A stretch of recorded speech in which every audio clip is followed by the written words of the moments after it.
Attempt 5 failed. Dang, let's crack it open I guess and see if it's at least obvious. Sitting at a table in the shop, Ben was examining a side project of his. Nothing significant, just something to try and help him with some mechanical aspects of his designs for a Nux. He was attempting to make a watch. Given how small a timepiece was, he was making each one the quickest way he could, figuring out the structure and composition in his head before spending a bit of mana to materialize it, with each end product being small enough that he still had plenty left in his reserve. But after creating them each in such a way he had no choice but to manually disassemble them in an attempt to see just what went wrong. Everything looks like it should work, what could it be? Did I mess up somewhere when I was redesigning it to fit the longer days I work under here? Should I have tried to make one for Earth time first before I started trying to adapt what I remembered? Probably. Oh well, too far in to quit now. Maybe if I shrink that and add another small gear. There was always the option of asking the Gray for help during his next lesson, but he had no desire to do that. Part of learning and growing for him was figuring things out for himself when possible. If he believed he couldn't, then he'd take any helping hand, but with that project, he felt too close to give in to such thoughts, and with a renewed determination he created his 6th attempt, feeling his heart pound as its second hand ticked. Success, he cheered, throwing his hands in the air. It wasn't perfect, just comparing against his internal timekeeping. It was not so subtly off in a way that would have it an hour behind in just a few days, but that was a minor issue he could work on in the future after a bit more testing and refining. He was undeniably on the right track, for whatever small bit of help it would give him, and with that, it would be about time to go. With that little bit of fun done, he left the shop after getting the few things he needed. A couple of books and a variety of circlets of copper and mithril, not needing much to power the enchantments that would be on them, unlike the bands on his arm where enchantments were constantly being made and destroyed. While they'd had a variety of fixed magical effects on them before Thera's charm had been dealt with, all in an effort to raise his resistance enhancement, it was now no longer a concern, which once again left it as a skill he wanted to neglect. As handy as it was for the most part, he couldn't help but think that making himself harder to heal was probably something to be avoided if he could help it, lest he ever end up injured without an awakened healer around. Should probably try and come up with a solution to that too one day. I'm probably pretty boned if I'm ever gutted with only a standard healer nearby. Oh well, that's a later problem. With everything he needed in hand, he hopped on his bike and raced back home where a small crowd had already gathered, all standing around the cart to head off for their destination at Warrior's Tower with Thera, Sonya, and Sashel's party ready and waiting to go. While he had his mini-gate stored away at the shop, they weren't going to be using it for that particular outing, as much as he was sure he'd regret that choice.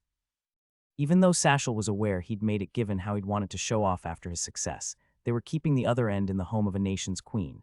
It wouldn't be good if anyone got the idea that it would be fine to use to save some time. At least, it wouldn't be good if it was anyone other than the people she'd expressly allowed. It's okay, I've dealt with plenty. I can manage hurtling through the sky at speeds where a crash would kill me before I even notice. This is fine. Except there's nothing I can't notice with my thought speed skills, and I'd definitely be forced to live out my final moments in slow motion. I'm going to try and not think about that. Shockingly, his self-reassurance failed him in the end, so instead he focused on the distraction he'd be using during the trip. His would be test subjects. Why's he looking at us like that? Sko muttered after seeing the look in Ben's eyes, one of his forearms getting hit by Raelia for the comment. Don't acknowledge it. Just pretend you don't see him and maybe he won't do whatever he's thinking. No, I'm totally going to. Hi, by the way, sorry I'm late. No worries, Thera told him, not bearing any mind to whatever he was about to put that party through when they were too trapped to escape. We're all ready to go if you are. I'm good, let's head out. He jumped in the back of the cart with Sashel's party while Sonya took the front, the older woman able to get just as much joy from traveling like that as her niece did, while the rest could only deal with it the best they could as they started to move. So Ben began, holding 3 circlets in his hand. Who wants to help me test something? No, please no. Sure, what? Sashel asked, acting as a beacon of faith towards him in a way the rest of her party didn't. Is this the bond that exists between members of the same faith?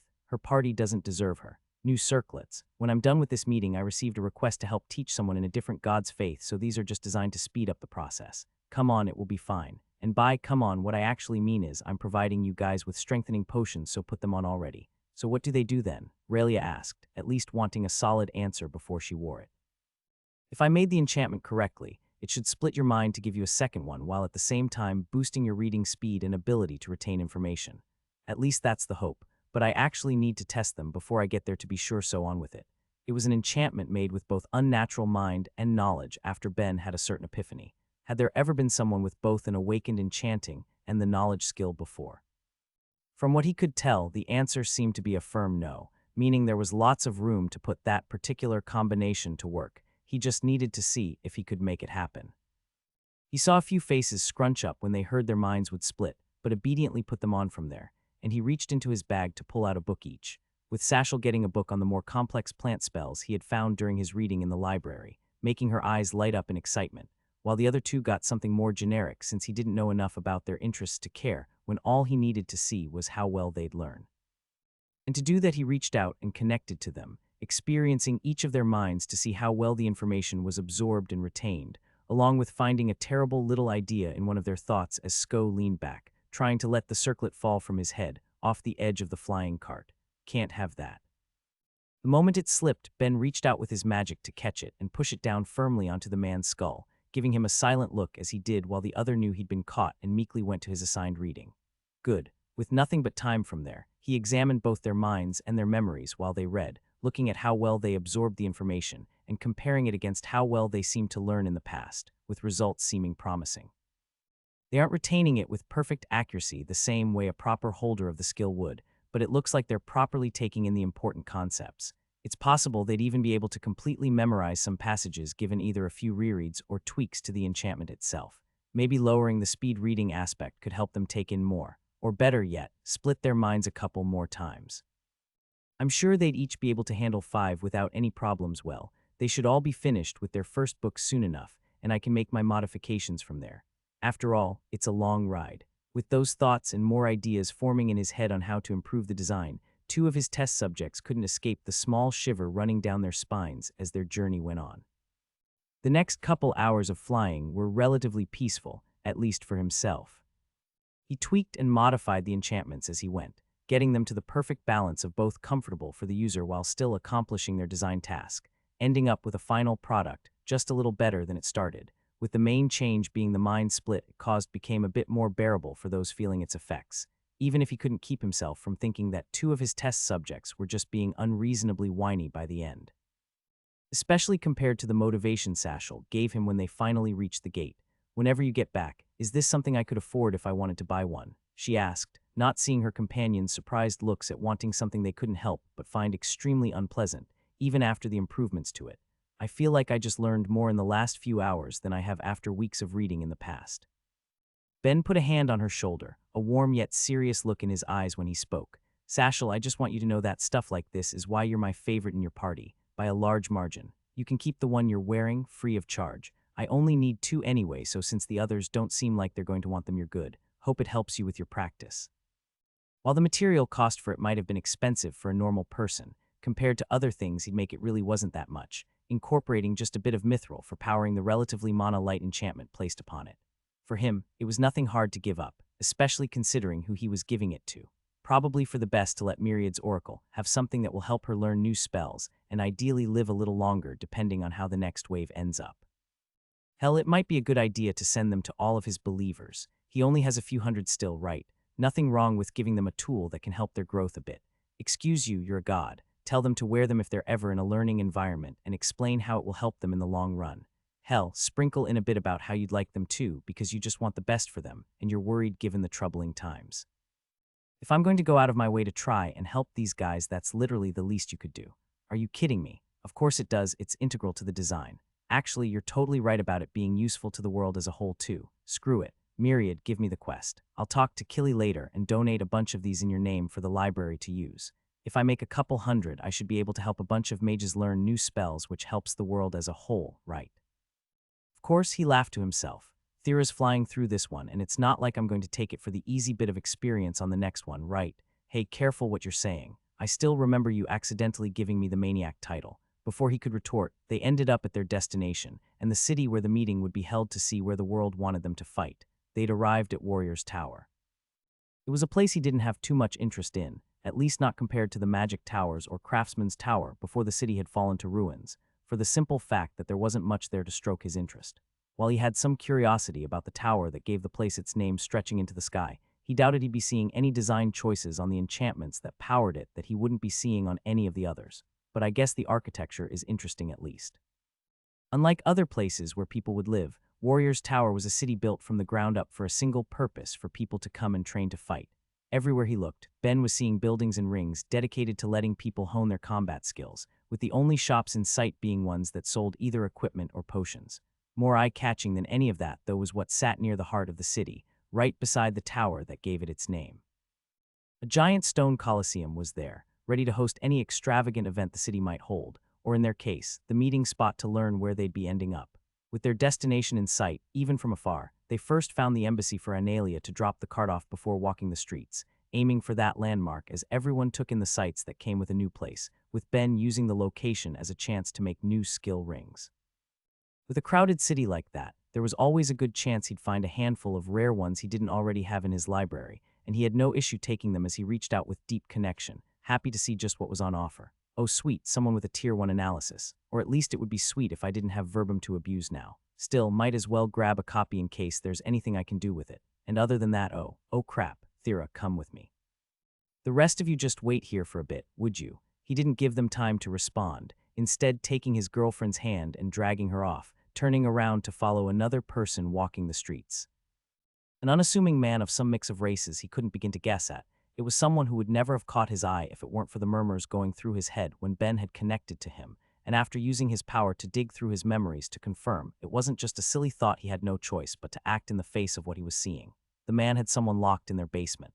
Myriad, myriad, myriad, myriad, myriad, myriad, myriad, myriad. Answer me. Code red.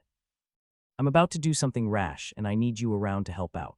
I'm currently following a guy who kidnapped someone, and from the looks of it, intends to use them as ingredients for potions.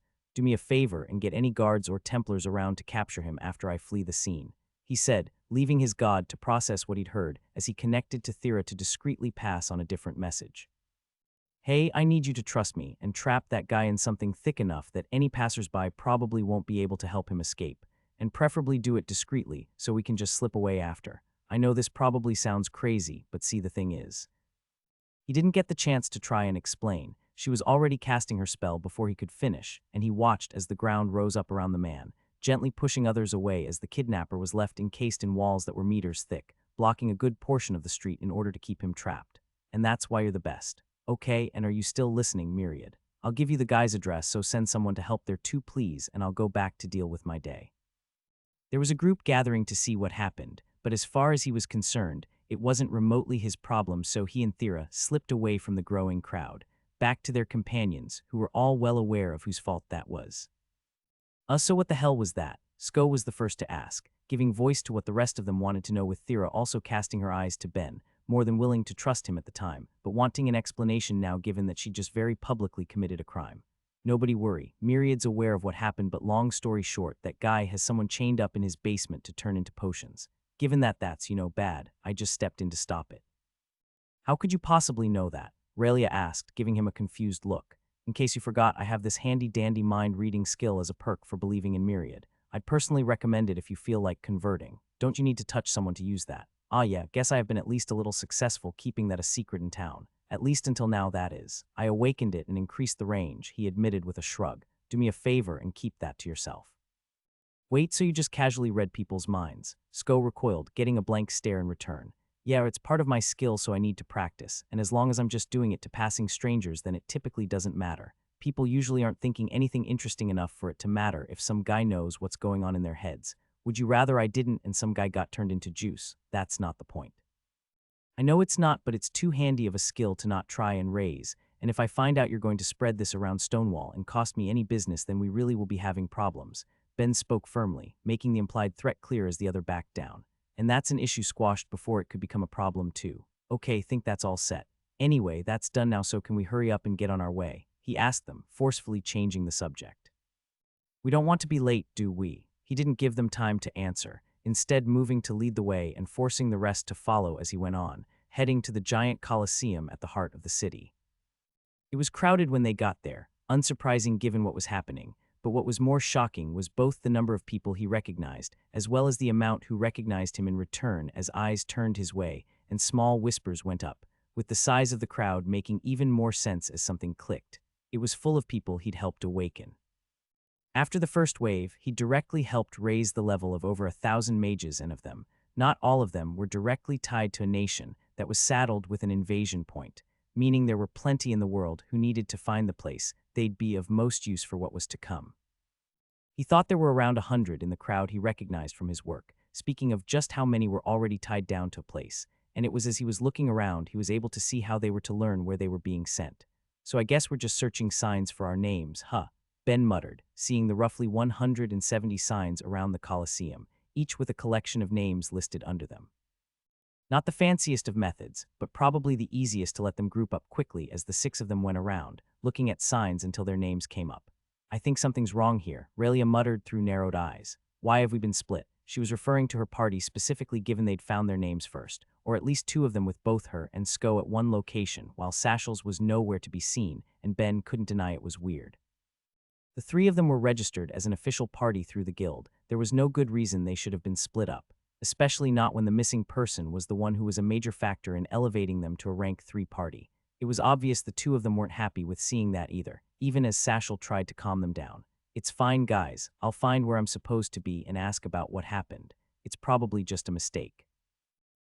Fine, but if they don't give us a decent explanation, we're leaving to decide which point to offer our services to ourselves, Relia told her firmly, getting the agreement she wanted as the rest went on their way, even as the Oracle kept looking back at the 2 who were now waiting a different group until they came across the next set of names. This time it was Thera who spoke, giving her own reaction to what she saw. We're leaving. They'd found Satchel's name at last, along with one other, Ben's. They'd expected they might be separated from Sonya. Since she and Thera were both awakened life mages, it couldn't be denied that it would make sense for them to be at different gates where they might do the most good, but there was no reason for her and Ben to be split. They were still registered as being part of the same party, and given that he only had 2 of his awakened skills recorded with the guild, there was no way anyone had looked at his awakened crafting and enchanting and decided he'd be able to manage on his own.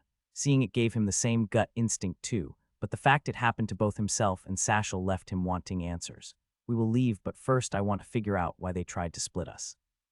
Go find your place, and after I talk to the guy in charge here, I'll come find you. She looked uncertain but did as he'd asked, both her and Sonya heading off while he and Satchel stayed.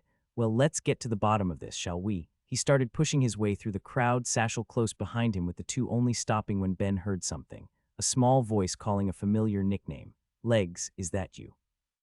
In the hands of an exceptionally well-dressed man sat a ruby crab Ben knew all too well, after spending perhaps the worst months of his life trapped with him. But despite the past experience, a grin still formed on his face at the sight of Greed again, after so long. Goddamn Greed, I wasn't expecting to see you here, Ben laughed, thrilled to see his friend again despite the situation he was in. No nation has you tied down. You kidding? Sticking to one place is a good way for some bastard or ex-fling to find me. Just having my shows on is giving me enough headaches with people showing up uninvited, if you know what I mean. Ha, I can guess. Glad to see nobody's eaten you without me around to save the day. Well, there's been a couple of close calls, but luckily I can afford to have some muscle around. I told you our little ordeal would make me rich, and I meant it. Actually, Jeeves, do me a favor and hand me over, would ya? Go take some lunch while I catch up. Ben reached out to take the crab as his guard Jeeves gave a small nod before leaving, promising to find him again in an hour, which means I'll need to stick around for a bit, even if I'm not going to fight with this group. Oh well, it will be nice to catch up. So are you going to introduce me to your friend? He asked, eyeing Satchel. Don't tell me you ditched Sparkles already. It would put a real damper on my show if that got out. Huh, oh no, absolutely not. Greed, meet Satchel, the Oracle of Myriad. Satchel, this is Greed, the guy I was stuck in the dead god's trial with. As for Thera, we're still going strong. Was actually about to try and figure out why they decided to split us up for this. Hope you don't mind being carried along for that. Ha, sounds fun. Who knows, maybe if you cause enough chaos I could end up with a good encore for my show. Ha, I doubt it will be quite that bad. I just want an answer or two. They kept up their chat as the 3 of them pushed their way to the front, where a tall, imposing man was standing, waiting for the crowd to gather before he'd begin talking to the lot of them about where they'd be going and what was expected of them while they were there. Or so that was the plan until Ben pushed his way to the front, trying to seem friendly, even as he was already connecting to the man to dig through his head for anything worthwhile. Hello there, he started cheerfully, not seeing a need to start a fight if he didn't have to. Sorry to bother you, but I was hoping you could help us out. Both me and her were split up from the individual parties, were a part of when we were led to believe that sort of thing wouldn't happen. We were just wondering if that was some sort of mistake or if there was any particular reason this happened. The planners who arranged things must have judged you'd be useful enough at this gate that they did it, he said apologetically. I understand this isn't the most desirable outcome, but please understand the situation we're in. We have to try and do our best for the survival of the world as a whole. It sounded plenty reasonable to anyone listening, enough that Ben may have even felt just a tiny bit bad about the fact that he's going to completely ignore their decision, if not for the fact that he was watching a memory in the man's mind, where he'd been told to try and guilt anyone who wasn't happy with the arrangements the ones who'd planned this has made. Still, Ben tried to keep up a polite appearance as he went on. All right, are any of these planners around so we might be able to get an answer as to why we'd be useful at our given location instead of with our parties? I think it would leave us significantly more comfortable with the outcome. I'm sorry, but there aren't any around. I could try and arrange a meeting for later in the week after everyone is gathered and we go over the necessary information. Ben just stared quietly into his eyes for a minute before giving a small nod. So there's 5 of them here, got it. Okay, we're going to go talk to them, so don't wait up. He gestured for Satchel to follow him while he carried Greed, only stopping at the feeling of a hand grabbing his arm. Are you really going to put your feelings above the world? The man asked, sounding incredulous. We're talking about the safety of everyone here. Don't be selfish, be smart. I understand why you might be bothered about this, but these arrangements were made with the utmost care. This is for getting the best results. Listen, man, I won't let myself be guilted by significantly more powerful people than you, so you're not going to have much luck. I'm already aware you lied about no planners being here. I'm just going to get an actual answer, so let go. Still, he wasn't released. Instead, getting a firm look Ben suspected was supposed to be intimidating that just left him to sigh. God, I fucking hate doing this, he muttered before speaking up. I said to let go, or do you intend to restrain an apostle and oracle in something that's meant to be voluntary? That got him to finally let go, the man taking on a surprised look while Ben made sure to slip away. When in doubt, always play the apostle card. Still finding trouble everywhere, huh legs. Of course, if this ends with a bit more money in my pocket like last time, I won't complain. It probably won't. I'm just looking for answers. It should only be a minute or two, so let's just get this over with. He brought the 2 with him as he rushed around the Colosseum, getting through 3 of the 5 planners and not even bothering to ask any questions, instead skipping straight to invading their minds in his search for answers. It was only when he reached the 4th that he got his explanation, with one memory appearing in the other's head, seemingly perfectly designed to fill Ben with rage. So who is it? The nameless planner asked a person Ben couldn't recognize, though was dressed like he was part of one of the many religions in the world. A craftsman who happens to be a rank 1 adventurer along with a separate acquaintance of his. He's a man I refuse to live under this sky with. If you would help me gain the result I seek, well, you'll see my appreciation. A card came out of the stranger's hand, ready to transfer untold funds in exchange for the favor, even as the planner still hesitated. Rank 1 is rather important. You're asking quite a bit. I have it on good authority that he's only reached the rank due to a flaw in the rules. He's an artisan through and through. He won't be missed. All right, I make no promises, but I know a few gates will be more dangerous than others. I'll have them sent that way and let things fall as they will. But aside from the persuasion already planned for any unruly guests, there's no guarantee he won't ignore it either. The memory ended with cards clinking and funds being exchanged, letting Ben see the price that was just put on his life. When he'd wanted to find out why they'd been split, he'd been expecting either a genuine reason or incompetence, not outright malice, not only directed at himself but Satchel as well. What problem does someone have with the higher believers of Myriad? Of course, she seemed like an afterthought, so maybe I got her dragged into this. He got the name of the god that worshipper gave faith to, but it was one he didn't recognize, and there was more still he wanted to know.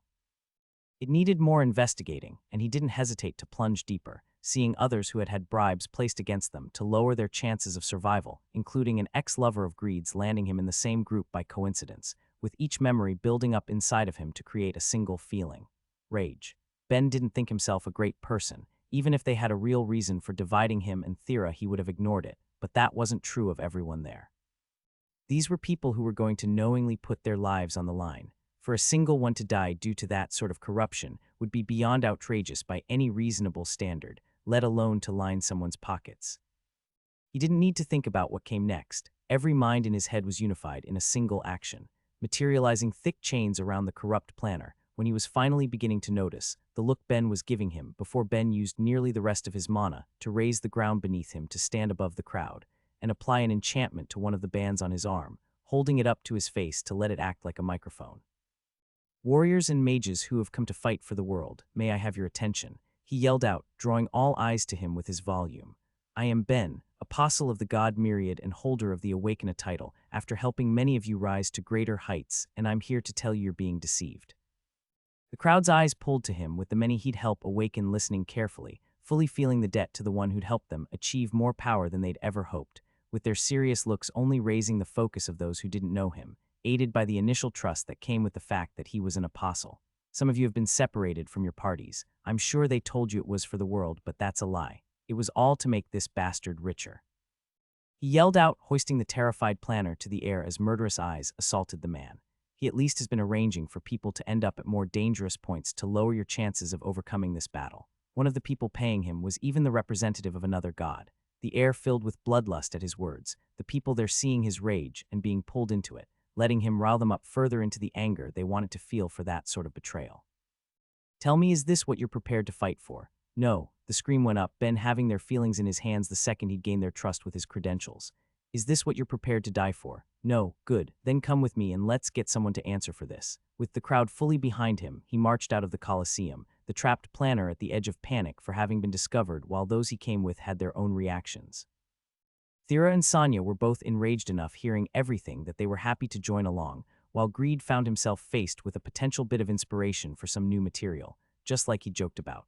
Sashel was busy dealing with the shock that someone had apparently wanted to kill her, leaving both Sko and Raelia to wonder in fear at just what Ben intended to do now that he was well and truly mad. The streets of the Warriors' Tower were usually a little chaotic. There was no helping that fact. It was a place specifically made for people to come and train in combat skills. It was bound to draw a bit of an unruly element among the more respectable people simply trying to improve themselves. But even those who would consider themselves hardened veterans of the city's sometimes rougher atmosphere couldn't help but be surprised by what they were seeing as a crowd marched forward, one particular man in the lead, alone in hearing the cry of a god in his head.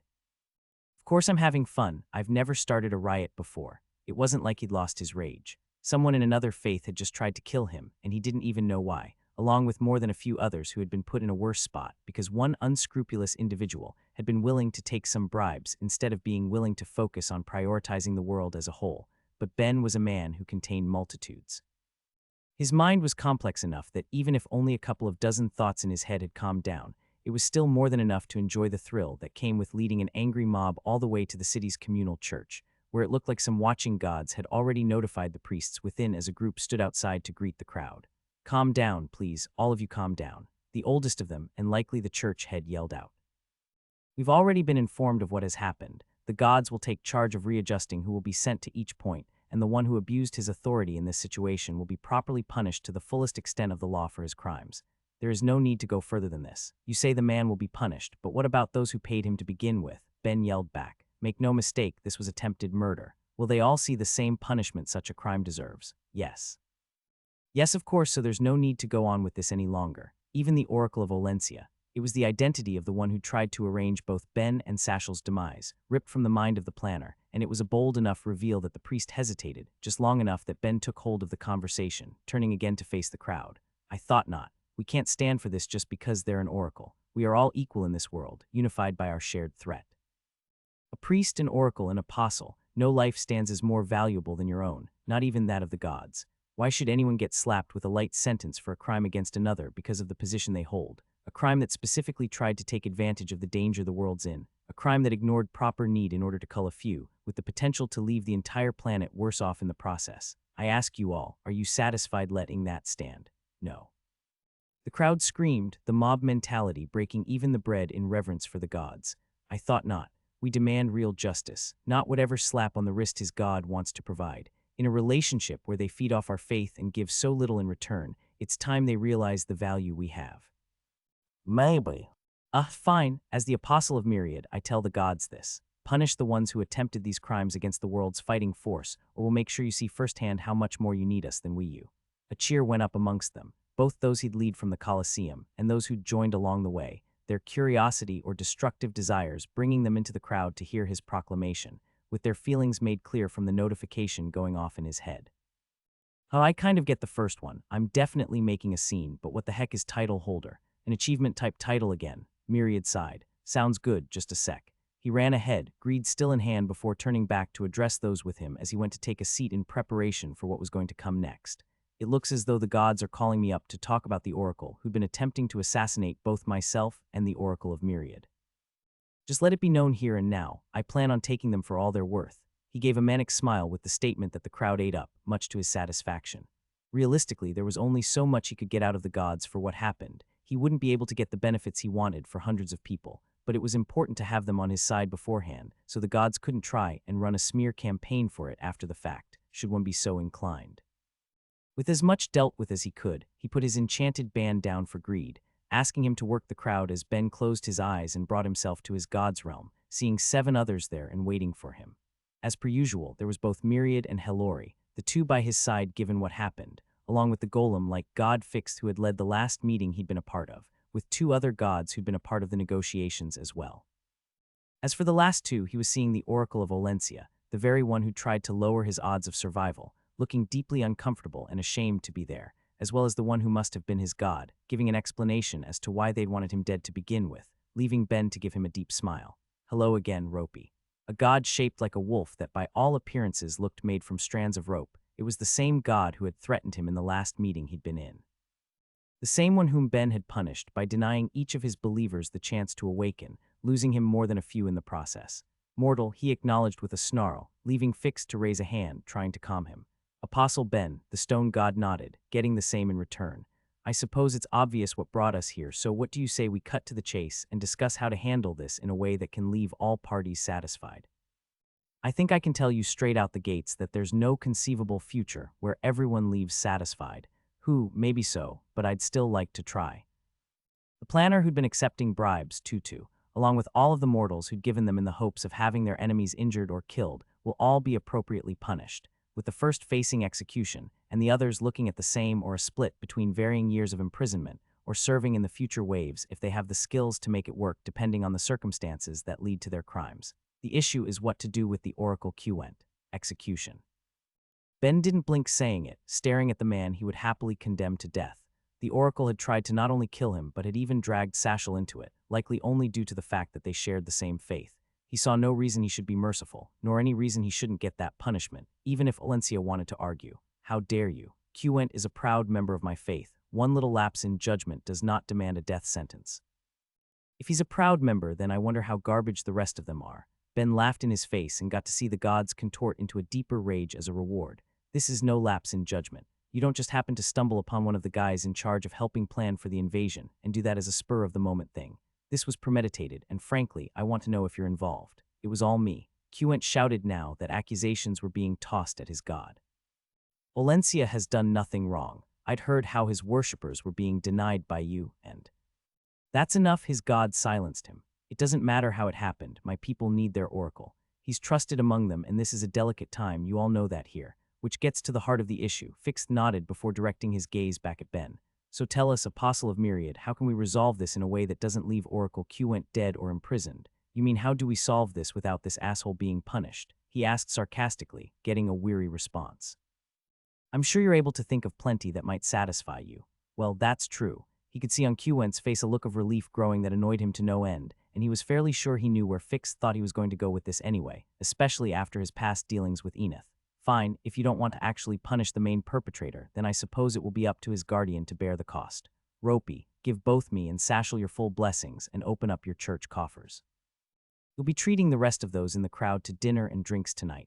Absolutely not. You are asking too much, one of the others, a god Ben hadn't learned the name of but looked like a giant bird, told him. One or the other, not both. Not either, Olencia yelled out. Why should I lose either my faith or my church funds? He wasn't harmed, nor was he guaranteed to be harmed. All that happened was that he was put at risk. This time it was Myriad who spoke, his voice filled with his own anger. You're in no position to be deciding this. You're on trial as much as your oracle. And it's not too much because this is supposed to be a punishment, Ben said firmly, looking at the gods around him. If he gets off too lightly then, there's nothing to stop another one of his believers from deciding to give it a try as well. Punishments are meant to punish specifically because they're awful. It discourages repeat offenses. The table erupted into arguments, and Ben let the gods bicker amongst themselves. He was content to stare down the oracle across from him, seeing the other sweating bullets with all he'd caused with the volume only rising, seeming to have no end in sight, with that fact making him take action. He mentally eased the restriction of his sacrilege for those at the table, making gods that weren't used to it be faced with his monstrous mind as he spoke up, aligning every voice in his head with the statement to make those who could hear his thoughts feel like they were being screamed out. I won't settle for less, so if you refuse to agree here, I suppose I'll just have to make you face the consequences. Consequences? You dare threaten me? Sure, why the freak not? It's clear from this that I'll get a free pass for any punishment since I'm an apostle, just like your idiot over there. Hell, I'm too important for any of you to actually punish, you're just too dumb to see it. I can help awaken certain magic holders, and know there's people training themselves to the edge of death to try and get to their 8th level to take advantage of that. I can enchant multiple gates a day, which I've been told has resulted in more being built as we speak. And I'm probably the only person on the world who can mass-produce ultra-rare items at the sort of speeds I put them out. Frankly, I'm so much more important than your oracle it's not even funny, but since you think it's so important he lives, either pay up or I'll take my angry mob containing hundreds of awakened skill holders and lead them to whatever's the biggest church you have connected to a gate. Hell, if that's not your head church then, after I'll find it myself and destroy it. You wouldn't dare. Watch me. With his thoughts revealed, every god there knew he wouldn't back down, nor did he think it would be hard.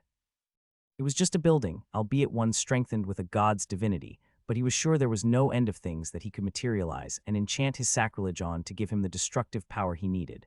Who knows, maybe doing that will end up being just what I need to finally get my 3rd tier of sacrilege. If that doesn't do it, dealing with his oracle just might. That final thought did it. Every god there could feel the desire, the hunger it contained as he thought about how such an act could be the final push he needed, something none of them wanted to see come to pass. They all found Ben to be hard enough to deal with as it was. They didn't want to deal with him for eternity in a state where he'd have that sort of divinity over them. Olencia, let me make this clear. Since you need your oracle to live, this is your punishment and you will be doing this, Fix told him, and this time no others disagreed, cornering the Wolven god and leaving him to see he had no allies among the representatives there. And without another word he and his oracle vanished, leaving only the notifications going off in Ben's head. We'll end things with this, Fix said firmly, and Ben gave no argument. He'd gotten what he'd wanted. All that was left was to spread the word.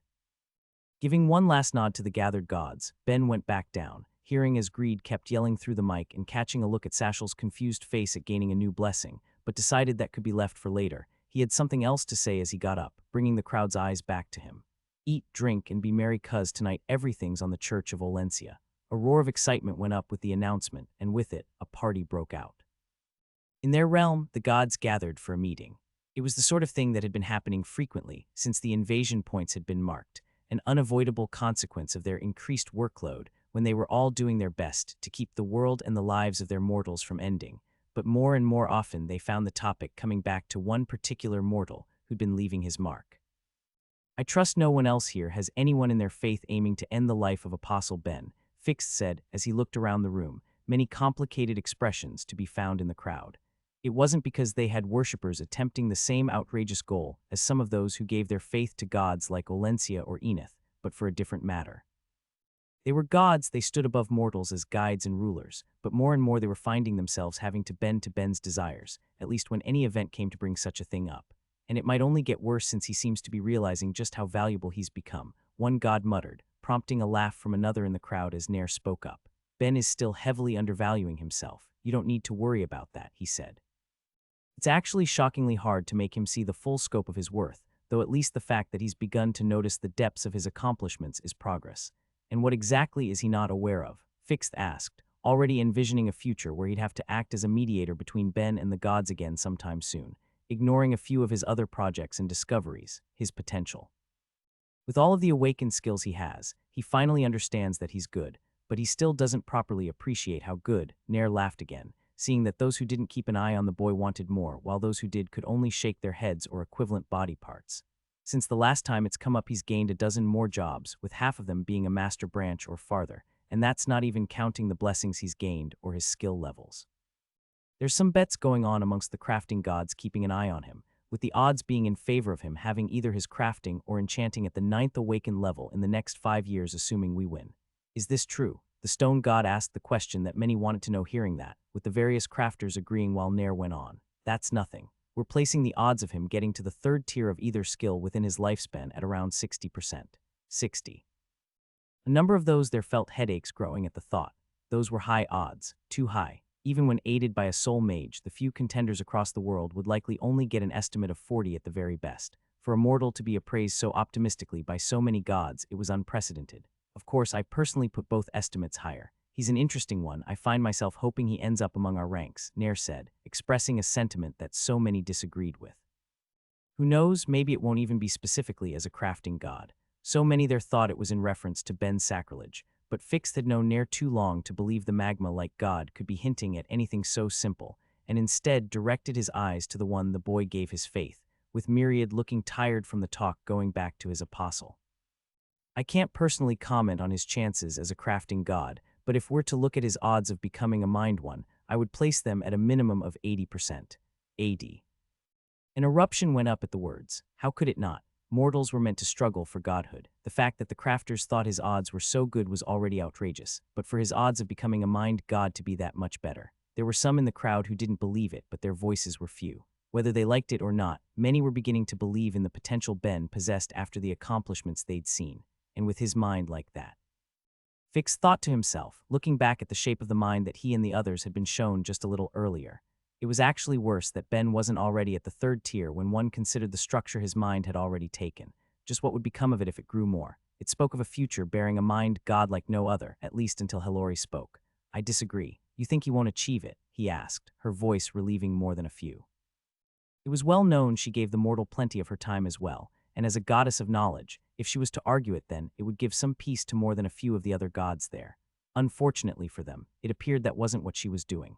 No, I would say the odds are around 95% at the lowest. At the very least, he's certain to become a contender for his various mind skills. Various, do you mean to say he'll get that far for more than one skill? It's practically certain, something I'm sure any of the knowledge gods who have seen him read would agree to. If he were to just devote a couple weeks to reading everything, he'd already be at the 9th level of knowledge. The only reason he hasn't is that there's no reason to.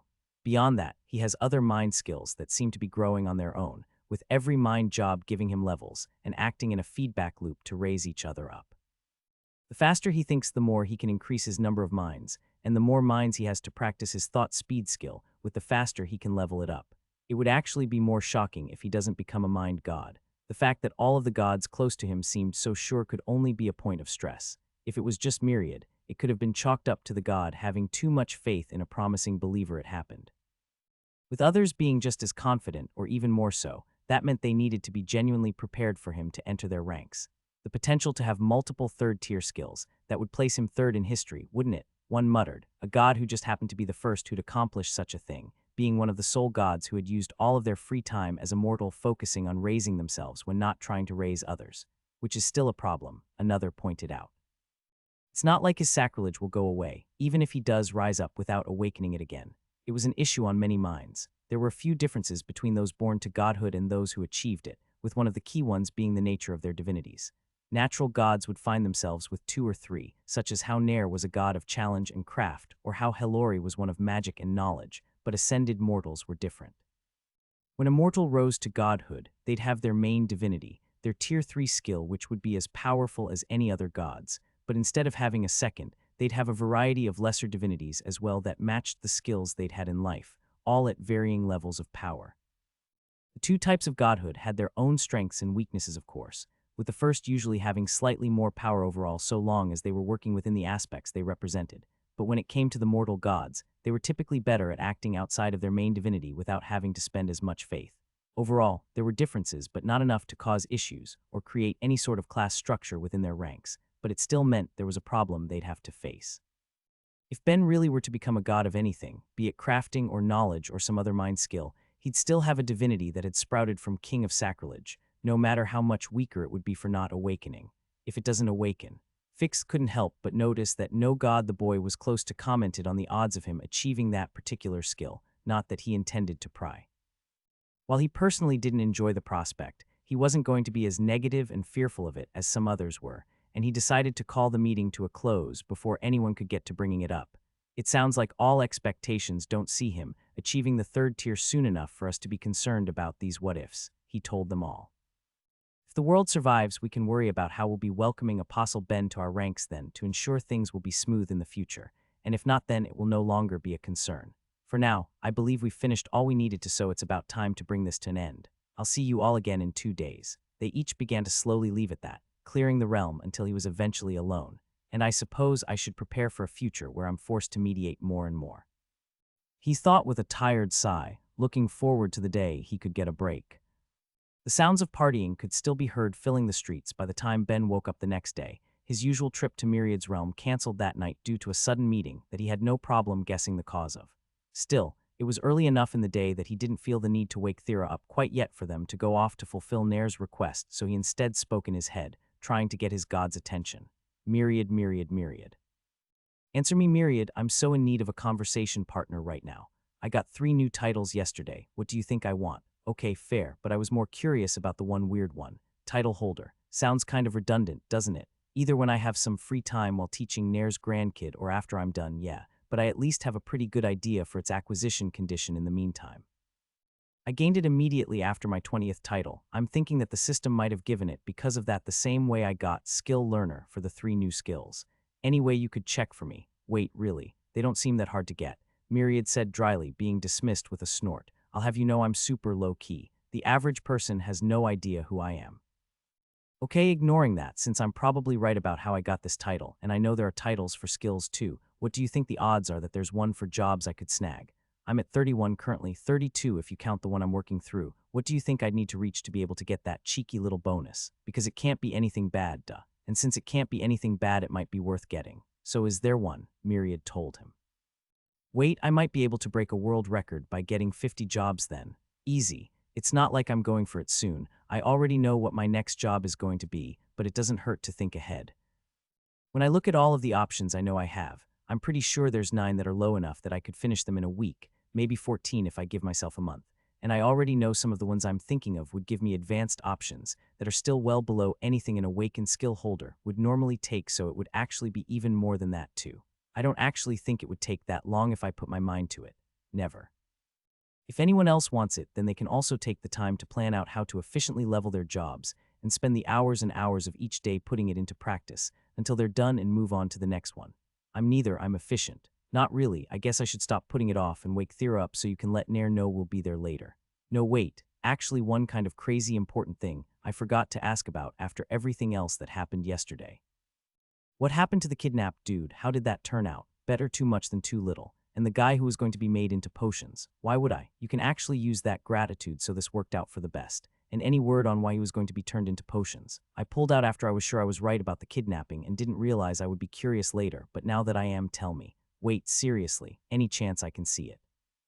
Come on, it's not like I'd ever actually make anything from one of them. I'm just curious, and the recipes it contains might have some crossover applications for other potions.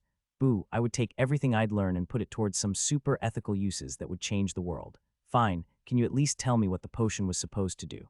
The only thing that kept Ben from letting out a whistle hearing that was the fact that Thera was still asleep beside him. That is a shocking amount of power for a potion. Well, good luck with that. I'll just be here appreciating the fact that dealing with this doomed planet isn't my problem. Maybe, but the madness of its residents is 100% yours. When his talk with Myriad finished, Ben finally woke Thera up for the day before taking the time to fly Sonya, along with Sashel and the rest of her party, back to Stonewall, letting Ben pick up a few things before he and Thera went back through his personal gate to Analia. Given how things had turned out with the meeting, it was going to be another few weeks before they would be told the locations they were going to be requested to fight, but now that the gods were going to handle it directly, there was no need for another gathering. They would reach out to contact everyone themselves when the time came. Which is kind of a conflict of interest, isn't it? Like, it's going to be a lot harder for anyone to tell a god no than it would be for them to tell a regular event organizer. Oh well, it's no longer my problem. You know, I wouldn't have minded getting to say goodbye to Greed one more time. Ben sighed as they walked towards the gate. If he wanted to make a choice that's only going to land him more angry exes, then that's his problem, Thera said, feeling more indifferent after seeing the crab run off with some random woman during all of the partying the night prior. Besides, it's not like you don't know where to find him. Very true. After everything had finished up yesterday and the party was in full swing, Greed had made sure Ben was aware of all of the locations for his upcoming shows, as well as the fact that he always made sure to keep 2 seats open in case Ben ever wanted to show up. It was touching, and the sort of thing he promised to make time for before the next wave, even if it was going to take a while. Good, so enough worrying about him now, we're on vacation. You know I'm working for most of this, right? Then just I'm on vacation, now come on. Bleeding enthusiasm, Thera grabbed his arm and pulled him through the gate, off to Nair's land. Nope, absolutely not. The second Ben walked through the gate and got a look at the city beyond, he was already turning around to go back, thinking of how he'd apologize to Nair for not being able to meet his request but placing his life above any promise. The only thing that kept him from his escape was Thera's grasp on his arm. Come on, it's a bit hot, but it's not that bad. A bit hot, Thera, look at that. Some idiot built a city beside an active volcano. I see smoke and fire, I'm pretty sure everyone should be evacuating. Nobody's evacuating because it's perfectly safe. What has you so scared? My intense urge to not die. Then everything's fine. I've heard about this place. A lot of fire and earth elementals and fairies live here, and they keep the volcano in check so the climate is better for certain races. Why don't you know this? I haven't read any geography books, and apparently neither god thought it was important enough to bring up. He spoke accusingly to the heavens, not getting any reply. If he ignored the volcano, there was nothing wrong with the city. It was hot like Thera said, but his heavily enchanted jacket made that a bit easier to deal with, and everything was constructed in a way to help with airflow, meaning the buildings themselves wouldn't be ovens, but that was just it. He couldn't make himself ignore the presence of the giant volcano looming overhead with wisps of smoke making it to the skies and the glow of lava lighting up cracks and crevices. He was sure it was the sort of thing that would look beautiful at night, but in the moment it only looked like impending doom. God, if I die from an eruption, I'm going to be pissed. That would suck so much. Still, Thera seemed thrilled by the location with how different it was from anywhere else they'd been, and it really was late to be canceling, even if he did feel like he was led there, without being fully informed of what that meant. So he tried to suppress his desire to flee as they continued down the streets, taking in the various other sights that didn't speak of a future fiery death. It seemed that Nair's people were at least a group he recognized, the Ignitia, who fit into the common hominid body type, with the biggest distinctions to set them apart from his own kind being their sold black eyes and bony exoskeleton along their hands and forearms, with that pale outer shell able to retract and extend across their hands, depending on if they needed to protect their more delicate inner flesh from whatever they might face or something that would require a finer sense of touch. Seeing it did leave Ben questioning if that was a trait that already existed in them before they were uplifted by their god, or if it was a feature Nair had granted them during that uplifting process, but left it as something to ask later as they first tried to find the succubus embassy to secure their accommodations. I think you're going to need to make one of your air conditioners when you get the chance, Thera told him, beginning to feel the heat even through her excitement. It's not so bad right now, but a couple days of this and I'm going to melt. I won't make you wait. I think I'm going to need a little extra too. The jacket was helping with its cooling enchantment, but there was a problem attached to that as well. Ben's resistances kept him from feeling it to the extent anyone else would since the magic had a weaker effect on him. While it would also cool the air within his jacket, which would help cool him, the close volcano, and what he could only assume was a location near the equator, were just slightly beating any effect he felt, making him need some help if he really wanted to be comfortable. To accomplish that, he connected to Thera, stealing the mana from her. He needed to create a few wood-like bands with small bits of mithril and white mana crystal within, making them wrap around each of their arms and necks before creating a new, stronger cooling enchantment upon them. I used so little mithril and mana crystal, I don't think I actually needed to steal any mana for making these. Man, I'm so good at what I do. He would need to steal some later if he was going to be making a proper air conditioner, but that was fine. Both of them were already feeling the effects of the bands he'd made, giving them each the relief they needed to enjoy the rest of their walk. After finding the embassy and pre-preparing a proper air conditioner so the room would be nice and cool by the time they got back, it was finally time to go off and meet his temporary students as they slowly wandered the streets, making their way there while they took in the atmosphere. If he was to judge, Ben would have described the feeling of the area as good. Not great, but better than other places he'd seen that were feeling the fear that came with the war, especially when the city had an invasion point within sight. They weren't right on it the way some others were, but the fact that it stood out so clearly in the distance meant there'd probably been a few demon sightings in the past few weeks, maybe even attacks as survivors of the first wave made their way out. But if fairies and elementals make their home here, then they can probably handle a lot of it. That probably helps give a nice little general feeling of safety. Wish there was just a little more of that to go around. Okay, no. No being negative, I've got to have my best attitude out, first impressions and all of that. It wasn't hard to find Nair's granddaughter's residence. It was as huge as one would expect for anyone with god blood running through their veins, and the craftsmen and architects who'd built it had made sure to put their full efforts on display to avoid giving any shame to the one they worshipped. Filled with columns and swooping arches, statues and decals of all sorts, it couldn't help but be visually stunning, a testament to the shared will of the people who put it together. I wonder if Falk helped with any part of it. He worships Nair, so it would make sense. Wait, does he worship Nair? I know Nair's the one who told Myriad to send me his way, but it might just be something he learned about since it seems like the crafting gods talk, maybe something to ask later.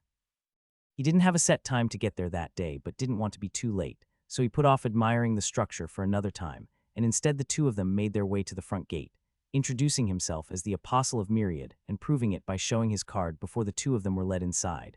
passing gardens at the front and going through great halls to end up at what could best be described as a workshop, or maybe a hobby room with all it contained. It was neater than the shop, that much was certain, with different areas looking like they were divided up to let the one it was built for focus on the different aspects of her crafting skill, with tools of all sorts lining the walls and storage areas for different materials. Seeing it brought a single word to Ben's mind, fun, but he told himself he'd admire it more later, instead giving the three who had been working in the room before he showed up his most winning smile before lightly bowing and speaking up. "Hi there, I'm Ben, the apostle of the god Myriad, and this is Thera. We'll be here for a couple of weeks, so I hope we can get along." He didn't think he did anything wrong with his introduction at least, but his greeting was met with looks of disgust by the summoned individual of Yuzu's race and the Ignitia woman who had to be Nair's granddaughter, while the last person who he couldn't guess the identity of gave a low mutter. "It really is the mad apostle. Okay, this seems like it might be slightly less fun than I was expecting." I believe Nair mentioned why I'm here," he continued, trying to ignore the weird atmosphere. "I've been asked to help you with raising Connect, learn the fundamentals of ritual magic and how it can be applied to enchanting, along with a few other unique ways to enchant. If you all aren't too busy right now, I'm happy to start right away, or if it works better for you guys, we can instead begin tomorrow." His question was met with silence as the three looked to each other, having a conversation with their eyes he could take no part in while Thera leaned up to his ear. "Did you already do something to offend them?" she muttered, picking up on the atmosphere as much as he was. "No, I mean probably not. That guy did call me the mad apostle, but that's probably fine, right? And what do you mean already? Why is it a given that I'm going to offend someone?" Her eyes were full of doubt at his response, but she said no more, not having the chance as Nair's granddaughter spoke up. "We were told to expect you today, so we'll begin now." "Great." He put on a bright smile, trying to ignore whatever was going on and stepped forward to reach out a hand, only to be stopped. "Wait," the summoned girl told him, pulling the other close. "You're a mind reader, right? I don't want you in our heads, so stay over there. I'm supposed to be helping you train Connect among everything else. Are you asking me to do that without even using it on you? Yeah, I don't want a human looking in my mind. Hey, what the freak? The hell is that supposed to mean?" He felt himself give her a look at hearing that, but made himself stop. It wasn't unreasonable to not want a stranger to read your thoughts. Even if he did it to people all of the time, he couldn't deny that it was about as big of an invasion of privacy as anyone could deal with. Even if he thought the comment on his species was unnecessary, he was going to do his best to be accommodating. "All right then, that's fine. Do you feel the same?" "I do," Nair's granddaughter said, giving him a firm look. "I prefer keeping my thoughts to myself." "Okay, I was hoping I'd be able to try and forcefully raise them a level or two by making them deal with different configurations of my mind, but if they don't want to, then whatever. This is Nair's relative and another summoned. I can respect their boundaries if they ask me to. In that case, where would you like to start on? Connect, enchanting, or ritual magic? And while I'm at it, any chance I can get your names too?" Again they looked amongst each other, but at least on that front they were quicker to answer.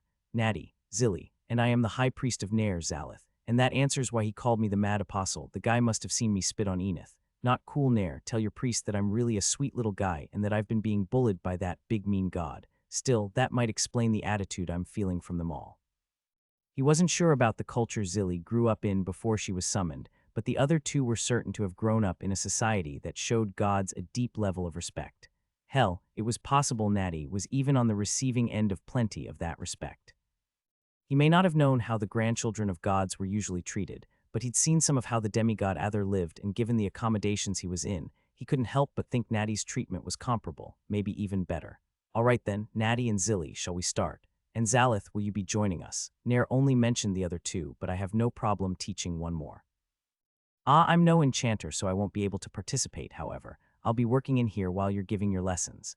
The way he said it gave less of a feeling that he would just happen to be there to work so much as it gave the impression he was there to watch, but Ben ignored it and moved on. "Sounds good, so once again, where do you two want to start?" Again there was a look between the two before Natty answered for them both. "We'll begin with ritual magic." Despite the looks in the two women's eyes, the lesson for the day went smoothly. Ben went over the more basic details of ritual magic, outlining how it was used to create powerful spells that couldn't be so easily accomplished with only a single mage, giving the example of helping Cheel grow a living ruby shell, since it was the only proper ritual he'd taken part in, before discussing how he'd use it in his enchanting in the form of the blending system. "Actually, on that note, Zilly, what magics do you have? What does that matter? I've been asked to teach your ritual magic, and you'll presumably be doing it with Natty, so I need to know what I can ask you guys to try and enchant for practice." Since Ben had helped raise her levels during his mass awakening, he already knew Natty had earth, water, and air at her disposal, along with the rest of her skills as he searched her status for anything useful to put on a ring, though she wasn't aware of that bit, leaving him only to find out the options for the other summoned who eventually gave in, even if it seemed begrudgingly. Space, time, blessing, and curse. He couldn't keep from giving a low whistle when he heard that. Given that blessing was a combination of life and light, while curse was the union of death and dark, it could be said that she basically had 6 magics at her disposal, even if some aspects of both were going to end up either significantly stronger or weaker depending on how they were used. Add in that she not only had a blessed enchanting, but that by working with Natty, they practically had 9 of the 10 affinitied magics at their disposal, and they were in good shape for putting ritual magic to full use. Hell, they have so much that even without fire magic, they should be able to get creative in most cases to imitate its effects if they ever really need to.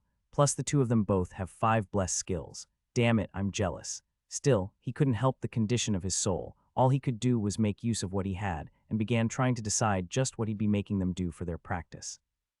But that's going to need to come after they get another level or 2 each for Connect, so they can actually read each other's minds to show its full effect, which I can't try to help raise because they don't want me in their heads. Okay, they aren't making this easy. Being a teacher was never going to be simple though, so he stopped thinking about what he couldn't do and instead focused on what he could, materializing 2 books and some worksheets for them, getting to enjoy their brief surprised looks before they switched back to soft glares. Okay, I've got a book each that goes over the topics we discussed today in more detail that you can refer back to if you want a refresher, along with some advanced topics at the back, plus the worksheets outlining what I think you guys should be doing to get some practice. It includes both proper rituals as well as things you can try with the blending system, but both will be easiest once you're at level 2 or 3 in Connect. Speaking of, what are your levels? Level 1 for both of us. Okay, if you want to try any of it before that, I'll be happy to give it a look to guide you in whatever way I can, but I do recommend we work on getting you both those levels first. The easiest way really would be letting me spend a day practicing with you both. Absolutely not.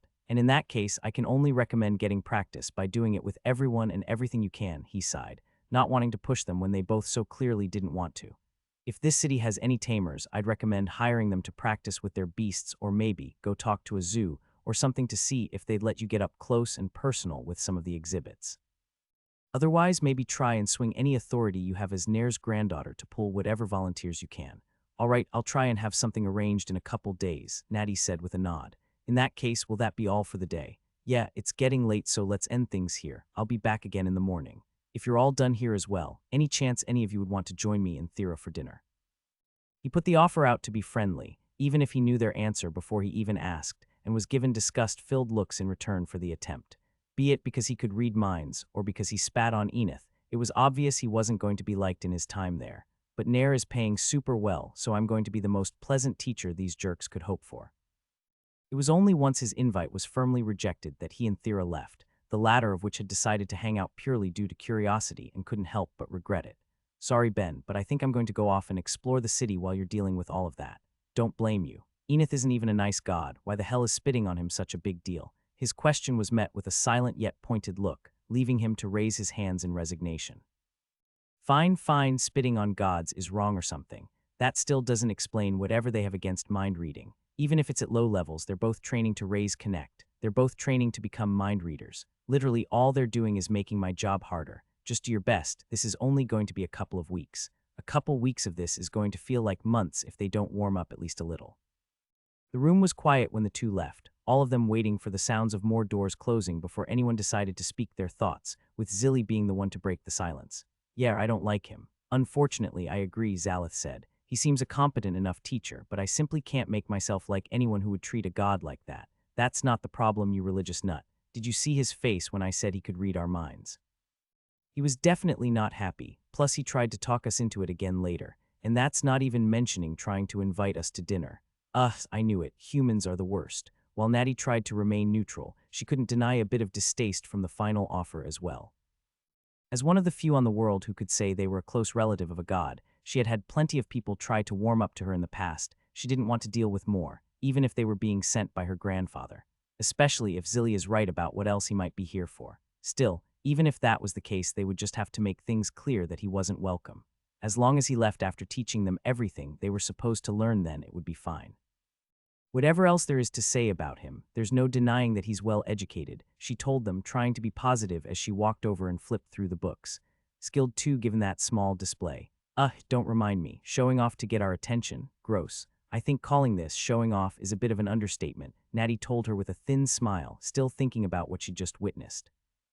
While Zilly at least understood that materialization was a challenging spell, she wasn't appreciating how hard it was to do. With Ben's help, Natty had raised all three of her magics by succeeding at it after the strange way he'd connected to her mind, and afterwards she'd been able to keep making bits of water and iron in small quantities. Creating a proper book, with a fabric cover, paper pages, and the expected bindings was a whole other level, even before considering the fact that he'd also materialized it with dried ink, filling all of the pages with words and diagrams. If someone had told her they could do such a thing, she would have laughed in their face at making such an absurd statement. The fact that it was done so casually before her was nothing but a shock. Even if she didn't want to, she couldn't help but be impressed. Should I be asking for advice on materialization while he's here? No, I don't want him thinking this is some invitation to try getting closer. I'm aiming for mutual disinterest at best. Zilly seemed to have a low opinion of the species as a whole, and Natty was comfortable trusting her opinion. She'd heard about her other friend's marriage often enough that it didn't give a great impression of the race, and the idea that her grandfather might be aiming for such an outcome was firmly planted in her head, whether she liked it or not. She knew that the current demigods on the world, as well as her late father, had been brought forth for the singular purpose of creating a strong fighting force, and given how much of his blood she'd inherited, it wouldn't have been a surprise if there was such an aim to see how it could work out. She already knew from attempts in the past that children between demigods weren't guaranteed to bear their parents' power, and given that she'd never met either while the other two on the world were both from aquatic races, neither of those options stood much of a chance. With one of the summoned, though, they were an unknown variable. All of them came to the world with high attributes and awakened skills, and from the few legends and records, they were from the lost worlds that had used such a spell in the past. It sounded like some of their strength would stay in their blood for a generation or two. Who was to say how that would work out if it met her own bloodline? It could be the sort of thing that could create enough strength that could last for another couple generations, especially given that his blessed skills seemed like they were compatible with the few drops of crafting divinity in her veins. But I'm not just some breeding sow to pump out children to fight and die, she told herself, feeling her teeth clench. And with the points already marked, it's not like it would even do any good at this point either. Infinite hells, why do I need to deal with this? Just considering the possibility made her want him gone, but there was only one way to speed that up, so she did the little she could, opening the book and flipping through pages. There's no way you're studying already, Zilly complained, feeling like she was going to be dragged into it. I already feel like I'm going to fall asleep from hearing him drone on. Let's just go and eat already. The sooner we're competent in this, the sooner we can move on to a different topic of lessons, and the sooner he can leave, so come on and practice with me. If we get through all of the different projects he has here, then he can judge them tomorrow, and we deal with the next thing. Who knows, maybe we'll get lucky and have him out of our hair by the end of the week. Fine, the summoned girl gave in, looking thoroughly deflated as she began reading through the list of projects and referencing the book Ben had made as well. If we're going to be stuck here doing this, then Zalith, you're on food duty. Hurry up and get us something. I'm not your servant. The granddaughter of your god needs to keep up her strength if we're going to be doing this for another few hours, so chop chop already. It was a simple provocation, but it did the trick, getting the high priest to go bring them their meals, even if he grumbled about as he was leaving, letting the two of them get to work on the first enchantment. It might take a few hours, but will be done in no time. How hard can this be? This is impossible. Failed attempt after failed attempt, they just couldn't get the hang of it no matter how many hours wore on. She understood that ritual magic was treated almost as a lost art because of how hard it was to use, but she never expected it to be that bad. I think I see why mind reading is supposed to be such an asset for this. Getting that last level looks like it's a priority. As long as one of them got it, then they'd be able to hear each other's thoughts instead of just feeling their emotions, and it was becoming more and more obvious that they wouldn't be having any success until they got there, forcing her to consider the bit of advice for raising the skill Ben had given. Hire tamers, get some volunteers, and rent out a zoo. I guess this is going to be a busy few days. Ben couldn't say he was particularly looking forward to the coming day given how the last had gone, but did his best to push away his misgivings. He'd been hired to teach, not make friends, and that was exactly what he planned on doing as he went over the next morning, even if he couldn't deny his small bit of jealousy towards Thera, who was instead going out to explore the town. His mood did manage to improve a little when he arrived, though, seeing not only his very tired students, but a bench full of enchanted items, as recorded in the notes he'd left. "Wow, I wasn't expecting you guys to hop into it so fast, but I dig the work ethic," he said approvingly as he went over to where everything was sitting, giving it all a look over. "I guess you guys didn't have luck working together, but it looks like you both managed to properly apply the principles to your individual work, so good job." It wasn't close to what he could do, but then, neither of them had a couple thousand minds at their disposal to build enchantments within tandem. As far as what could be expected for anyone with a singular mind, it was as good as he'd been expecting from anyone with an awakened enchanting to their name. The compliments seemed to fall on deaf ears, though with neither of the two caring about the praise. The fact that they hadn't succeeded with the combined work seemed to irk them both, making the two just want to begin the day and get things over with. "So will we be sticking with ritual magic today again?" Natty asked, getting a nod for the question. "Correct. Yesterday was really more of a primer than anything else. We'll be diving in for real today, so hope you're ready. Also, I've got something that might help ease things up." He pulled the two circlets he'd worked on before out of his bag and tossed them over to the two, getting a questioning at just what they could be. "Mind-enchanted circlets," he explained, going to say more as the two reflexively dropped them. "They'll help increase your learning rate, that's it, so I don't think it called for a reaction like that. What part of I don't want you in my mind don't you get?" Zilly glared at him, leaving Ben to sigh. "It's not me, it's an enchantment, but whatever. Nair's paying me either way, so if you guys don't want to use them, then don't use them. They're just tools to help speed things up a bit." Even with the explanation, neither moved to pick them up, meaning he'd be getting to enjoy a repeat of the day prior. "I long for the day that the mind-oriented of the world can live free of this sort of discrimination." Still, if they didn't want to use them, then there was no forcing it, and he instead began his lessons, eager to get the next few hours over with. After his lessons were over, he was free of his students, and celebrated that fact the only way he could, by going to the local branch of the Craftsman's Guild to take advantage of their library. It was one of the main things that had drawn him to that city given how Nair had described it, and from Ben's perspective, it didn't disappoint, looking almost as grand as the one that had been in the now demolished Craftsman's Tower, which means it's time to dig in. Ignoring the people around him, Ben crouched down, placing down a suitcase with a spatial effect bound to it, and opened it up before reaching out with Connect to inhabit the expanded space's occupants, giving each of his 4 clones a handout to begin their reading as books flew from the nearby shelf, and the turning of pages brought eyes to him the same way it would any time he was at the library of the Magic Towers. "Hey, I'm just minding my own business here, using the library for its intended purpose." Bad, I miss Delaire. She's such a good little student and always motivated and positive and friendly. These people suck, but maybe don't tell Nair I'm saying that about his granddaughter. What do you mean, what did I do? How is it a given that I did something? Jesus Christ, I would not kill Nair's grandkid to make myself more powerful. Getting to the 3rd tier means I ascend to godhood when I die, right? I don't exactly want to ascend with one of the few gods who likes me as an enemy, even ignoring the fact that I'm not just going to murder someone. If he was being honest, his sacrilege did react upon their meeting, but it didn't even make her look the way a 3rd-tier skill holder would in his eyes, let alone how it felt looking at a god.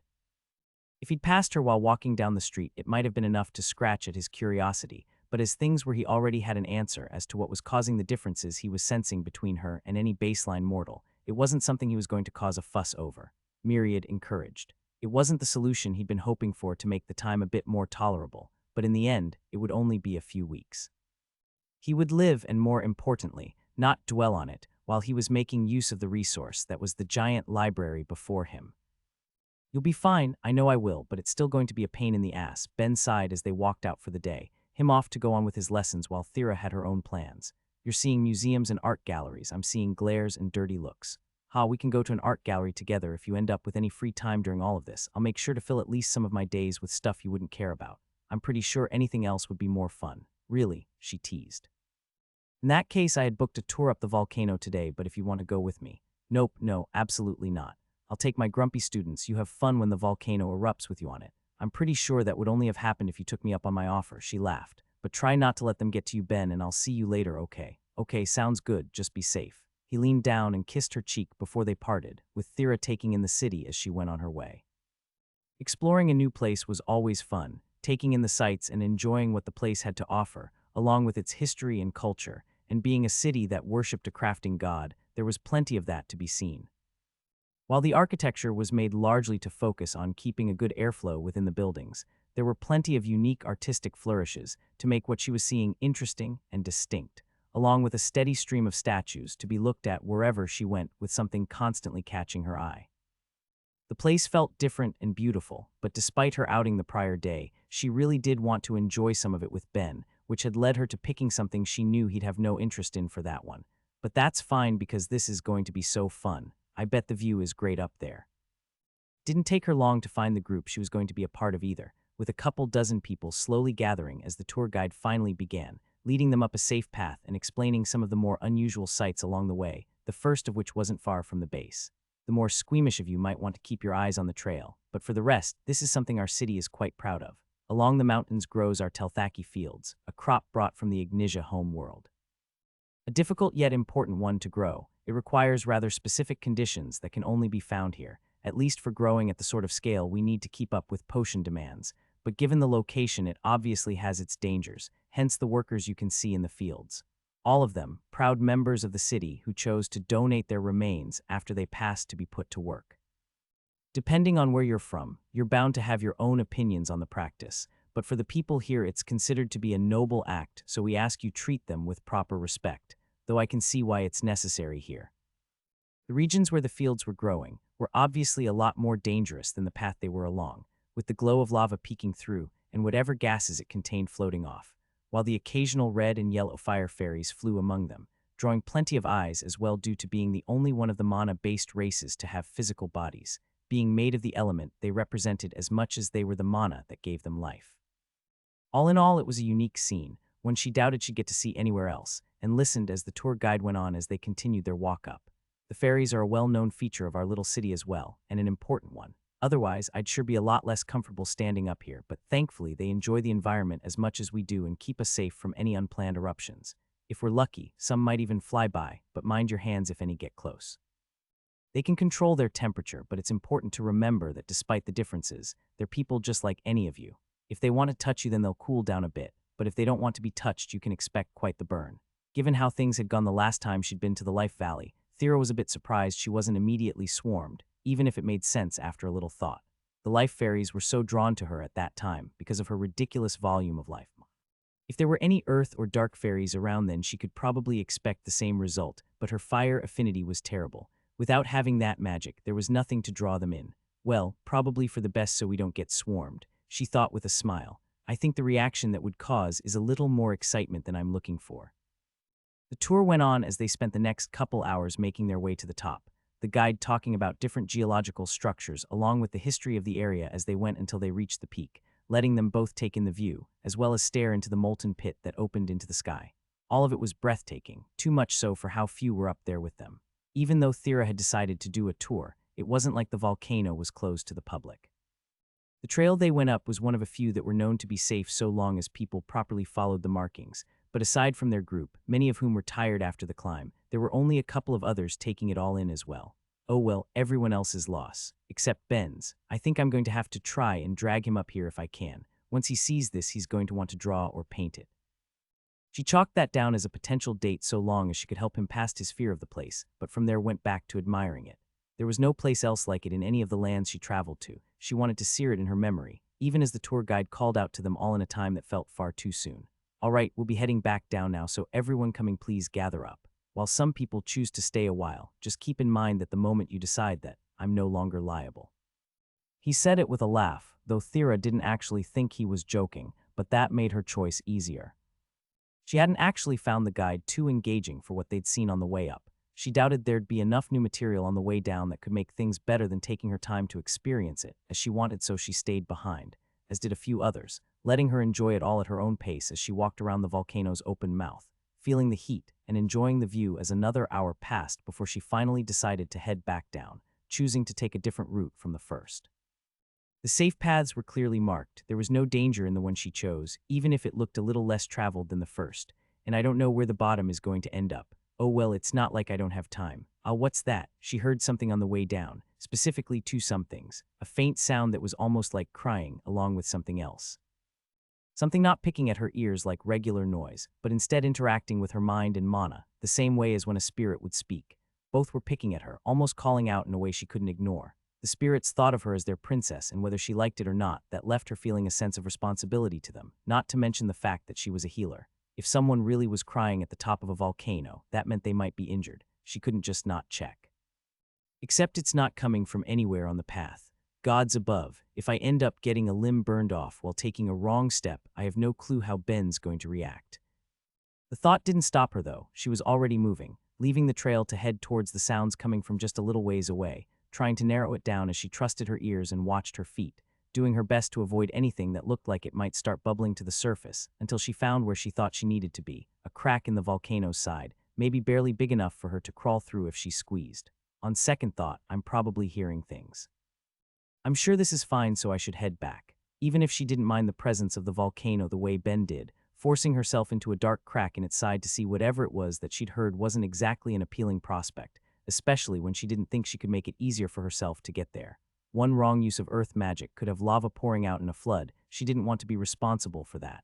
You can't die, Rocky, damn it. She couldn't deny what she'd just heard, and worse, the voice sounded young.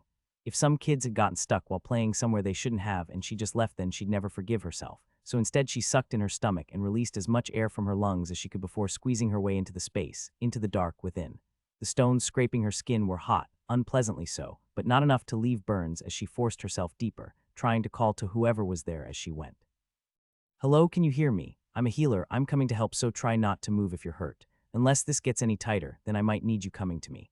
The voice went quiet after she called out, but she kept pushing in deeper, eventually being forced to take a turn that she contorted herself to make, and finally laid eyes on just who she'd heard, facing a sudden, different problem.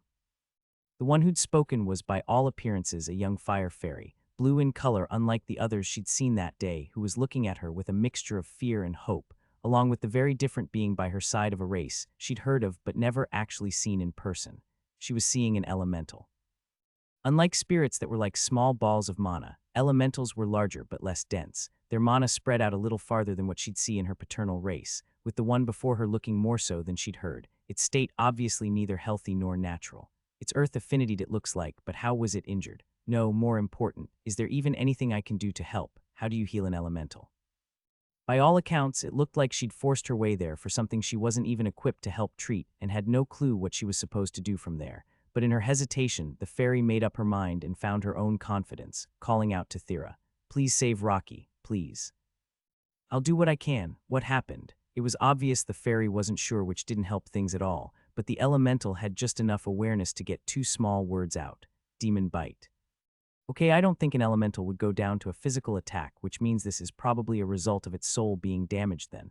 I just need to figure out what I could possibly do to fix that. How do you heal a soul? And does healing magic even work on mana-based life? I guess I can at least try some of the simpler general spells and hope for the best. She crept closer, intending to do just that when she noticed something else. The elemental Rocky was slowly sinking into the ground, with the young fairy crying out to it. "Rocky, you have to be strong. You have to stay up here so she can help." Despite the fairy's cries, though, it didn't seem to have much strength left at all. Thera wasn't even sure if it was still conscious, except for whatever noise it had made when Thera had first heard it, and that two-word explanation for what brought it to that state. She'd only really been hearing the fairy. "Okay, without my staff, this is going to be a little hard, but it doesn't look like I'm going to have much choice." Shaping her mana, she reached out with the only option she could to keep the elemental above ground despite it being the worst she had. Her barrier magic formed, scraping the sides of the thin cave as it dug out the stone the elemental was sinking into along with the elemental itself, letting it rest against pure mana and giving her just a bit of relief with that one part successful. While she'd never been straight out told as much, she was aware for spirits at least that any affinity didn't have a large effect on them other than potentially soul, but she'd gotten the impression that non-affinitied options could show their value for them depending on how they were used, and it looked like she'd been right, with Rocky unable to phase through what she created as the elemental was carried towards her, the young fairy close behind. Thera ignored her, though, giving her focus to the patient at hand as she began all of the more basic life spells she could think of, hoping that one might do something, only for each of them to fail. Her magic barely integrated with it, pretty much just as she'd suspected. Okay, let's think. That was always a slim chance, but is there anything? Yeah, that might work. Spirit empowering. It didn't matter what the name of the skill was. The two races were close enough that Thera thought it could have a chance and immediately tried it, feeling it fail again, but not in the same way the last attempt had. It felt close, like it was on the edge of what was possible, so she kept trying, spending thousands of mana but never getting it to click. Okay, think. What's not working here? Or how can I make this work? There's got to be a way. As much of her time went to healing people and helping spirits, neither activity had prepared her for that. If she'd at least seen an injured spirit in the past, then she might have had some clue, but as things stood, her two greatest options had failed. What else could she do? She didn't want to give up, but it didn't seem like there was going to be much choice. The only thing that kept her going was that the moment she gave in, she'd have to figure out how to even begin comforting the fairy who seemed to hold the earth elemental so dear. Earth, maybe that's it. It's at least something to try. She didn't think she'd be able to heal it with her earth magic, but combined with her previous failed attempts, she wanted to believe there was a chance and pushed the rest of the world away as she carefully grabbed hold of the mana within herself and directed it without a staff, trying to tie the healing properties of life into the earth she wanted to guide through the patient's body. Directing it with her spirit empowering, and finally feeling it click in a way that it hadn't before as everything lined up, and the elemental was flooded with her power, its vitality coming back, and the mana that made up its body ended up looking brighter in her eyes, at least until the crawlspace she was in exploded with light as notifications filled her head. She felt her eyes grow wide with the notifications ringing out in her mind, but didn't get the chance to take them in before the young fairy was in her barrier, throwing herself at the elemental that was now more than capable of handling itself as it gently floated out of Thera's magical grasp. "Rocky, I'm so glad you're okay. You can't scare me like that. I don't know what I'd do if anything happened to you." "Apologies, Inja. I will not worry you again," it said before directing its focus to Thera. Don't worry about it, but I'm not a fairy." "You're not?" "Of course she's not, Rocky. Look at her, she's way too big." "You know there's no such thing, Rocky." I'm just a passing mage who wanted to help. Don't worry about it," she told them. "A very claustrophobic mage at this point, so I'm going to try squeezing my way out of here. Try not to get hurt anywhere so far from others next time, all right? Understood, and allow me to help you out." With its body restored, it wasted no time expanding the passage she'd had to squeeze through before, not exactly leaving it wide, but big enough that getting out wasn't the ordeal she'd expected as she bid the two goodbye and enjoyed the feeling of fresh air as, before she bothered to deal with any of her scapes and cuts, she sat down and touched her job crystal, taking in the options. Available JOBS. Musician. Professional dancer. Bard. Darkness mage charms specialized. Healer. Dark mage. Staff user. Homunculus creator. Chimera maker. War mage. Empathy mage. Barrier mage. High crystallization mage. Master spirit mage. Mana embodiment. She couldn't keep the smile from her lips as she saw the new options, letting her know that what she'd just heard was true. Master spirit mage was there, telling her the same thing the notification just had. She'd awakened a skill. With 3 awakened ones to her name already, maybe it shouldn't have felt as good as it did, but given the circumstances under which she'd managed the first 2, along with the fact that the gods had awakened her last one for her, that left this new one as something wholly hers and wholly positive. She'd saved an elemental in need and had just reaped massive rewards for the act. And it looks like that won't be the only one I awaken today, she thought with a laugh. I got my last level of barrier magic, so it looks like I'll be getting Ben to help with that later too, which means I really should be planning my next job accordingly to take the most advantage of that I can. If she was going to be able to awaken her non-affinitied options as well, then that would give a massive boost of experience to anything she took. The only question was what to go for to yield the best results. Taking a non-affinity job would be something she'd likely finish immediately, but given that all of those options were below the master path, it would be a bit of a waste considering the bonuses she would get, while her new master spirit mage option would likely leave her with no experience. Assuming it gave similar bonuses to both her previous spirit mage jobs, that meant it would offer nothing for what she'd awaken next, which would leave war mage.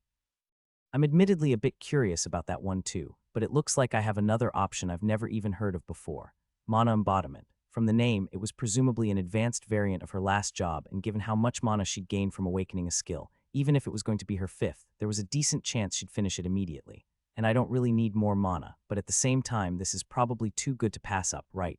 Yeah, okay, I'm doing it. I'll take mana embodiment. Name Thera Oris. Race Succubus Spirit Hybrid. Titles: Spirit Child, Madman's Lover, Spirit Princess, Saintess, Destined Holder of Spirit Empowering. Jobs: Mana Embodiment, LV0. Previous jobs: Beginner Dancer, dancer, apprentice mage, earth mage, true mage, high earth mage, spirit mage, life mage, high life mage, telekinetic mage, adventurer, high telekinetic mage, high spirit mage, master earth mage, earth princess, master life mage, life princess, saintess, crystallization mage, master adventurer, queen of mana. Vat's life magic blessing. Quox's blessing. Eneth's blessing. Earth Pantheon's blessing.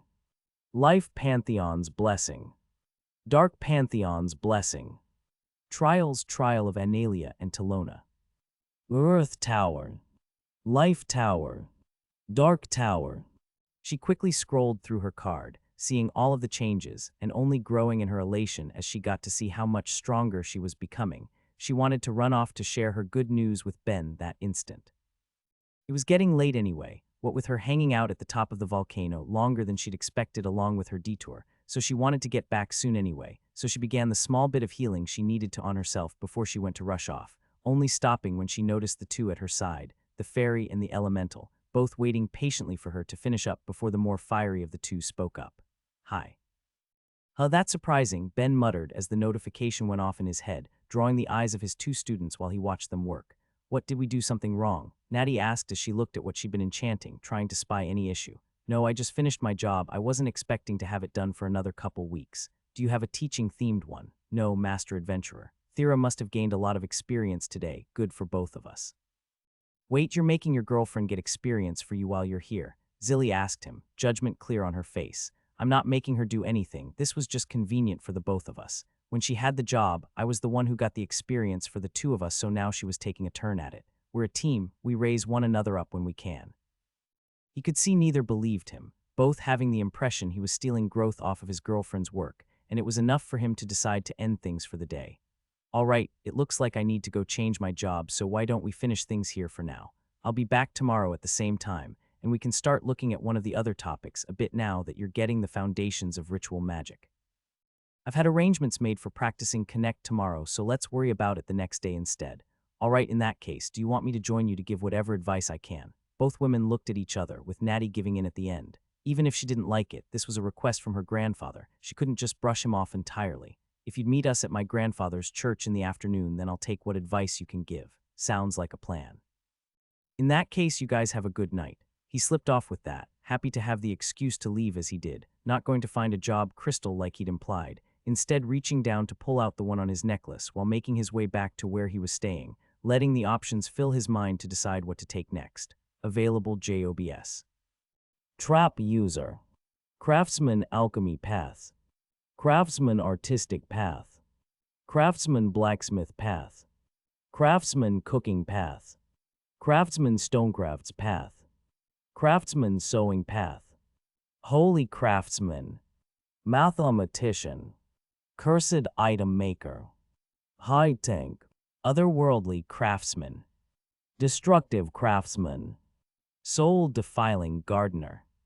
Summoned Enchanter. Ritual Enchanter.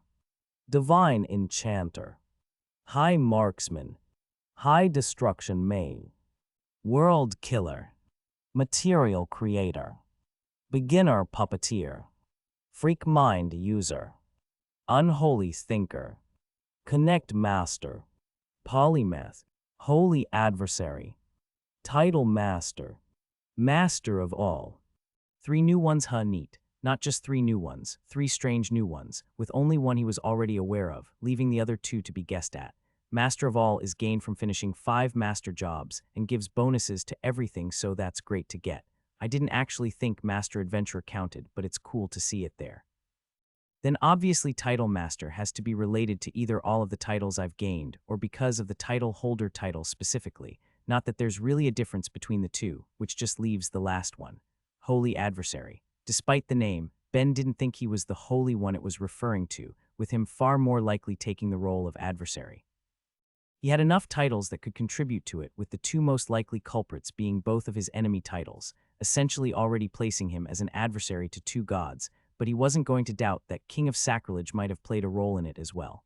Which means I'd definitely be getting sacrilege bonuses for it. There's no way I wouldn't, but not this time. Probably not the next either. He had thought he'd known what he was going for before he'd seen the new options, having planned on taking otherworldly craftsman since he wanted more bonuses to his crafting specifically, but one of the new options made him second-guess his choice. Master of All was a good job, an exceptionally good job on a similar level to Master Adventurer. It gave bonuses to everything, with only one real drawback: it would be slow. Slower than anything else he was likely to take, and he couldn't think of a good strategy to speed through it. Given that it would give bonuses to everything and gain experience from just as much, it sounded like the couple of people who'd managed to gain it in the past had found the leveling difficulty had spiked, and without an adventurer to merge his pool with, he wouldn't be able to cheese it, but it could still be worth it to get bonuses for everything next time. Getting master bonuses to every attribute and skill would be incredible, but otherworldly craftsman would give bonuses beyond the master rank to his core skills, and given all he had already learned, it wouldn't be too long for him to complete it. Better to take the easier one first that focused on what he really wanted, and to move on to that one next. I'll take otherworldly craftsman. Name, Ben Hef. Race, human. Titles: Apostle of Myriad, the Forgotten One, Miracle Maker, Skill Learner, Enemy of Enith, Trial Defier, Trial Breaker, Godslayer, Monster, Madman, God Killer, Threat, the Mad Apostle, Destined Holder of Connect, God of Destruction, Creator of Life, Awakener, Maniac, Brutal Blacksmith, Defier of Gods, Title Holder, Enemy of Olencia. Jobs: Otherworldly Craftsman, LV9. Previous jobs: Apprentice Craftsman, Craftsman, Priest, Enchanter, Mind User, Magic Item Maker, Magic Weapon Maker, High Enchanter, Fractured Mind User, Tree Tamer, High Craftsman, Apprentice Mage, True Mage, Tank, Heretic, Adventurer, Divine Heretic, Kin, Master Craftsman, Master Enchanter, Scholar, Connected Enchanter, Infernal Craftsman, Marksman, Destruction Mage, Material Mage, High Material Mage, Profane Enchanter, Master Material Mage, Impious Creator, Mind Master. Master Adventurer. Attributes: Vitality, 1165. Vitality recovery rate, 31 hour. That's a little odd, he muttered as the various notifications rang out in his head. None of it was bad. By all reasonable standards, everything he just got was actually quite good, making him feel confident in the choice he'd made. Gaining enough levels right off the bat to put a healthy dent into the job was fantastic, along with getting the ones he had been wanting. The point of taking it had been to level up his crafting, and now that was already done. No, what was odd was how the notifications had gone off, placing the new skill he'd gained in the middle of everything else instead of the beginning or the end. A skill he hadn't heard of. There was nothing necessarily wrong with that, but it did pick at his curiosity, and he called up to his god, looking for any answer as he kept on his way. Myriad, myriad, myriad, your humble apostle has a question, so free up some time and answer me. I'm a little humble sometimes. Anyway, I took a new job and got a new skill. Artisan's Touch, no level attached to it. Any chance you're familiar with it? Odd how. Come on, buddy, if you know, then no holding out on me. Okay, ignoring that last bit then, what does it do? If it's a trial reward, it has to be pretty damn good. His rising excitement was met by Myriad's silence, dampening his enthusiasm with each passing second. God damn it, all right, fine. Tell me the problem with me getting it already. Weird, but I'm listening. It was a rare class of skill, uncommon enough that he only had 2 examples of it in his ring library, but a boon for whoever gained them. They essentially acted the same way affinities would for magics, only for skills instead, making a person more compatible with the class of skills that matched the type of inclination. It was honestly something he would have loved to get, but he didn't think there was any real chance of him finding someone with crafting inclination and then getting Xandil to gain the skill for him to learn later. When his god put it like that, he really couldn't help but agree with the assessment, even if he decided not to let it get to him.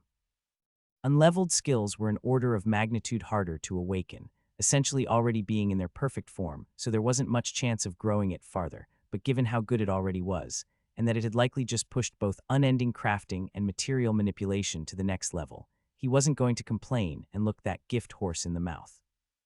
After all, given that we're getting closer to the next wave, I probably wouldn't even live to see myself awaken a crafting inclination. Might as well take this as it is now and be happy with it. While Ben was cooking dinner for the 2 of them, the door opened, signaling Thera's return for the day as he greeted her with a smile on his face. Welcome back. A little notification in my head told me that you must have had a pretty exciting day. That's maybe putting it mildly, but you can't guess how I finished my job so fast. You're right, I can't. I was sure there was still going to be another couple weeks unless you've secretly been doing some hardcore training when I haven't been around.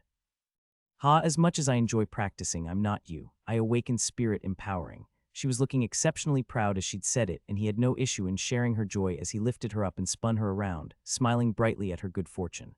Oh man, that's great. Congrats, how did you manage it? Okay, well, that's a bit of a long story, you see. She explained what had happened over the course of the day, from going up the volcano to finding the fairy and the injured elemental, along with just what she'd had to do to heal it, and how that had worked out for her in the end. So I leveled my earth and life magic on top of awakening spirit empowering, and even got a bonus skill with it. Oh, and I got my last level I needed for barrier magic too. Okay, not going to comment on the whole wandering into a volcano crack thing and focus on the rest. So that's great. We can handle your non-affinitied magic tonight and wait. You got a bonus skill for awakening spirit empowering. I did. And you also got one when you awakened your life magic. Okay, I'm officially jealous, he sighed. What's the secret, Thera? How'd you pull that off? I'm pretty sure it just comes down to luck, Ben, which sadly means you'll never manage it. While awakening a blessed skill guaranteed one would gain a bonus skill for their efforts, there should have been a 1 in 10 chance for any other skill to give one as well upon awakening.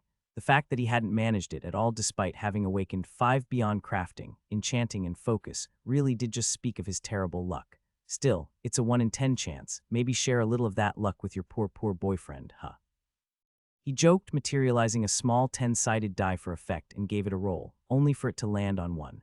Having me as your girlfriend is already the best luck you could get, she teased back, and a weighted dice doesn't really get the point across. She gave it a roll herself, clearing her throat and looking away when it landed on 10, rushing to change the subject as Ben just watched it sadly.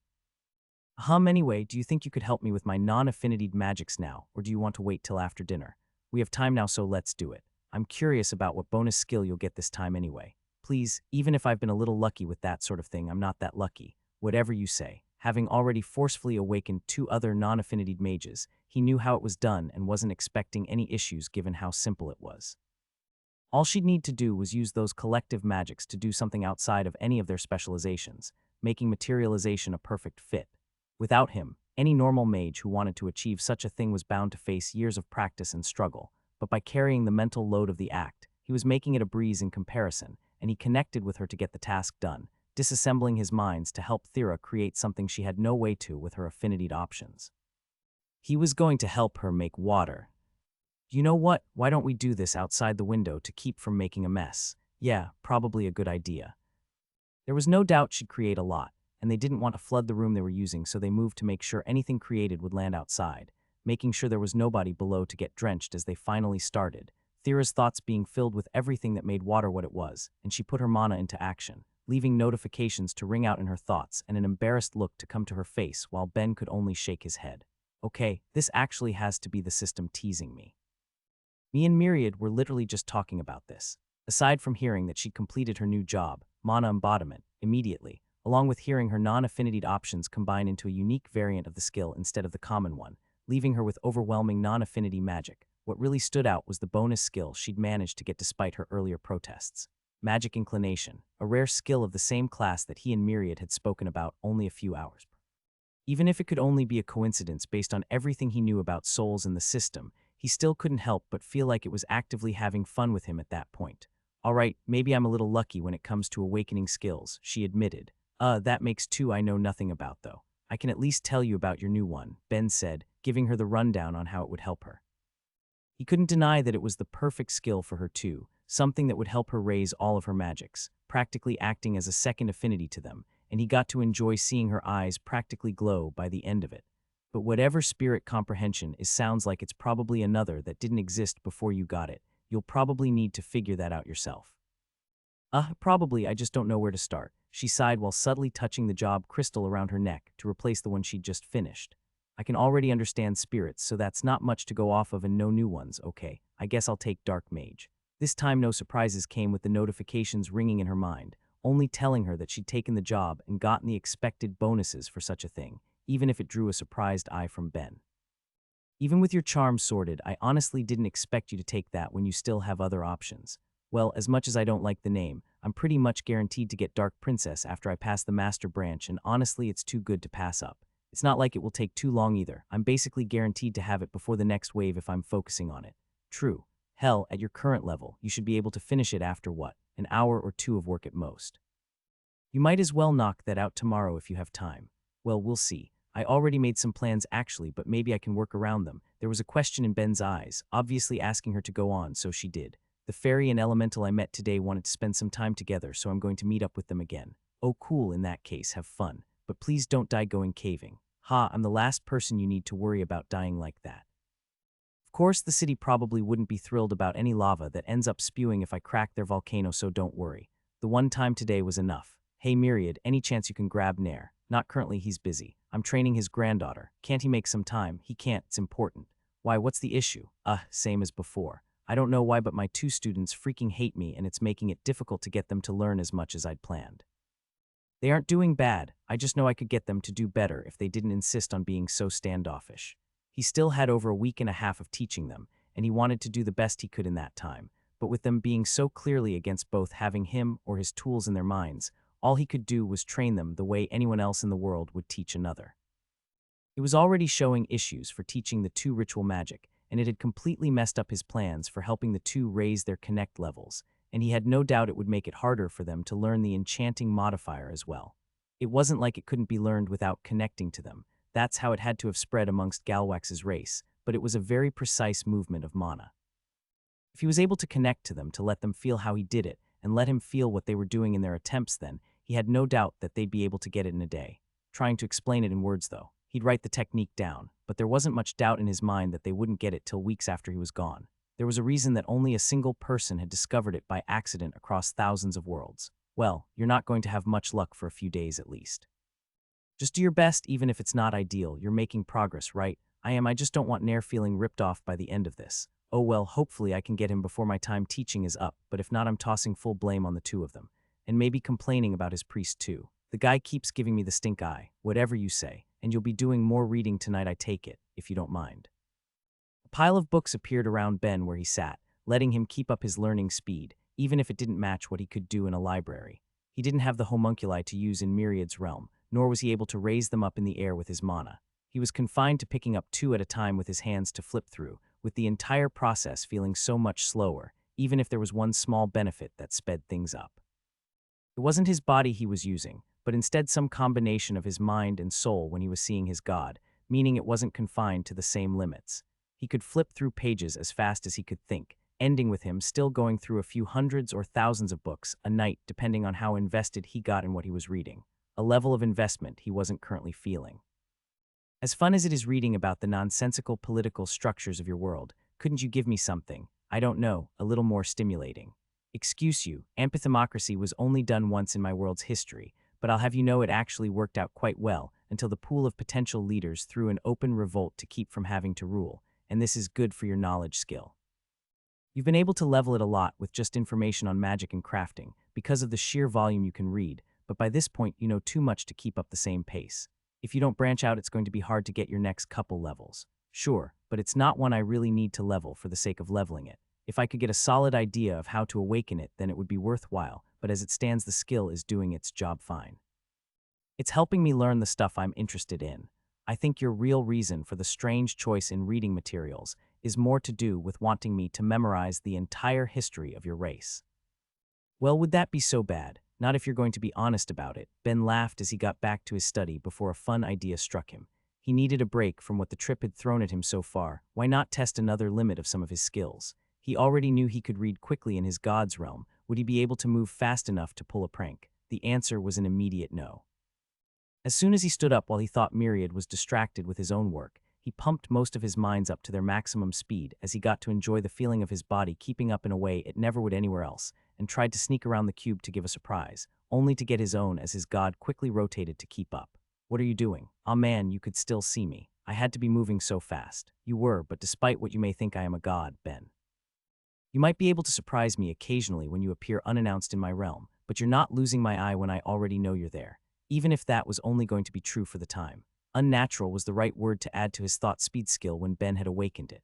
Myriad could keep up with his apostle for the time being, but the god knew that wouldn't be true in a couple more levels. Not that there was a need to make Ben aware of that. Lame but fine. Back to reading then. You really came, Inja cheered the second she saw Thera at the base of the volcano where they'd agreed to meet up the day prior, with Rocky hovering by the fairy's side as the two rushed to fly around her. And right on time, we just got here too. Incorrect, we have been here for approximately 2 hours. No, we definitely just got here, the fairy said, lightly hitting her friend while looking bashful, bringing a small smile to Thera's lips seeing it. Cute, I am, aren't I? The fairy said proudly, puffing out her chest. You're what? Cute. Mom and Dad say so all of the time, you have a good eye. Did you just read my mind? No, you just said I was. Did I accidentally say that out loud? Embarrassing. Thera cleared her throat, trying to keep the little slip from her thoughts as she spoke up. So what did you have in mind for the day? After saving Rocky the day prior, the two had approached her after, asking to see her again, and with no other solid plans, Thera had agreed.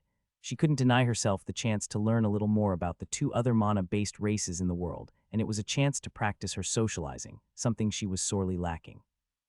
With her charm no longer being an issue, she wanted more experience interacting with others. Why not start with two who seemed to want her time? Inja looked frazzled by the question, though, not actually having thought that far ahead, leaving Rocky to take over. Yes, let's do that. Ha, sure, that sounds lovely. With the plan made, they started walking, Thera content to be led wherever the two thought was interesting enough while being peppered with questions as they went from the small ferry buzzing around her. So what happened yesterday when you lit up so much? I asked my dad and he said you probably awakened a skill, did you? I did, the one that helped me heal Rocky. There was no point in hiding such a thing when the two had seen as much already and she was still feeling good about it, with the little fairy looking at her in open awe. So cool. What does it feel like when that happens? Mostly it feels like getting stronger. Getting the boost to all of my attributes just creates a feeling of power unlike anything else. I'm more used to it now that I've slept, but I still feel stronger and probably will for a while until I get used to this as my new normal. That sounds great. I wish I knew what that was like. One of the things that all of the mana-based had in common was their inability to grow. The mana that made up their bodies was fixed, and while they could use it for some incredible things, beyond what any mortal could hope when using their own power, they'd never be able to grow beyond it, at least not normally. With Thera's awakened skill, though, there was a chance they could see what it was like to be buffed. Want to see what it's like to get a little stronger?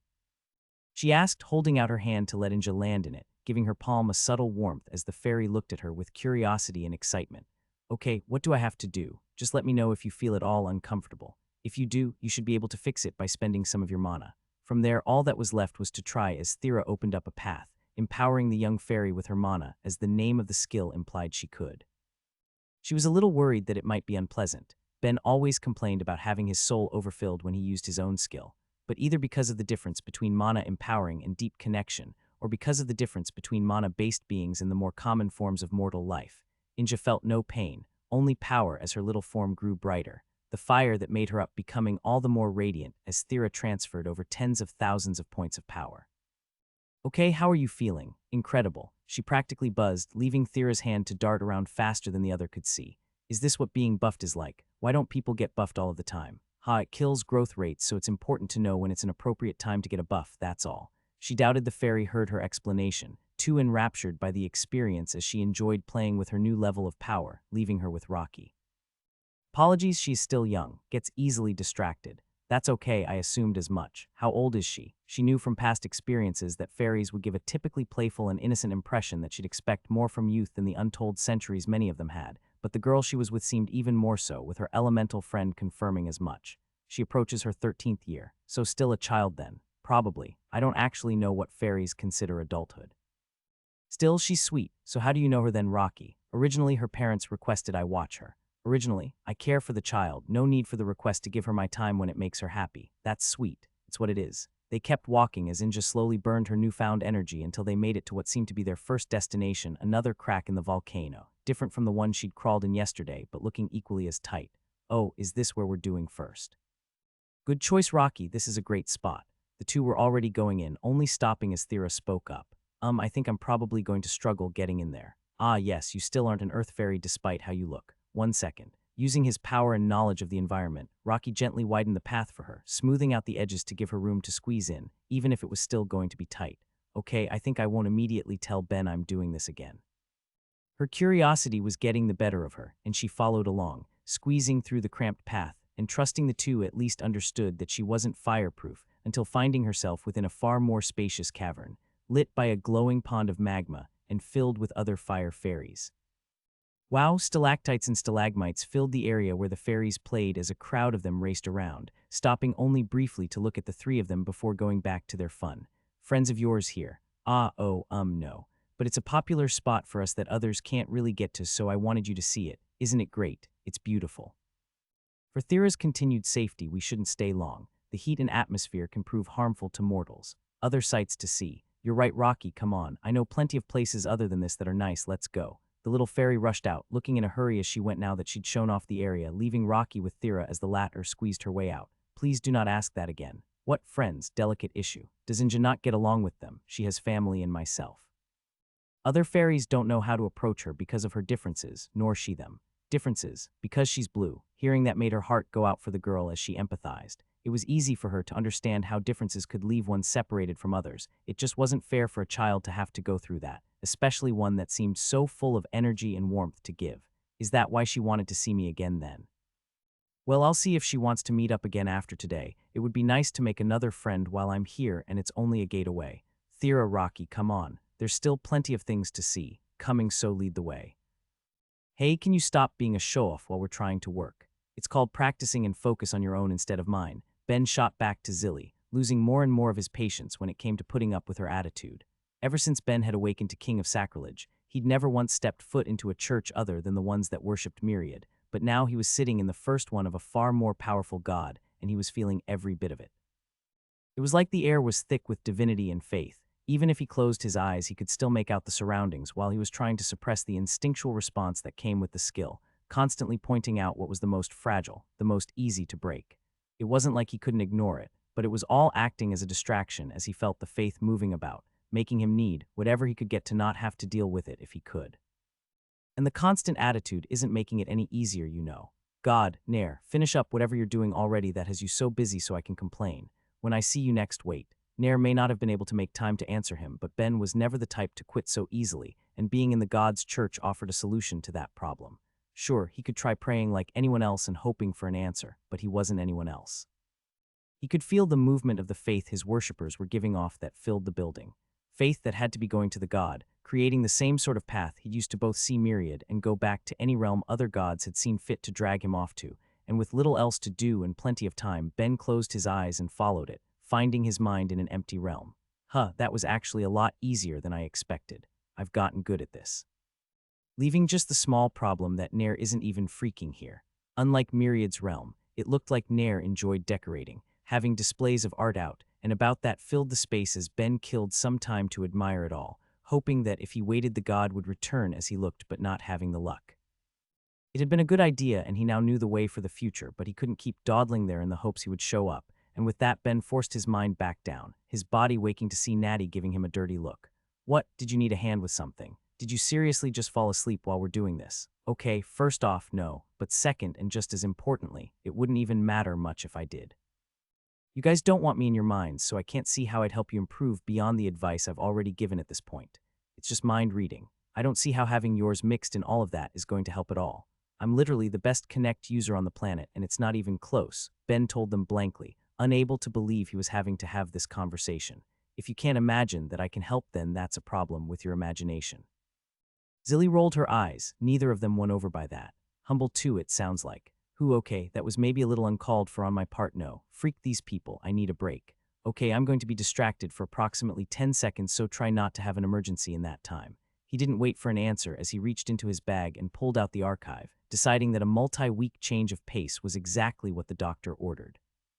Holy crap, that's not just disgusting, that's perverse. That's how this language works. It's not exactly myriad levels of bad, but this was messed up to try and figure out. In his need to escape his students, he hadn't let himself waste his time in the archive, using every moment to do his best to decipher the mysteries of the final book it contained, for all of the additional displeasure it had caused him by the time he had finally got it. Aside from the fact that the language in question seemed to only have irregular verbs, what had really tripped him up was a matter of word order. All languages had rules, even if they could frequently act more like guidelines, and one of the big ones had to do with how words would be arranged in a sentence. The arrangement varied from language to language, even if there were some arrangements that seemed far more common than others, with the fact that he hadn't been prepared for some of the hypothetical arrangements to spring up being part of what had given him problems. While his native English used a subject, verb, object to the order of its sentence structure, and WorldSpeak used what seemed like the far more common subject, object, verb arrangement, based on what he'd seen from both languages Hillary had taught him as well as plenty he'd deciphered within the archive. The final one he'd decoded was a mix of two that he'd never actually seen examples of before, being both object, verb, subject, and object, subject, verb. As far as languages went, he'd hated it, but it had served its purpose of giving him a break from his students, his perception of time making it feel like a couple weeks had passed as he had diligently worked on decoding it, and he slipped the last book back into its shelf, its cover changing colors to match the rest. And now to see what all of that hard work is going to be rewarded with beyond leaving me as the world's foremost mortal expert on alien languages. With it slid into place, he waited, sure something more would come given all the work he'd done, only to be faced with nothing. Minutes passed as he waited, hoping for anything, be it something to appear or maybe an announcement, even just something acknowledging that he'd done a good job in reading it all, but that seemed it was the end, filling Ben with indescribable feelings given how much work he'd put into all of that. Okay, looks like I'm off to see if it's possible to burn this thing then, cause I refuse to keep sharing the world with an artifact Galwax made, mythic item or not. He turned to do just that too, aiming to take the typical exit that would free his mind from the place, only to be stopped in his tracks. Where there'd normally be one door, there was now a second, all but begging to be walked through. And the archive lives another day. Let's see what it has to offer then. He didn't hesitate as he grabbed the handle and pushed his way through, eager for whatever would come next. He couldn't begin to imagine what might have been waiting for him now that he'd read all of the books, but stopped in his tracks as he received one more surprise, in the form of what by all accounts looked like a star glowing with a rainbow of mana weighted on the other side, the god Galwex once again before him. And once again, I'm considering burning this book, so if you don't do something interesting quick, then it's going to happen. He knew the statement would do nothing, if only because his sacrilege was telling him something he could have easily guessed at. That wasn't Galwax, the god still just as dead as when Ben had suffered through his trial. No, instead it was another pre-recorded message designed to wait for anyone who managed to get so far, with his entry into the room activating it. A mind craves knowledge and challenge to grow. The fact that you've gained access to the archive shows that's something you're well aware of, but by learning all it has to offer, you've taken a step further. The recording began. What you've shown is an appetite for knowledge incomparable to merely being focused on your chosen field, something that needs to be rewarded. Well, it was an interesting challenge at least. And wait, I'm hearing you in WorldSpeak. I don't care how powerful you are, there's no way you were able to modify the archive when you basically dropped your tower off and dipped. You son of an idiot, you're getting the language from my mind and translating it. Why couldn't you do it for the rest of the books? Appetite for knowledge, my ass, you just wanted to be difficult, didn't you? He didn't get an answer, the recording incapable of providing him such a thing. Instead, it gave him his reward, or at least what he expected was supposed to be the reward, despite a level of pain that brought him to the ground, clutching his head as notifications screamed out at whatever had just been done to him by the god's lingering power bound to the book. Oh my god, what the freak was that? From his last encounter with the god, he knew Galwax wasn't able to give him skills through the recording, meaning whatever he'd just tried to do had caused the levels and new skills Ben had just gained and was still reeling from, even if he had no idea what had just been done to him. He was pretty certain that on top of the nearly 500 new minds he'd just gained, he was also going to be seeing a substantial boost to his intelligence. But that didn't explain the extreme pain, nor the new feeling in his head as every single mind he had just changed, numerous strands of consciousness that made up each of his minds altering on a fundamental level. If all of those individual strands had twisted and clumped together to create powerful ropes that were each of his minds, then the change had just left them barbed, altering his thoughts in a way he didn't know how to react to. What the freak is alien thought structure? With the recording still going, ignorant of the effects just inflicted on him, it wasn't long till he got his answer. The most valuable tool any person can have is the power of their thoughts, and by getting here you've shown how much you value that trait. It's only right that I aid any individual promising enough to get here, so this is my gift to you, a boost to your ability to learn and strengthening your mind as a whole. Oh my god, you fucking idiot. No wonder this just sucked and I got another weird skill. You just tried to do whatever generic changes you would do to a Galwaxian brain to a human one. You short-sighted asshole. If I didn't already think with my soul, that might have killed me. Did you just assume nobody on this world would ever get this far, or did you just forget you left this little feature in here? Or I wish you were alive so I could kill you myself, and finally get that level I need.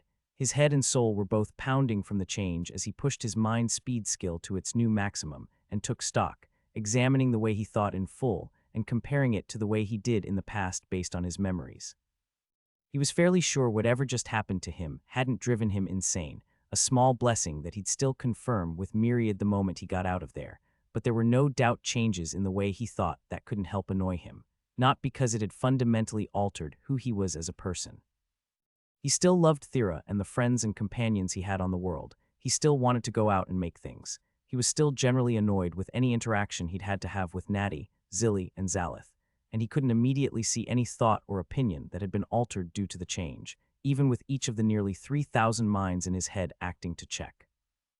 No, what immediately annoyed him was that he could instantly tell that despite how careless that dead god had been, which resulted in the change to his mind, overall, it was beneficial.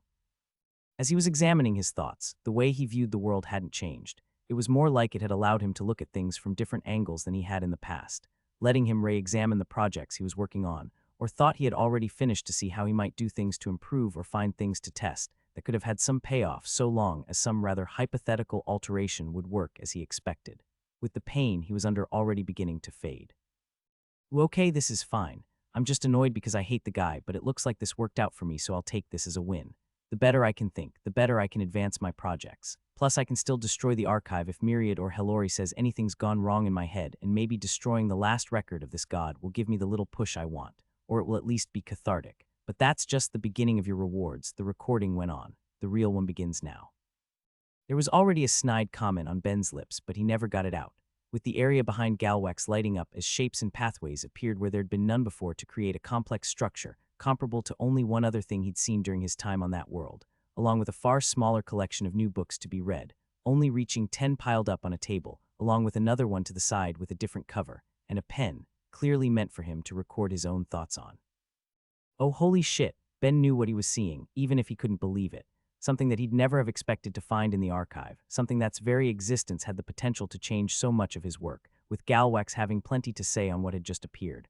What you're seeing, Galwax went on, is a purchase. Some might say a foolish one, yet one I was powerless to resist when the void god flew through my system offering to sell her knowledge.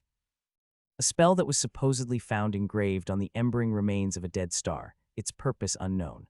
I'm not insane, my dear believer, but I am a hobbyist, happy to get another opinion from anyone who might have the motivation to give this a look and take their time to continue my own goal of decoding the mysteries it contains. While I could always activate it myself to see what it could do, I'd rather not find out that this complex array of mana is what killed the star it was found on in the first place, leaving me with no choice but to work out how it functions before I think of touching it. A goal that you could contribute to if you'd be so bold. You got lucky, Galwax. Your book survives another day. Ben was already walking through the spell, taking it all in as a single truth was evident to him, something he couldn't deny and made his heart pound. What he was seeing was smaller than the summoning spell. Simpler too. In all, if he was asked to compare, he'd have said it was maybe an eighth as complex, tops, but that didn't matter. Whatever the spell might have been, it had a single evident truth to it for anyone with the right knowledge to see.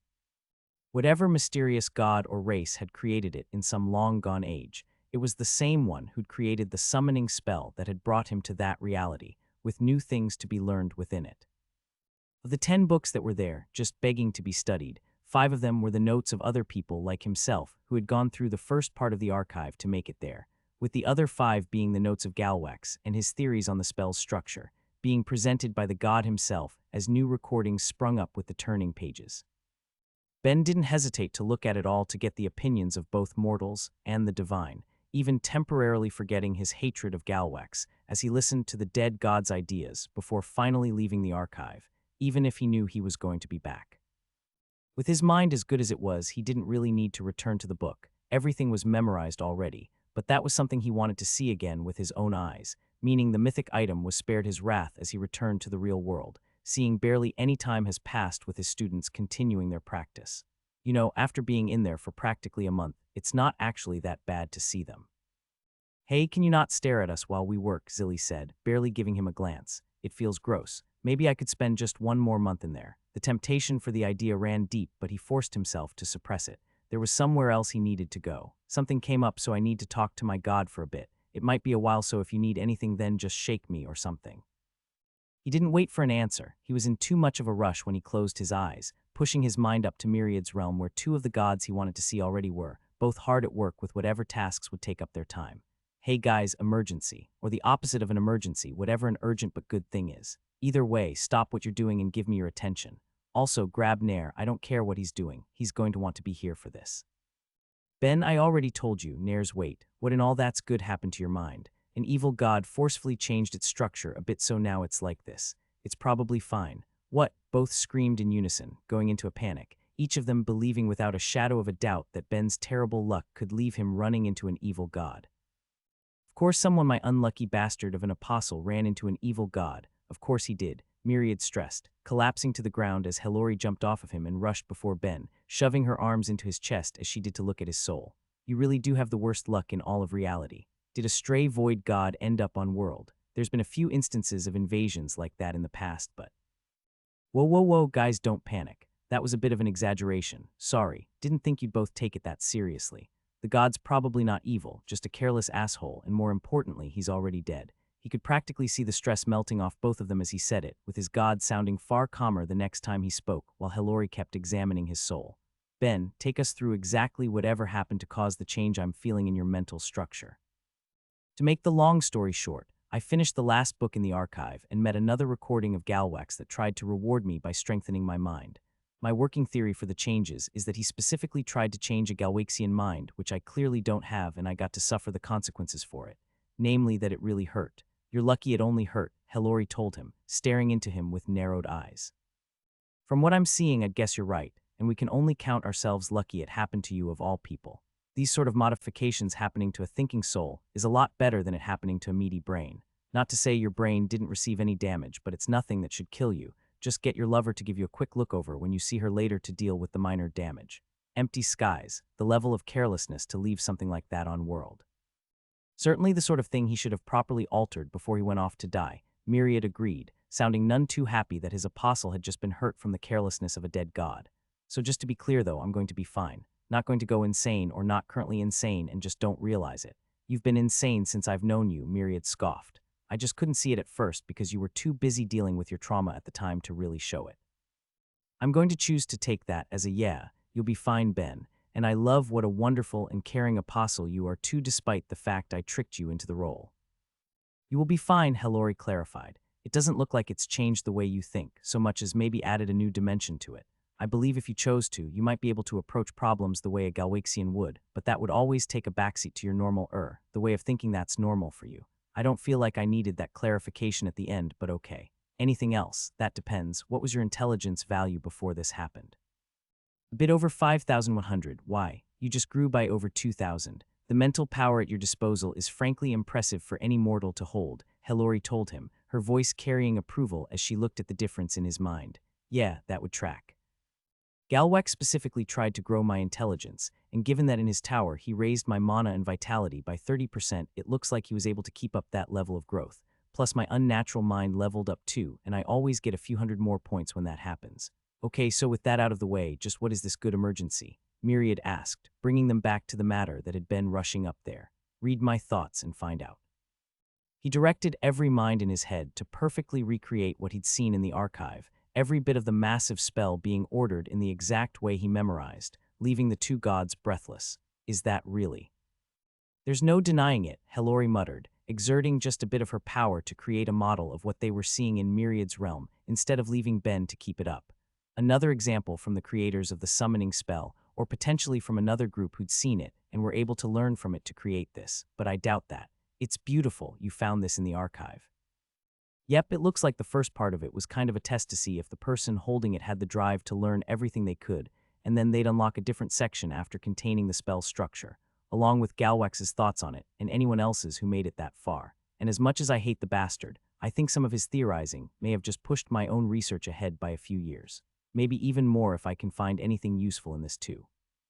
Look at it, it's not many, but it has some mana modifiers in it that the summoning spell doesn't.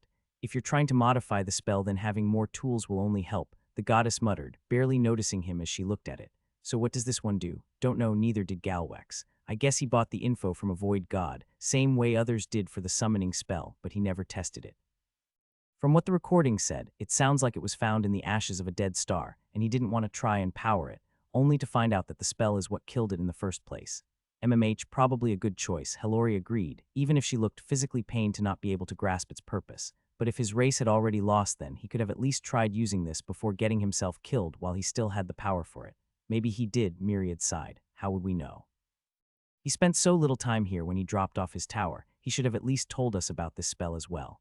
Well, no point dwelling on that dead asshole, Ben said cheerfully. Instead, hurry up and grab Nair so he can see this. There's no way whatever he's doing is more important, right? No, it is, his god said in no uncertain terms. You'll hear about it soon, but it will be keeping him fully occupied for the next couple days at least. He will be very disappointed to learn that he missed the reveal of this in person, though.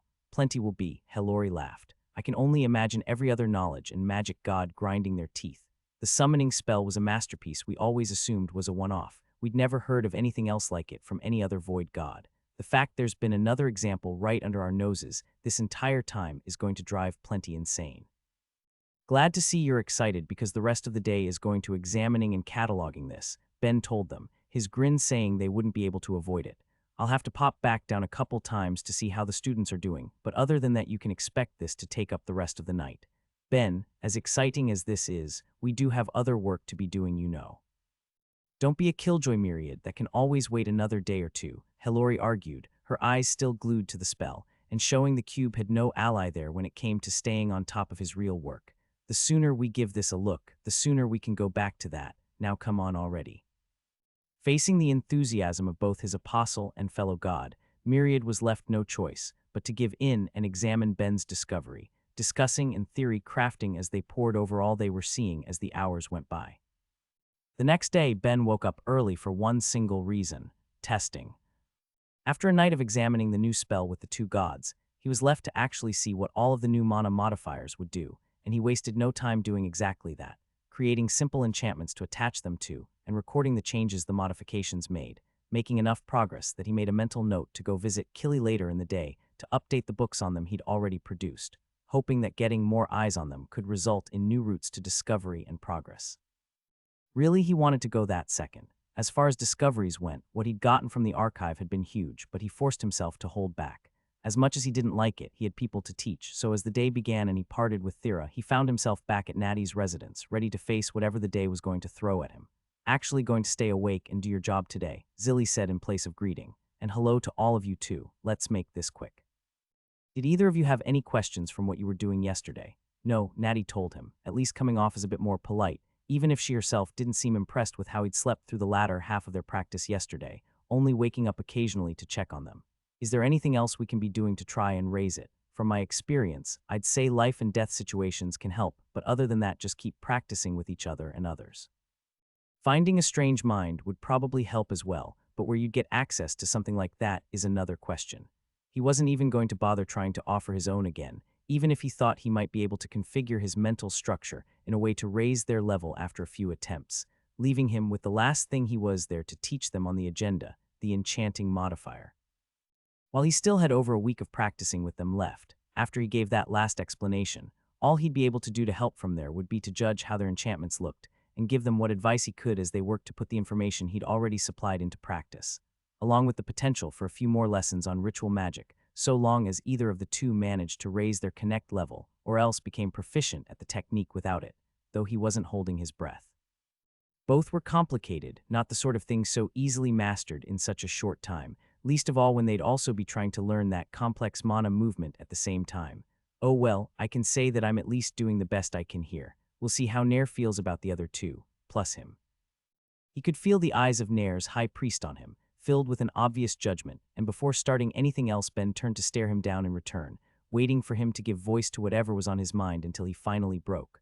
Were you at Warrior's Tower before this? I was. Why? Did you take part in the riots that went on there? Zalith asked, ignoring the question. I did. It was fun. I'd recommend joining one at least once if you get the chance. Even more fun when you're the guy leading it, though I suspect he wouldn't like that answer. The priest already didn't like the answer he was given, shaking his head as he got back to his own work. I thought so. Do you have no shame as a representative of a god? None, which is better than licking the boot so hard I choke on it. Now is that all, or can we get to work already? He didn't wait for an answer, instead immediately materializing two knives and quickly added enchantments to them in the typical weave configuration, one with the modifier and one without to let the two see the difference as he slid them over to his students.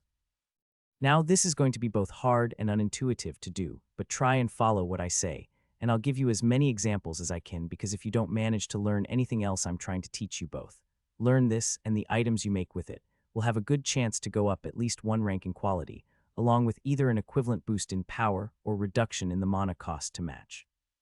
He went on with his lesson, Natty at least seeming interested despite herself given she could see how the enchantment had raised the item's rank as he did his best to try and explain how to do such a thing in words. All the while he quietly kept up his materialization and enchanting, slowly filling his bag with circlet after circlet for what was going to come next.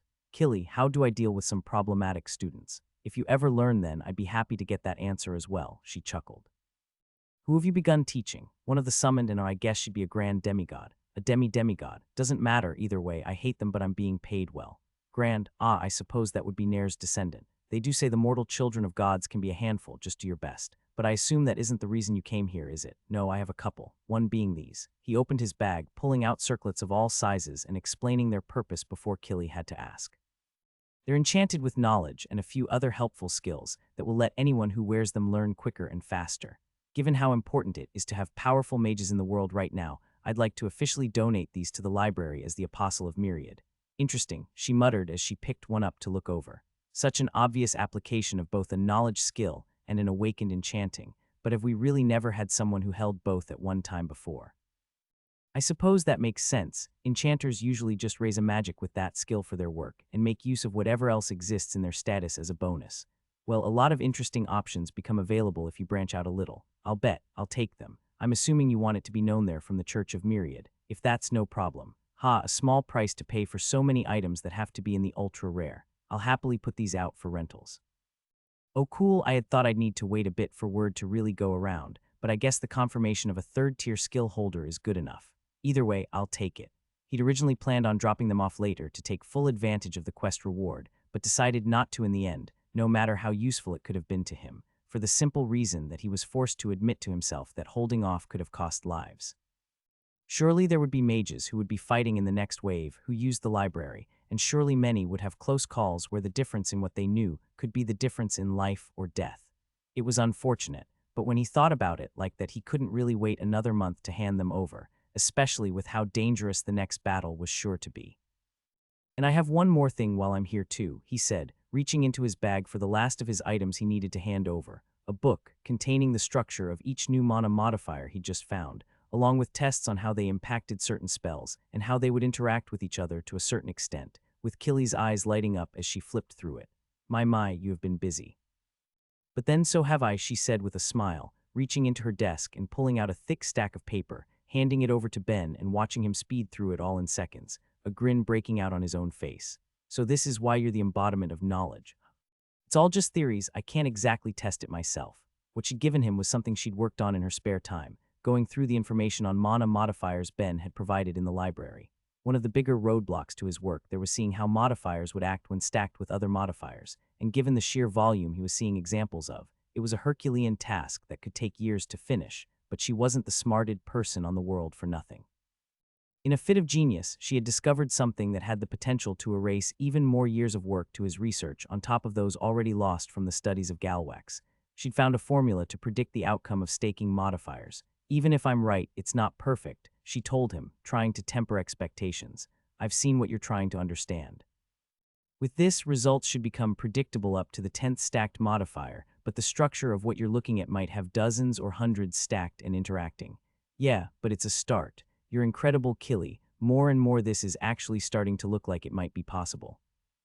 With every new bit he learned, every clue, he grew one step closer to finally being able to learn the mysteries of the summoning spell, which in turn brought him closer to figuring out how to remake it, and in 2 short days his progress had just exploded.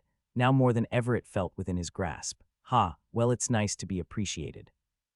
It's an interesting problem too. I'll keep chipping away at it when I have time, so stop by again when you have a chance. But for now, I should get back to work if you don't mind.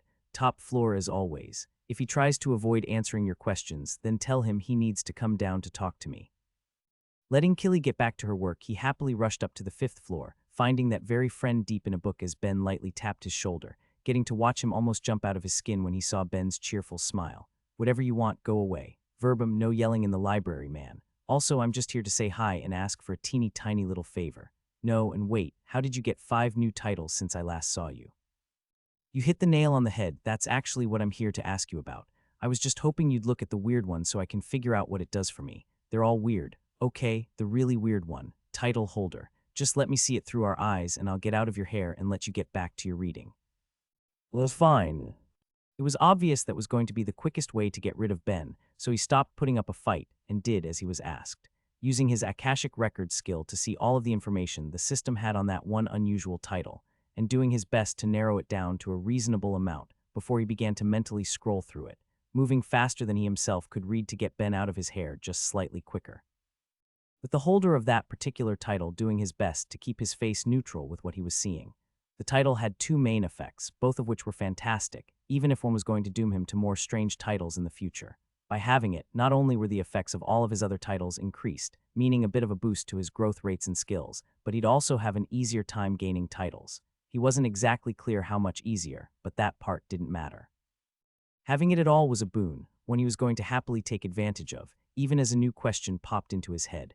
If I got this title for having 20 others, does that mean if I get enough new ones, I'll get another title that will strengthen those effects further? God, I can't imagine how many more I'm going to need to make that happen, but we'll just have to wait and see. The area around her was swarmed by balls of darkness as the notification rang out in her head, bringing a satisfied smile to her face. Completing the job had taken her longer than she'd initially expected since she'd been staying in the city to practice. The risk of something going wrong if she attempted the debuffing or mind aspects of that particular magic was too great, but she'd more than made up for it as she drove herself to work on the aspect of the mana that gave that type of affinity its name, creating darkness. She didn't let it out in a simple fog to cover the area, instead creating complex shapes with it, spheres and pyramids and cubes floating around the space, as she forced herself to multitask with what she'd been creating, while also managing dense points of the mana that were chasing her two companions around as they played, with Inja trying to overpower the darkness any time she was caught using the fire that made her up. When I get back to Stonewall, I really should try and see what I can do with those other aspects of the magic now too, but that's a later problem. For now, I'll go for High Dark Mage, she told herself as she reached up to touch her necklace, all of the expected notifications going off in her head as she did it with the thrill of taking a new job coursing through her. She doubted she'd be able to finish that one while in the confines of the city. Even with the awakened form of the magic, it would be hard to speed through the job if she had to limit herself to such a small aspect of the power, but then there was no reason not to go for the change of pace. She looked to her two companions, both Inja and Rocky still playing amongst the darkness she created as she spoke up. Any chance you both feel up to an outing, we could pop through the gate and visit the untamed lands for some practice. She watched the small fairy briefly light up in excitement at the prospect, only to deflate in the end. Sorry, my parents wouldn't be happy if I ran off through the gate. Oh no, you're absolutely right, forget I said anything. Don't do something that's going to look like kidnapping a child, you idiot. Even if Inja did come across as youthful as she genuinely was, the fact that all fairies seemed that way made it easy to forget when they spent time together, but that was obviously a terrible choice. One only brought up as she was blinded by her feeling of progress and left her to deal with her embarrassment, only having it broken with the other girl's laughter. You don't need to be so hard on yourself, they wouldn't be that mad. Maybe if they meet you later then they'll be fine with us going out with you. Dad can just be a little overprotective. Ha, I dealt with the same when I was younger and sure, if they have time I can try to meet them while I'm still here. Still here. The fairy asked, her mood instantly collapsing. You mean you're not from the city? Ah, it was a topic that hadn't come up in the few days they'd been spending together, with Thera having assumed it was obvious given how far her appearance was from the more typical look of the city's residents, but it seemed that wasn't so and watched as Inja drooped down with the news while Rocky tried to cheer her up. It wasn't a sight Thera enjoyed seeing either, and without much thought moved to raise her up. I have another week here, she said gently, but that doesn't mean I'll never come back. I'm practically just a gate away. I might not be able to visit often, but I can come by every couple of weeks to see you if you'd like. Her own solitude-filled childhood was clear in her thoughts. She didn't want Inja to go through the same, not when she'd grown to like the girl. She wanted to maintain their friendship, and given that Ben's personal gate made any sort of travel so much easier, there was no reason she couldn't, all of which the fairy picked up on, perking back up. All right, you'll have to then. We've been having a lot more fun with you around, right, Rocky? Correct. It was nice feeling that things had cleared up, and the small fairy flew over to sit on Thera's shoulder after. Still wanting to be close in the days, she'd still be there as Thera changed the subject, wanting to move past the slight downer of a topic. So Rocky, I've been wanting to ask, is it common for elementals to be named? She had been under the impression before meeting them that elementals were more akin to spirits than they were fairies, not seeing a need for names when they could instantly recognize one another. The fact that he had one was a good enough topic to switch to, with the elemental seeming to appreciate it as well. It was given by Inja. I couldn't just call you, you know, the fairy said. And it fits so well, you're an earth elemental. Earth rocks, Rocky, it's perfect. It is, I like my name. Good, 'cause it's too late to change it. Thera chuckled at the back and forth, enjoying the banter as she thought about her own life. She'd never had any problems with the spirits growing up, but it hadn't been until her adult life that she'd become close to them. Perhaps too close given how highly they now evaluated her, but it was an avenue of friendship she'd never deeply pursued when she needed it. Seeing the two of them made her realize that perhaps that had been a mistake on her part. Oh well. As of right now, life's pretty damn good. She had plenty of friends in her life now and had even been lucky enough to stumble into making two more by herself. With each positive relationship, she made ending with the world feeling a little brighter, even with the constant threat of doom and gloom. Well, if you're done now, what should we do for the rest of the day? Inja asked. Whatever you want, I have nothing but time. Starting the day, Ben couldn't help but wonder if there was a festival going on he just hadn't been told about as he moved through the city to get to work. People were out and about everywhere, high in spirits and looking ready to party. He could see shops were having sales and musicians were starting to play in the streets, only raising the atmosphere all the higher. And here's little old me going to be stuck inside with some royal pains in the ass. Only a week left, thank God. Actually, I take that back.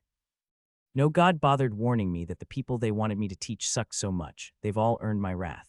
The lack of comment in his head about that told him nobody was listening, meaning he was going to be stuck with the worst company the city had to offer, or at least he'd thought. To his small surprise, though, at least two in the room were in refreshingly good moods, with only Zilly keeping up her regular demeanor. Still, if they were going to act a little more pleasant then, he'd do his best to have some real positivity to him, instead of the fake bit he'd been forcing on to be professional. Good morning, everyone, he told them brightly. Hope you guys are ready for some more practice. Can you take it down a notch? It's early. And an especially good morning to you too, Zilly. I see you haven't been infected with the city's festive atmosphere. Speaking of, is it a holiday or something? It will be, Zalith said smugly, not answering the question in any meaningful way as Ben waited for more, with Natty being the one to properly explain things to him. We just got the news last night that one of my grandfather's believers has risen to become a third-tier skill holder. The first one of his believers to do such a thing too. Given the rarity of it, it's big news and everyone's excited. Holy crap, holy crap, holy crap. Be calm, be cool. It's not necessarily Falk. That's incredible, he told them, trying to contain himself the best he could.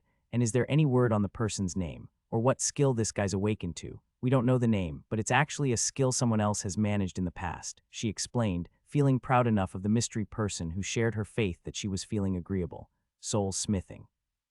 Aside from the soul mages, it's basically unheard of for someone to get the same skill someone else did in the past, but this is good news for everyone. A soul magic user who can enchant with their power is basically a blessing to the world. Holy shit, it really is Falk. No wonder Nair's been so busy. And this also means the plans I helped design freaking worked. Oh my god, I really am the best. The guy better be ready to show his full appreciation for all I've done for him.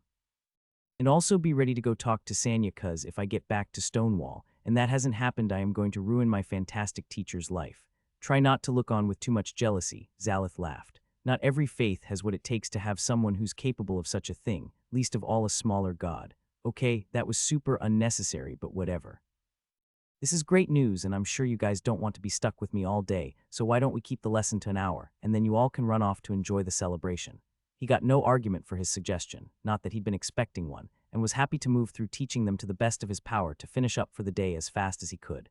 Myriad, answer me. Tell me I'm right about this. Tell me it's Falk and not some random asshole who somehow managed to achieve my teacher's dream.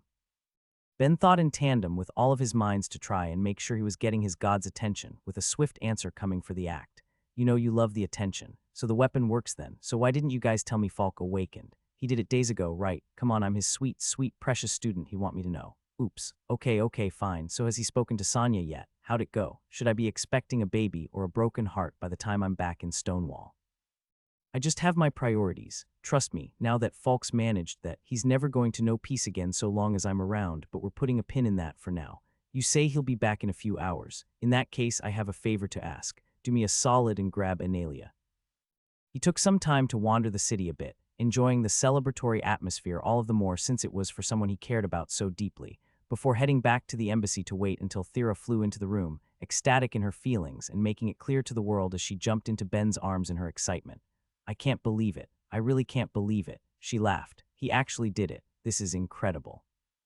Gods above, I can't wait to talk to him about this when we get back. He actually needs to show me his card. I want to see the skill on it. Ha, if he has the sense he'd never return to Stonewall given how much of a pain in the ass I'm going to be pestering him to make stuff. I absolutely want to see what a third-tier skill can do, but it looks like it's too late for that. I'm told he's already heading back, so come on. Come on, where? Without a word, he led her to the bed, getting her to lay down and close her eyes as her questions only grew. Ben, I don't really think this is the time. Definitely not what you're thinking. Give it a sec. He took a seat beside her, getting comfortable as a familiar sensation overcame him, bringing both up to his god's realm where a few others had already gathered, while his girlfriend dealt with the sensation of divinity filling the place, all but forcing her to bow as she mustered enough will to get some accusatory words out. You could have told me we were coming up here. Ha, sorry, I thought it would be more fun as a surprise. Honestly, can't you guys rein in whatever it is you give off a little bit? It will just take a moment for her to get used to it. It'll be fine, Helori told him as a different goddess Analia moved to ease the force on Thera, lightly touching her with her tail and seeming to have the desired effect. Sorry, child, we aren't usually grouped like this when we meet with mortals, and given how well your lover handles it, it can be easy to forget. Oh no, Analia, it's fine, Thera rushed to say, not able to let herself be apologized to by the one she worshipped. It was just unexpected, but why exactly am I here? It was Ben who answered, cracking a grin as he did. I don't know about you, but I wanted to see how Sonia and Falk's little talk goes and it should be happening soon. To do that I needed Analia's help and I figured you might want to see as well. Wait, we're spying on them. Ben, this is such a huge invasion of privacy. Does that mean you don't want to watch? I mean, I didn't say that. Ha, fantastic. Well then, now that all of our pesky morals are out of the way, let's get watching already. Before their eyes, Analia changed the empty realm for them, creating a scene of stonewall as the two waited in eager anticipation. Notifications filled Falk's head as he laid the final tile of his massive weapon down, with his body lighting up in response, taking in all of the mana in the surrounding area while Abruz watched from the side, looking briefly in awe for his friend's success until the Great Spirit needed to rush to catch him. The months of work were hitting the Yeti all at once despite the doubling of all of his attributes that came with what he'd just achieved. After so long spent pushing his body and mind to the limit, it was like a switch had been flipped off the moment he was free of all of his work, telling him he could finally rest, while Abruz said the same in Falk's final brief moments of consciousness. Sleep well, my friend, you've earned it. He didn't feel as the Great Spirit carried him off, nor did the sounds of his hammer ring out in his dreams. For the first time in ages, Falk was at peace. He didn't know how long it had been, but ever so slowly the Yeti felt himself beginning to wake up, even if it was against his will. It had been so long since he'd slept so peacefully, it was hard to let it go, even with an almost familiar voice calling to him. Come now, Falk, I know you're not asleep anymore, so open your eyes. I could still be a lil asleep, he grumbled as he was asked, changing his tune in an instant when he saw who it was speaking before he rushed to change his position to a bow, aiming to sound far more respectful than he had moments earlier. Nair, it's an honor. Ha, the honor is mine, Falk, and no need to bow. You stand before me as an equal. An equal. The words rang out in Falk's mind, speaking of his success. He'd done it, he'd broken through the barrier that had been holding him back for years and achieved his dream. He had become the second soulsmith in the history of the world, with all of the benefits and changes that would entail. Emotions threatened to overwhelm him, only being kept at bay out of his desire to maintain his dignity before the one he gave his faith. You don't have to, you know. It's okay to shed some tears. This is an emotional moment, not only for you, but myself and any of my believers. Falk, you are the first of the faith to grab your godhood with your own two hands. Be proud. Well, whatever you're more comfortable with. Given how hard you worked, you deserve that much. You've been unconscious for an entire day. Well, you still technically are, but let's not get into the topic of physical and mental rest when your apprentice seems to live nearly entirely without the latter. Ha, hope the boy hasn't caused too much chaos while I've been gone. Oh, you'll see soon enough, don't doubt that, but for the time being there's plenty to talk about. Really, there's enough to discuss that you'll be occupied for another few days, but Analia's oracle has already informed your friends that you aren't in any danger for however long you might sleep. Course not, as bad as it was, that wasn't enough to keep me down, he said positively, not believing it for a moment, nor convincing the god before him. Even with your body being healed by life and light spirits, while you were working you still required more when you were carried off to Analia. You worked yourself beyond your limits, but then, that's almost always how it has to happen for these sorts of things, so there's no point nagging when we have so much to go over. Such as, PFF, where to begin. What you can expect when you finally pass, and all that will come with it. The interactions you'll need to have with the other Tier 3 skill holders, while you're still technically mortal. Or the fact that since you've gone and achieved the unusual result of gaining a third-tier skill that has previously existed, you'll be having a divine teacher as the last soulsmith will be working to educate you on all they know, as well as provide ideas they've had in godhood that they never got to put to the test in their mortal lives. I hope you enjoyed the rest you were allowed, Falk. You won't be getting more for a few days to come just because you reached your goal. I'm not such a fool as to think that gaining a skill like this in the middle of a war would somehow shrink my workload, and I'm not so thick-headed to turn down any lessons from someone who knows more than me, so if we gotta start on this then let's get going. With everything to learn and discuss taking up days, Falk couldn't help but wonder how the others who'd achieved the same feat as himself managed with it all. Learning the laws of gods he'd be expected to follow upon death was one thing, but the planning on how to put his newfound strength towards the world had been a whole other, no matter how much sense it made given the circumstances he found himself in. There was a whole world out there just waiting to be armed, and it seemed he was going to have to play his part. By the time he was finally done, or at least done enough that he was allowed to wake up, he was greeted with a stiffness in his joints that could only come from being stuck on a far too small bed the entire time. His yeti frame towering over any succubus had left his limbs hanging over the edges as he massaged some life back into himself, even as he was finally able to appreciate the feeling that had come with awakening. Falk was powerful. He always had been, both due to the innate physical strength of his race and the high mana values he had from years of training and raising his magic. But now that his attributes had doubled, he felt incomparable to how he had in the past. When he clenched his fists, he felt like he could crush stones, and when he moved the mana within himself, it felt like the churning of an ocean, ready to swallow up anything he directed it at. His thoughts were more clear than usual, and his body felt light and healthy despite what he'd just put it through. He couldn't remember ever feeling better. Even more than any of that, though, was the change in how he saw the world around him. Despite the fact that he was undoubtedly in Pelinia's home, the residence of a queen, the room he'd been left in hadn't been heavily furnished, having the bare minimum to make it comfortable, but without even looking he could feel the metal fixtures around it, innately sensing them, along something else in the room. Spirits, and plenty of them. Having both an awakened earth and death magic before they'd just grown to a whole new stage, he'd been able to see both of those types in the past for many long years, but now he was seeing all of the life and light ones fluttering about, not from the mana they put out, but from the presence of their souls that now shone so bright in his eyes. He was sure there was going to be more too, plenty of things to discover as he adjusted to his new normal, but he would have to take time to figure out what it all could be.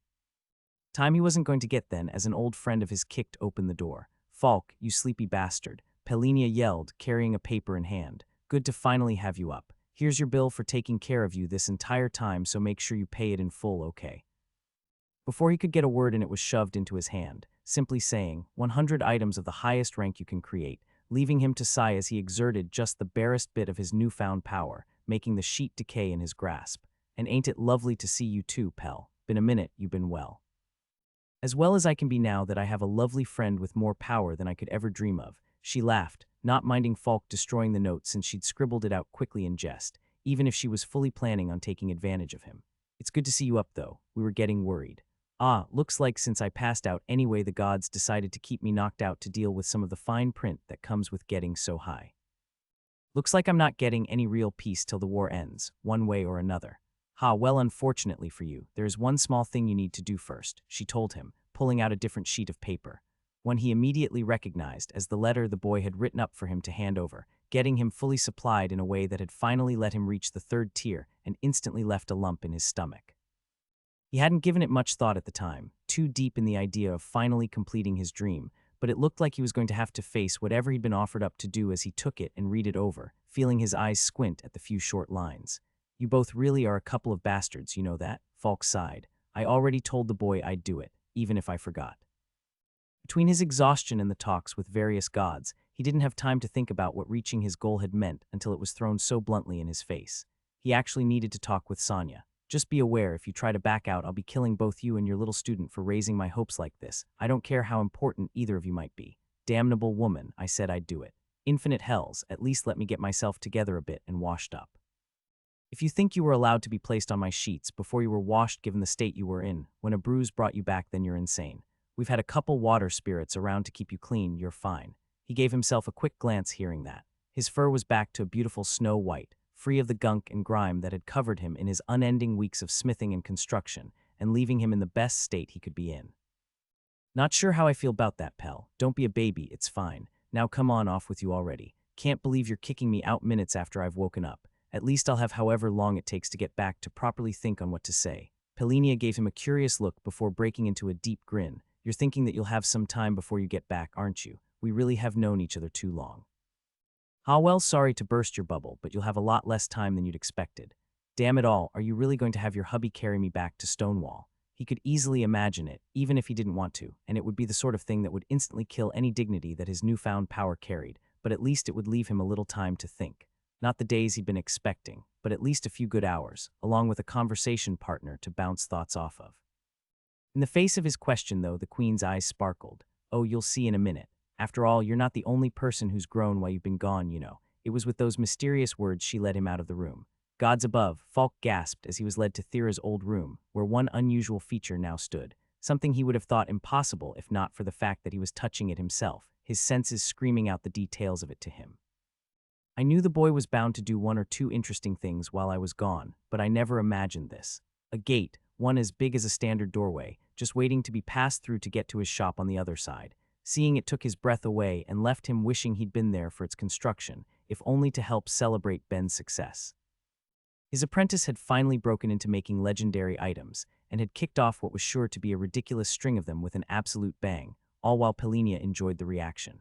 "Oh, he's done plenty of interesting things while you've been gone, but you'll be able to hear all about that when you're back. Well, you will eventually. He and Thera are off who knows where right now, but Sonya's also had some big things come up, so stop stalling and go already." "Admiring my student's work isn't stalling," he told her, even as she had her hands pressed against his back, trying to push with all of her might but failing against his large body. "But fine, I'm off. Be safe, Pell. With this stuck in my shop, it probably won't be as long till I see you again. HMPH, it better not. And make sure you come back with good news or you're never hearing the end of it from me, whatever you say." With a final wave, he stepped beyond the gate after so long gone, finally back home in Stonewall. Is Sonya here?" he asked at the clinic, finding the place less packed than he was used to seeing from his few times going in the past, with the worker at the front giving him a nod. "Just a minute." As they left to grab her, he had nothing to do but look around, taking in what he was seeing, as well as the changes to himself. He could see the souls of everyone present, and practically felt the construction of the building itself, but could suppress both effects if he so chose, making other things more apparent in return.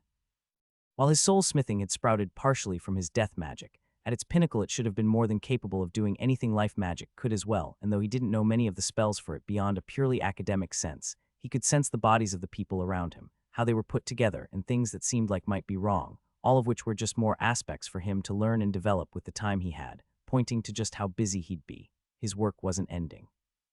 If anything, he was going to be far busier than any time in the past.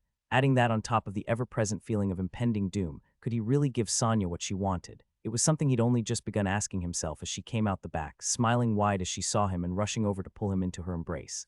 "Well, how'd it go?" she asked him in place of a greeting, looking like she already knew the answer. "I pulled it off, Sonya. It wasn't easy, but I managed it." Neither were saying what it was. It was the sort of thing that would explode across town and beyond if any careless words were spoken, but he could see joy in her eyes on his behalf and turned to the one manning the front. "Looks like something came up, so tell Drari I'm leaving early." The statement made their face fall, but neither of the two saw it, both walking to catch up over a meal in Sonya's home. "Goddamn, looks like I need to be congratulating you too," Falk laughed. "High life magic, that's fantastic." "Bah, no such thing. Everyone grows with help. If you got there, then you've earned it.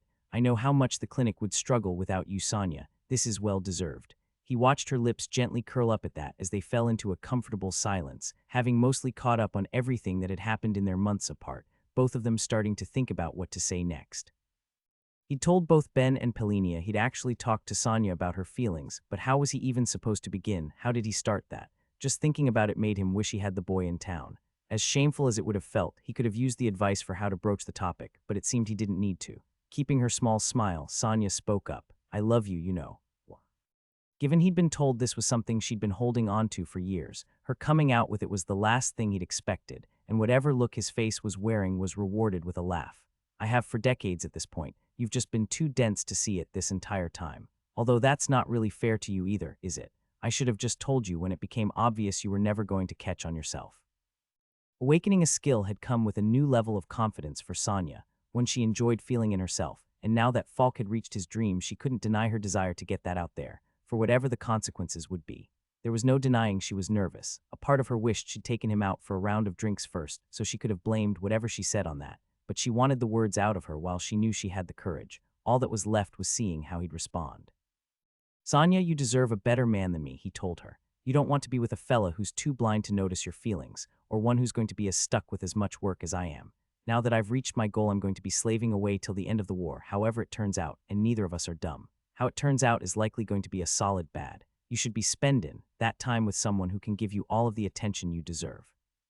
He didn't know if he really liked his answer, but it was the one he thought was for the best. Back before awakening his skill, he'd thought that would be the end, not taking the time to properly imagine every little obligation that would come with it now that he'd managed. But having done it, he was forced to see that he'd never have the time to give her all he thought she was worth.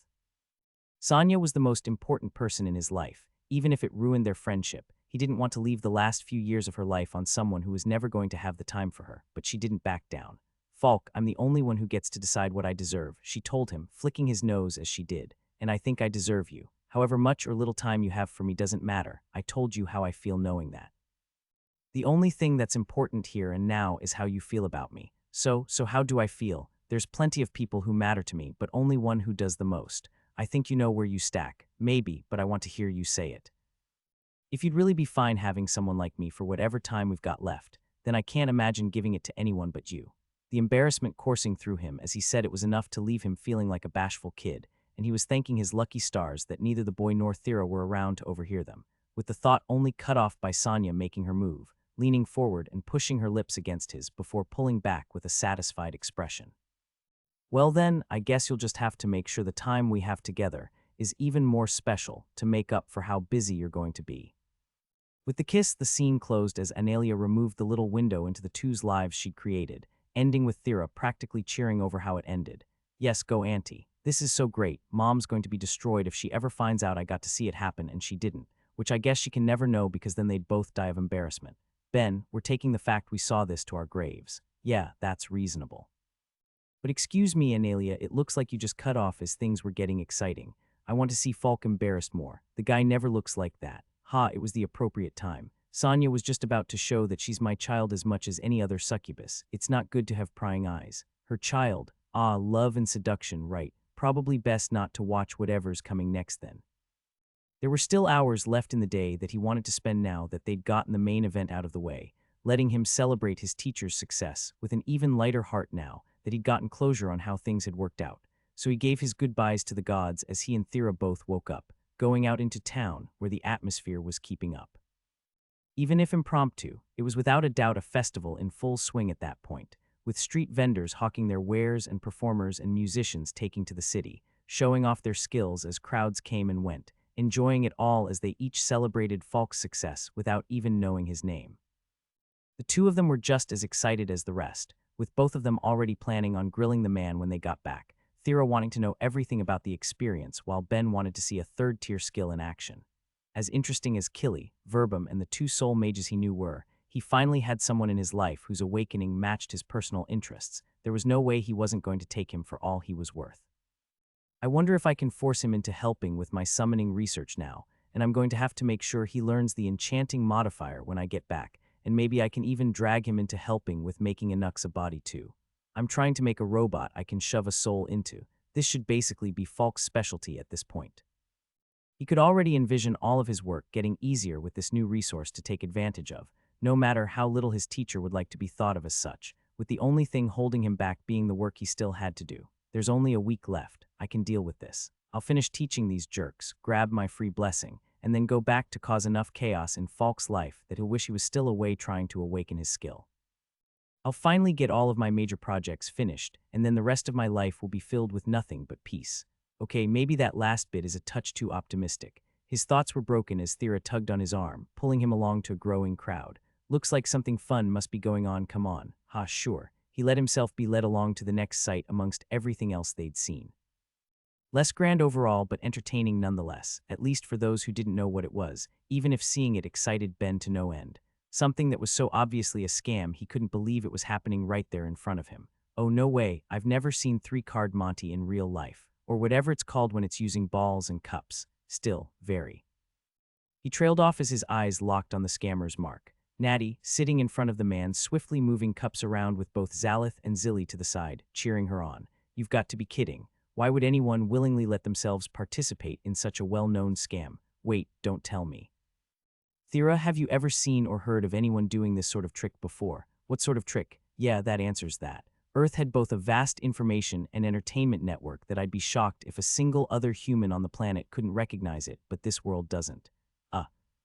It's a trick for separating suckers with their money," he groaned, desperately wanting to not stick his nose into it as he heard the person running the con call out for everyone to hear. And it looks like luck wasn't on your side this time either. Do you think another chance will change your fortune, or do you want to let someone else in the crowd give it a go? GRR one more time, Natty told him, not giving up as she transferred over her losses, while the man before her put a white marble back under one of the 3 wooden cups before spinning them around at a speed that would leave the people of Earth stunned, with Nair's granddaughter watching carefully, trying to pick out where it would be under. That one she spoke confidently, sure of her eyes until it was lifted, revealing it to be empty, with the small ball really being the one on the left. Poor luck, I guess my hands were just a little too fast for you. Still, they're starting to get tired. Then let me have a shot, Ben basically sighed as he pushed his way to the front. I think she's probably had enough. His comment got him a glare from the very victim he was trying to help, with her 2 companions doing the same. It doesn't matter that these people suck. I can't just let Nair's grandkid get ripped off. Damn it, Nair, now you extra owe me one. And always happy to have someone try their luck, but it looks like the lovely lady might not be done yet. What do you say you give her one last try? Yeah, sure, fine. It seemed like a good learning experience for her, at least, so he let it play out. Natty all the more determined to win now that he'd shown up, and her eyes were glued to the cups as they were shifted, trying to not miss a single thing, and picked the leftmost one in the end, being wrong again. Ah, fates are a fickle thing, but why don't we all give the young lady a round of applause? What a good sport, wasn't she, folks? The crowd cheered, easing Natty's disappointment about how things had turned out as she watched from the side at Zilly's insistence, wanting to see Ben share her fate.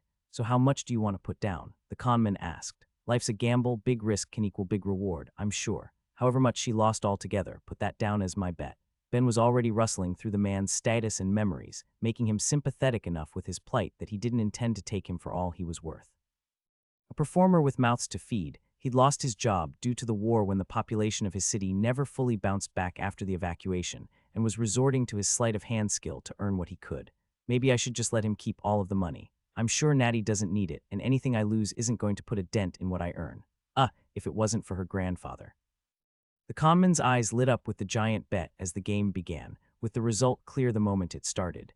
Even without peeking into his mind, Ben understood what he was doing. The ball wasn't under any of the cups the second he started, instead being skillfully palmed to be released under one of the options that didn't end up selected. Even knowing it was a scam, it seemed fun, the sort of thing he wouldn't have minded getting a level or 2 of himself if only for the pure entertainment value it provided, but he had better things to use his time on. So you're not secretly a space mage or something, right? Ben laughed, paying no mind to the cups themselves. Ha, my friend, if I had the skill to move balls from one cup to another with that magic, I'd be off earning my fortune putting it to different uses. Very true, very true. Still, there's plenty of value as an entertainer. Then let's get entertaining. What's your guess? Given that Ben hadn't been paying attention, it felt like it was going to be even easier than usual, though maybe not great for the crowd. People preferred to see others struggle in an attempt to win, not making the effort made for a dull experience as Ben casually picked the middle cup, till a roar went up as he got it right, the scammer looking at the ball he'd just revealed in shock and confusion, with the real one still in his hand. It was a small act of materialization, easy for Ben by that point as he just picked out something that would match the look of the original ball, with the conman at a loss for words, not sure if he should call Ben out or not, and instead just take the loss and move somewhere else.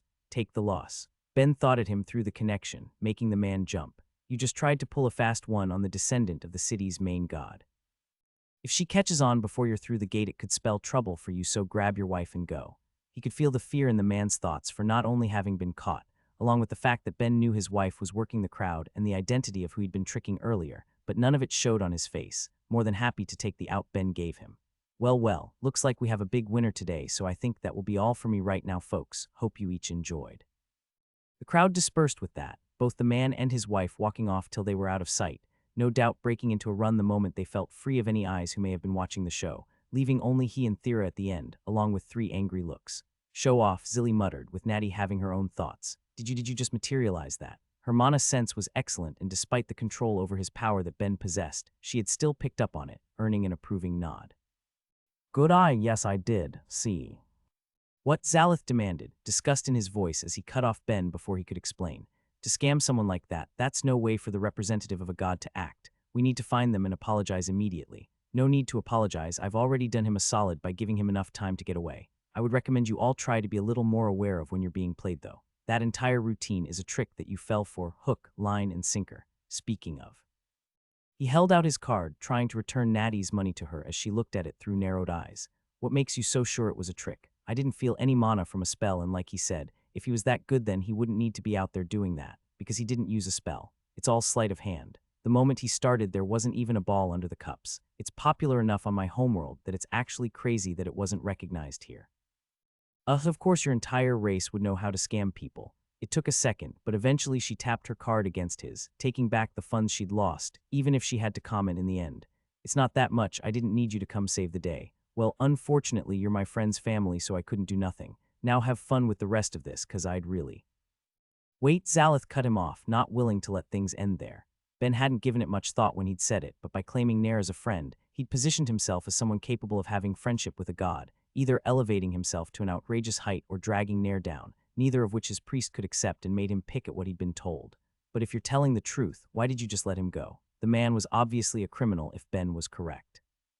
Worse, one who tried to scam the descendant of a god. Letting him off so easily was outrageous, especially for an apostle, regardless of the faith they were under. In the end, though, the question only left him sighing. Because I'm not a cop and the guy had just fallen into some hard times. Maybe in other circumstances I would have done something, but it's not my job to enforce the law. Now, if you'll excuse me.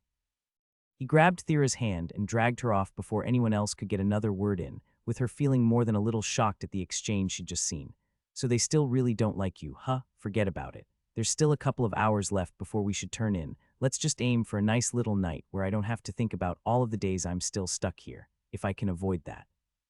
With the reveal that she'd been tricked out in the world and her temporary teacher heading off, showing no sign of wanting to stay any longer than he needed to, Natty was left alone with her two companions, both of whom had their own feelings on the matter. Zilly hadn't been shy in showing her opinion on the human, or his people as a whole while he'd been there, and Zalith was undoubtedly fuming over the idea that any mortal would call themselves a friend of her grandfather's, leaving them both deeply negative after the encounter, forcing her to try and brighten the mood, even as her own thoughts began to poke at her. Why don't we head out for dinner now? I could use the change of pace. Even though she'd asked it as a question, she was already walking, not giving either time to answer as she thought over what had just happened, along with other connected events. While knowing someone had just succeeded in scamming her wasn't exactly thrilling, it wasn't the end of the world either. While not a priest, oracle, or apostle, she was without a doubt an important figure in her grandfather's faith, and as such was funded in a way that would mean money would never be an issue, with even more coming in for both the awakened skills she had and the things she would make and sell.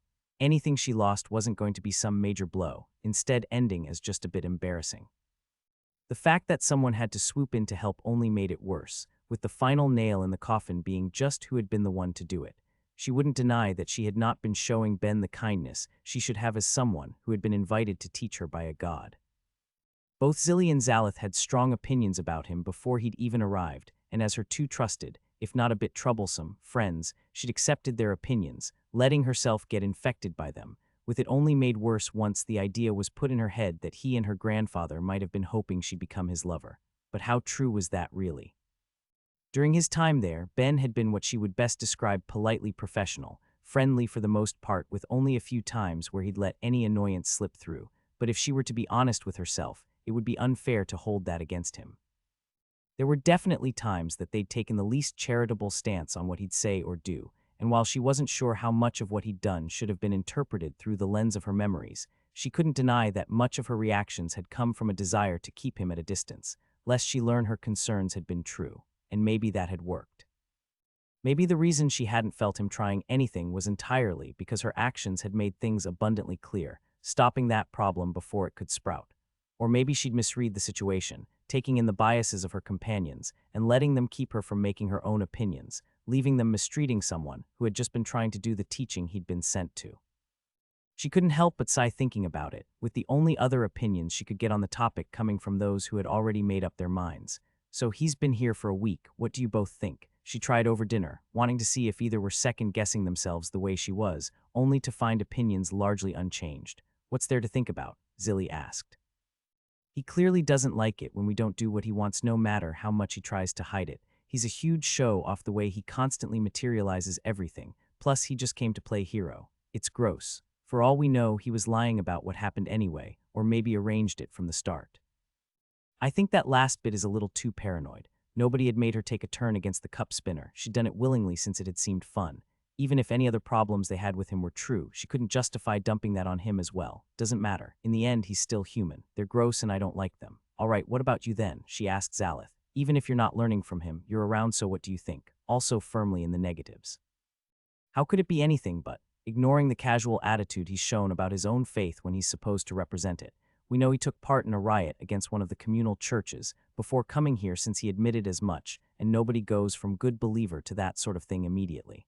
It implies a history of behavior which is clearly backed by how he'd dare treat Enith, and that's not even touching on what just happened. If someone actually tried to steal from you, then the very notion of letting them off the hook is ludicrous. No, worse, it's disgusting. For any god to have accepted a man like that is simply unbelievable. He wasn't saying anything about how Ben had dared to call himself Nair's friend, but it was clear that was still tinting his thoughts with how recent it was. Believers were protective of their gods, but none more so than the core three. The fact that Zalith hadn't had time to react worse was about the best they could have hoped for with how Ben had slipped away so soon after, but it was obvious it had only made worse an already poor impression, with neither of the two giving her anything useful. On the one hand, she had a reasonable amount of trust for their opinions, but on the other, it was clear both had their biases, with Zilly against his people as a whole and Zalith judging him for going against the way he believed a proper worshipper should act. Neither of them could give her a good view that was free of what they'd already decided the man was. Perhaps I should get someone to gather information on him and his people in general. Of course, if I was going to be doing that, then I should have done it back when I found out he was coming in the first place. So why are you asking? Zilly prodded. Don't tell me he actually managed to win you over by swooping in like that. Oh, Natty, a heart's no good if it's so easily taken. Absolutely not. I'm just not seeing the need to keep things up. He's only here a little longer. If he actually does have some goals for getting us that he hasn't given up on, then that's not going to change for a couple more days. Maybe for you. I'm happy to be as unpleasant as I need to. She didn't bother responding to Zilly's final comment as she focused on her food, her thoughts left to herself. There's only a few days left. It will do me no harm to be a bit more reasonable for the time he's here. Good morning, everyone, he began as he always did when he arrived to meet his students to start the day, feeling every bit of the time he had left. If there was one thing a week of teaching had shown him, it was that it was unappreciated, soul-crushing work. He mentally apologized to every teacher he'd ever ignored in favor of focusing on his drawing in the past, while he prepared for another day of lessons, as he was forced into his subpar means of educating to accommodate the desires of his students, only for a single small change to surprise him. He actually got a response. Good morning, Natty told him, the first of any of them since he'd started, and wearing a better expression than she had in any of the other days. Not exactly happy, but on the more positive end of neutral, not looking like he was filth that had invaded her space. The city's festivities were still going on. Ben suspected they'd be keeping up for a few more days, but whatever the case was for that particular student's improved atmosphere, he would take it. If she intended to be a little more pleasant for even a single day, it was a win in his book he wasn't going to ignore, nor was he going to comment on, lest that be enough to put an end to it. With that one bit of positivity, mixed with the more typical reactions from the other two, he happily got to work, going over some of the material he'd already covered on all of the topics he was supposed to teach, and watched the two try their best to put what they were learning into practice. Ben had already accepted there was no way they were getting another level of connect. In only a week, they had to balance their time, and since they could practice on their own in the future, it simply wasn't a priority. What was more important was making sure they got the knowledge that would be useful when they reached that point. He wanted them to finish things with a proper understanding of ritual magic, his personal enchanting system, and if he really let himself hope, the enchanting modifier he'd found in the archive, with that last one being the biggest by far. If they could at least get that, they'd be able to immediately start putting it into practice for their work, with all of the good that implied. Two were obviously doing their bit to arm the world, just like himself and Falk, and that was the main thing he could teach to instantly make their work better. If they'd just let me know, this is fine. They're working hard and I think they're making progress. They might get it before I leave. It wasn't certain, but it was possible so long as they kept up their attempts to get it right, with hours of practice before them as the day wore on. Hours Ben didn't intend to waste by sitting to the side and doing nothing. I'll be taking a table over there. If you guys have any questions or need anything, then don't be afraid to ask. Natty gave him a nod while she was focusing on her attempts, more of a response than he'd been hoping for really, and he went to the free space to do some of his own work, keeping the barest of eyes on his students as he'd been going. After having done some testing to be sure, Ben had managed to confirm for himself that while he could gain job experience through any sort of crafting, the most came as a result of him making things from his homeworld, or at least things that would mimic them, since anything he'd create would be powered by mana instead of electricity. but since he'd been spending the time he'd been teaching materializing all he could in an effort to not completely miss out on experience. For that day he wanted a change.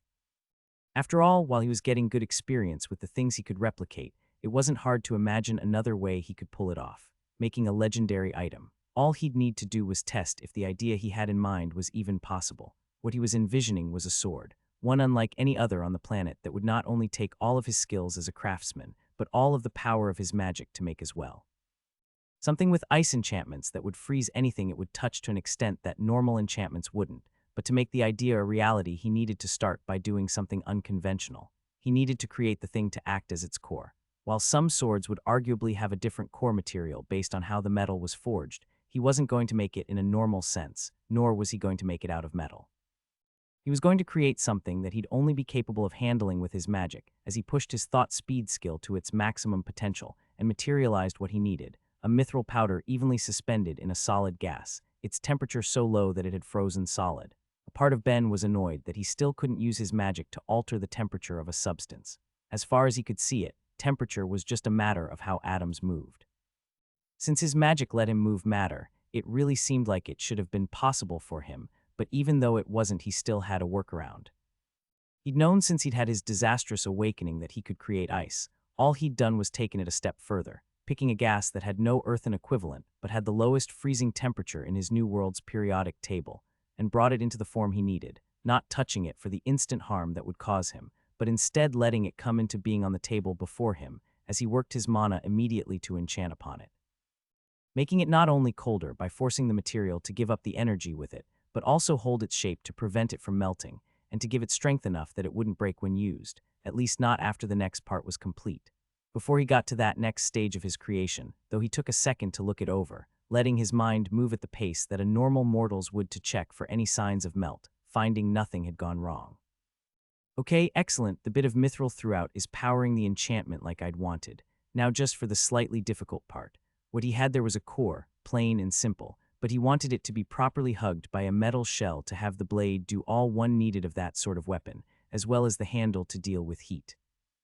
Ice would always be trying to absorb what warmth it could. He needed a proper place to direct it, and he stopped to make sure he had all of his enchantments correct for what would come next, letting his mana pool recoup its losses at the same time as a few minutes passed.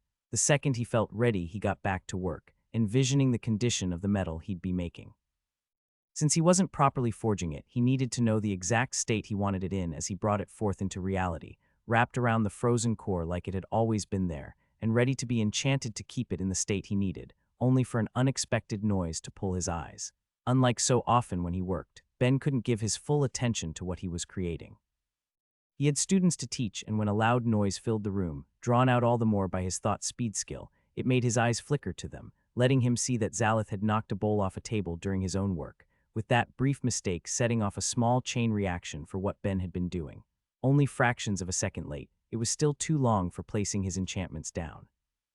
The metal instantly warped against the unnaturally low temperatures of the core, no magic on it to keep it whole, and as it essentially flash froze, it did what most materials were inclined to do under those circumstances. It became brittle and it shrank.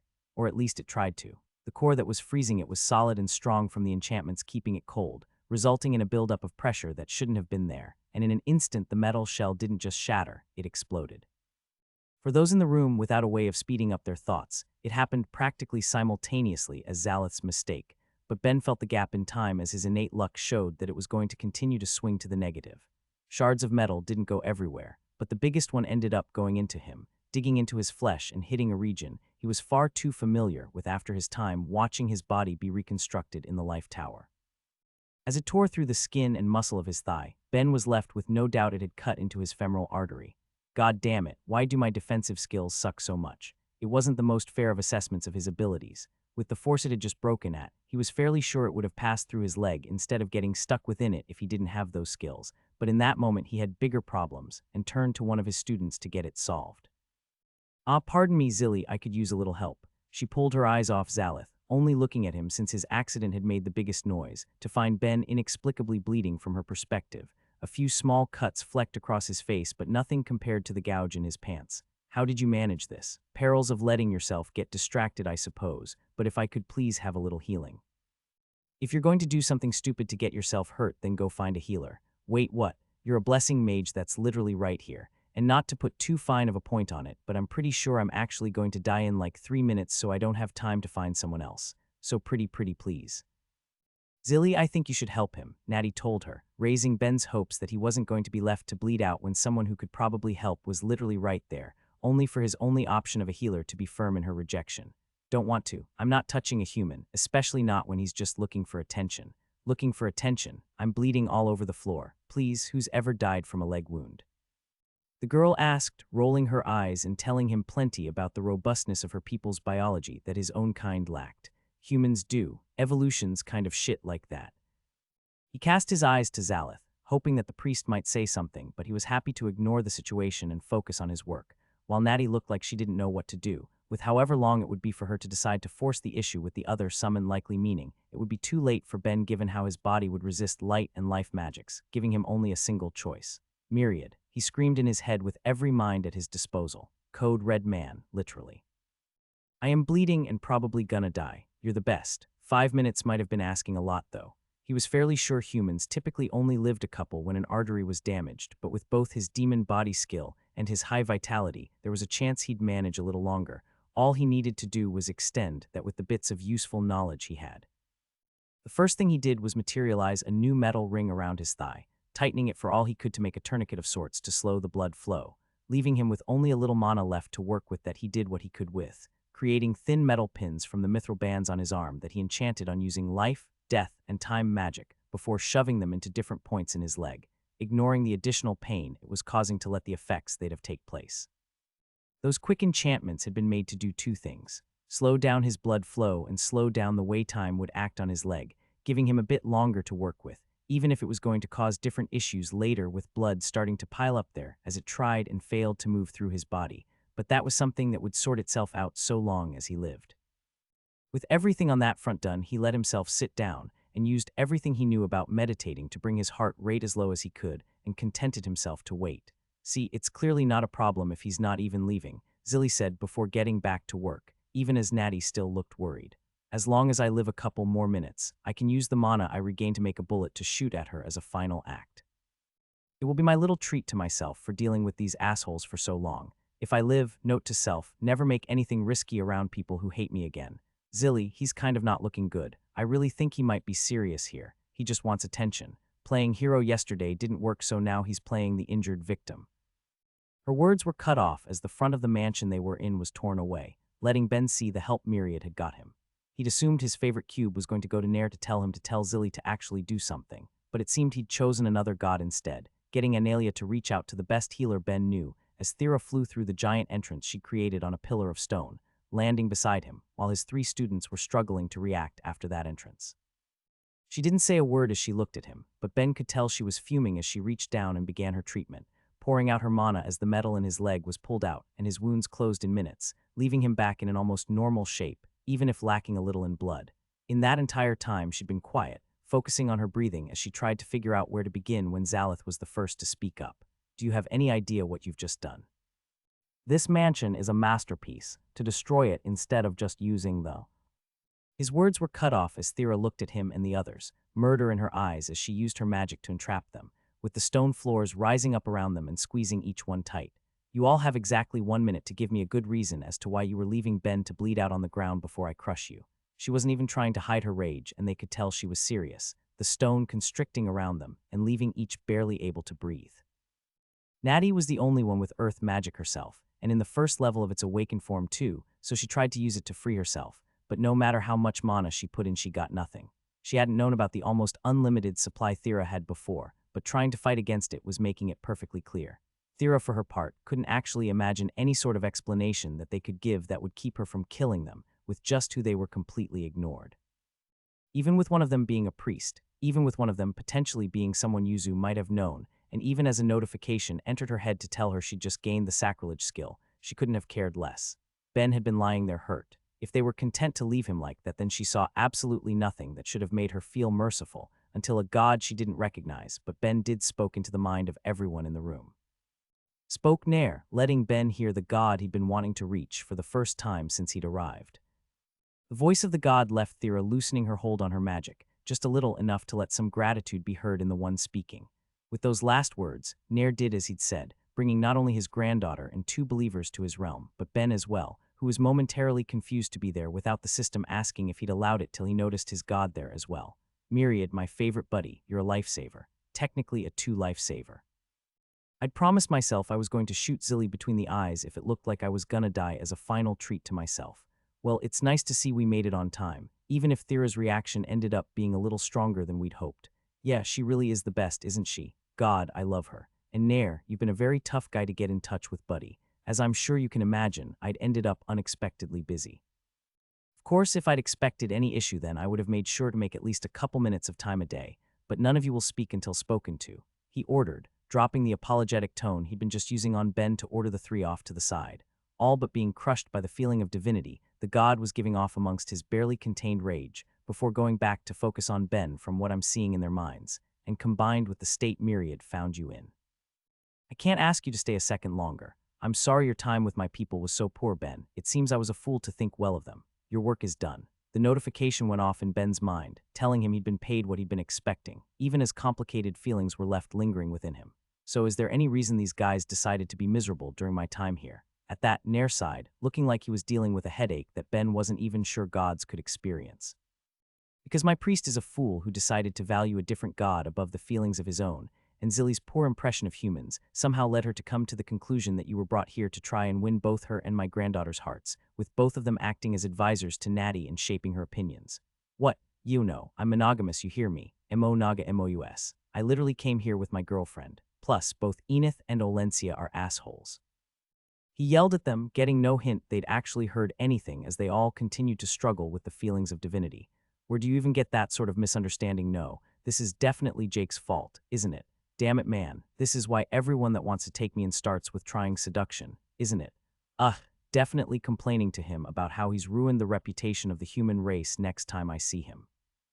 Ben for his part was silent for just a second before he grabbed his eyes and sighed, already feeling like he was going to regret what he was about to ask. Nair, how many awakened enchanters are there currently on the planet, including yourself? On land, essentially 4, these 2 plus your teacher. For the aquatic races, only 2 at the moment. Wait, why essentially 4?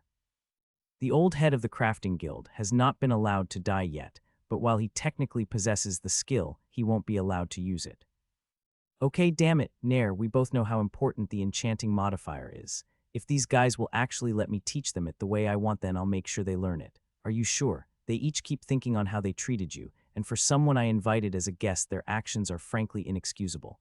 Oh, don't get me wrong, I hate all of them. Hell, I was being serious when I said I was thinking about murdering one for my final moments, but this is me trying to look at the bigger picture of wanting the world I live on to not be destroyed. If they'll actually learn, then I'll take the time to teach these jerks. Then what they want doesn't matter. Teach however you see fit, Ben, and they'll do it. I don't care how unpleasant the experience is. I'll judge what they go through, and I'll decide their punishment after if that sounds reasonable to you. Wait, however I see fit. No limits. None. If you're willing to work the agreed-upon days, then do whatever it takes to squeeze as much knowledge and skill into their heads as you can. If any of them were able to see through the force they were under, they might have felt fear from the look of pure excitement that radiated from Ben's face upon hearing that, but not one had the leeway. Their own fears were clouding whatever free bit of thought they might have had as they were stood up against their god's wrath. Fantastic. In that case, this might actually end up being pretty fun. God, how many ideas do I have that I could never test because of, well, ethics. I might actually get some experience for some of my skills too, depending on how I try to work things. I know what I just said, but I'd appreciate it if you make sure you don't kill any of them by mistake. Kill me? Never. Except for that brief bit a few minutes ago where I thought I was going to die, but we're going to ignore that. Either way, I promise they'll suffer no physical consequences for whatever I put them through. No psychological consequences, though, is going to be a bit harder to ensure.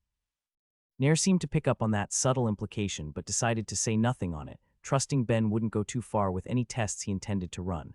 Very well, in that case, do whatever you wish. I'm sorry once again. Ben, head back and I'll be returning these 3 in a bit. Sounds good. And if you have time later, Nair, stop by Myriad's place. Got something fun that you're going to want to see.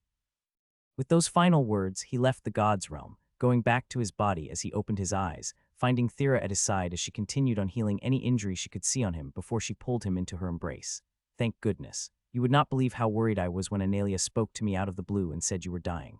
I think I'd probably believe you, he laughed, nodding to both the giant hole in the building, along with the 3 still entrapped in stone. Kind of shocking that nobody came running with all of this. Nair must be doing some damage control while giving them an earful. All right, well, you should be in good enough health, so let's go. I'll have to stop to say goodbye to Inja and Rocky, but sorry, I'm still teaching them for the remaining time. He could see the obvious question of why fill her eyes when he'd said it, so he rushed to explain. Unfortunately, what I know really is kind of too important to not pass on to some of the only other enchanters that can use it. The good news, though, is that Nair has given me full permission to teach them however I see fit, so the rest of my time is going to be great, don't worry. I'm usually not one to advocate for torture, but I guess that works. I'm not going to be torturing them. Sure, whatever you say, she laughed. So how long till they're up? Not sure. Whenever Nair ends up done with them, I guess. The three of them were trapped under a crushing force that none were used to feeling when in Nair's presence. Anytime any of them had been up there in the past, there'd always been some. It was hard to escape the strength of a powerful god, but never to such an extent before, with Nair not caring to even try and hold back as he quietly stared at them all, thinking on where to begin. It was only a few more minutes until the feeling of divinity began to let up, though not from any improvements to the god's mood, and not one of them dared to speak up when his anger was still so clear, left to wait to see what he'd have to say. Zalith, you're my head priest, are you not? The words were cold despite his lava-like form, making Zalith shrink into himself. I am, my lord. Then why was someone I personally invited not treated with the utmost courtesy? I let my judgment be clouded, the priest said in his weak defense, stumbling over his words as he went, but the way I saw him treat Enith. Do you worship Enith or do you worship me? It wasn't a question, they both knew the answer, but it still struck Zalith like a blow. You of course, then it couldn't matter less how he treats other gods when he has my approval. Even though you aren't learning from him, you will be accommodating during the rest of his time here. Do I make myself clear? All the priest could do was nod, a deep, intense horror to have provoked this sort of reaction from the one he worshipped lodged within him that the god could sense before he addressed the next of them. Zilly, I'm honestly not sure where to begin with you. Who dies from a leg wound? She asked in her defense. It was completely unbelievable. There are an untold number of body structures on this world. You're a healer as well as an enchanter. If someone says they're going to die, you work to treat them, no questions asked. Even if he wasn't going to die, that was no small injury. You should have helped him regardless. She fell silent at that, leaving room for another side to escape Nair. Frankly, there's a lot I want to say about how you've been treating him while he's been here, but unfortunately it's confused me as much as anything else. Even if he was a polygamist, why would that be so terrible? I believe it's just a holdover from my homeworld, and that's what's causing me the most issues with understanding. I see you have your thoughts on your friend's marriage, but she's not even the only one of your kind to enter that sort of relationship. There's at least one other who's acting as an adventurer whose party is composed entirely of his lovers, possibly more too, but I haven't looked deeply enough to be sure. That's impossible, I assure you it's not. It seems some others were just more willing to make the lives they wanted rather than being tied down by the customs of their old lands. She fell silent at that, thinking on exactly who Nair had to be referring to and dealing with her feelings about the reveal, leaving the god to focus on the last of them. Natty, I honestly don't know what to say to you right now. I couldn't be more disappointed. Grandfather, Do you really think so little of me? He asked her, hurt in his voice. Do you really think I'd try to pair you off just to see what would happen? Is that the sort of person I've shown you over the years? She wasn't able to answer him, not knowing what to say, and his focus left her, being directed to the three of them as a whole. I'm not sure if you all were able to notice what we'd spoken of earlier, but you can consider yourselves both lucky and unlucky that Ben has enough investment in the world's survival to continue teaching you all for the remaining time we'd agreed upon. You will all be learning through whatever means he deems fit. Don't be expecting a pleasant experience, but I can practically guarantee that you'll all come away from whatever he'll be subjecting you to having learned more in the next week than you might have in the next month otherwise. If he says to do something, then you'll do it. It's as simple as that. Nair, why do you have so much confidence in him? Zilly managed to ask, the only one with the emotional leeway to do so. He's been here as long as I have. How can he possibly be as amazing as you're making him out to be? Neither Natty nor Zalith could have asked, both too beaten down by Nair's feelings to do so, but it was a question they would have been curious about as well. They wouldn't deny that Ben knew things they didn't, but they couldn't see why he'd been the one put in charge of teaching instead of whoever had to have taught him, nor why Nair seemed to place so much faith in the boy.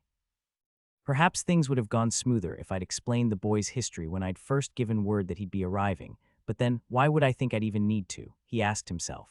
But fine, if this helps smooth things over, then so be it.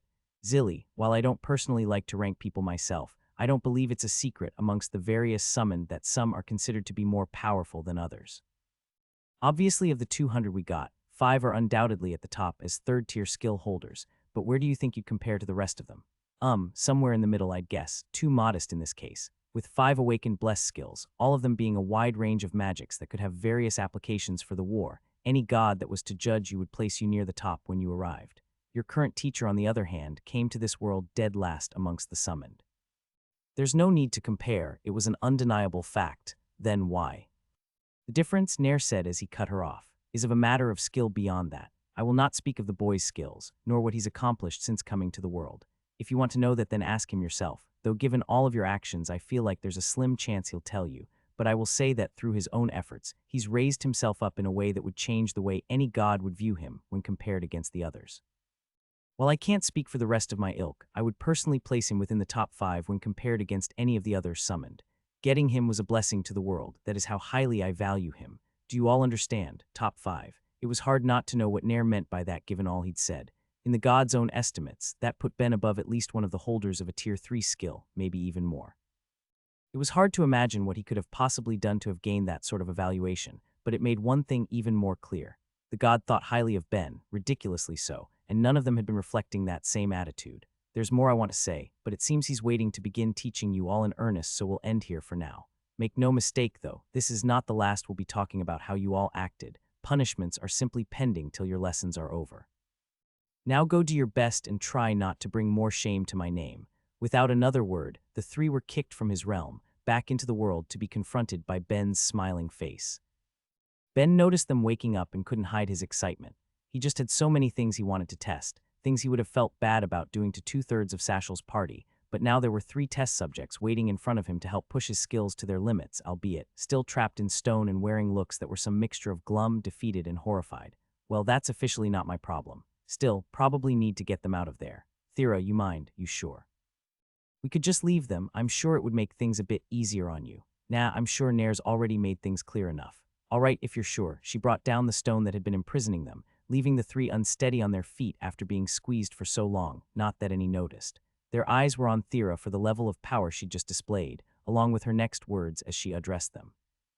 Just to be perfectly clear, if anything happens again in the rest of the time you have with him, your god won't be able to save you from me a second time. God, is it weird how enjoyable it is for me to hear her threaten people on my behalf? Her comment was met with quick nods, none of them wanting to go up against the power she so casually displayed, and it left her with a satisfied look as she leaned over to Ben and kissed his cheek. Okay, I kind of left Inja and Rocky in a rush, so I'm going to go back and explain what happened. See you tonight. Of course, I shouldn't be too late today. She gave him one last smile before leaving him, flying off on a block of stone to return to her new friends as he focused back on the 3 he had, looking bright amongst their gloomy moods. Okay guys, no, friends, I am so excited. Words can't actually express how excited I am, even if I try and pull from the dozens of languages I know. This entire time, I've been trying to be my best self despite the constant crap attitudes you've all shown, but that's over now. Nair has said you all have no choice but to learn however I want to teach you and you can't get out of it, meaning I don't have to be at my best. You guys finally get to see me at my worst. We are going to have such a good week together. And by we, I mean me, so let's get started. It was a worrying start for them, all of the more so for just how thrilled Ben seemed to have no restrictions for what he might do, even if none of them could imagine just how bad whatever he'd been intending could be as he started rummaging around the destroyed space, looking for something and finding it as he pulled out the 2 circlets they'd tossed away earlier in the week and modified the enchantments he had on them before their eyes. They weren't sure what he was seeing because what their faces were wearing was looks of fear. They didn't fully know what he was talking about, but they knew they didn't want to put those on after whatever he'd just done to modify them when they didn't even know what their supposedly comfortable state was supposed to be like. But they had no choice. Nair had been clear and Ben didn't look like he'd be taking pity on them. Oh man, my leg sure is sore after being left with a hunk of metal in it, Ben exaggerated. If only I had a place to kick my feet up. I'll get you something right away. He tried to run to do just that too, Nair's words still echoing in the priest's head, but Ben wouldn't let him. Stop. It just hurts so bad, I don't think I can wait. I need your help now. Of course, what can I?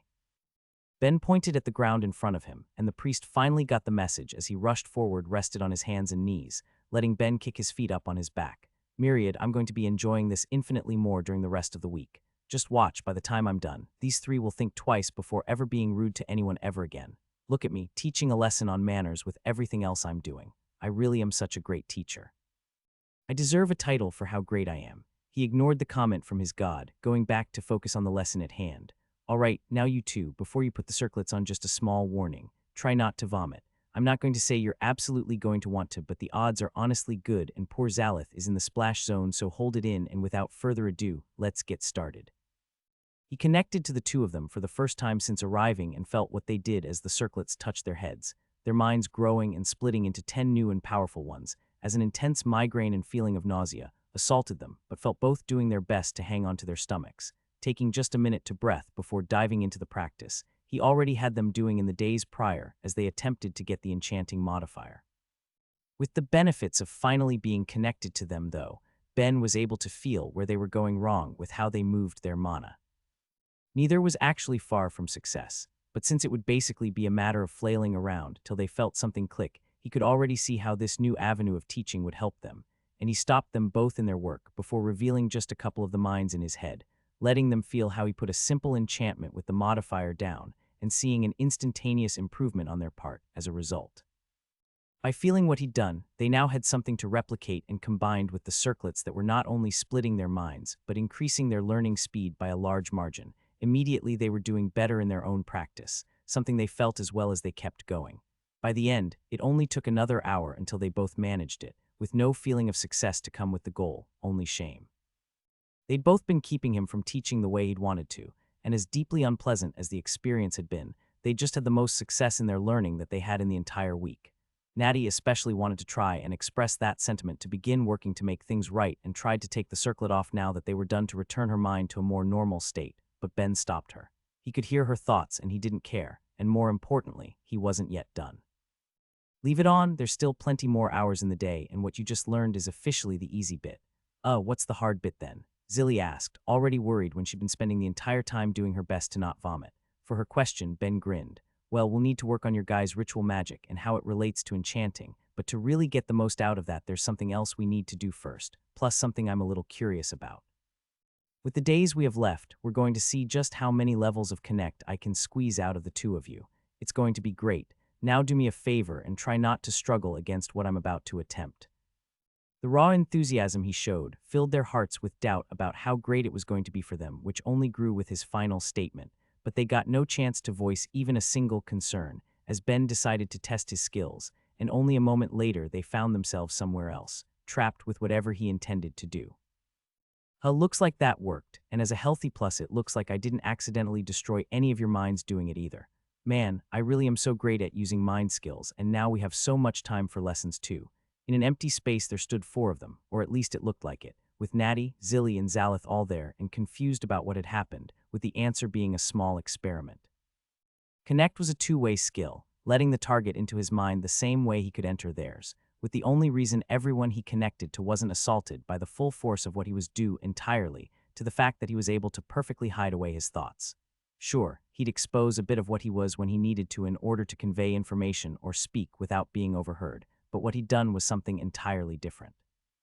He'd pulled them all into his head in a way he'd never tried before for the slight risk that could have potentially come with exposing anyone to his full mind.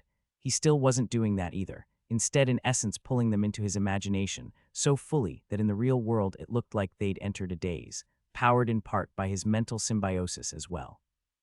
They wouldn't be able to tell, but their minds were moving as fast as his could, and in an area he was building with his thoughts, which created all sorts of potential.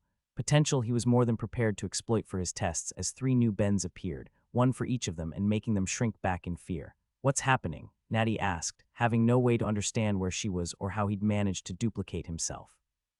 Just looking around, it almost felt like she'd been taken to her grandfather's realm, only lacking any sort of divinity to go with it. Don't worry about that, all Bens spoke in one voice. Natty, Zilly, just take my hand and practice your connect. And me? Zalith asked, wondering why he'd been brought as well. I'm going to be connecting to you directly for a bit so you don't have to worry about anything. While the 2 girls normally would have had to have touched Ben to connect with him, the fact that he already had his own up between them had bypassed that need, letting them bring up their skills to interact with the carefully designed minds in each of the ones in front of them, leaving them with a repulsive feeling as they struggled against the alienness of what he was, with that only growing as the minds twisted and warped in their shape, Ben making them feel it all. It was a sickening experience for them, something Ben was able to pick up on through the connection as he gave them all judgmental looks. You guys are going to be hurting my feelings if you keep thinking these sorts of things about another person's mental structure. Seriously, this isn't that bad. I think he's insane. Zilly muttered, sounding well and truly afraid and leaving Natty no choice but to agree. They may have been low in level, but during all of their practice with Connect, they'd never felt a mind remotely approaching that.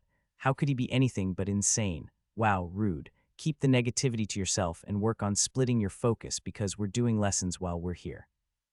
Since the two he needed to teach were wearing his circlets still, they had the spare minds for it, and under the speed he was thinking they basically had all of the time in the world, so he willed a whiteboard into the mental space and began jotting down notes.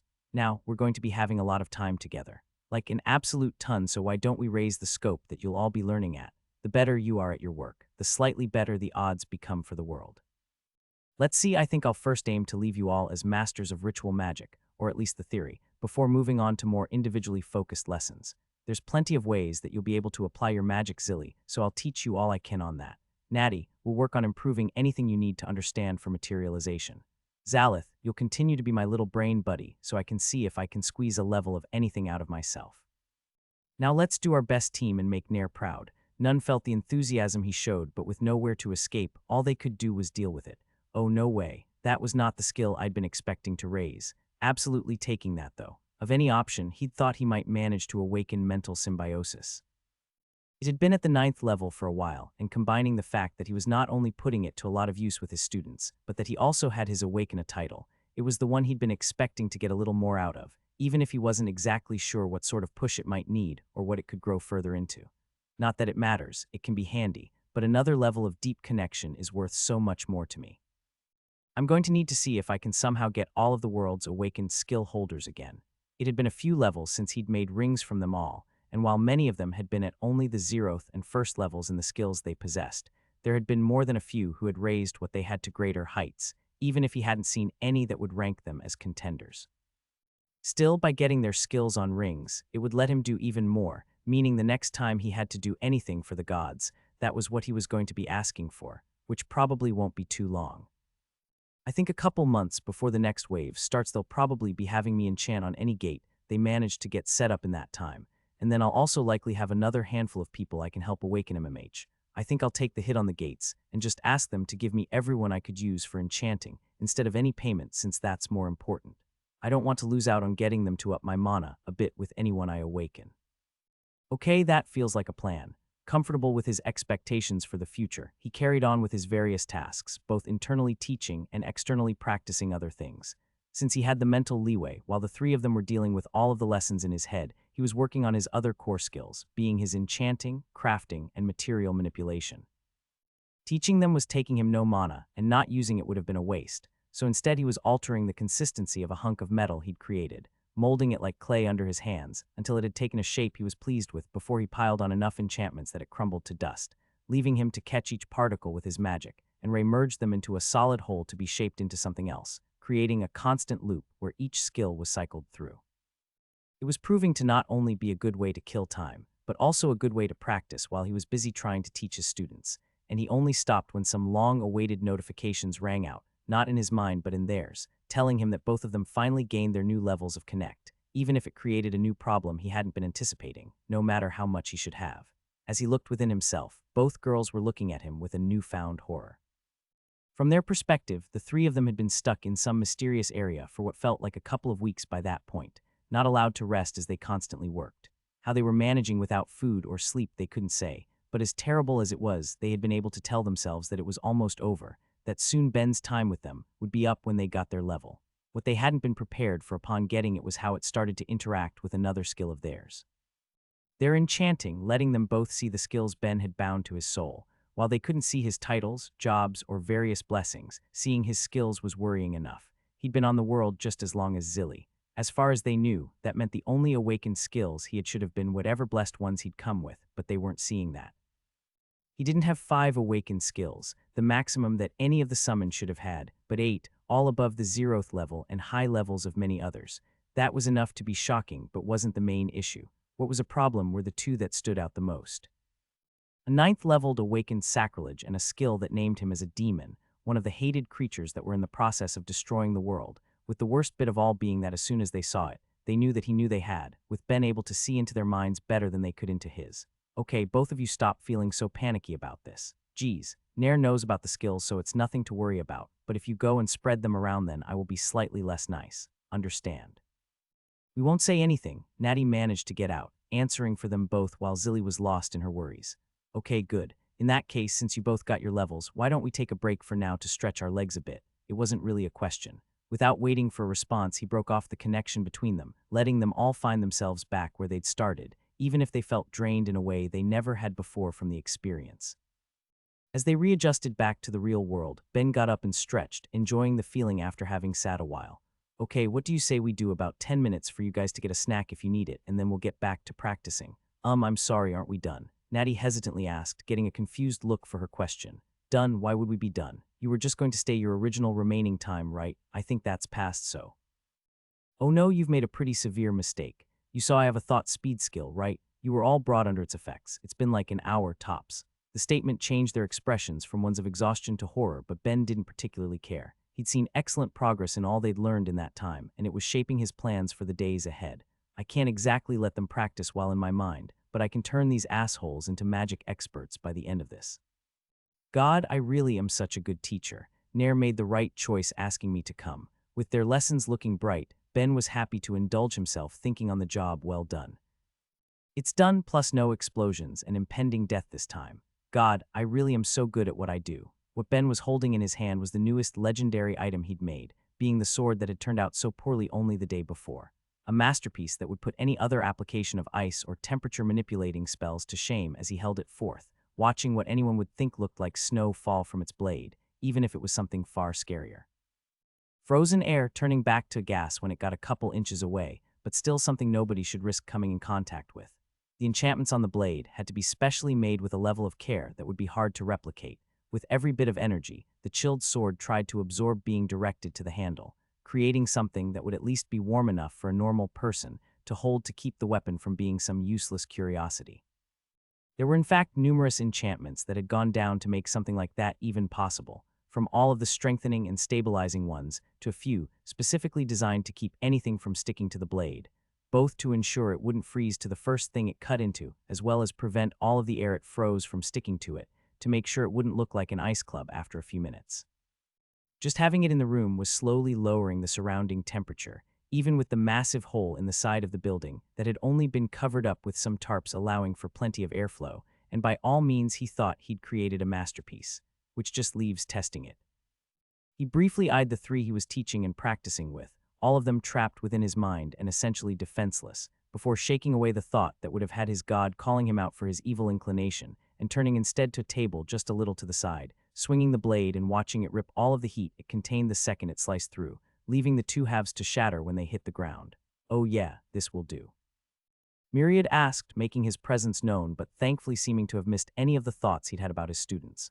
I'll make a sheath that can contain the cold without freezing later, and from there this bad boy is being mailed out to John. He should be able to safely handle it with the skills he has.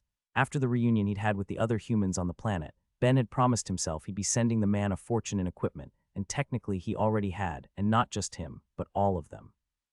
Since he'd seen them all at the meetup, he'd been able to eyeball their sizes, and despite some of the impressions they'd given him, he really did want every one of them to survive as long as they could, but that still left the issue of making a proper present for the only human he wasn't already friends with that had searched him out without any agenda.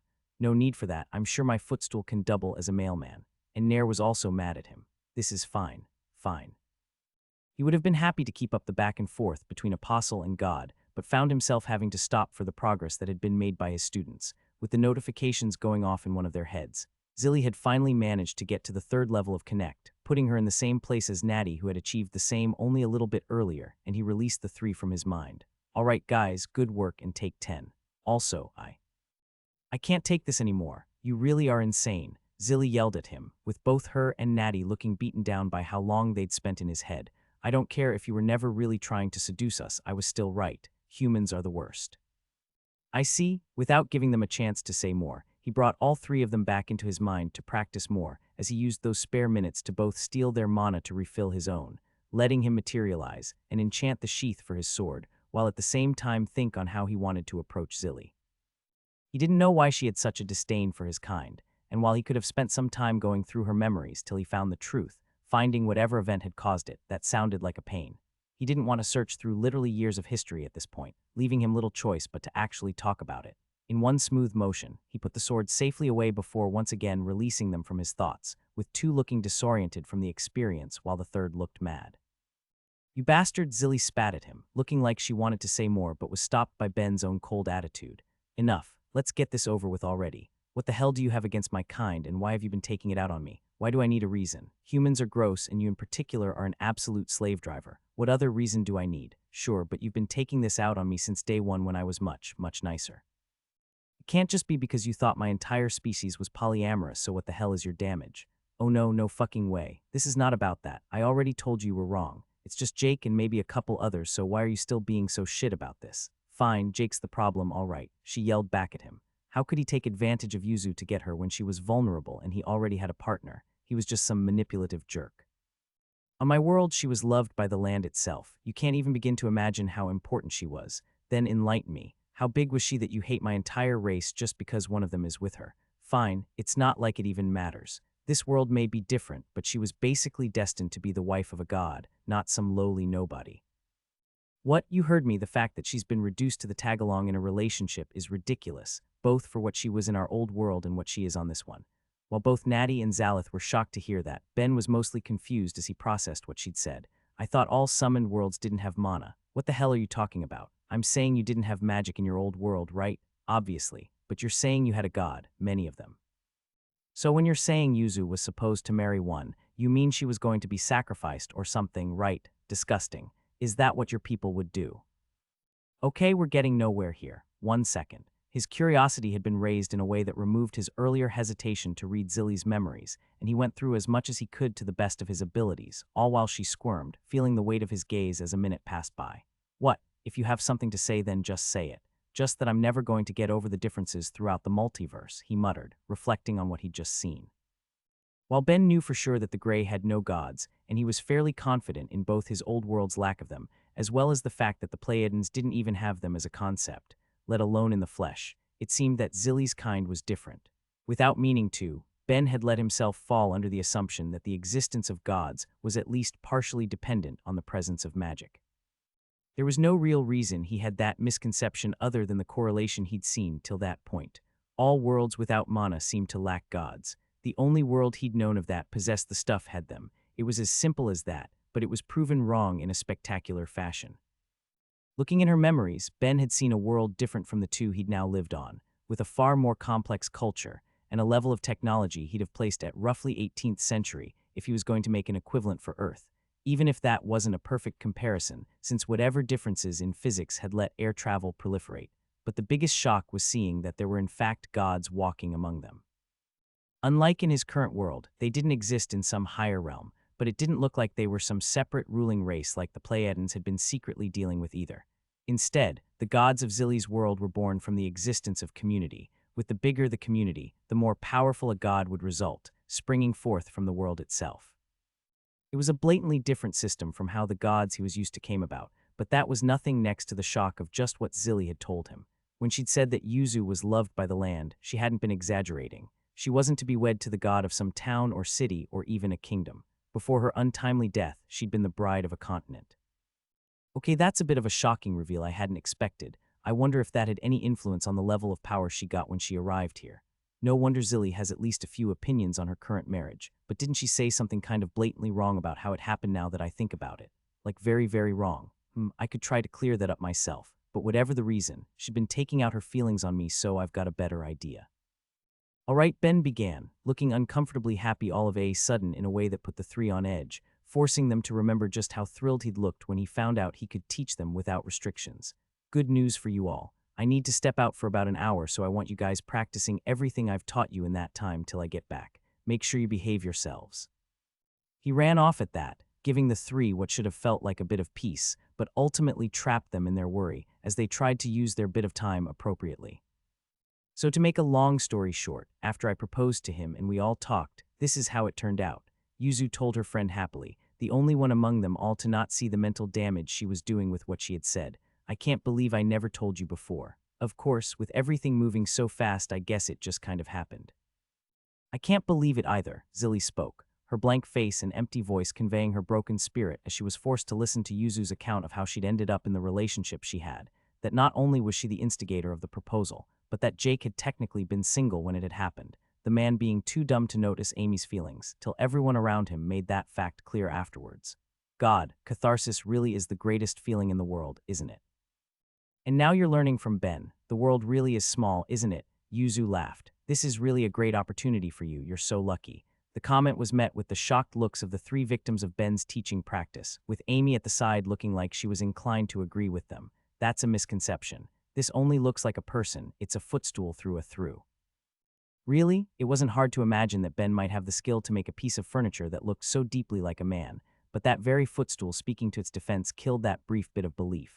I'm a person, Zalith tried to say, only stopping as Ben delivered a swift kick to his ribs with the force of his high strength behind it. Footstools don't talk back, he ordered, the tone he'd used with his friend gone from his voice as everyone else watched the cold display. Well, aside from whatever this is, I swear you're really lucky to have him teaching you, Yuzu went on in Ben's defense. Aside from his teacher, he has to be the best enchanter on the planet right now, so make sure you learn a lot, okay? You heard about that, did you? PFF, it was hard not to, and given my own skill, of course, I was informed.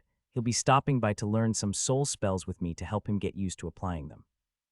Wait, Natty spoke hesitantly, not wanting to be right but unable to escape the implication of those couple sentences. If you're telling the truth about him being the second best right now, wouldn't that make his teacher the world's newest god? Ben finished for her. Yeah, don't go spreading it around. He likes his privacy, and if word gets out, then there's a non-zero chance he'll kill you guys. Well, maybe not you, Natty, given your family connections and all, but definitely the other two. That reveal seemed to deal a greater blow to the three than anything else, making Natty and Zalith in particular go pale. Neither had been shy about acting smug for their faith to have gained a third-tier skill holder, and had been fine directing that smugness at the very man's student. Beyond being emotionally horrifying, it was simply embarrassing. Hey Ben, buddy, Jake whispered in his ear as his students were left to deal with the reveal. My guy, is everything okay? You seem kind of not thrilled with any of them. Oh, they've just been terrible students during my entire first week here, Ben laughed. Rude, confrontational, and just genuinely unwilling to actually work with me at all, plus a little too willing to let me die. Let's just say they didn't go out of their way to make a good impression, and now that I have Nair's permission, I no longer need to try and be the bigger man. Let me tell you, being petty feels great. Wait, what was that about letting you die? Don't worry about that. What matters is that now I get to train them to be the best versions of themselves, and they can't say no, so anything I do is justified since it's all to make the world a slightly safer place. And using someone as a footstool contributes to that, Amy asked again, still having her misgivings about what she was seeing. No, that bit's just for my satisfaction. I think you broke one of my ribs with that kick, Zalith whimpered and was completely ignored as a reward, same as how he'd seen fit to ignore Ben's bleeding. If Yuzu had been looking at him, she might have gone to at least give him some mercy healing, but her eyes were entirely on Zilly, grabbing and pinching her cheeks. Zilly, you have to be nice to Ben while he's here teaching you. I'm sure it's going to be hard, but you'll get a lot out of it. You don't understand though, Yuzu, Zilly said, trying to keep the conversation private by switching to her native language, not realizing that Ben had dug through her memories and in the process learned her tongue. He's actually insane. He turns hours into weeks and has the mind of a monster. In the last 2 days, it's been more like he's been teaching us for months. If I keep this up for another 4 like we're supposed to, then I'm going to have a breakdown. Lessons always feel long, don't they? Yuzu laughed, replying in her old language as well. They did back in a Soth and they still do here. That's not what I mean. Still, you need to be nice to him, she said seriously. He literally died protecting me once. I owe him things I could never pay back. That's a bit of an exaggeration, Ben chimed in, displaying his previously unknown mastery of their language and getting shocked looks from not just Yuzu and Zilly, but everyone in the room. It was just cutting it close a little bit. The 2 girls were left looking at him in a stunned silence, one of them eventually managing to break it as she looked away. Ben, how did you do that? I've been connecting to Zilly for the past couple days, he said innocently. All I had to do was figure out the context for some of the things I was hearing in her head, and from there it was easy. I've recently had to decode about a dozen alien languages, and I know a dozen more dead ones from this reality after talking to some gods about the subject, so it wasn't hard. Hell, I'm pretty sure I'm technically the world's foremost expert on language in general at this point. He was leaving out the fact that he'd dug through Zilly's memories, not really feeling the need to make that clear and reveal an aspect of his skill that many wouldn't like knowing he could do, even if the fact he'd learned to speak an entirely different language from one of their thoughts over the course of what they thought was a few days was already horrifying enough. I assume your new weird skill is somehow involved, Yuzu muttered, having seen alien thought structure bound to his soul with every other skill he possessed. But that doesn't matter. Ben, I literally had to restart your heart multiple times and keep your soul bound to your body. I watched you bleed out of your pores. I've never even heard of anyone else going through that before. Just because you're currently alive doesn't mean you didn't die a little bit. There's no such thing as dying a little bit, so don't worry so much. I got a bit hurt looking out for you. You healed me. You don't need to make such a big deal out of it. We're friends, and I'm sure you do plenty of healing for Jake and Amy too. Jake and Amy both chose to stay silent at that, not having the heart to tell him that their wounds in their training consisted largely of cuts and bruises, with only a broken arm once on Jake's part when he'd acted slightly too carelessly during his lessons, and only a couple more in the trials they'd done. Well, either way, I feel like I owe you, so that's what matters, but we're not talking about that. Zilly, you have to be nice to Ben, okay? Okay, from the memories he'd seen, Ben knew she wouldn't be able to go against the words of the young soul mage. While both called each other friends in worldspeak, Ben could tell that the word they'd use in their native tongue possessed a level of subtlety that the other language didn't, leaving out plenty of the detail it implied. Confidant may have been closer, but it was still wrong. On Yuzu's world, the fact that she was supposed to be married to one of the more powerful gods of her planet was supposed to be a secret from all until after her wedding passed, with only a close few being made aware beforehand, and Zilly had made that shortlist. It was a relationship of trust, but while he didn't think Yuzu could see it, it also managed to be one where she was clearly placed ahead of the other. He hadn't expected it when he'd called them there, but if she was going to tell Zilly to be on her best behavior, it didn't matter how the other girl felt. She wasn't able to keep herself from doing as she was told. Well, all's well that ends well, right, folks? With that, Zilly was going to be less of a problem for him, and he could now focus even more on training them all without any snide comments about his race as a whole, meaning he could just coast by and enjoy the rest of the night. So since we're here, why don't we all get dinner? Yuzu asked, looking excited at the prospect. If you guys are almost done for the day, it would be a great chance to sit down and catch up.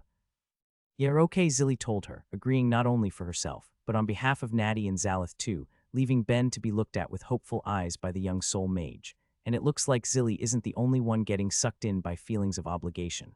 Thera should be done with her friends in another hour-ish, Ben sighed. If it's good with you, I'll head off and we can meet up in a bit. We're really having dinner with people that were letting you bleed out. Thera sighed as they walked over to meet up with the rest of them, wondering if she'd be able to handle the experience without feeling any temptation to kill them. No, we're having dinner with Jake, Amy, and Yuzu. The other two will just happen to be there. Plus, I managed to make sure it would just be those two by sending the third off on a delivery. Zalith would be running the sword to John, and as much as Ben would miss having his footstool around, it was for the best. They'd be eating at a public restaurant, and Ben had already told his god he wouldn't embarrass the priest in public. Okay, but I'm still going to have to put up with the existence of the other two. Don't worry. Natty's not so bad, and I think Yuzu has successfully broken Zilly. It will be great. MMH, if you're sure. She wouldn't deny that it would be nice to see the others at least, so she did her best to show a more positive mood, same as Ben, before they finally arrived where their friends were waiting. In an instant, Yuzu was giving Thera a hug while at the same time giving Ben a slightly disapproving look. Ben, you can't be being a bad influence on Thera. I never am.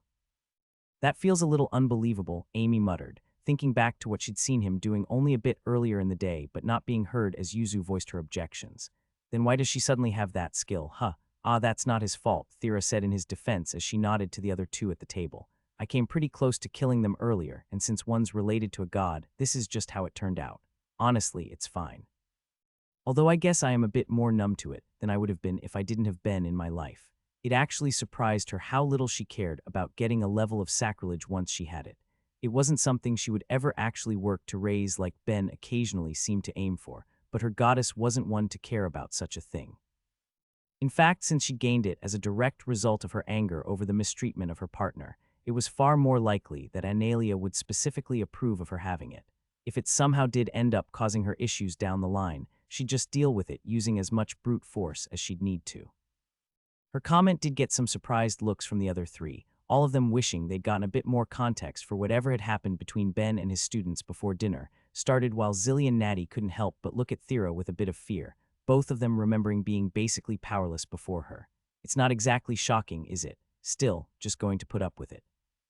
It's not like we're the only ones with any changes to our status, Ben said rather forcefully to shift the topic.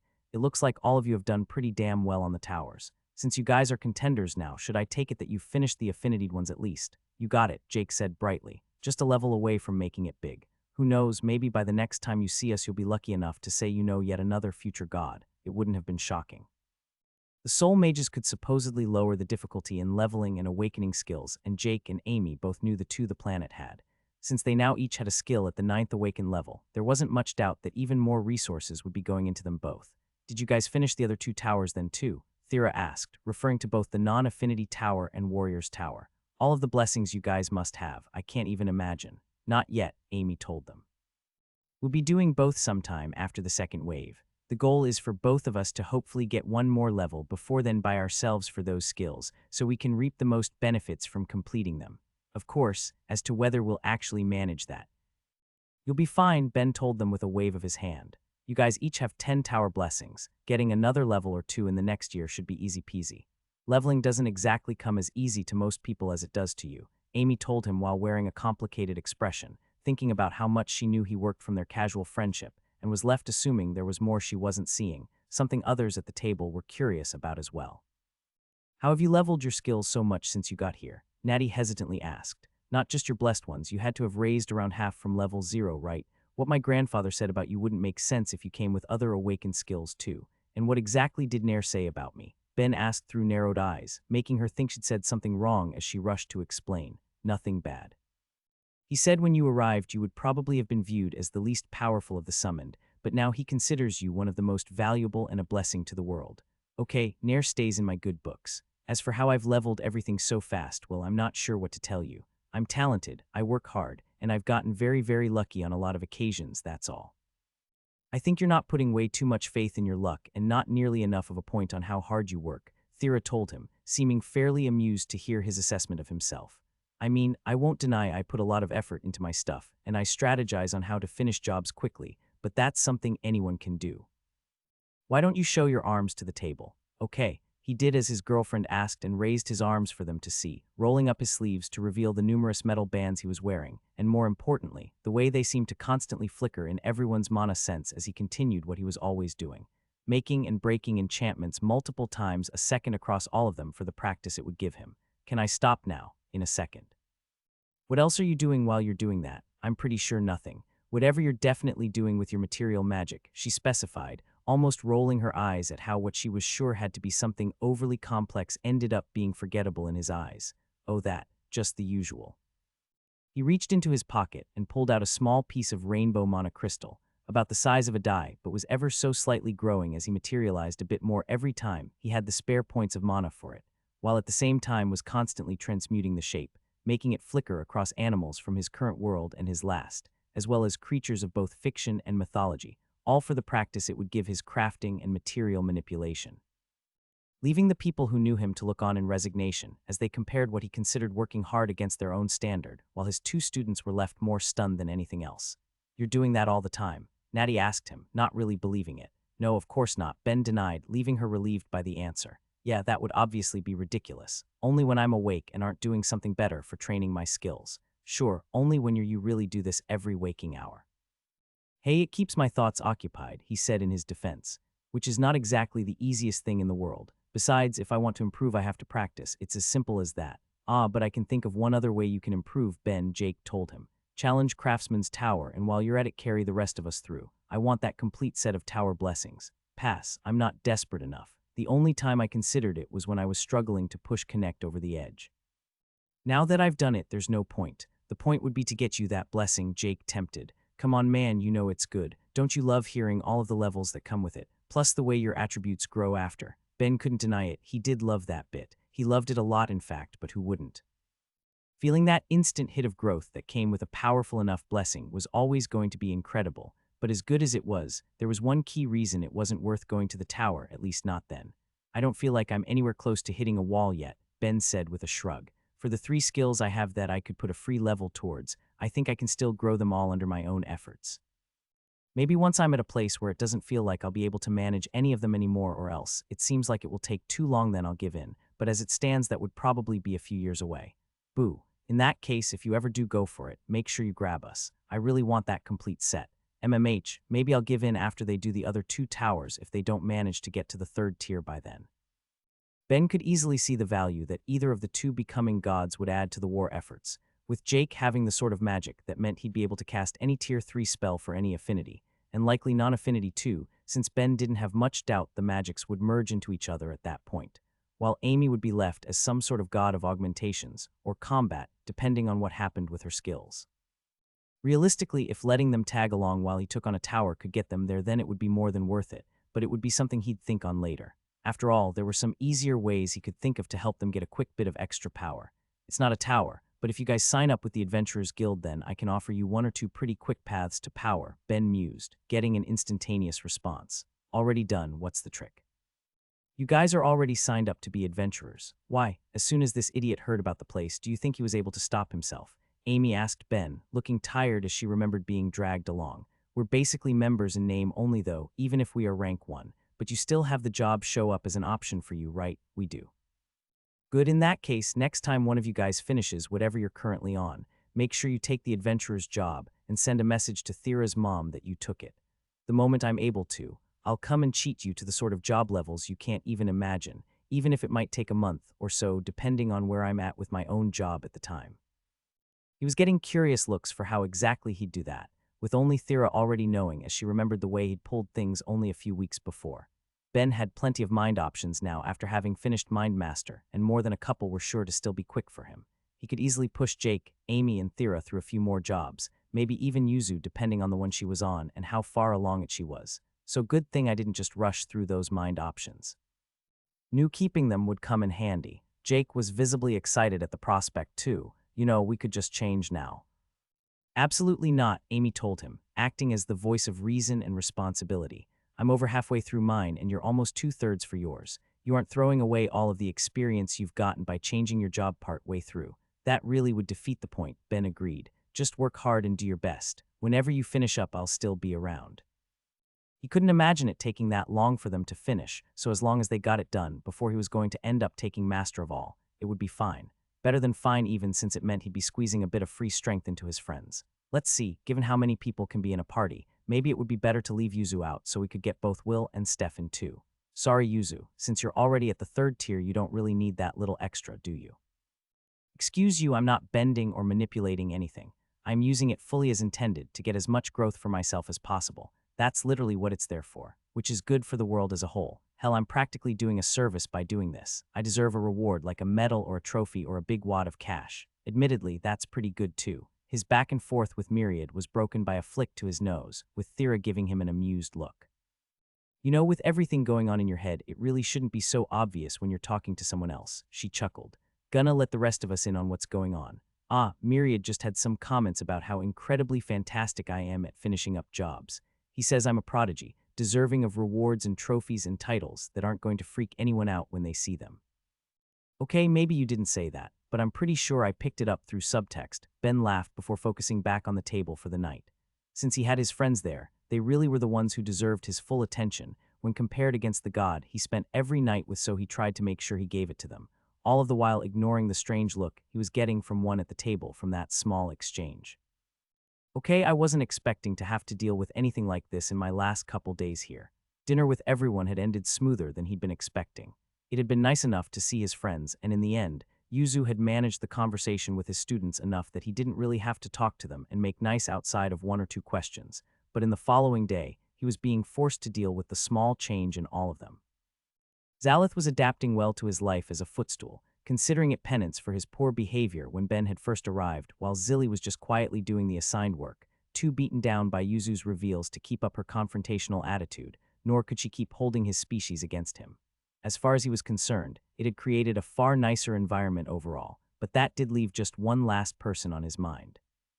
He could see Natty's thoughts and knew that there was almost something picking at her mind, yet something she hadn't managed to put into full words herself. It wouldn't have been too bad if that was all, but it left her constantly taking glances at him, opening her mouth to say something and stopping partway through. It was exhausting. It was only when he heard the notification going off in both of the girls' heads at another connect level that he released them from his mind, giving them a break. Okay guys, take 5 and then we'll change things up a bit. Instead of practicing more connect, you'll both be trying to apply the lessons I've been giving you. Decide amongst yourselves what you want to enchant and I'll look it over after. And decide where I'm going to change things. Let's see, I've been making them both deal with the same configurations of my thoughts, but Zilly's the one falling behind. If I want them to match a little more so they both end things at the same level, then I should make the minds she deals with a bit more complicated. It's not exactly going to be pleasant for her, but this is just using hard work to make up for a lack of talent. She'll just have to deal with a bit of a migraine when we go back to this tomorrow. It will be fine. With that casual choice sealing the girl's fate in Ben's effort to raise up her connect level as fast as possible, Ben was content to sit back and relax just a little while watching them work. If he was being honest with himself, he was a little tired. He chalked it up to teaching taking a bit of a toll and promised himself he would let himself sleep in just a little for his first day back to Stonewall. But it was clear he wouldn't be getting any real rest soon, with that fact becoming more and more apparent as he watched his students. Each time they tried to lay down an enchantment together, they failed, with only one of them being the issue. "Natty, if you have something to say then just say it already," he told her, not really wanting to play the role of therapist but not seeing any chance of her ending up productive unless he did. But despite putting that offer out, she denied herself. I don't. I'm just a bit distracted, sorry." When she wasn't even able to get a firm grasp on what was bothering her, how could she get help from another? The issue was that she was suddenly thinking about Ben a lot more and she couldn't say why, nor could she ask anyone for advice. If she tried to ask Zilly, she knew what the girl was going to say, and Zalith was just a little too useless outside of the work he did for her or the faith to bother with his opinion. "I'll give you a hint," Ben sighed. "You have not accidentally fallen in love with me, so it doesn't matter what Zilly would say. Don't even consider that as an option. I understand you're reading my mind, but could you at least pretend not to, please? That depends entirely on what you're going to think." She didn't see much solution for that, so instead she tried not to think at all, switching to humming a popular tune to drown out the thoughts rattling around in her head, only to get a far more pained reaction from Ben in exchange. "I changed my mind." "If it means you're not going to hum that, then sit there and think about me for however long you need to till you get what the actual problem is. My humming isn't that bad," she said in her defense, a little offended by the reaction until Ben shook his head. "It's not a problem with the humming, it's the song of choice I'm objecting to, the song of choice." She trailed off trying to imagine what could possibly be the problem until she remembered both the lyrics, along with the circumstances of the songwriter who'd created them, feeling her eyes go wide. "You're kidding me. Unfortunately, I am not. Haven't you only been on this planet for like 4 years? Yeah, and it feels infinitely longer than that, so no trying to inflict mental damage on me by making me remember just how popular that song is." Ben could only count his blessings that he hadn't heard anyone in Stonewall singing Greed's famous piece yet, but it was beginning to feel more and more like just a matter of time. One he was going to end up facing one day that would leave him without the smallest of ideas on how to handle it, but he at least got the mercy of Natty quieting down, though that only returned her to her original issue. It was clear she was too distracted to actually make the progress she needed, so he stopped getting her to try. "Zilly, keep practicing on your own for a bit. Natty, over here already. Take a seat." It wasn't a request and she moved to do as she was told, seeing Ben wouldn't let the matter drop. "I'm really fine, I'm just a bit distracted is all." "Yeah, and we're clearing that up right now so you can get back to work. Let me spell things out for you. You keep thinking about how I talk with Myriad." Why do you think that is? The brief back and forth he'd had with his god just the day prior, along with a few other times they'd exchanged words in Natty's presence, were echoing around her head, distracting her from the work she needed to do. Ben would have preferred to ignore it if he could have, but it was at the point that it was distracting her from her ability to learn, the one thing he was there to make her do, so whether she liked it or not, she'd be confronting her feelings about the topic head-on. "I don't know, it's just, isn't it weird?" she asked him. "You're talking to someone so high above you, how can you just have a casual back and forth? It seems more like you're talking to a friend than anything else." "That's because when I do it, I am talking to a friend." The answer seemed to have caught her off guard and left Ben to sigh as he went on. "All right, Natty, what are gods to you? What's that even supposed to mean? Gods are gods. They raise up and guide us. They look after us and they make sure our needs are met while giving us the protection they can." "Propaganda." "What?" "Nothing," Ben told her, pinching his brow. He wasn't in the mood to get into whether or not the gods of the world actually did all of that, or if they were worthy of worship. There was a different point he was trying to make. "In that case, what's Nair to you?" "Obviously, he's both my grandfather and my god." "Fine, which is he first?" It was another question met with silence, leaving Ben to try a different angle. "In that case, what are you to him? Granddaughter first or believer first? Does it matter? I know my place in the faith and what's expected of me. Anything more than that is irrelevant." "Quite right," Zalith chimed in from beneath Ben's feet. "And she fills her role expertly too. She shows the proper respect for Nair and—" "Footstools don't talk," Ben yelled at him, bringing his foot down on the priest and making him collapse to the ground from the force behind the blow. "And that's exactly the problem here. Of course, what you are to him matters. He's your family. Are you going to let others decide what that means?" I think I heard the sounds of bones breaking when you did that, so very not important right now." "You thought he tried to pair you off with me because he was looking at you as a tool for his faith, because you're looking at him as a god before he's your grandfather. You should at least try and figure out if he feels the same. I don't think Zalith is even conscious right now. Wait, is he breathing? Okay, I can see we're getting nowhere while there's distractions around, so we're changing venues a bit. Just 1 second. He pulled her into his mind so she'd stop worrying about meaningless things like the state of the priest beneath his feet and instead focus on the question at hand, or at least that was the intent. Can you at least get Zilly to look at him while we're doing this? She's busy practicing, so no. Now focus. Your opinion of Nair is obviously pretty messed up because you see him as a god before he's your grandfather. Why do you see him like that? How else am I supposed to see him? She asked, unable to keep the annoyance from her voice at the line of questioning he kept pushing. I exist because he and my other grandparents tried to make a decent weapon for war, and they just got lucky that the traits passed down to me as well. When I'm always told to be a good member of the faith too, why should I believe he sees me any other way? Is he one of the ones saying it to you? He doesn't have to be. Well, his own thoughts kind of matter instead of letting anyone else speak for him. Okay, you know what, we're trying something else. Not sure if it will work, but there's no need to say if it hurts. I'm in your head, so I'll already know. What? Without an answer though, Natty found herself subjected to what could only be called a force. Something that pulled and squeezed at her for just a minute until she found herself somewhere different again, but at the same time familiar. She was in Nair's realm, with the god looking at both of them in shock. Okay, looks like that worked. Hey Nair, glad to see you're here this time, buddy. How did you get here? I was brought here not too long ago. It taught me the way, Ben said innocently, even if that statement was immediately denied. I didn't bring you to my realm specifically to keep this from happening. We went to common space instead. Wait, you tried to keep me out? Hurtful. You can like someone and still not want them crawling in through your window. Now, how did you manage this already? Okay, don't spread it around, but it looks like I can feel how faith is directed in a church, and use that to find the way, so I popped up here the other day, but you were out at the time. Well, that's a little horrifying to know, but fine. I won't mention this to others since the reaction is bound to be a little too extreme. Do I even want to ask how you somehow dragged Natty up with you? I tried pulling her up while I was connected with her. If nothing else, this trip has proven itself pretty good for testing aspects of my sacrilege. Also horrifying, but very well. Should I take this meeting as an indication of some other bit of poor behavior I've missed down there? I wait. Why is my priest bleeding internally? Is that happening? Oops, maybe send a quick message to Zilly to fix that. I guess she can have a small break from her practice. And Natty hasn't done anything wrong. I just came up here to have you talk to her and hopefully clear up some worries of hers so she can actually focus on her work. Nair, do you consider her your granddaughter or believe her first? What a ridiculous question. I agree, but still answer it. Natty didn't have many expectations of what he'd say. She wasn't even sure what the point of being up there was, but Nair putting things in order changed that. Ben, no matter how unhappy I am with her for her treatment of you, she is clearly my granddaughter first and foremost, the god's side. I don't know what you're trying to do by It was mostly the reaction Ben had expected from the god after having known him for long enough, but what he hadn't been expecting was the emotional reaction from Natty.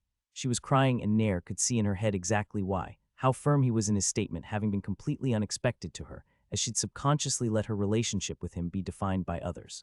All right, I've done my part, so why don't you guys actually talk things out for a while, and I'm going to head back down. Just remember what a great teacher and friend I am, Nair. I definitely deserve a bonus. He wasn't showing much tact but left the two immediately after to talk, feeling pretty good about himself by the time he was done.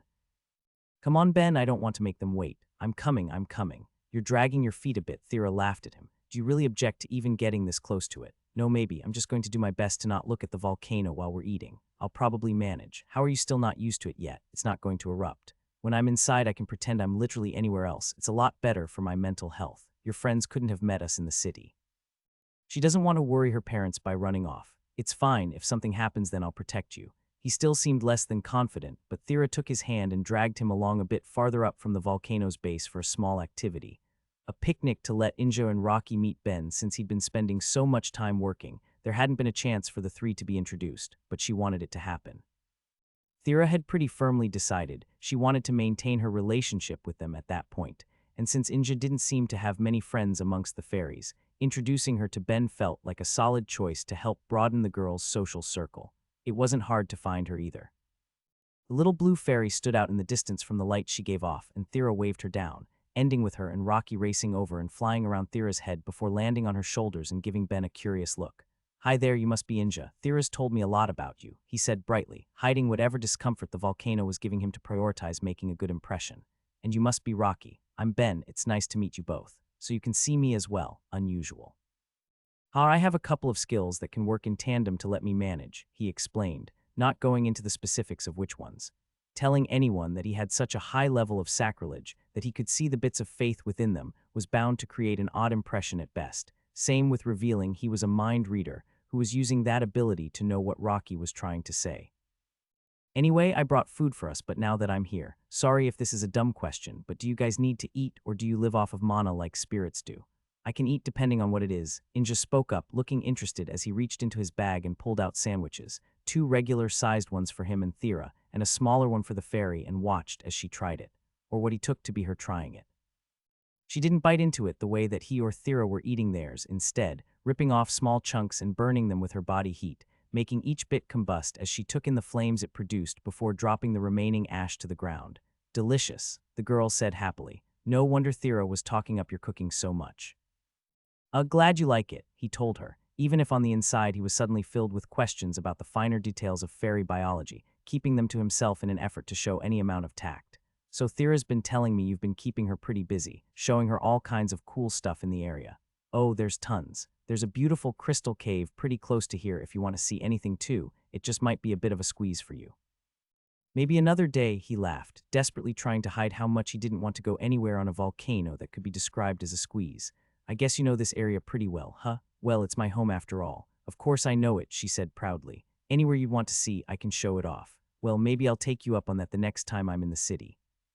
It was a simple statement to avoid being pulled along anywhere that he thought might spell his impending doom, but it got him a gentle elbow from Thera and a small pout from Inja. So I guess you're both leaving soon, the fairy asked, obvious in how glum the prospect left her. A couple days, Thera said, but I'll come back to visit before you know it. Like I've said, it's basically a quick gate away from me, so even if we both need to get back to work soon, it won't be hard to make time to pop through. I'll even bring something fun next time I come. That perked her up. Fun. Sure, I happen to know someone who's excellent at making games. I'll bring you some when I'm back, she promised, giving Ben a wink as she did. All right, looks like I'm figuring out what I can make that won't burn. A lot of board games can be made out of metal and stone, so those are options. Cards would be harder to fireproof, but I can probably think of a way to make them work. It just might take some experimenting. Of course, Thera has been saying she's worried about the girl being alone, so some solitary options would work too. She's a fairy, so she should have the mana control. Maybe I could see about how small I can make different video games for her to play with. If I go all out, it shouldn't be hard. It's a promise then. No letting us down now that you've said it. We've got our hopes up, right? Right. And apparently I'll be working on a way to make sure that elementals will be able to play and enjoy everything too. Okay, this is still probably doable. I'll see if Thera can talk a spirit into helping later. And I'll cross my fingers that the 2 races are comparable enough that one enjoying what I make will translate to the other liking it too. Oh well, nothing wrong with a new mini-project to kill some time. They spent another hour chatting, Inja continuing to show either her nature as a fairy or perhaps her youth by fluttering in excitement as she wondered just what sort of mystery present she'd get from beyond the gate until it was finally time to part as the sky grew dark. They said their goodbyes for the night, Thera promising to meet up with the 2 of them again the following day, leaving her and Ben alone for the walk back. They seem nice, he told her. I can see why you're getting along. Yeah, she's sweet, Thera sighed, forced to think that the girl would only have Rocky again when she was gone. Ben, you're social enough. How do you make friends, or help people make friends? Usually it's shared interests or being stuck with them long enough that it just sort of happens so long as you don't hate each other. Are you that worried? I don't want her feeling alone when I'm not going to be here anymore. Maybe it was just the memories of her own youth making her project, but the fact that the girl didn't seem to have other friends was bothering her, with the lack of easy solutions only making it worse. We could always force my 3 idiots to meet and get along with her if you want. You are not seriously suggesting that I try and set her up with people who were watching you bleed out, are you? Sure, why not? Even if I don't like them, I don't actually think Natty's that bad now that things have been resolved, and I don't think Zilly is ever going to emotionally recover from the reveals Yuzu gave her so she's solved. As for Zalith, well, I don't think I've quite broken his spirit yet, but it shouldn't be long till I have him accepting his proper place in life as a footstool, and when I do there shouldn't be any worries there either. I think I'm going to ignore most of that and place it down as a soft maybe. If you really think they wouldn't be bad influences, then we can try to make it work, but only if you're positive they won't do anything to hurt her. I am fully willing to see how many levels of sacrilege I'll get for murdering a priest and a god's relative, Ben, and as much as I love that we're officially sacrilege buddies, don't worry. I'll tear through their minds to make absolutely sure, and if I see any problems I will break them down to a point where they won't even be recognizable as the same people. All right then, sure. I'll see if we can arrange a meeting for the last day, and from there that's one less thing to worry about. Neither paid much thought to the direction the conversation had taken, nor how it had sealed the fates of Natty, Zilly, and Zalith. Instead, Ben thought about what he'd have to do tomorrow, and Thera enjoyed the sense of reassurance he'd given her as they made their way back to their room to enjoy the rest of the night. The morning of the next day, Thera went to the same place she'd been going to meet Inja that she had for the rest of her time there, with one single change taking place that set the day apart from that norm. Instead of the fairies she intended to see, it was the earth fairies who found her. She knew there were supposed to be some living there, just like with the fire fairies, but in all of the time she'd spent at the volcano, that had managed to be her first sighting. When it happened, though, she didn't have only one or two coming up to her. The effect was instantaneous, and she was swarmed. She didn't know if one had seen her and told others, or if a large group had just happened to be nearby, but all at once the air was thick with at least 100 of them, all flying around her and talking at once, with Thera looking like a giant fairy in their eyes, leaving their curiosity to get the better of them. "Hello, hello," she said, holding out an arm for them to land on and speaking kindly. "It's nice to meet you too. Despite how I might look, I'm not a fairy, even if the potential for misunderstandings makes a lot more sense here than with the life fairies. All of them had physical bodies, just like any other fairy, and all of them were made of different types of stone, looking practically polished as the sun reflected off of them. When she herself looked like she was made from marble and gold, it was hard to deny the similarity to those buzzing around her, even if it was her mana drawing them in and pulling at their curiosity instead of her physical appearance. Since they were there, she took some time to talk and socialize, introducing herself and explaining that she wasn't one of their kin before she noticed something. Inja still hadn't shown up.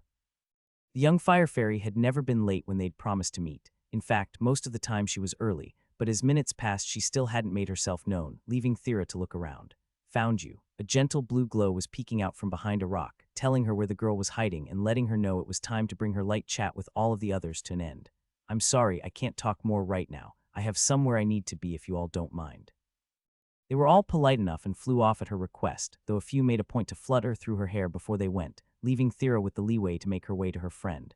"Is there a reason you're hiding over here?" "Oh, Thera, hi," the girl said with a start, acting like she'd just been caught. "I didn't notice you were here. I guess I got distracted. This is obviously not okay." She was left thinking, trying to keep her worry to herself, even as the other picked up on it. "Really, nothing's wrong. I just got a little distracted. I'm sorry I'm late." She said it with a laugh, even if it was obviously a lie, but Thera dropped it. Rocky had asked her to leave the matter alone, and it wasn't like she didn't understand at all. Being alone or disliked wouldn't just be sad. It could be embarrassing as well, leaving one to wonder what they were doing wrong or why they couldn't get on with others, especially for things outside of their control. It was something she understood all too well and didn't want to press, instead shifting the topic. "Ben better be whipping those three into shape because it looks like I really will be introducing them to her. Don't worry about it. Actually, since tomorrow's going to be my last day here, I was wondering how you'd feel about going into the city for it," she asked. "Ben has his students to say goodbye to as well, and even if I'm going to be back soon, it would be a nice chance for you all to meet." She tried to place special emphasis on the fact that she'd be back to visit to avoid ruining the girl's mood any more than it might have already been, but she seemed ecstatic at the idea once it had come up. "Really, that sounds super fun, absolutely. Oh, but I'll need to talk to my parents about it, but this is actually a great chance anyway. If you're going to make sure to visit, you need to know where to find me. Come on, I'll show you my home." It was one aspect of life on the volcano she'd had yet to see and couldn't help but be curious about. She'd seen a few different types of fairies by that point, but she'd never actually seen how they lived and happily followed along to find out, going to a different area she hadn't walked through before, once again off the marked paths. "I'm just going to add a small reminder here to warn me about any potential pits in the ground, please," she asked them both. There were enough times that Rocky seemed inclined to think of her as a fairy that he didn't consider her very mortal body, while Inja just wasn't used to dealing with standard mortals in general, that it didn't hurt to remind them, even if that apparently wasn't a real concern in that moment. "Oh, you don't have to worry. We live in a safer area for you guys.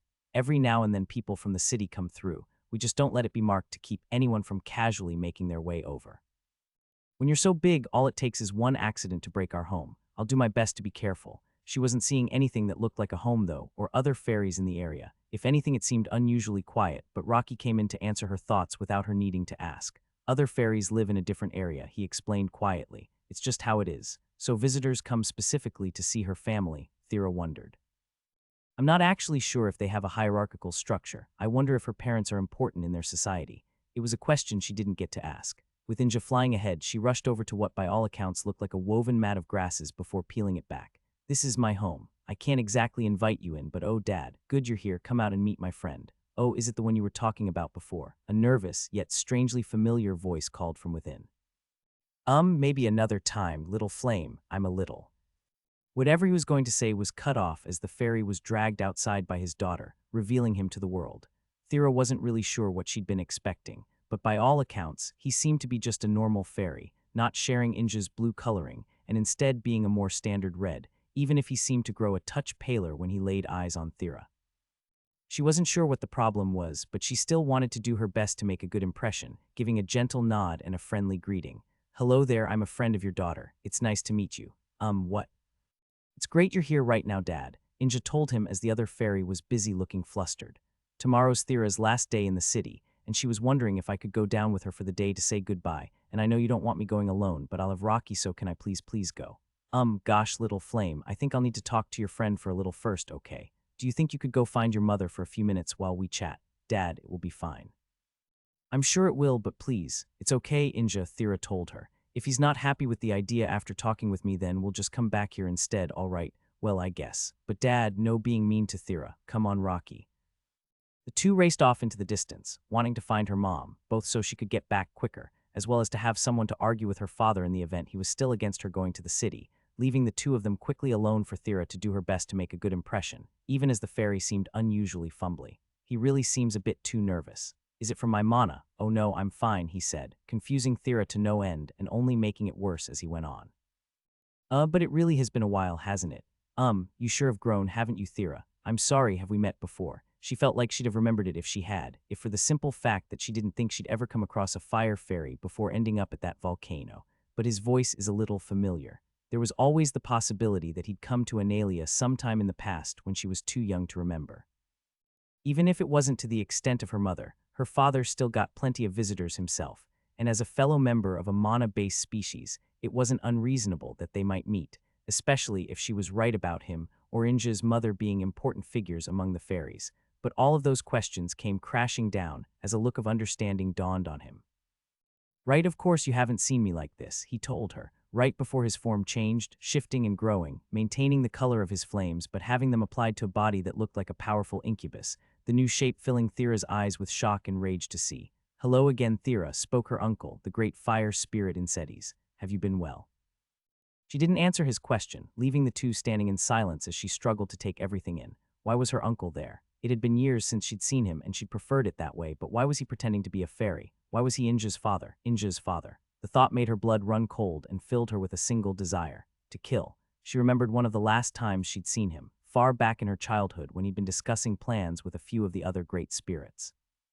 Plans to specifically try and create more half-spirits like her, only aiming to create hybrids that would be successful, mixes that wouldn't spend years struggling to use their mana like she had, mixes that could be sent to fight and die. Her mind flashed to the small fairy she'd grown to know, so bright and friendly and full of life while also being so isolated. Her heritage hinted that whatever set her apart from the others was likely more complicated than a difference in the color of her flames, but that didn't matter. Thera had just discovered that that sweet girl, her cousin, had been created to act as a weapon. The emotions that knowledge provoked in her caused her mana to move, making the volcano under her feet crack and shake. "Ah, I didn't realize it, but you've learned to talk. That's interesting," her uncle said. "But maybe if you could stop screaming for just a minute." He didn't get to say another word before Thera moved, not caring to try and understand whatever he was going on about, and instead focusing on one singular thing. He was going to die. She refused to share the world with anyone who would do such a thing, and the question of if she could manage to kill a being that was practically a god in its power didn't matter. It wasn't even worth considering. The mana at her fingertips was already tearing out chunks of rock from the ground below, revealing molten magma beneath that was all tossed at the Great Spirit, only to harmlessly pass through his form, leaving him to look like he hadn't even been attacked at all. Of course, that wasn't going to work. A physical attack never would have. The Great Spirits really did have too many advantages.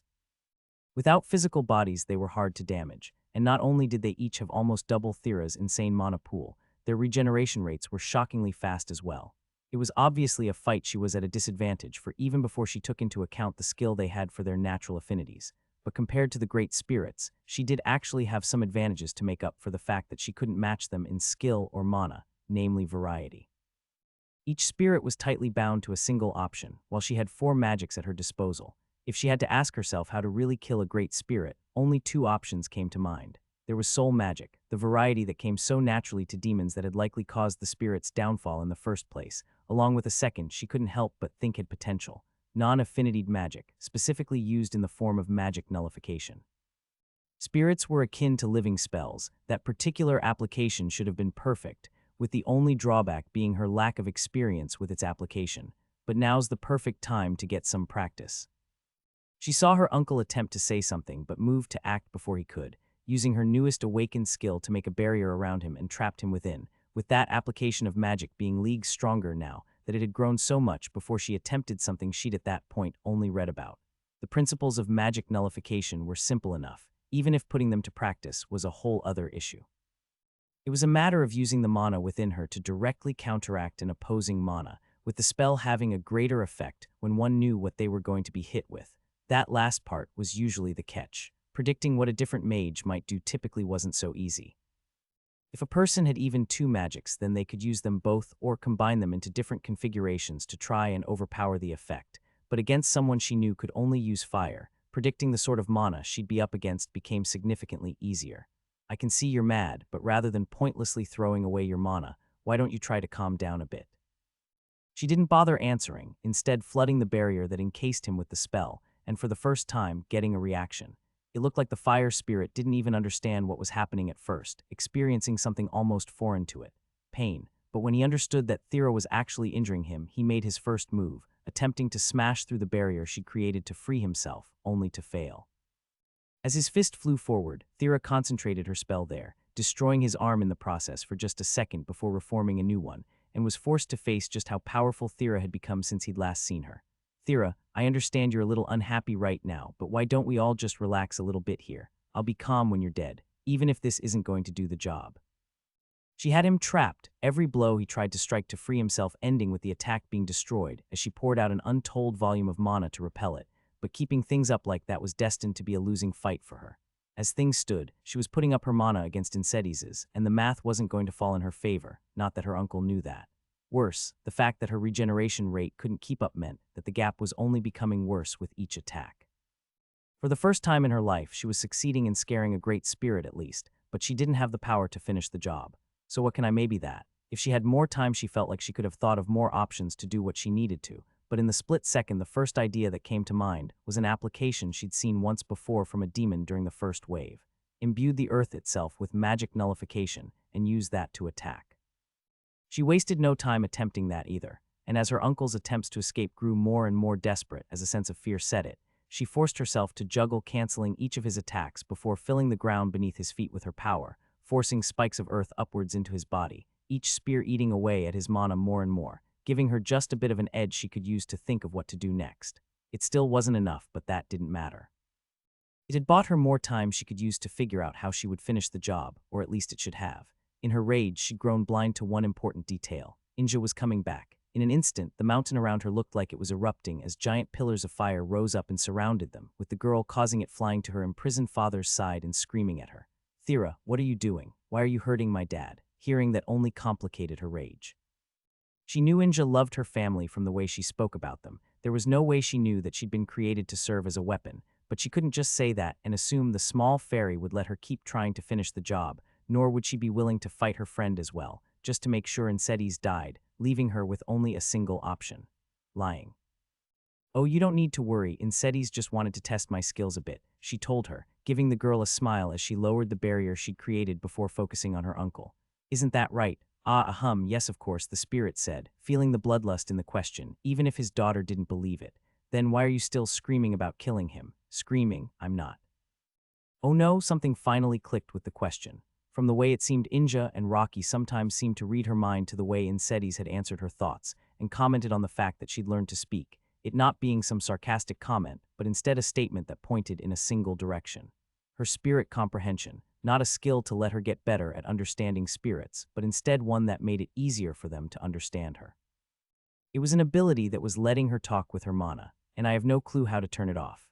It was listed as an active skill, so it had to have been something she could have controlled, but until that point she'd been using it subconsciously. She didn't know how to keep herself from screaming at the world that she wanted the great spirit dead, nor could she figure out how to possibly explain that. It was a problem she wasn't equipped to solve, but one that managed to be bypassed, though, by the appearance of a different fairy, rushing to the girl's side while giving a small laugh. "Oh, Inja, don't worry. When you're a little older, you'll understand that wanting to kill your father is really the most natural thing in the world." "Mom, Ember, quiet you," the new fairy, Inja's mother, spoke coldly in a way Thera had never heard from any of her kind before until her eyes moved to Thera, taking on a brighter tone. "And you must be Thera. Oh, my little flame has been going on and on about how happy she was to meet you. I guess from your reaction, you really are related to this idiot, aren't you?" "Wait, related?" Inja asked, looking at everyone in confusion as Thera filled in the blanks for her. So now that we're all a little calmer, can we just talk for a bit?" her uncle asked, being rewarded with a far colder look for the question, even if Thera gave in at the end. "Fine, but not here. Come on. Where?" "We're seeing my father. You have a lot of explaining to do." The Great Spirit didn't get the chance to argue. Inja's mother, Ember, dragged him along while she and Thera chatted, enjoying the sort of small talk that Thera had originally expected upon meeting her friend's parents, while the girl looked around not only the city, but the gate and then Analia too as they walked through it all, taking in the new sights with Rocky before they finally arrived at their destination. She had no trouble letting herself into her family home, nor did she have any issue finding her father now that he was finally back from helping Uncle Falk. She could hear him training around back and found him with not only Carly and Glob, the two summoned, both looking exhausted from whatever he'd put them through, but her two aunts as well, with both the light and dark spirits playing their parts in trying to work the two into the best shape they could, until as one they seemed to notice all of them, each whipping to their direction and rushing over, their students forgotten. "So you really did it?" Lux asked in Seti's, rage in her voice. Without even having to say it, it was obvious in the eyes of all the great spirits what Inja was. They could feel it in the girl's mana, in a way that the mortal half-spirits, Thera and Saren, didn't give off, the fact that she was purely mana-based making the fact so much more distinct. It was obvious that they all had a lot more to say too, each of them feeling murderous in a way that was making the great fire spirit shrink back, but in an effort to make sure Inja didn't develop a poor idea of her newfound family from how they very much wanted to treat her father, Thera spoke up, trying to come across as positive. "Everyone, it looks like Uncle Insetis has a daughter. Can you believe we haven't met her yet? This is Inja. Inja, this is your Uncle Abruz and Aunts Lux and Funa. Let's all try and make a good impression on each other, okay?" The fact that she of all people was saying that forced the others to calm down given how well known it was that she hated her uncle, with Lux again being the first to speak up. Where are my manners? Hello, sweetheart, it's so nice to meet you. This all must feel pretty surprising, I'd guess." A little Inja laughed. "Of course it is. Why don't we all head inside and chat for a bit? You can meet your other cousin too." "The family sure is getting big." "Other cousin?" Insetis asked, getting a barely suppressed glare in return. "A lot has happened while you've been avoiding everyone. We can talk about it later. Carly and Glob, you both get the rest of the day off, it looks like." The two on the ground didn't respond, but their hearts were filled with gratitude for whatever it was that distracted the spirits. "Oh my gosh, aren't you just the sweetest thing?" Helenia gushed after being pulled from a meeting to be introduced with the rest of them, with she and Rit taking the task of watching and distracting Inja, while letting her get acquainted with her far younger cousin, while Thera, Ember, and the great spirits all spoke at the side, suppressing their rage enough that it wasn't immediately clear just how badly they wanted to tear him apart. "So you really did it," Abruz almost snarled. "You actually had a child, you already knew. We suspected," Funa clarified. "Which wouldn't be bad by itself, if we didn't also know why." "Who gave it away?" Thera told him. "I overheard you all talking about it when I was younger. You really, Ember, do you know why he had a child with you?" "Oh, I didn't until a little after she was born," the fairy said brightly. "When I said wanting to kill him was the most natural thing in the world, I meant it." "Quiet you, the rest of us are talking. So why are you still with him?" Thera asked. "It's a bit late now, but I feel like it would have been a better choice to just abandon him and raise Inja without him." As it was, she still couldn't imagine letting him anywhere near Inja if she could help it. She just needed to figure out a good way of making sure he never could again without breaking the girl's heart.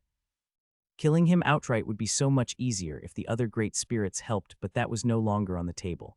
While thinking about that problem, though, she got to be shocked by his answer. "I was wrong," Insetis told them, hanging his head. "When she was born, I explained things to Ember after realizing I couldn't do it." "What, to be more accurate, he had an emotional breakdown," Ember told them, seeming uncomfortably pleased as she remembered the result. "I wasn't exactly thrilled, but the difference in mana meant I couldn't kill him, and he mellowed out significantly afterward, so I let him stick around as a trial. Since it didn't seem he was going to change his mind again, there was no reason to throw him away." "Dear, I've been doing my best to make up for it," he said meekly, forcing Thera to really look at her uncle. In her youth, he'd always seemed over the top and boisterous, but not now. Now he came off as almost a shell of who he used to be, the pride and passion gone to be replaced with his new, milder attitude. So you aren't going to make her fight? She asked to be sure, with Ember being the one to answer, laughing at the very thought. He's barely comfortable letting her go around our home by herself.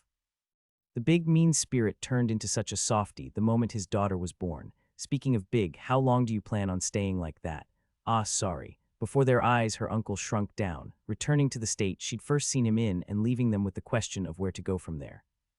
She still didn't like him, but it seemed that Inja wasn't actually in any danger while he was around, so it reduced her more murderous impulses. So in theory things should have been fine, but she was still bothered by the whole situation. Well, it's nice to hear you don't want to kill me anymore. Infinite hell's a bruise. When did your daughter become so scary? She takes after you a little too much when she's mad. Gave you a run for your money, did she? He laughed, not expecting what Insetti said next. A run for my money? I genuinely thought I was going to die. It was horrifying. The answer shocked the other three spirits. They knew Thera was becoming very powerful by that point, but she still shouldn't have reached such an extreme, and they all gave her questioning looks which she unhappily explained. Unfortunately, he probably wasn't going to die. The difference in our mana and overall skill is still too much. It does give me a goal to work towards, though. She knew she was incredibly low in her mana, or at least incredibly low for herself, not a typical mage, and while she felt like there were a few more things she could have tried, they probably wouldn't have worked well enough to give her the kill she'd wanted. Plus, things wouldn't have gone so well if he'd tried to fight back seriously from the start, but that just means I need to improve.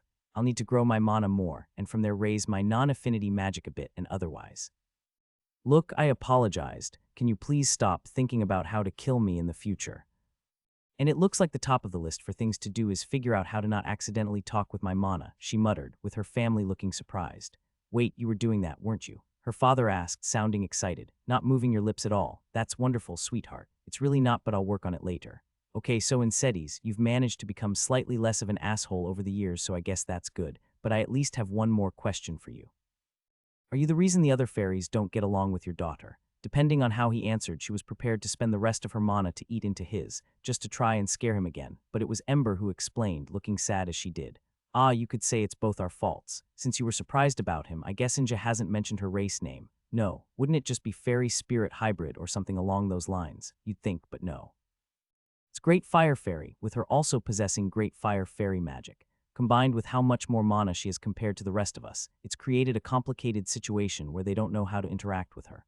Why's that a problem? Any fairies I've met that match my affinities seem to love me because of the power I have. You could think of that as a difference in perspective.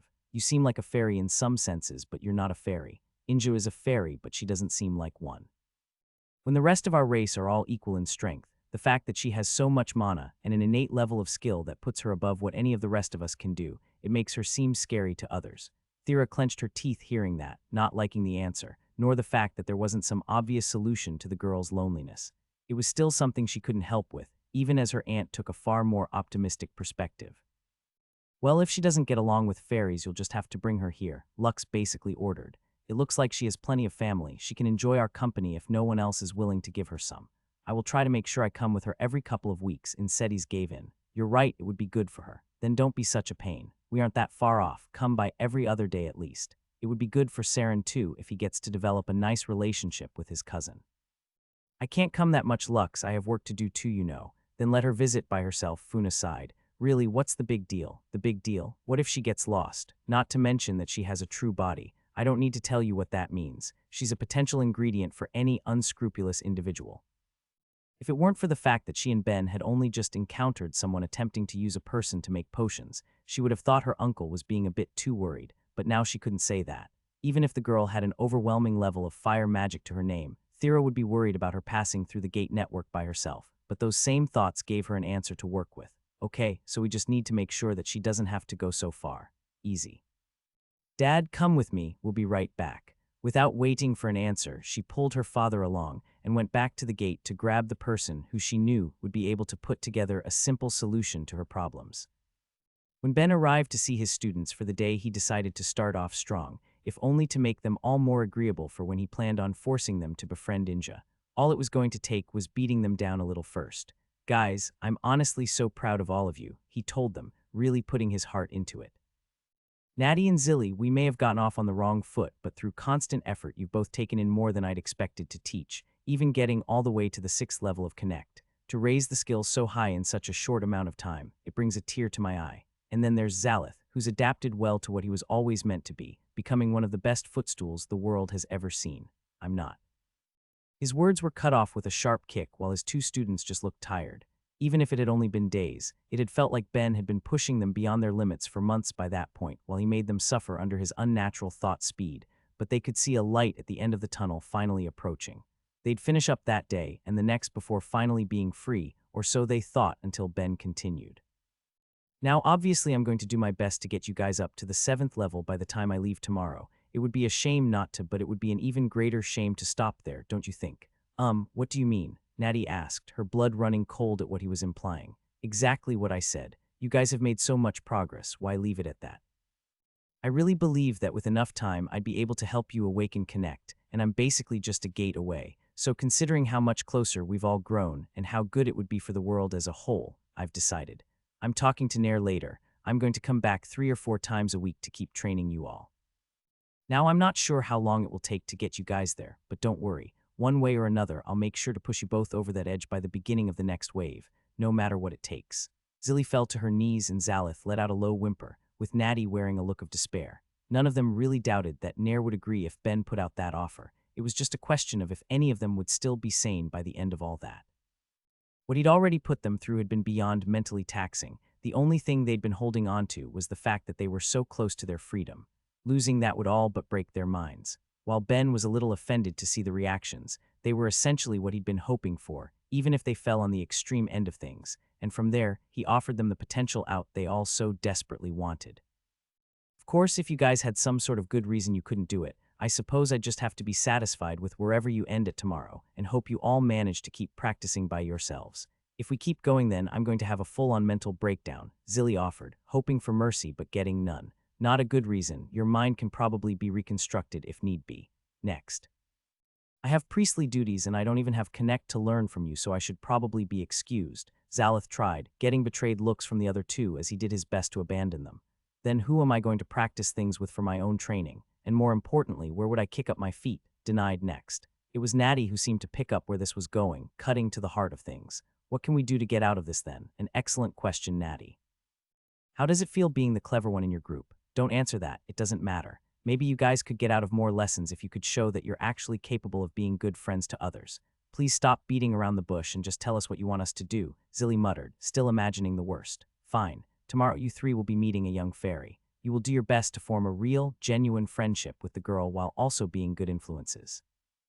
That means doing the sort of things that are expected of good people, like showing basic courtesy and helping others when they're in need.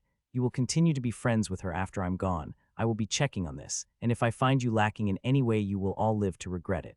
I'm talking spending a straight week of real time in my head as just a start. Oh, I guess that's only if you live, though. This is Thera's friend, so if you hurt her, well, let's just say she already wouldn't be too bothered about anything that happens to you all, understand. He got swift nods, and he checked their minds to be sure they weren't thinking anything nefarious or considering ways to get out of it once he was gone, finding none of them were and leaving him satisfied. Another job well done. Now that that's sorted, the rest of the day should go pretty well. He happily thought to himself, right as a servant ran into the room. Miss Natty, you have to evacuate, they screamed, shocking everyone as Natty held up a hand, urging her to calm down. What's happening? The volcano, it's erupting. Jerk, as soon as he heard it, Ben was running through the tarp that was covering the missing wall, seeing the volcano in the distance with a jet of fire bursting up into the sky. Even worse than seeing it was what he felt, though. The effects of Bind telling him Thera was over there. Myriad, I need you to find out how much danger Thera is in right now. What? Then what the hell's happening there? Okay, whatever. If you say it's fine, I'm trusting you. But if I end up drowning in lava later, I'm going to die mad. He didn't get an answer. Presumably, his god was off to help Nair try and calm things down, so Ben tore his eyes away from the distant peak. The fire that was erupting from it now gone, which was enough to get him to focus on his panicked students that were about to rush to the gate. Good news, everyone. Everything is actually fine. Nothing is erupting, so we can continue on with our regularly planned lessons. I think we should still leave, just to be safe, Natty tried, believing him but still wanting an out from however long they'd have to learn that day. Nope, now take your seats or I really will come back to make up for lost time.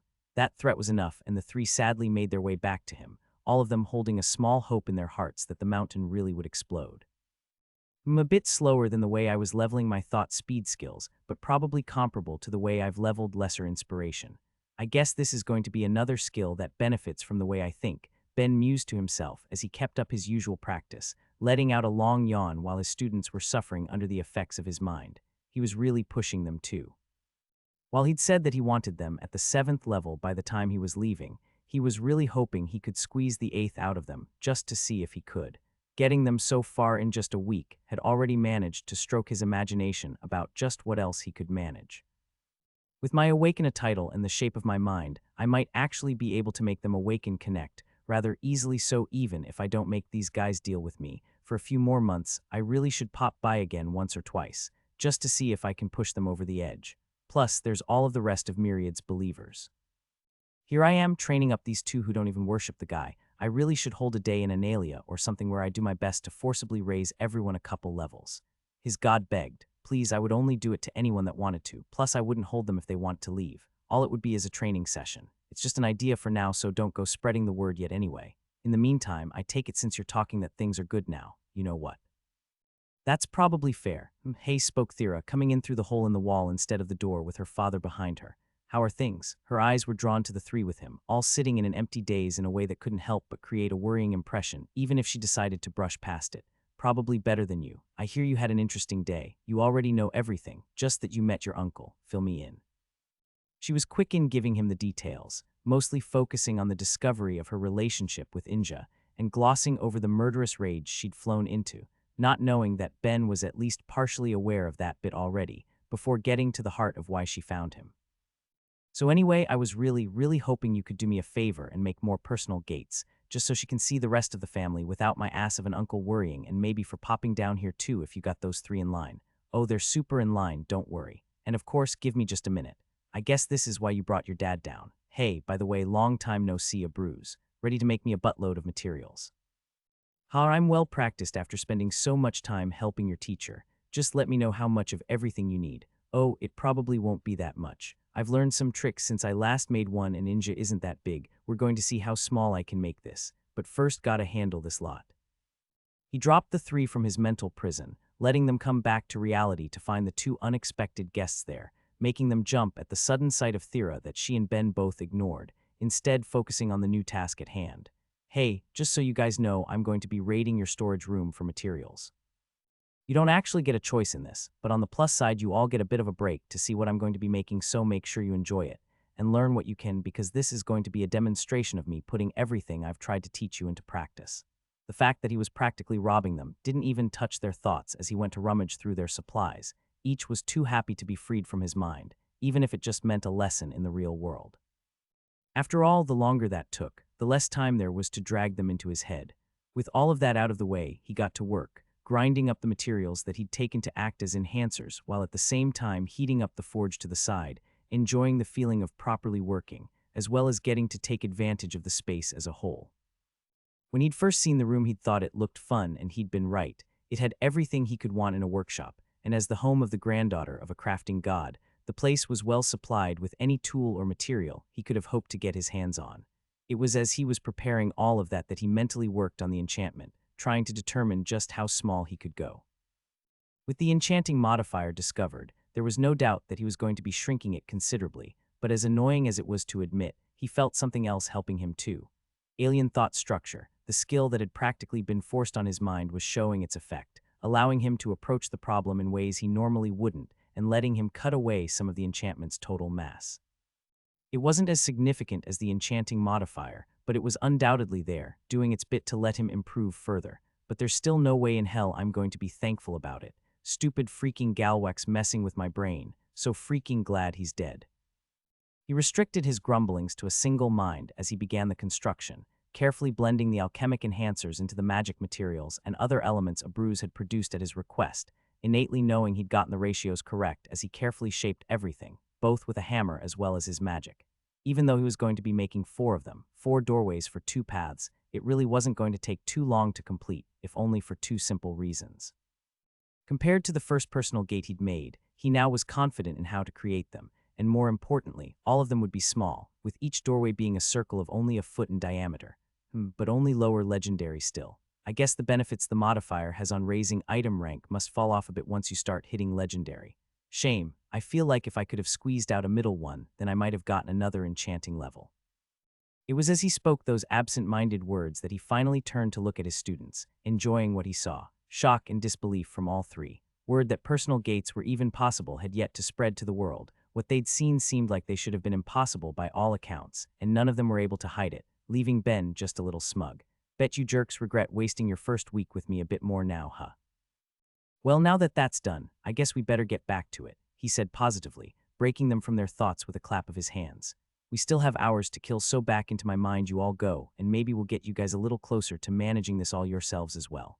Well, not this unless they also plan on getting some awakened mind skills, but I think with the modifier I could throw together an enchantment that they could do that would only be a little bigger than the first one I made. Maybe I'll leave them plans for that as a parting gift/final project. Yeah, why not? I really am the best teacher, aren't I? Of course, this means I'll need to push them even harder for the last bit of time, but oh well, they're troopers. His good mood was only matched by his students' fears, almost sensing what they were about to go through as he crammed as much knowledge into them as he could for the rest of the day, leaving a Bruise and Thera to go set up his newest creations.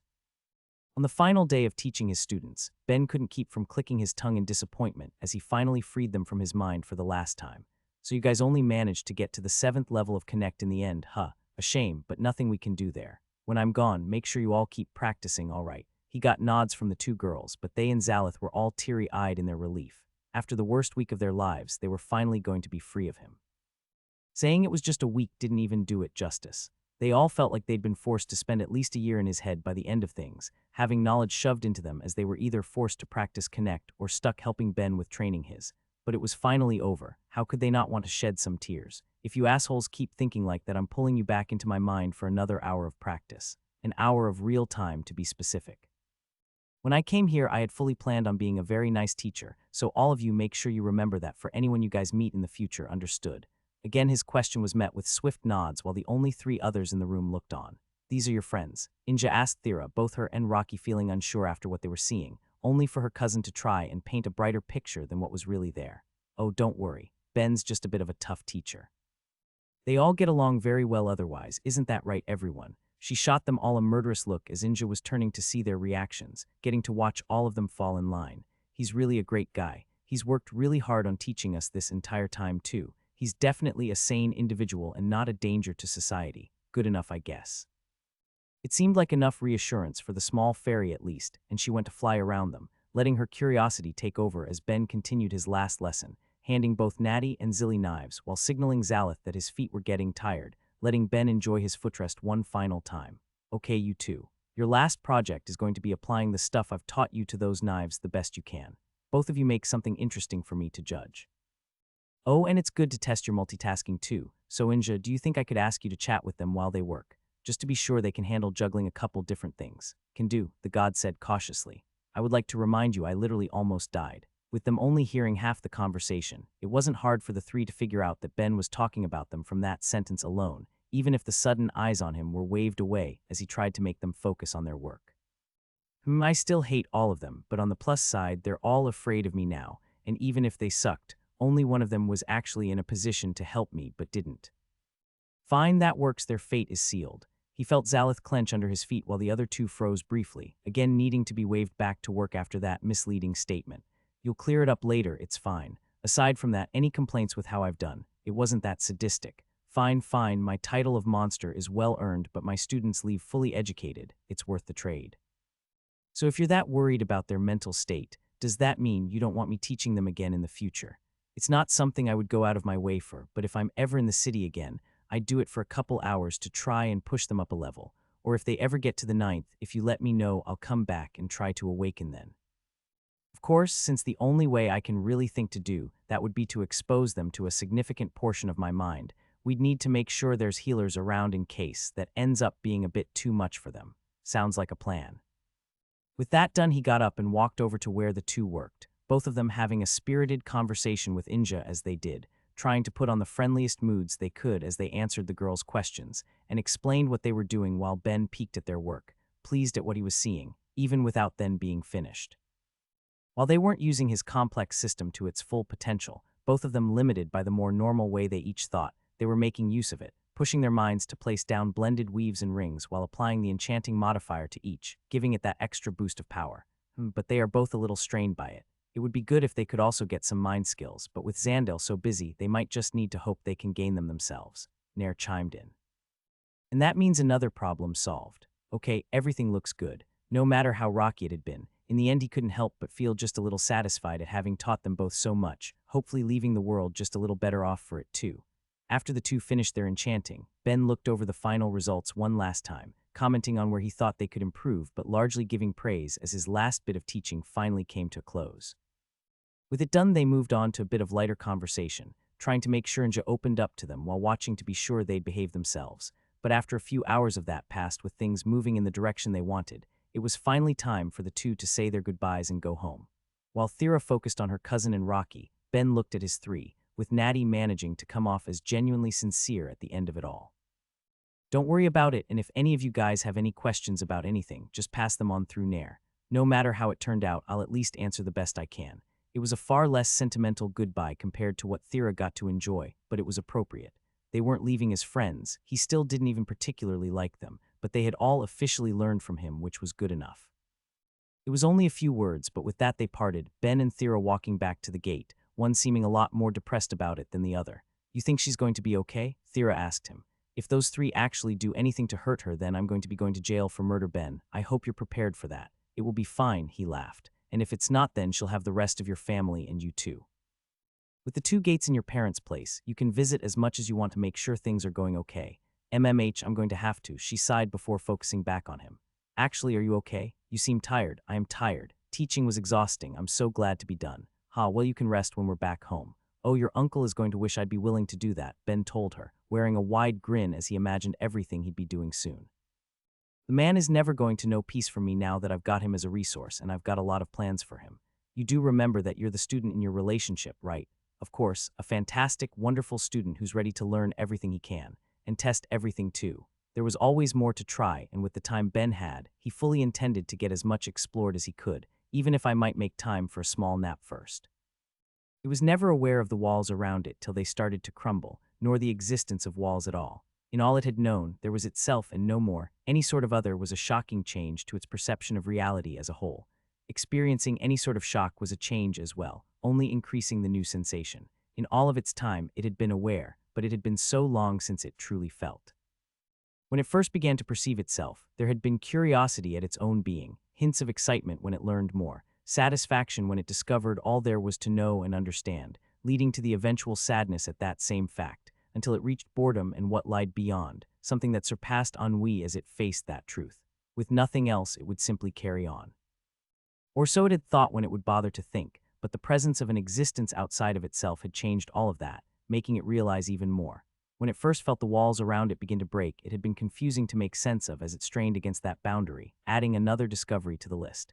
It was a thing of substance, capable of straining against its environment. That somehow managed to be just as shocking to it as the walls were. There was more to it than it had known.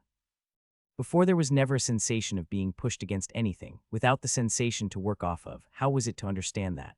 But now that it did, it wouldn't stop. Movement. It could move and pulse, feeling the boundary around it crumble just a little more as shock turned to excitement. There was still more it had to learn about itself, but beyond that, there were things to learn beyond itself. How could that be anything other than exciting, leaving it poking at something it hadn't realized it possessed until then? Imagination. If there was one thing beyond itself, perhaps there would be more. Another wall beyond it to feel, another to break down. If it could have that, wall after wall to push against, then that would be enough for it. It would be able to strain against it when it wanted, relax when it didn't, and even think back on the times it strained when it wanted to relive the moment without pushing itself. Paradise, at least compared to its existence before. Its imagination didn't end there, though, even if its other thought was of a negative variety. What if there was no other wall to enjoy? What if that was it, and once it was gone, it would have no choice but to return to its previous existence, but after a moment's hesitation decided that would be fine too. It could waste away eternity trying to make it last as long as it could by only pushing it when it really needed to, but then there'd still be the eternity after. And even if it left it alone like that, the wall was breaking on its own. That was the very reason it was even aware of the thing's existence. Why let it crumble by itself without enjoying the feeling of helping it along? So it pushed more, taking in the sensation for all it was worth if that was to be the last time it would get to enjoy it until it experienced something else. What stood beyond it? It didn't have eyes to see, nor other sensory organs to perceive existence around it in a normal way, but as cracks formed in that which contained it, it was able to interpret what was beyond in a way it never had within its confines. Eternity. Not of the mind as it carried out its existence, but of a different sort, one it had only begun to have an inkling of as it strained.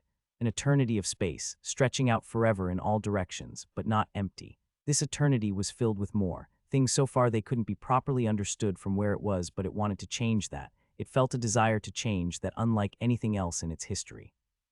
Before it had dared to dream of further walls, now it could see how limited the thought had been.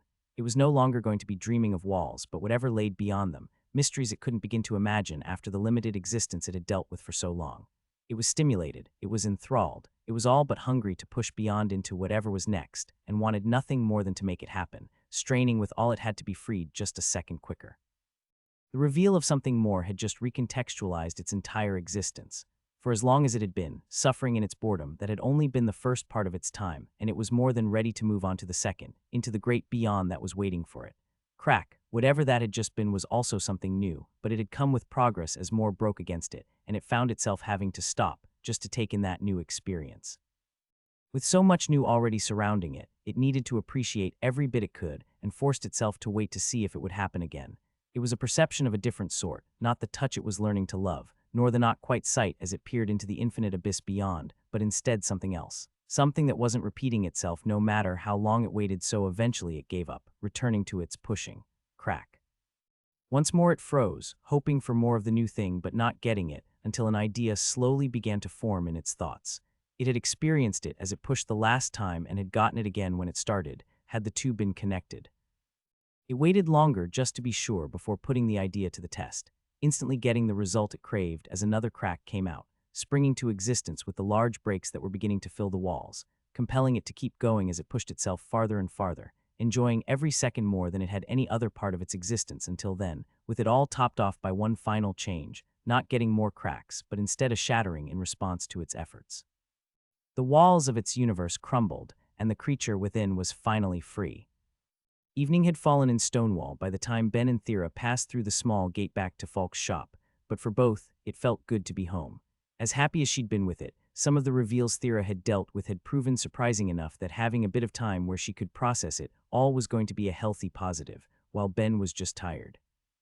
It was easy to try and place the blame entirely on his students' backs, both for how much of a pain they'd been at first, as well as how hard he'd worked them after, but he'd also spent an unnatural amount of time in the archive decoding dead languages, and now had an entire new mysterious spell to investigate.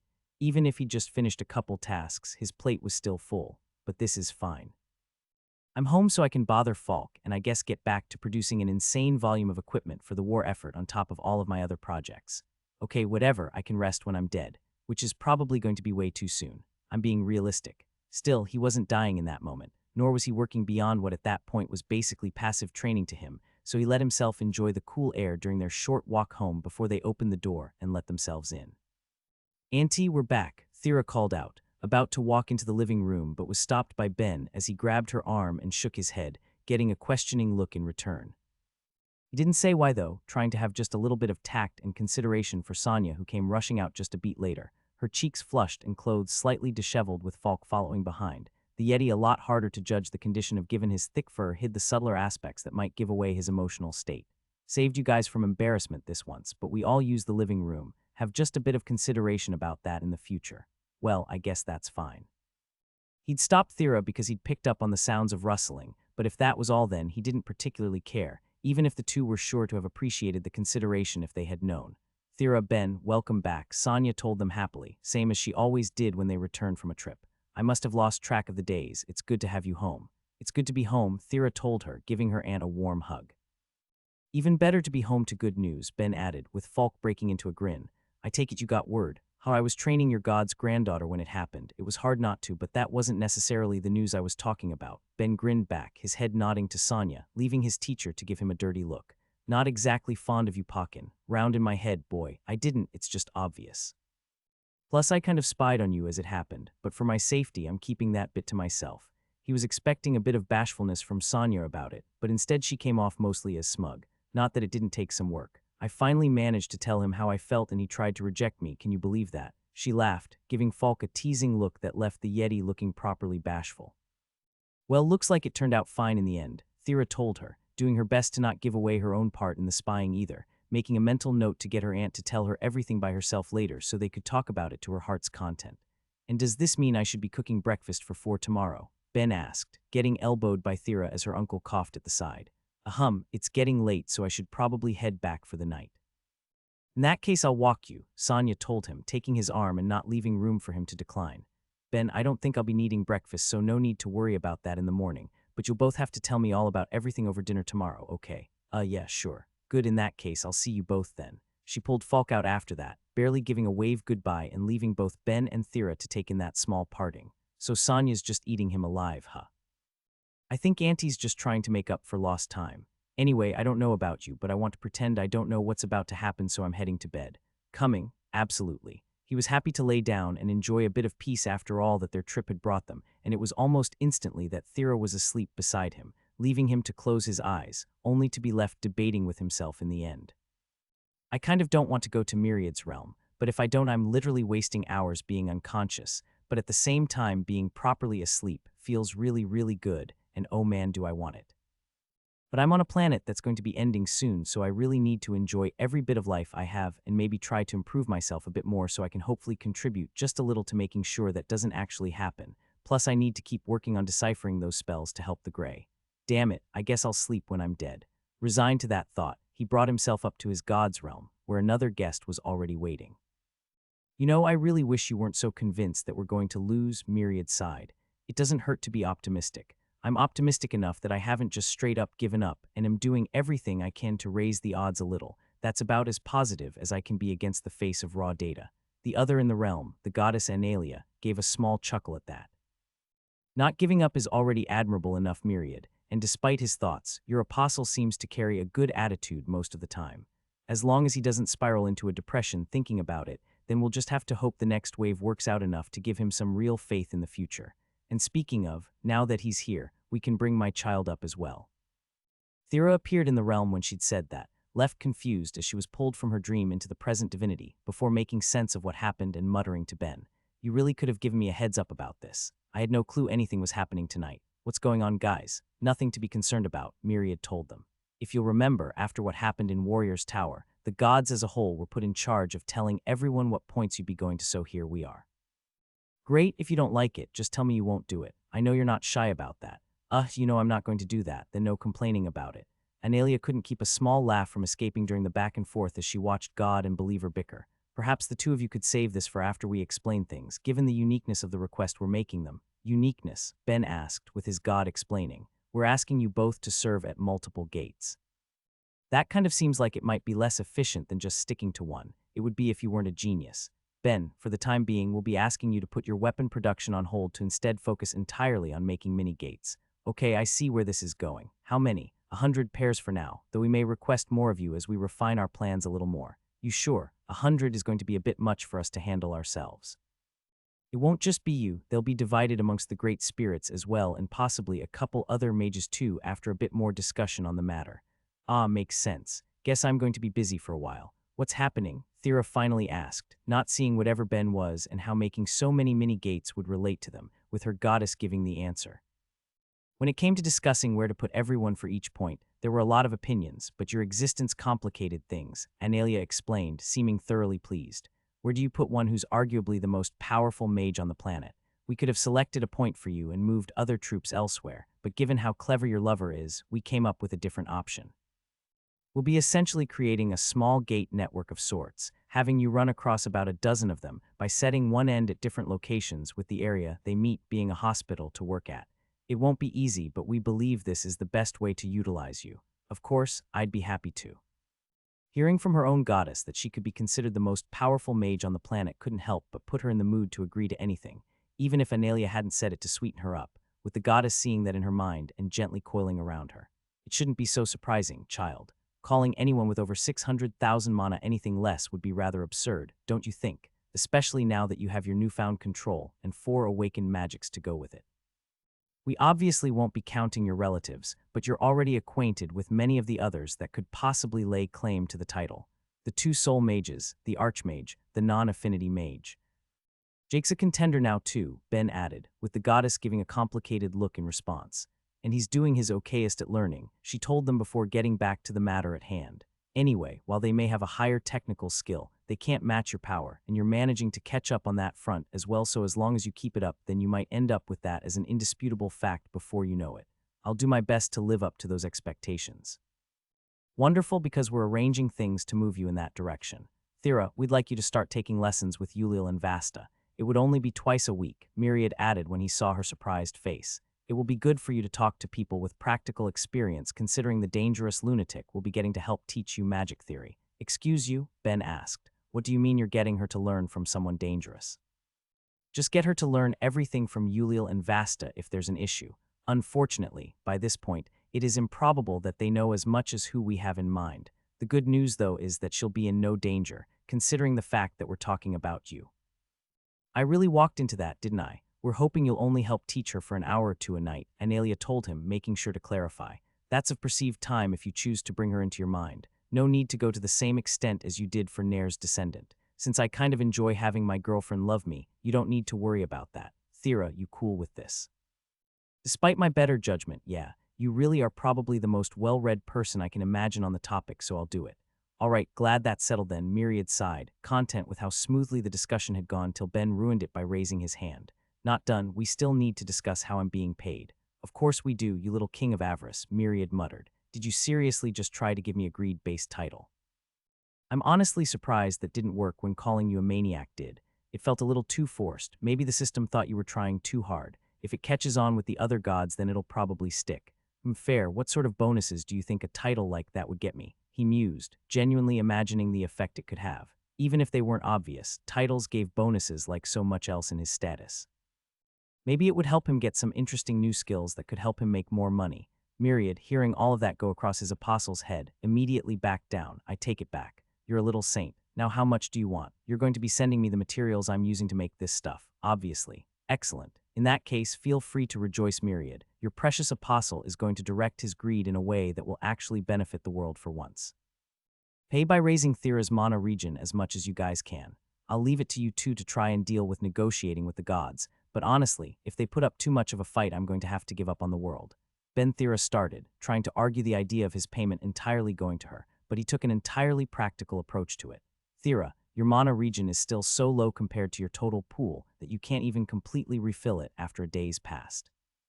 They're asking you to help across a dozen invasion points as well as in a hospital by the sounds of it. You're going to be worked constantly for an entire month and likely a while after depending on how much gets through this one. You need to get your regeneration rate higher. Your partner is right, Thera, Analia agreed. We have faith in you, but that faith is going to push your limits, especially when one considers what else we have for you, so this is a reasonable request to make of us. Child of Myriad, I'll ensure she gets as much as can be given. Okay, but I'm a little concerned about whatever you just slipped in the middle of all of that.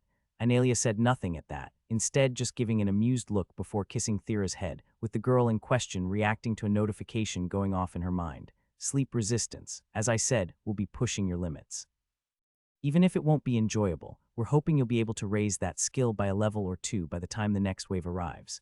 I'll do my best, she agreed, significantly less excited than she'd been only moments before. It shouldn't be too hard with the blessings you have, don't worry too much. It looks like Analia isn't aware of how much Thera likes her rest, but whatever. So is that all then? He asked, getting nods all around as Myriad finished things. Those simple words left the realm empty once again, save for the two who so usually enjoyed it. I guess I should ask what's going to happen to Sonia and Falk now. They were presumably going to be stationed somewhere different given that they weren't mentioned in all of that, but his god eased Ben's concern about those two at the very least. Neither will be on the front lines. Now that Sonia is an awakened healer, it doesn't make sense to have her serving as a fighter, and as powerful as your teacher is, it makes a lot more sense for him to be spending all of his time just making things for the war efforts. If we got to the point where we'd be willing to risk him, you're free to accept the world is doomed. Love hearing that. Honestly, in reality, you're too valuable at this point to be on the front lines either, you know. The only reason it's being allowed is because the only way to stop you would be to stop Thera, and that would just obviously be a terrible waste of a resource. You know me well, buddy. Unfortunately. On the minor bright side of you risking your life, at least you should be able to use it as a chance to grow. Since you're going to insist on being there, kill as many demons as you can and try to get a couple jobs finished out of it. Not that I really needed to tell you that, I guess. The only question is how much experience I'm going to manage to squeeze out of this. Just try to not look too psychotic in the process. Now are you going to head back down tonight to get some proper rest? I can tell you could use it. Myriad, I get to rest when the world is safe or being tired is the least of my worries, so pull out some books. I've gotta use my time well, it sounds like. With an air of exasperation, Myriad did as Ben requested, continuing the night in their normal manner until the morning finally came. Waking up in the morning, Ben was happy to prepare a quick breakfast for himself and Thera before he rushed off to work, already imagining what was going to lay ahead. Sure, he was going to be spending weeks being worked to the bone, both making mini gates and weapons, but his teacher would be there to enjoy to his full potential, letting him see what a third-tier skill could do in full. And maybe that means I'll finally be able to get ahead on some other things too. That was the dream at least, but he'd beaten Falk there by enough that it would need to wait for the Yeti to arrive, meaning Ben wouldn't waste time and got to work. The first thing he did was pull in crates that had been left in front of the shop sometime while it was closed, all of them filled with metals and materials that were addressed for his use, making it clear that the gods had expected he'd accept their newest request early enough to send things over for his return, and with everything already on hand, he got to work, pulling out his homunculi as he began putting together the first gates of the day. Now that he knew what he was doing, making it was almost mindless, in the sense it took up barely a fraction of Ben's thoughts, and with that leeway he spent the time he had thinking, going over things he'd read and learned, trying to fit ideas together in interesting and novel ways, and seeing what might connect to his other interest while also trying to push through problems. When he'd last seen Killy, she'd given him the start of a formula to account for modifier effects up to 10 deep against a given spell or affinity, so he was mentally going through all of them, looking at every possible configuration to try and see if there was anything of note or any configuration that seemed like they would give the same result as something he was seeing in the spell while taking up less mana, even if he knew there were flaws in that. The design of the entire thing meant that later effects could loop back into an earlier one to change it, and without being able to account for later effects in general, yet beyond carefully testing everything, that meant that any early change could have disastrous consequences down the line, even if it initially seemed like it should have worked. For the first time in ages, he felt the beginning of a headache form across his thousands of minds as he considered it all, along with how much work there still was to do, but tried to suppress it. It was just another thing that needed to get done, and he dealt with worse back when he'd been suffering through months of migraines. He just pushed past it. In that spirit he kept going, his work only taking a pause when his teacher finally pushed through the door, swearing as he did, "Gods above, there's 5 of you now." "My in hell, is that what's happening here?" "Rude," each Ben said, speaking in one voice. "I've just learned a couple new tricks while you've been gone. Well, they're freaky as all hell. I don't see anything in your status that makes me think you can suddenly grow new bodies, so what's going on?" "Right, he can see my status now, neat. They're homunculi," he explained, this time only speaking through his real body. "When Connect grew, it let me expand the range of my skill by making my soul expand outside of my body. It looks like as a side effect, when I try to connect to anything without one, it becomes an empty vessel for me to fill. It's super handy though, since I'm technically in them, I can gain and train my skills through them the same way as if it was the real me doing everything. Well, mostly that is. I can't use mana through them, so that leaves yours truly to do any casting or enchanting while the rest are put to work. I want to say that can't be good for your sanity, but since this is you were talking about, I guess it doesn't really matter, does it? Looks like plenty of nonsense has happened in your status since I've seen you last. Maybe, but I think we can catch up on me later, Mr. Soulsmith, because I want the details on that. Tell me literally everything. Still figuring a lot of it out myself, boy. The way I experience the world's changed a fair bit, and I'm spending most nights talking with the world's first soulsmith to try and learn the best I can. Okay, very cool. You mind if I see for myself? All right, go for it. With permission given, Ben connected to his teacher, experiencing the world as he did and feeling it all. Through more than any sense, Ben could feel the metal and stone around him, almost akin to Thera's earth sense, but on a far deeper level. If he'd been an earth mage, he would have thought that moving any of it would be as simple as waving a hand, but as interesting as that was, it didn't compare to what else he was picking up. As Falk looked at him, Ben was able to see his own soul through his teacher's eyes. It was something he'd seen before, looking through the eyes of Yuzu and Elvat when they too had helped him awaken so many mages in the past, but since then it was apparent that things had changed. Besides the simple system information that was clear as day, the structure of it all was simply different in a way he couldn't understand, not that that was unexpected. Ben knew that souls were shifting, changing things with only a few bits of their unfathomable depths truly understood by the gods and the world. He was able to pick up on the parts that were known, his constants in the forms of unchanging and insignificant affinities and his ridiculous resistances, along with the skills he'd been growing and what had originally been foreign bits, his blessings, merging into him and strengthening him overall. But no matter how much he looked, he couldn't help but wonder if there was any way to really study them to their depths. Nope, not thinking about that. It would just become another project, and I have way too many at this point. Instead, he decided to distract himself another way as he focused back on his teacher. Falk, I've gotta watch you make something through your eyes. Pretty please? Sure, if you want. I was gonna make something for you in Thera anyway. Give me a bit of mithril in just a second. Ben did as he was asked, materializing a piece as big as his thumb that Falk took, and with his magic, blended with some simple steel before wrapping it around Ben's wrist, creating another bracelet amongst all of the others he'd wear, its entire surface covered in a complex soul enchantment. You know, it kind of sucks that for the brief bit of time I was a better enchanter than you weren't even around for me to be smug about it. Ben sighed as he stared at the work through his own eyes. While not using his system or the enchanting modifier, it was undoubtedly a work of art, the delicate strands that made it up seeming impossibly fine and leaving the prospect of replicating them nothing more than a dream, even if Falk laughed about it. Boy, I should be the one annoyed here. I see how much your enchanting improves with each level, and let me tell you, the system didn't call it divine for nothing. You ever manage to grow it to the 9th level and you'll be better at it than me again, no doubt about that. You serious? Wouldn't lie, your level of skill is frankly disgusting, so make sure you keep it up. I want you here before I know it. Well, I guess I'll keep on doing my best. So what does this enchantment do anyway? His limited analysis was telling him it was a soul enchantment, but he could have guessed that, and the structure wasn't giving him many clues either, but his teacher gave a toothy grin at the question, knowing Ben was going to love the answer. It improves the speed you'll raise your attributes at, not by a crazy amount, but it's still significant. To compare after considering the effect your death resistance is going to have on it, it will be a little less than what all of your attributes got when you took the Craftsman job, only for everything instead of just the 3 you got then. Ben felt his eyes grow wide as he heard that. Even if he was taking jobs beyond the master branch now, getting that extra level of growth for nothing was huge.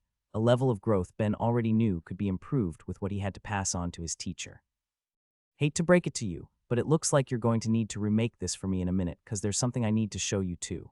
Give it a look. He quickly enchanted one of the other bands on his arm to have the modifier on it, enjoying Falk's shock before showing his teacher how it was done, connecting to the Yeti to let him get a feel for it before he began his own attempts, stripping the enchantment he'd just made for Ben and practicing till he got it right. Boy, now I really want to know just what the heck you've gotten up to. I'll catch you up while we work. The gods have me on a big project and the pay is enough that I need to make sure I impress.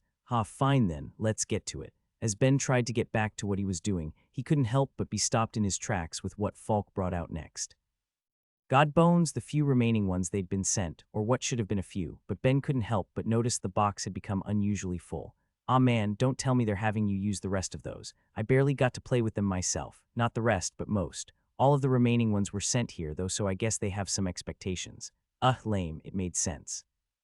Right now, Falk was the person on the planet most equipped to really take advantage of them, but it still couldn't keep Ben from filling with jealousy. He wanted to use them to see what he could do, something his teacher easily picked up on. Boy, I know you still haven't used the piece you were given for anything, just do something with it. It's my only one. If I'm going to use it, then it needs to be for something special. Well, don't just hold on to it forever. Anyway, like I said, I haven't been told what to do with everything here. If I was a betting man, I'd say a couple gods are waiting to see how you manage a bit closer to the 3rd wave, so just do your best to squeeze out a couple more levels and everything then, and you'll probably be given something to play with a bit. And I'm even more motivated, which means I'm really going to need to get the rest of this work out of the way so I can experiment a bit. It's going to be a busy few months. As the world burned around him, Yatu ran. It was an act so beneath him that he couldn't escape the shame of it. Each time his feet pounded against the dirt beneath him was a reminder of how close he'd come, only to fail in the end and be trapped in such a pathetic state. A god, bound to the body of a mortal, spending the last little bit of life he had being hunted down by his brethren, all for the crime of wanting just a little more. How could he help it, though? The other gods he'd been born with might have seen it as a betrayal, but the nature of the world around him couldn't help but be an affront to all he was. Perhaps in the wider universe that passing void gods had told them about, there'd been others like him, gods of death who could tolerate worlds filled with life, but he couldn't. In his eyes, the natural order had always been for life to fail in the end, letting him rule over anything that had the strength to hold its soul in the land after that fact as his numbers grew, leaving him as the reigning god of that world. But the actions of the others, his fellow gods and the mortals they so loved, seemed designed to keep him from that birthright. Despite standing equal with the other 3 of the Disneti, and despite sharing in the worship their people gave them all, the mortals beneath them did not give death the respect it deserved. Priests of light and death affinities brought restless souls to peace, while healers did their best to prolong and save lives, keeping him from his claim of faith, the one they worshipped the most whenever a mortal felt their end coming. As millennia wore on, how could he do anything other than rebel? And it had gone so well at first, too. He tricked and trapped the other three, leaving their voices quiet to the world and letting him act unimpeded, finding those among the population who hated life as much as he, whispering in their ears his dream of an empty world, and selecting the best of them to act as his vessel before using the faith he'd gained unimpeded to make it happen, bringing plague and despair to any lush land, rotting the woods and slowly killing the world as those he'd recruited chose to slaughter. Building up violent deaths that would ensure so many wouldn't get the peace they desired and making their spirits linger, acting as permanent pockets of faith for him to indulge in. Even with all of his power, he hadn't been fast by mortal standards, as 1,000 years of suffering graced the people of his world, but by that of a god, he felt quite quick. He lived on his own time scale and enjoyed watching the chaos unfold below as his power grew. Not just ghosts to plunder the people feared him, giving a different sort of faith to power him. A faith that all hope was lost, that he'd always be there to make them suffer and that nobody would save them. A faith he believed as well until it all started to go wrong. For all of his power, there were always going to be those who resisted, those who struggled till the end, but they'd never been worth worrying about. Why mourn the loss of a follower when their soul simply joined his legion? Why worry about a ghost passing beyond when so much of the life in the world clung on afterward, the very suffering he'd inflicted on them creating a hate or despair so great that their souls couldn't rest, only for those same souls to keep powering him? Why worry about the final struggles of a doomed people? When he looked back, that was the point he'd lost. He'd grown too comfortable in his victory, letting a variable grow beyond control. Him. Someone who'd taken the purifying aspects of light magic and the parts of death that let spirits rest and unified them into something new and dangerous. A person who hadn't even registered as a blip until they'd grown to have a level of strength comparable to the few demigods of the past, and then kept growing beyond that, becoming something that could destroy his undead legion with a wave of his hand. A person who had grown to be something Yatu had never dreamed could have existed, something his world had never seen before. A mortal who'd risen to godhood, with all of the power such a thing implied. Their first true fight had been a draw, both taking wounds, even if the mortal had come out as the lighter of the two. He may have lost an arm in that battle, but as changed as the light mana within him was, it had grown to a level none before had achieved. He would grow it back in no time. Yadu, though, had something different happen to him, something he couldn't have predicted and couldn't undo. He'd been bound to the host he'd descended up. The fact that he'd done it at all was something he'd always curse, even if he knew that there was no world he wouldn't have. When they needed to interact with the world, gods enjoyed using a mortal host. It let them exercise their power in different ways than when they merely looked down upon it, and let them enjoy the pleasures the world had to offer as well. It was all good to rule in the realms, but better to walk among the people, letting them feel his overwhelming strength and enjoying the fear that would come with it, right before he'd wipe away any settlement unfortunate enough to be graced with his presence. He'd had no way to predict that the body he'd chosen would become a prison, giving him no room to flee. From there, things had only grown worse. The world's new god exerted his power, cleansing the lands of the dead, and even managed to free the other Disneti, his imprisoned family choosing champions of their own to walk in, all of them seeking to undo all he'd worked towards as Yadu was slowly hunted down until finally he was cornered. Not by the one who defied the fate of the world and brought its doom to a halt, but instead his brother Felix, looking not angry but sad. Why? Felix asked, unable to keep himself from wanting answers. Why did it have to come to this, brother? What made you so? Don't be an idiot, Yatu spat. If things were to end, he saw no point in talking. Better he be finished. What made me this? I've always been this. Would you question an Anahawk for downing trees or a Numengu for digging their pits? This is my nature, suppressed for so long as you all insisted on playing with your little mortals. Why should it be a shock that I'd finally take what I deserve? Take what you deserve. There are lands here that may never bear life again. God of death or not, we all came from the life of this world. Do you really think the nature you grew into changes that? What do you want to get out of this? Do you think I'll renounce my actions at the very end of this? He laughed. I'd do it again. When you look back on this day, you remember that. Felix couldn't keep the heartbreak from his face that not even at the end would his brother show any regret and move to finish things once and for all, only to stop. Despite all of the suffering, despite all of the horrors he'd caused, Yadu was still his brother. They'd grow together on a world before the life of the place had become so complex, before their natures were solidified, and before they were even truly gods. He existed in his earliest memories, and that weakness led to a choice as the god's power finally moved. I am a fool, the god despaired as the world began to shake beneath Yadu's feet. Our people deserve their justice, but even after all of this, I still can't kill you, brother, but I can't let you free either. So what? Yatu laughed, unable to keep a bit of thrill from touching his voice. You'll imprison me as I did to you. You soft-hearted idiot. The others won't let you, and even if they would, should I ever escape, then I'll do this all over again. Perhaps he should have begged for the mercy it seemed like his brother wanted to give, but Yatu wouldn't do that. Even with all he'd done, he had some of his dignity as a god. Better to meet his end and truly accept his nature than to plead for his life. Despite expectations, though, Felix shook his head as the shaking world began to split, pulling Yatu in, not to the dirt, but a lower level of reality. I don't have it in me to kill you, but you're too dangerous to be allowed to stay, even if we were to cage you. No, this here is really for the best. Yatu's earlier laughter turned into a mad cackling as he understood what was going on, the evil god filling with joy as he understood what was happening. Oh brother, you really will live to regret this, perhaps, but I don't think so. Suffer through it all, Yatu, you have eternity for that. Still the god cackled as he sunk deeper down, feeling plans form in the last seconds he'd have. His brother was worse than a merciful fool, he was an idiot to boot. A mortal had risen to godhood just to stop him, and if he'd been the one to find Yatu then, it was clear how things would have ended. Instead, one of the world's gods had chosen to simply hide him away, not only freeing him from punishment, but potentially even giving him a new source of power for the second he escaped. As the god of death sunk to the infinite hells, the fractured dimension where mortal souls across the universe were sent to suffer, he knew that all he'd have to do was wait to be freed before finding his way back there to claim his world and his revenge. The joy he felt at the future before him, only stopping once he was fully trapped and everything he was shattered. That was a lot all at once, Ben muttered as he rested his head against the final mini-gate the gods had requested of him, finally complete with that task. It felt good to be done with it, but he had a headache once again and decided to give himself the mercy of a 1-minute break to think about his skill growth before moving on to the next task, just to see if there was anything he could try and get from it all. Intelligence enhancement had been the most expected. In the month and a half since he got back from teaching, he kept gaining levels too, with his newest one putting him at the 7th, but he didn't know how he could train it to make it faster, not that it really mattered. While he enjoyed the fact that the skill seemed to raise his growth rates for the attribute, it was one that was already constantly growing, having been his highest by far for a while. It was to the point that Ben wasn't even sure if it really did anything for him. Supposedly, it was an attribute that aided in learning and thinking, but with the shape of his mind what it was, he had no issue with either. Its continued growth at that point felt satisfying but largely unnecessary.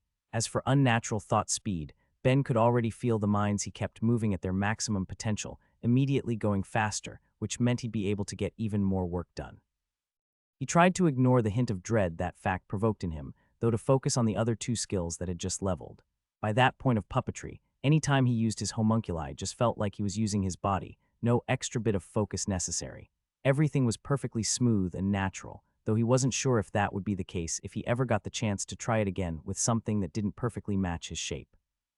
Still, it was good to have and meant his work would be just a little smoother from there, same with his level of fine motor control. Which is fine, it's not like I need it to grow farther, and my awakening bonuses are now so small that they don't make a huge amount of difference, so there's no reason to try and force the skill to awaken, just for the sake of awakening.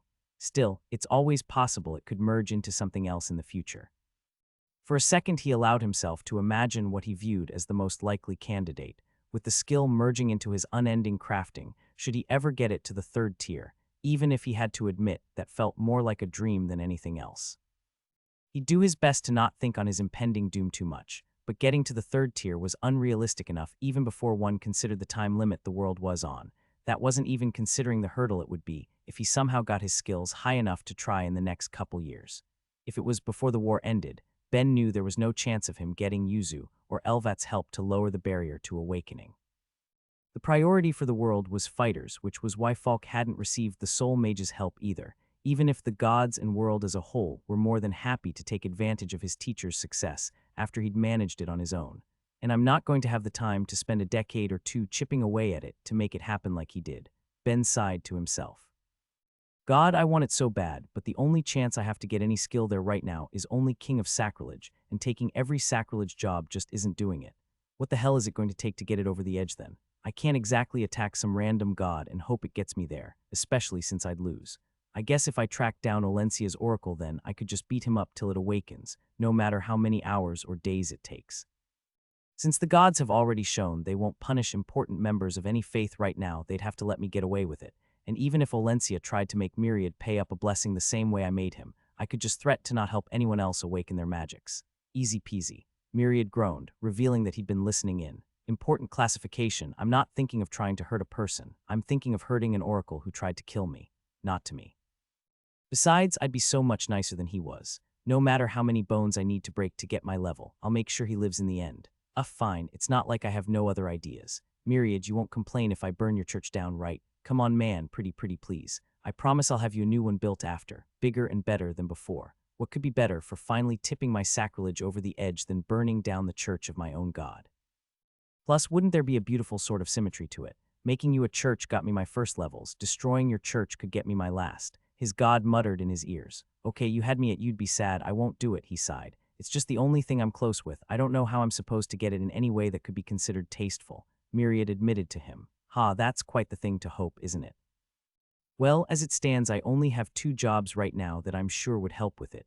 But soul-defiling gardener might, and I'm for sure taking master of all next, which is going to give me bonuses to everything, so maybe I'll get lucky. Though I doubt it. Still, there was no point worrying about something like that. In the end, either he'd manage it, or he wouldn't, but it wasn't something to dwell on when he still had work to do. So with that frame of mind, he got back to making weapons now that the gates were complete, even if his god wasn't done with him. I don't need a break, and having a high output is good. The more powerful weapons I make, the more demons die. The more demons die, the more the folks killing them gain levels. Let nobody say I'm not doing my part. Myriad agreed, his voice holding complex emotions as he said it. Good news then, the one I had earlier has been going away a bit when I got a level to my unnatural thought speed. His god didn't need to ask, Myriad could already tell. All of them. Ben could think of thousands of things at once. How could he not use that for the problems he had? All of his projects were big enough that they needed that level of dedication if he was going to see any success, even with an entire team of others to help with at least one of them. Deal. When the walls of its reality fell to dust, the creature that had been trapped within it was instantly faced with so much more than its previous existence could have prepared it for. There was shock. After spending the whole of its existence filling all available space, the fact that it didn't instantly expand to the new endless volume around it came as a surprise, even if there was no reason to assume it would. It was just what it was used to. The idea that it wasn't going to get to experience everything around it all at once seemed almost unnatural. Through that feeling of surprise, there was something else, something it hadn't experienced before and could barely understand, even if it was growing to know that it didn't like it. It was feeling pain. As confined as it had been, it was a creature of a universe, born to a reality with its own set of rules which it had lived under for the entirety of its being, but now that was over. It was in the primordial chaos, its body being swarmed by infinitely shifting rules with nothing to protect it, each change twisting and warping its form in ways it couldn't know or understand, only granted the small mercy that was its limited knowledge. Due to the reality it had been born into, it barely understood itself in a way that others would find meaningful, freeing it from the horror that being so changed would have otherwise caused it, and as it slowly adapted, the pain subsided. It wasn't just growing accustomed to the chaos. Without knowing it, it was forcing its rules on the space around it, the nature of its lost reality providing just a bit of structure that the endless void had lacked, keeping it safe from the greatest of dangers of its new environment, and with that bit of peace, leaving it with a question it had never got to ask itself before: what to do. With an infinite expanse before it, for the first time in its life it had options beyond just carrying on, options it wanted to explore while it suffered under that newfound freedom. If it could do anything, then where would it start? Time wore on as it struggled under that freedom of choice, but eventually it picked randomly. There was something off in the distance that it would explore first, and it decided to make its way over. It first just needed to figure out how to move. After it realized that the straining it had done to help break its reality could propel it further, the expanse opened up to it as it stretched out to its target, ages passing as it made its way there. Distance was another new idea to it, but it wasn't long until it fully understood that the target it selected was far, impossibly so. If it weren't for the stimulation that came with the new environment, it would have felt identical to the first part of its time, trapped within walls with nothing to do. Within the chaos, though, something was always happening around it. While not constant like the thing it was coming upon, stuff was endlessly coming in and out of existence, born from shifting rules that a lack of reality operated on, the chaos living up to its name as it showed itself to be a place where anything could exist, even if only briefly.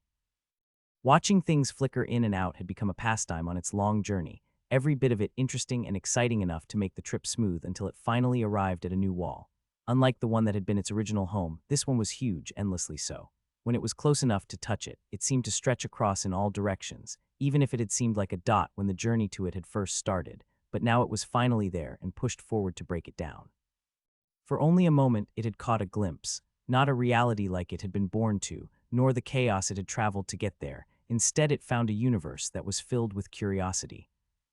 With its senses, it could feel things within those walls moving and shifting, interacting with themselves and changing each time in a beautiful, unending dance, enrapturing the beast born to solitude at what had the potential to exist beyond its frame of reference, briefly being exposed to the unending beauty the multiverse contained until a sensation pulled it from its wonder.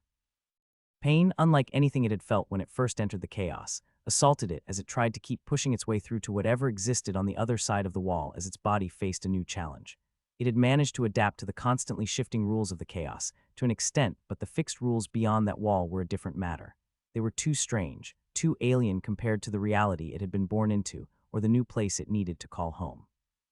It was a place that was rejecting it on a fundamental level, letting it get only a glimpse of what laid beyond before it had to leave as its body slowly repaired itself. The pain of living in the chaos had been nothing in comparison, essentially just a new stimulus for it to wonder at, but that had been different, a suffering unlike any other that left it rushing away from the wall for fear of what it held despite the beauty that had captivated it. It didn't know or care about where it was going. All that mattered was that it was away, somewhere safe from the harm that had just been inflicted upon it, but little by little it calmed down. As awful as it had been just one time. It could already see more destinations in the distance, and as the pain it went through slowly faded from memory, it journeyed out to its next one, ready to see if they would be different. I can't think of what to make. Why can't I think of anything to make? Ben felt like banging his head against a wall as he kept drawing a blank. He was still in the process of making things, pumping out weapons for the war to be spread across the world, but he was supposed to have finished his quota for the day, letting him focus on creating whatever he desired in an effort to help grow his skills. That was the time he was meant to be pushing towards making legendary items, but in that moment, nothing was coming to him. It was hard to not be uninspired, though. Every single day he'd been making the same general things again and again. Even if he was putting his all to it, it was boring. He needed something new and different to jog his spirit. But what? I should be making weapons. That's the obvious thing to go for since every legendary one I pump out will end up in the hands of someone who can put it to use. But I'm just not feeling like making more swords or spears or any of the hundreds of other things I've been putting together. So what then? Maybe just something from Earth so I can get a bit of easier job experience. I could bring forth the world's first legendary toaster. Or maybe a microwave. It's so hard to appreciate those sorts of things till they're gone. But even if I make anything like that, it's only useful for me. Maybe a new gun then. I'm sure if I make something powerful enough, an archer could manage with some practice. I could make some big, huge, powerful thing. A big, huge, powerful gun that could be used with minimal training. Okay, decision made. I'm building a cannon. The listlessness he'd felt in his indecision disappeared as a new burst of energy came to him with the idea as he began trying to figure out the design and how he'd put it together, where he'd do it, and how he wanted it to go. He could probably create something that would be akin to his gun rather easily, a weapon that would shoot out projectiles under the power of magic and mana, but he had a different direction he wanted to go as his minds moved to make it happen. After all, he didn't imagine any simple projectiles would be enough to get it to legendary. It needed to be something more. It was only when he was finished with the projects he was creating through his homunculi and had a design firm in his mind that he got to work. Creating the body of the weapon was in itself rather simple, at least structurally. The problem it faced as he worked to construct it was that he intended it to release a huge amount of power when fired, at a level that would destroy it if not built well. As he worked on making it, heating vast swaths of metal and preparing the enhances that would go into it, he kept the vision of the final product in his thoughts by the time it came to give it shape, the inner tube having numerous thin channels within it to create even more surface area for the enchantments it would contain, letting his main body get to work from there. He felt the sheer density of the mana being placed upon it as he pushed himself, ignoring the headache he felt forming as his full focus was directed to the project to further refine his abilities, only stopping the second it was done. A cannon that fired out not projectiles, but instead an unending beam of energy, at least so long as mana kept being pumped through it, with rainbow mana crystals already embedded into it to help with providing power. It was a masterpiece that had successfully broken into being a legendary item, with one single small problem. He had no clue how he was supposed to test it. It was in essence a laser cannon, or at least would be like it once fired. But if he was right then, once a shot went off then, it wasn't going to stop for quite a while, even after passing through a few different targets. Knowing that, he couldn't just shoot it in the woods, even if the odds of hitting something he shouldn't were going to be slim. So that only leaves me, yeah, that will be fine. He wheeled it out of the shop and pointed it in the only direction he knew would be safe up. It wasn't like the spell being shot would fall down after a while, leaving that as the safest option, even if it wouldn't let him see its penetrating power then and there. Still, it would be enough, and without wasting another second, he aimed it to the sky and poured his mana into it, watching a thick beam blast out of it, tearing through the clouds above as it kept going. Yeah, that'll do. He stopped feeding it his mana before pulling it back into the shop, ignoring the looks of any passing townsfolk as he felt satisfied with a job well done. Hey Myriad, you around? I've got a fancy new tool that could use a good home. I have time. Oh, might have gotten a little too distracted. Oops, tell them I'll be right there. He had only one other thing on his agenda for the day, and with his god pointing out that he was in fact late, Ben rushed through the gate to Thira's family home, giving friendly hellos to the staff as he ran past them before getting to the lawn outside where over 60 people were waiting. More than I was expecting. Hey, they know what they signed up for. With just what that was being Connect training, same as he'd given to Natty and Zilly. Ben had brought up the prospect of doing it with Myriad back when that had been happening, and it was finally time to put it into practice, with a larger group there than he'd honestly expected. Still, guess I better make sure to squeeze a level or two out of them. Maybe I should have dragged Sashel along too. Since her Connect merged into her plant magic, there's a chance that this sort of thing might help her with leveling that as well. Maybe something to force her through in the future. It was a thought to worry about later. In the moment, he focused on walking over, approaching a woman who was bowing to him, with the other believers looking at her and following suit. Honored apostle, Valeria said, looking dignified right up until Ben flicked her head.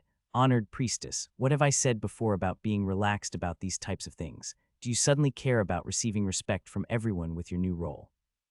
No, I suppose it's a little uncomfortable, she admitted, having had to deal with plenty of it after becoming the high priestess of Myriad.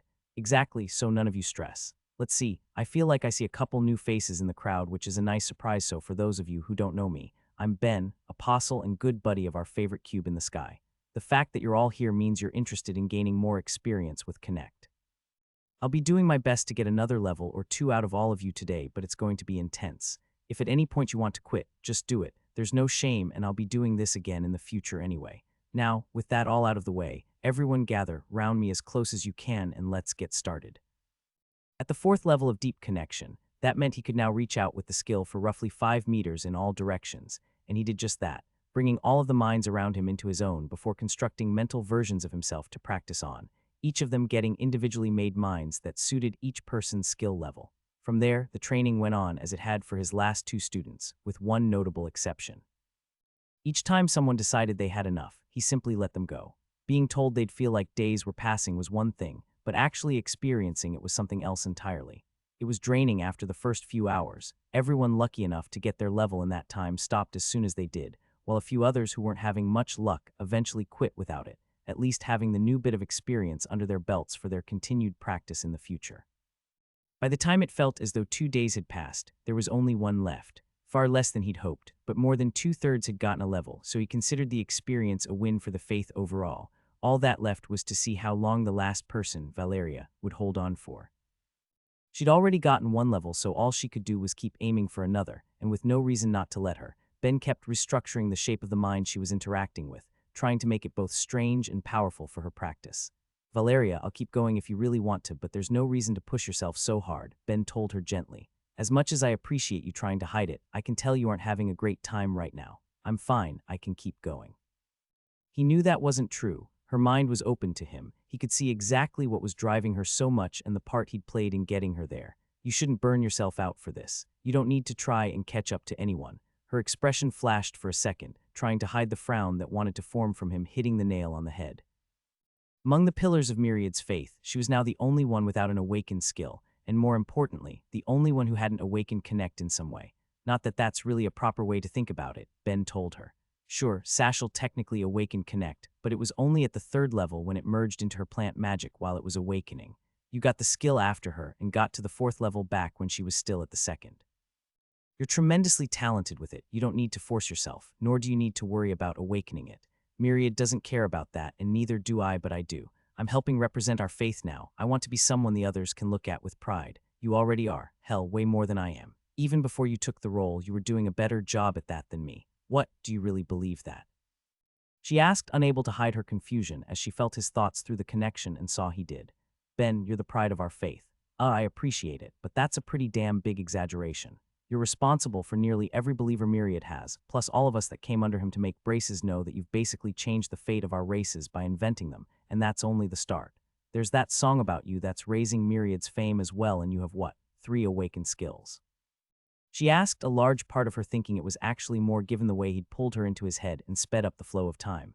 All of them deeply respect you. The few new enchanters you saw today converted specifically because of you. Oh, this is a lot to unpack at once. Okay, when in doubt, ignore it and move on with my life. Okay, but none of that matters. Whatever achievements I have, I'm not a great apostle. You're actually connecting to the believers as people. That's worth way more.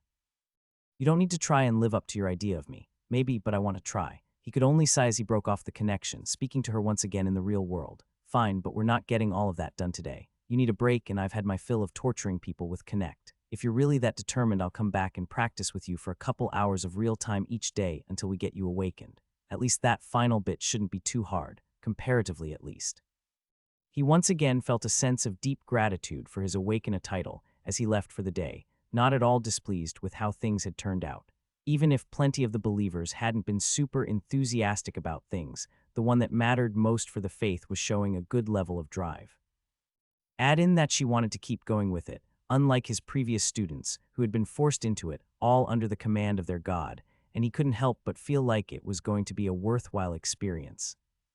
It was only a week later, after continuing his regular work while training Valeria on the side, that he had her at the 9th level, and was excited to see if she'd be able to pass the boundary that day, even if that meant dragging her along for a different task, and he pulled her through the gate to All Faith to meet a few very important people, some of them for the second time. The goal was to awaken her, but obviously that meant they'd want to get the most out of the experience, thus meaning they were going to see the 2 soul mages, with the priestess doing her best to hide just how nervous the experience left her. But as she was doing that, Ben was also helping 2 others at the water's edge, the 2 awakened enchanters of the sea, connecting with them as well to let them feel as he used the enchanting modifier and guiding them as they went, all to properly pass on the technique. Like with the last time he'd taught anyone it, connecting with them made it reasonably quick work, as he felt the 2 get it only an hour into their practice, letting them get back to their personal tasks soon after. As much as he would have enjoyed having more of a chance to talk to them, they too were busy with filling their own orders, and now that they had a tool that could improve their enchantments so much, they needed to put it into practice to do what they could for their own part of the world, in the end just leaving the 4 of them. Both Yuzu and Elvat would reapply their spell to Valeria anytime they felt it weaken while they focused on their own work, leaving Ben to do his best to help the priestess, even if it was taking longer than he'd expected. A part of that was his own fault, though. Even if he was exposing greater and greater bits of his mind to her, he was being mindful of her state and safety, not forcing her skill to confront anything too massive from him for fear of what it might do. Ben still hadn't put the strength of his full mind against another mortal's. He didn't know what would happen if he were to try. There was a chance it would kill them, the way a normal mind would kill a bug from the difference in power, but it was getting to the point where if he wanted to get results, he was going to have to, not just for the sake of finishing up, but out of consideration for Valeria as well. Despite how hard he was trying to keep it to himself, his headache was leaking through the connection. Feeling the pain of a more powerful mind was a deeply unpleasant experience that she was insisting on putting up with. Ben had already done so much to help her raise her skills, and now he'd even requested help from the soul mages to make sure that she'd get the most out of her awakening, should she achieve it. To not be willing to put up with whatever level of unpleasantness there was to face would be nothing but ungrateful as far as she was concerned, especially when said unpleasantness was a pain he was suppressing in his attempt to help her. It was a feeling he respected, but didn't want to be forcing on her, though. There was no reason to force things when she'd already learned so quickly. Even ignoring the different starting levels, she had taken a lot less time to raise everything compared to when he trained Natty and Zilly. He didn't see a reason to push so hard beyond her own desires. But those desires are what's important in the end, I suppose. He sighed to himself before speaking up. Okay, Valeria, I'm going to do something. It's probably going to hurt, but it should get you over the edge. Are you okay with that? Absolutely. All right. Yuzu, sorry, but can you take a small break right now? I'm hoping you can start preemptively healing her, because I'm about to place a lot of strain on her brain. Ben, I'm sure it's easy for you to forget this, but other people tend to need their brains, the young soul mage side. Doing things that might damage them is a big no-no. It's not going to be that much strain. I figure it's just better safe than sorry. Anyway, I'm doing it in 3, so both of you prepare. 1, 2, 3. At that, he altered the mind that she was connecting with to a far greater extent than at any other point in her practice with him, letting her catch a small glimpse of what he really was. All at once, she was exposed to the full force of 500 of his minds, their unnatural nature touching her thoughts and leaving notifications to ring out in both her head and his own. Well, that's a lot to unpack. He'd successfully helped awaken her skill, but it had come with surprises of its own. He'd honestly only expected her to get the high version of the skill, but for reasons he couldn't guess at, she got a unique one in the form of advanced connection. Not only that though, it had come with a bonus skill, a thing that seemed constantly out of Ben's grasp despite how many he managed to awaken, with the one she'd just acquired being a skill he was familiar with. Mental expansion, a skill Ben himself possessed before it merged into unnatural mind that expanded the scope of one's thoughts, and only a second after she'd gained it did it rise up to its first level as well. Myriad said thoughtfully, voicing his opinion. And her bonus skill then, interesting but more importantly, it wouldn't be an ordeal for them. If you were listening, you should have noticed the system just called me a great teacher. And you know what? It's absolutely right. Myriad sighed before taking on a lighter tone. Least I could do. And now I'm officially guiltless for tricking her into becoming a high priestess. Hush, hush, hush now, the believers are talking. How do you feel? Ben asked her, seeing that more than anything else she was stunned, even as she suffered under a sudden and intense migraine that Yuzu was rushing to treat. Ben opted to ignore just how worried the soul mage looked as she did it, trusting she'd have it well in hand, and instead focused on the priestess as she began to speak. Sore and strong, really, really strong. And different. It feels like something happened in my head. That would have been Ben nearly destroying part of your brain, Yuzu chimed in as Valeria shook her head. Not just that, it feels like a difference in my thoughts, I guess. That would be the mental expansion you just got, Ben explained. It lets you think in a broader way, to put it simply. Don't worry, it's helpful and you'll be feeling used to it in a day or two. There's no repaying, we're members of the same faith. Just work as hard as you can for Myriad, that's all I want. It's fine. I was happy to help and this means she'll work harder for you. It's a win-win. Not just a good person, I'm a great person. A great person who just so happens to not want to lead anyone or go out to convert people. It's fine, you have better believers who can handle that bit. It was only a moment later that Yuzu finished healing Valeria, looking relieved as she did. If you ever intend to force another awakening like that again, you better make sure to do it when I'm around. Sure, we'll do. It might be a little while though. He didn't expect anyone else to get close enough to it on their own for a while to come, and nobody else seemed to want his help for it. While he had a few people come back during the days he'd been practicing with Valeria, it was never the same people twice. It had resulted in most of Myriad's believers ending up with a new level to the skill, but not one enjoyed putting up with it. Yuzu looked at him for a moment, wanting to feel sure he was being serious before nodding. Okay then, Valeria, congratulations on your awakening, but I'll need to cut things short here. I need to borrow Ben Elvat. I'm doing the thing, so I'll be back later. The thing? Ben asked, being dismissed as he did. You'll see in a minute, just come on. With no reason to decline after she'd just done him the favor of helping Valeria, Ben said a quick goodbye to the two before letting himself be dragged along, finding them heading in the direction of not only Jake's home, but where Ben felt the pull of his bind, ever telling him where he could find Thera if he needed to. So you don't need a constant guard anymore, he asked her, making small talk along the way and getting a shake of her head. Ulil and Vasta wanted to keep it up, but I'm powerful enough that it's a waste of resources at this point. They're still worried, but there's bigger concerns in the world than the other people on it right now, and if I'm in a city, I'm perfectly safe. And how have you been, Mr. Great Teacher? Ben gave her a wide smile at that. It's probably a good title, right? I'd bet money it will either make it easier for me to help others raise their skills or else stack with Awakena to make it easier for me to help awaken people. I'm going to have to bother Verbum later to check for me. You know, she started in surprise, only to trail off in the end. No, I guess it makes sense that you would have met Verbum if you've got access to the top of the library. Still, I'm surprised you can get him to help you. He's got his issues, but I think he's probably nice enough. You've just got to get past the, well, everything. How I haven't managed. They continued on, chatting and catching up with Yuzu, in particular poking and prodding at the changes in his status, until they finally arrived at their destination, finding Jake getting beaten up outside by Ulil while Thera kept up her practice with Vasta, with everyone only stopping once Yuzu called out to them as she ran over to take Thera's arm. Break time. I need to borrow Thera. She left no room for argument either, instead just pulling her over to Ben as she focused on the two of them. All right, so I've gotten a lot better at my magic, she told them proudly. Congrats, and as you guys might remember, there was something I was going to do for you both when that happened. The two looked at each other, neither immediately sure of what she was talking about until one option clicked in Ben's head. Something only soul mages could do that Elvat had already done for them both. Are you giving us your blessing? That's right. There's still enough time to take advantage of it, so Thera first, what do you want?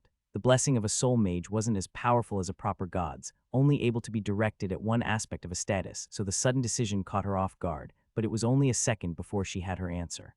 Make sure you become super strong since I'm doing this, okay? And Ben, same please. Yuzu, you really are the best, Ben told her, immediately enjoying the feeling of getting the new blessing, even if it wasn't going to have an immediate effect. Just knowing he'd gained one more felt good, with that feeling only breaking as he noticed Yuzu start to fall, and he rushed out to catch her before she'd hit the ground. Thera immediately started looking at her, trying to figure out if it was simply mana exhaustion from the spell, or if something else was wrong and was only able to relax as Vasta rushed over. "Don't worry, that spell just takes a bit more out of her than you'd expect," she explained, taking Yuzu from Ben. "It's never easy for a soul mage, but she probably could have used a little more practice with it before thinking she could do it twice in one day. Still, she'll be fine." "Is there anything we can do to help in the meantime?" Thera asked, immediately feeling guilty that her friend had just exhausted herself for her. "Don't worry about it. Thera, we'll cut your lessons here for today, so go home and relax. It looks like I'll just need to nurse this child a bit." Calmed by Vasta's casual attitude about the state of the soul mage, but still feeling unsure about just what happened, the two went home for the day, trying to leave the small bit of worry they felt behind. "Hee verbum," Ben said as he snuck behind the other summoned, making the man jump. Damn it, why are you here this time?" he sighed. "No, I get it, you're here to find out about your newest title, right? You got it, bestie, do you mind? We aren't besties, we aren't even friends." "Verbum, that hurts so much to hear. Aren't we fellow otherworlders? Didn't we bond on our little adventure together? Come on, I'm a sweet guy, give in to my friendship." "You only show up when you want something and then leave. How the hell is that a friend?" That stopped Ben from teasing. It was entirely right. Ben only came to the library when he needed something. It wasn't to be friendly and social. He could see why that would be obnoxious, even if he did want to have a good relationship with the other, though Verbum was happy to take that second of silence to try and dismiss him. "Here, I'll go through it quick, so get out of my hair already." The passing information told Ben he was right on both fronts about the title, it giving him an easier time when it came to helping train people as well as awakening them, but he couldn't help but look a bit deeper than that. With the connection up, Ben could feel a bit of loneliness from the other before him, only made worse by his constant worries. It was a feeling Ben understood well enough, so he decided to do something small for the sake of being kind, even if the means of making it happen would be frowned on by anyone. As discreetly as he could, Ben reached into Verbum's mind, searching into his past memories to see and experience what he could of the other's old world as a small surprise came together. "All right, I'll head out soon, but first, are you going to be here tomorrow, or are you off doing something with Killy?" You'd have to ask her. "Why, what are you going to try and make me do?" "Nothing. I've got a small surprise in mind for you. Trust me, you're going to love it." Ben could immediately feel an intense burst of distrust coming from the other summoned, but ignored it, giving him a bright smile instead. "Just watch, buddy, I'm going to show you that I am in fact an excellent friend to have." He ran off with that, giving Verbum his peace back as he went to confirm that he and Killy would both still be at the library the next day before rushing off through different gates to both stores and markets, all to gather everything he was going to need. Ben was tired the following day, obviously so to any who saw him. It wasn't something he could help, though. He'd stayed awake all night to work and test the things he'd made for Verbum, only to still have to do his regular work at the shop.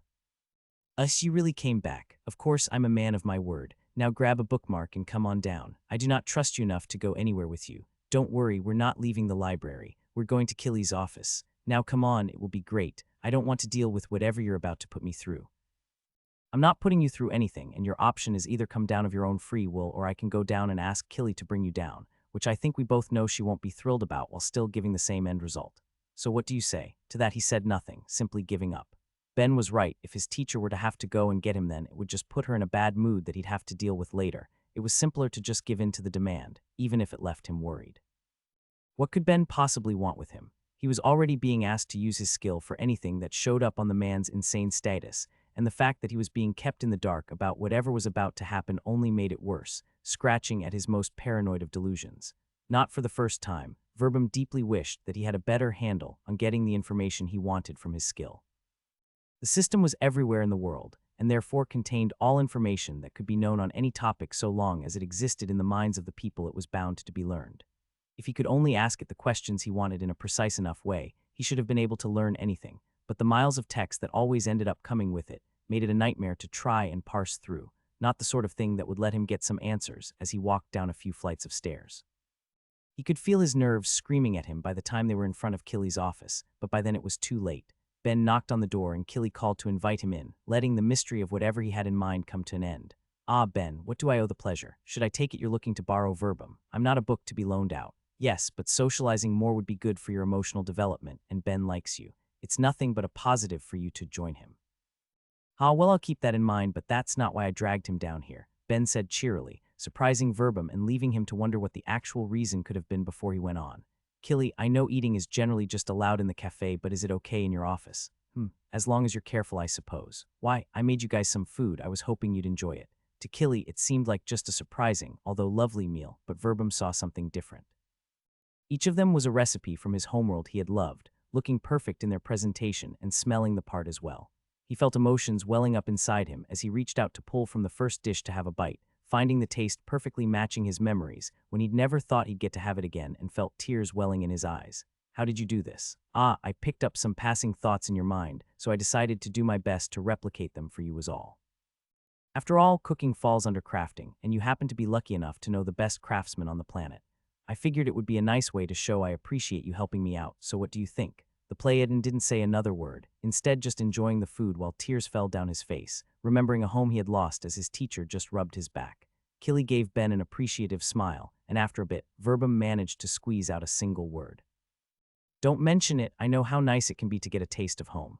I've got all the recipes recorded for you too, so if you have any cooks they should be able to make them easily enough, even if they might have to go through a few gates to get some of the more unique ingredients, but I'll hand it off when we're done.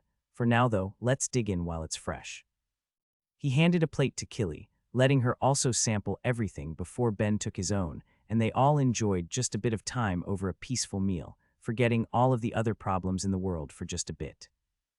Ben, you really can be such a sweet boy sometimes, you know that? Myriad sighed. It's a shame you use so much of the rest of your time to be a bastard. Excuse you, bastardry doesn't even take up an hour of my time a day. I have brief bursts of it every few months or weeks at most. Sure, but when you do I'm left remembering them for weeks after. Sounds like a you problem. I basically forget the second I'm done.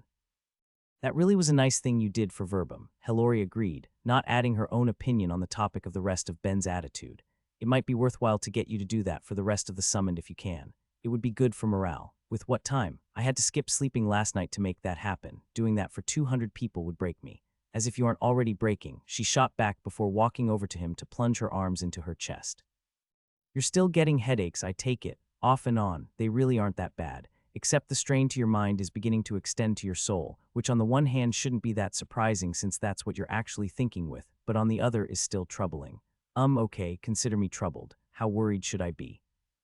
Probably not at all, she admitted. A little strain isn't going to hurt you, at least not in a case like this, even if it's bizarre to see. I don't even know how you're managing this right now. It doesn't make sense. Okay, I'm going to take that as it's fine. The headaches are infrequent anyway, so it's probably not a big deal, and Yuzu would have said something the last time I saw her if it looked worrying. Speaking of, is she okay? She's fine, Myriad reassured him.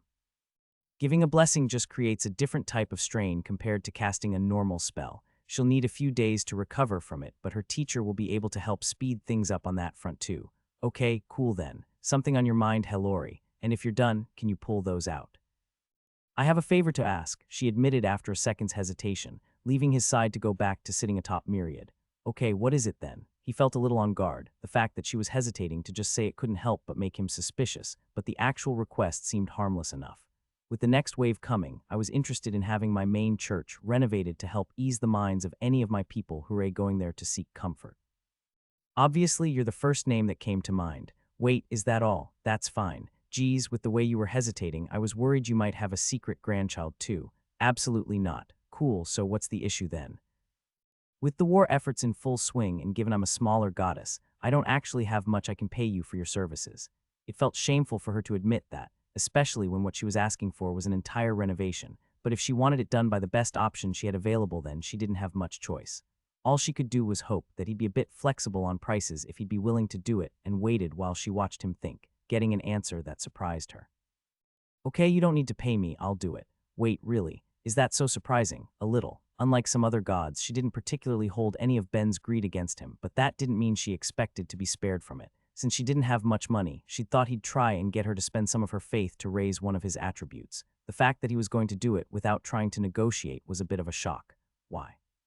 You're my pal, I don't mind helping you out when I can if it's nothing crazy. Of course, there is one thing I wouldn't mind. She waited as he paused, feeling like things had gone back on track. Of course, Ben would want something. This was surely where he'd ask to have an attribute raised, but instead he surprised her again. Just tell me what a good student I've been. What? Whenever I ask you to teach me something, I do my best to learn it, but to this day, you still deny it every time I talk about how great a student I am. It cuts me deep, Hillary. I just want to feel appreciated. He looked at her with earnest eyes, leaving her feeling almost guilty. Anytime he'd say something like that, she'd always brush him off, but would it really be so bad to just give him some approval? With all the work he did, how could it be?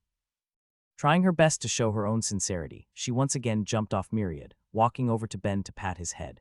"You've been an excellent student in the couple years I've been teaching you now. I'm very proud of you." It would have felt like an incredibly sweet moment too if the notification that rang out didn't immediately ruin it. Looking at him through narrowed eyes, seeing him try to keep the thrill of the title from his face, only one thought came to her mind. "You planned this." "A little," he admitted. "I thought I might get one if you ever properly acknowledged me as your student, but it really did kind of hurt that you never did, you know. You are actually the worst. But I'm going to be renovating your church free of charge, with the only thing I got being a title. This worked out okay for everyone, so while I'm up here, show me some floor plans and I'll figure out what I'm doing, and hopefully get some good benefits for it too." He didn't really know what effects he could expect from it, but he'd take what he could get. If it helped him level his magic or mind skills, then that would be great, but even if it only did something like raise his mana or intelligence, he would happily take it.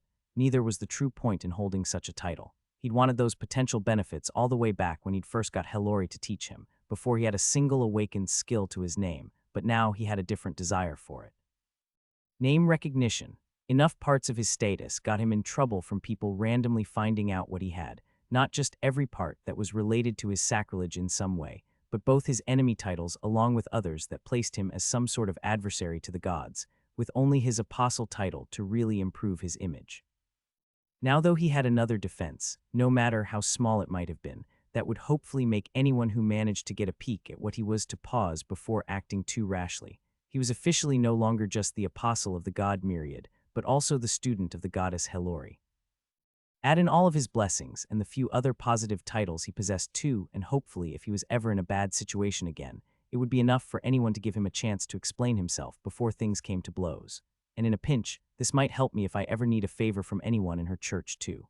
I already get on well enough with her and her apostle, so it's not like that was a major worry, but it never hurts to have the benefit around if need be. "You've given me something worth way more than money here, Hellori, so just you wait. I'm going to make your church a masterpiece." Just right here then, after he'd finished his work for the day, Ben popped through the gate to Analia, immediately hunting down the Great Spirit for the wide range of materials he was going to need for that day's project, and getting his help to move it all through another gate to the city where Hellori kept her main church, placing a few heavy crates of materials outside before a bruise parted to get back to his own work, which leaves me to see what I'm dealing with. During the night, Ben had at least been given the dimensions of the place he'd be working on, finding it to be large, but not overly so. More akin to a local church one would find on Earth rather than a grand cathedral, but that suited him plenty. He had ideas that he'd be able to finish by the morning so long as he worked hard, and then he could go back to his regular tasks. So that also means another sleepless night for me. Just thinking about it left him tired, but that was just life. He had work to do, and he was going to need to squeeze everything else into what little bits of free time he had, which in that particular case meant when he'd normally be asleep. But rather than dwell in it, he decided to get to work, letting himself into the church and seeing what was inside. "Hellori, if you're listening, I want you to know I'm personally offended you call this your head church when it's in a state like this." There was only a single artistic flourish to it, the statue he'd made of her back in the Earth Tower, but otherwise it was nothing but a room with some seats along with a podium for any priest to speak at. Or in the case of the only other person there, an apostle. "It's been a while," Apostle Ben greeted the only one making use of the space, a bright blue starfish man that Ben hadn't seen since he had taken part in the crafting competition, what felt like so long ago now. "Good to see you again too, Zizzle," Ben said in return, hiding any exhaustion and showing his own friendly attitude. "How are the kids? Growing quickly, that's for sure," he laughed. "My partner already wants more." Ben tried to keep his expression neutral hearing that, remembering full well that having more kids would entail eggs being laid in the apostle's flesh to eat their way out once they hatched. "Well, hope that goes well for you. I'm assuming Hellori told you why I'm here." She did. "I'm at your service if you require any assistance." He dragged in the few crates he had waiting outside before cracking them open, finding everything he'd requested. Hundreds of pounds of colored stones and crystals, all ready for his use. As poorly as he felt about the fact that Hellori's church had been left barren for likely hundreds of years, it did make things easy in some ways. He wasn't going to have to break things down or throw anything away. He could simply get to work as he let his imagination go wild. Along with having received the dimensions of the church itself, Ben had also flipped through Hellori's holy text for inspiration, finding passages about the feats of her great believers before the fall of her old world and the trials and tribulations they'd faced together, and with all of that began putting it out for the world to see. He treated the task as a way to train both his crafting and his magic, using the former to guide the latter as he first looked to where the stone walls of the building stood, finding windows that were far too small and warping them with his power to enlarge them without bringing the building down, creating giant holes that would soon be filled with something beautiful as he went to his crates and took out the massive volume of translucent crystals first. Taking the colors of each he needed before forming them into thin sheets of all shapes and sizes and binding them together, creating scenes of battle and triumph and discovery for light to shine through, filling the room with color by the time he was done as satisfaction filled him with the end product. It wasn't technically stained glass, only for the fact that it wasn't made of glass at all, but it did fill Ben with the desire to properly work with that medium one day, even if he knew it wouldn't be anytime soon. Once that was complete, though, he moved on to the rest, seeing barren stone walls, ceiling and floor, and once again went back to his crates, taking the gemstones within and cutting them into thin tiles to fit around the area. Each picture he made telling stories there as well while trying to capture a feeling of glory for Hellori as it slowly all came together, his magic merging them to the building itself without need for any adhesive while the hours passed and the display was built up. By the time he was done with most of it, he was able to notice no more light drifting in through the windows, the night having long since fallen, though Zizzle was still there watching. "I don't suppose you might have a ladder around, would you?" Ben asked, finding the answer to be a no. "I'm sorry, there hasn't been much need. Would you like me to try and find you one?" "Nah, it's fine, give me a second." He went out to the discarded piles of stone that had previously been part of the walls and took what he needed, shaping it to serve him before carrying it back in and setting up, taking a long look at the ceiling as he envisioned what to place down. "Looks like this world has officially got its own Michelangelo." He briefly laughed to himself before falling to an abrupt silence, the sudden thought changing his mood in a way that was clear to the one with him. "Ben, is everything okay?" It seemed like the answer was a firm no, but Ben tried to wipe it away. "It's nothing, doing this just reminded me that there was a time I was aiming to be a professional artist. I'd say you've succeeded from the looks of it, this is beautiful." "Ah, well, maybe. It's just a little different, but sorry, ignore me. I'm just in a bit of a weird mood." He was now manufacturing hundreds of weapons each day to help with a war. Even though he loved blacksmithing now that he was doing it, along with alchemy and wood and stone working and everything else he'd got to try, in that moment it just really struck him how far he'd gone from what he'd envisioned for himself back on Earth, a feeling he was doing a terrible job of keeping to himself. "Then tell me about it. It's what I'm here for after all. There's nothing to tell. Life and death just don't always go as expected." Ben appreciated the offer, but it was something he didn't know how to talk about. A sudden feeling that he was sure would leave just as fast as it had come upon him, so he did his best to ignore it the only way he knew how. Getting back to work. He knew where he wanted to place each tile already, so he did it as mindlessly as he could, letting himself get lost in the task until it was finally finished, the design of Hellori's church complete. The building had changed from a barren landscape to a work of art, every inch of it dedicated to trying to show off the goddess's grace, and Ben couldn't help but feel a bit of pride. "Hellori, you around yet? Come on and tell me what you think." "You missed 8 then, but aside from that, it's just a fun little Easter egg. It's basically unnoticeable unless you're specifically searching for it." Even if she wasn't showing it, she really was thrilled. There weren't many artists who gave her faith, let alone any with an awakened skill, so to have Ben do so much to liven the place was more than she'd hoped, certainly enough that she didn't mind a few subtle depictions of myriads snuck in there. "No problem, now I'll just squeeze in a quick nap. I don't have time, do I? Okay, never mind, back to Stonewall and back to work, I guess." After finishing his regular work for the day, Ben was once again left wondering what he should do. If he was being true to himself, the answer was sleep, staying up all night to renovate the church after a full day of making weapons, only to move into an entire new day at the forge was taking its toll. He was tired and, just as importantly, still feeling in a weird mood. He wanted to rest. The issue with that, though, was entirely himself. He still wanted to train his skills to keep growing, and just as importantly, he knew his work had value. Any bit of practice that could improve himself would immediately be worthwhile if he got another level in any of his core skills, letting him make better items even quicker. Taking a break then would be a waste of time, even if a not insignificant part of him wanted it. It was as he was struggling between those two sides that Myriad came into his thoughts and made the decision simple with only a few small words. Ben didn't need to ask for more context. There was only one statue that his god would describe like that, and he'd been waiting for months for it to happen. The statue in front of the Church of Enith, placed there as punishment for the attempted murder that had taken place in the past. Letting himself catch up on sleep immediately stopped being an option. Ben had plenty of ideas for how he wanted to make the new statue to replace it, ideas that were sure to make Felth's face crumple in despair, meaning Ben couldn't resist the call of his work to get it out there just a little sooner and immediately began. Like the past options, Ben was going to be making it ridiculously expensive, even more so than the ones he'd already made, but he couldn't resist the fun that would come from adding a false sense of security to it that the others hadn't held, and to make that happen he created the first part of the structure, a mini gate. The idea was simple. While the outer shell would of course be made of the most expensive parts money could buy, the inner part would be mostly hollow, and the mana cost to keep it in the air would be low, or at least they would think. By having a gate within the statue, Ben would be able to add some more abyssal to suck away the mana being put into it if he ever wanted the statue to come down, either if Enith specifically did something to annoy him or else if Ben just needed the pick-me-up.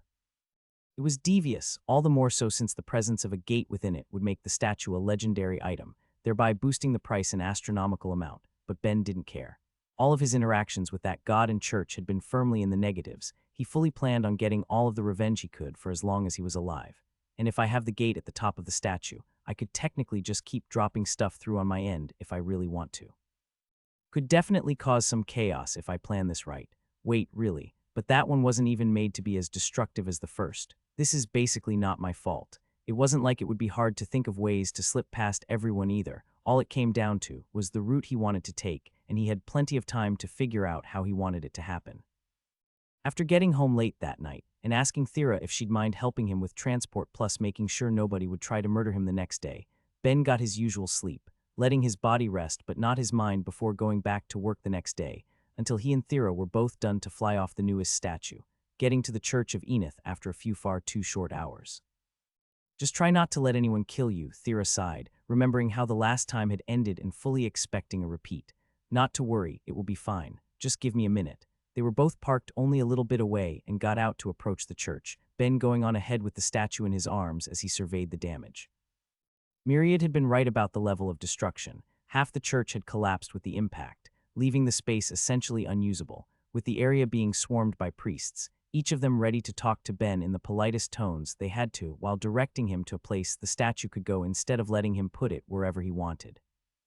Many of them were even eyeing Thera, trying to tell if they were properly recognizing her as his companion, or if she was just another onlooker who'd come to gawk at the destruction, not one of them noticing as Ben casually walked by with statue in hand.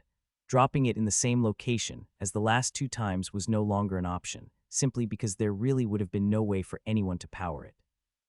The window they'd had to lean through in the past was simply gone, as was the front wall of the building as a whole.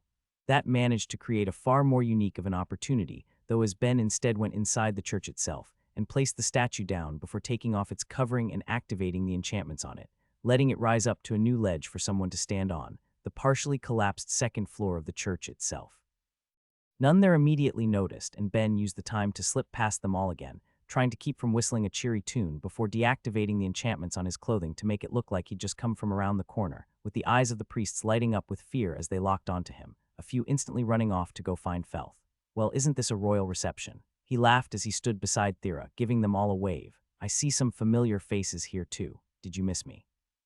Oh, who am I kidding? Of course you did. There really is no bond stronger than that between the churches of Enith and Myriad. You are 100% asking for one of them to try and murder you again, Thera muttered as Ben worked the crowd, seeing both rage and defeat in equal measure amongst them all. I mean, that would get me a little more money when they fail. The Church of Enith had already sent the funds for the last statue, and from the looks of it managed to get it together by selling the rest of the church's finery, even if Ben guessed they still needed to pull from other sources after the fact. Be it from other churches worshipping Enith across the lands or else from collecting funds from the worshippers themselves, Ben didn't particularly care. All that mattered was that he was being paid. It was only another few seconds before he got to see Felth sprinting out, the other apostle clearly in a rush as he looked about, seeing Ben and not immediately noticing a new statue up, which let him breathe just a small sigh of relief before slowing down to walk in a more respectable manner. Felth, buddy, Ben yelled out, giving an over-the-top wave. It's been so long. Have you been well? You don't need to answer that. I can see it in your beautiful eyes. You're positively glowing. The other apostle had to wonder just what Ben was seeing in him. Anytime he looked at himself in the mirror, it felt more and more like he was looking at a corpse, but he did his best to keep that to himself, instead trying to keep professional to avoid any more slip-ups. I've already got some of the priests working on bringing out the materials for you, as requested. Now if you don't mind, why don't you let me show you a spot for your new statue, seeing as how the current area is no longer suited for it. The rightful source is Novelrecap. He was curious about where this new one could be too, with a small part of him hoping that this one had been made small enough that he just wasn't seeing it over the lip of the cart, but knew something was wrong when Ben looked at him in confusion.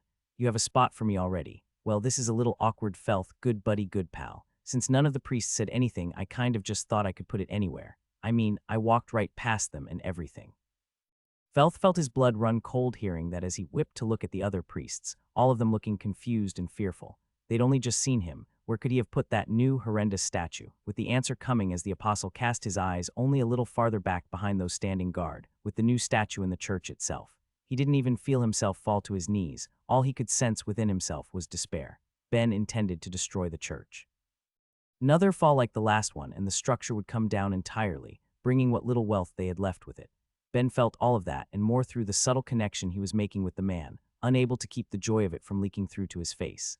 Enith had tried to have him tossed into hell and to steal from him, while Felth had tried to have him murdered. Any suffering on their part was going to be nothing but a pleasure, even if he made sure to keep framing it in the best light he could.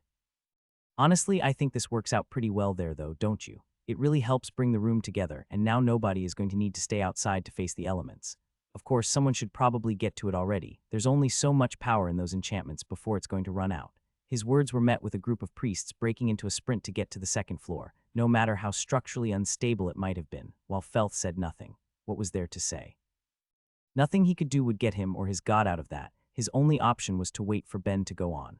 Oh, and before I forget, here's the list of materials and their prices, along with the final value of the statue. Felth, my friend. Actually, would it be weird if I described us as brothers? I think we're at a stage in our relationship where it feels right. Anyway, you have to be one of the luckiest apostles on the planet because your church is officially home to a legendary item. That's right, for you I worked my little fingers to the bone to smash through ultra rare. You don't need to say a word, the look on your face is enough.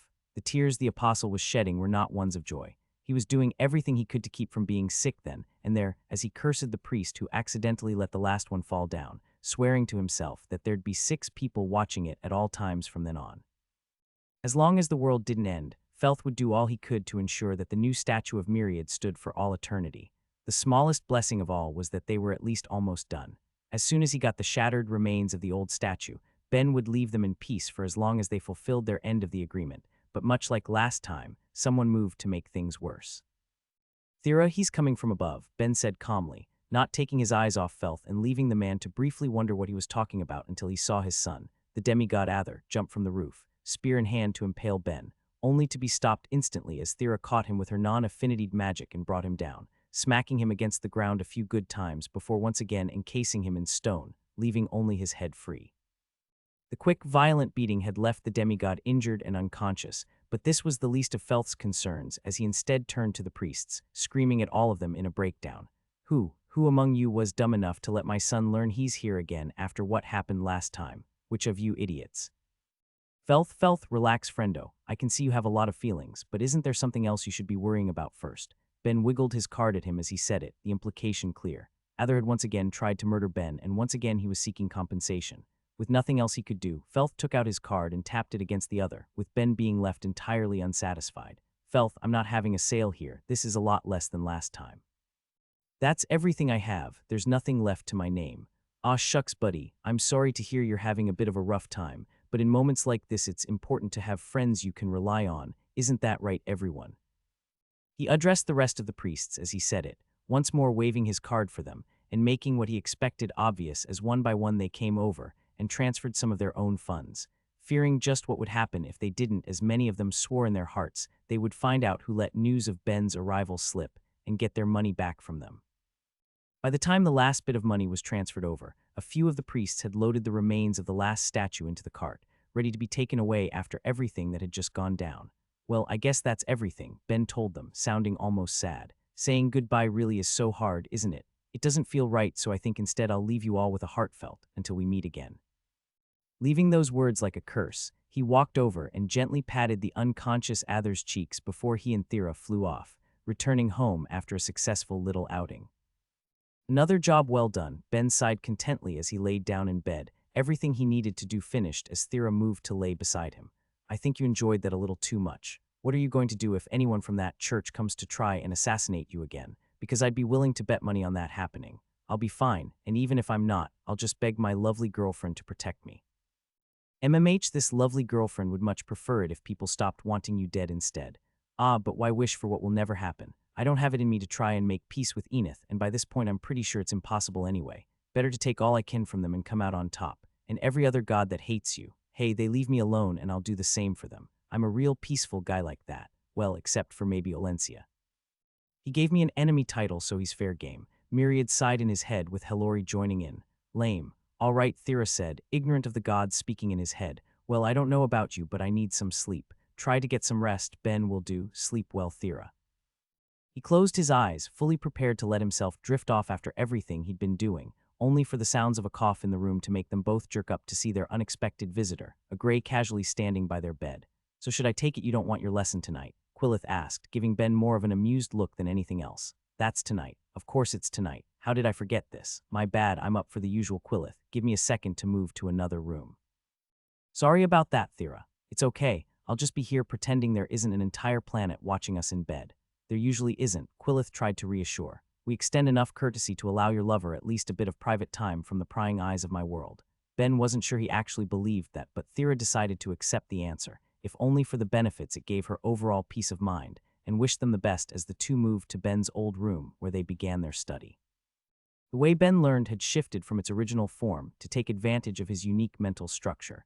With what were essentially slides containing all of the information the Grey had managed to gather about the universe Ben now called home appearing beside Quillith and flashing, past at dozens of times a second for Ben to take in, all while he spoke with the alien.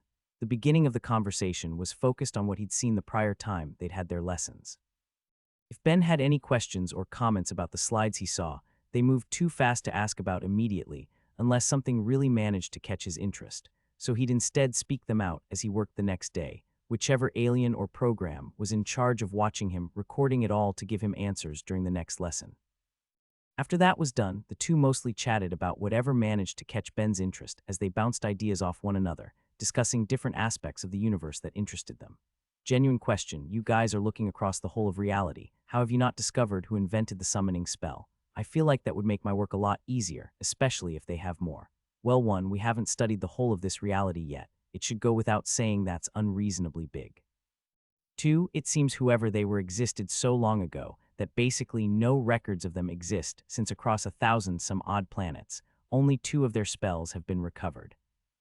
3, in a galaxy in the middle of being conquered, it's not exactly shocking that any more evidence that might exist would accidentally be lost or destroyed. And finally 4, we still can't detect mana or the different levels of this reality with the sort of proficiency we might need to find any artifacts of whoever created it. We're working on it. And that's all very reasonable, but you're investigating other galaxies too, right? Is there really no examples of unusual spells having been cast in any of the planets you guys have looked into? Not that we've seen, but the other galaxies we've examined aren't exactly close given that with the way things look like they'll end up, it probably wouldn't be too long before the nearby ones are invaded too.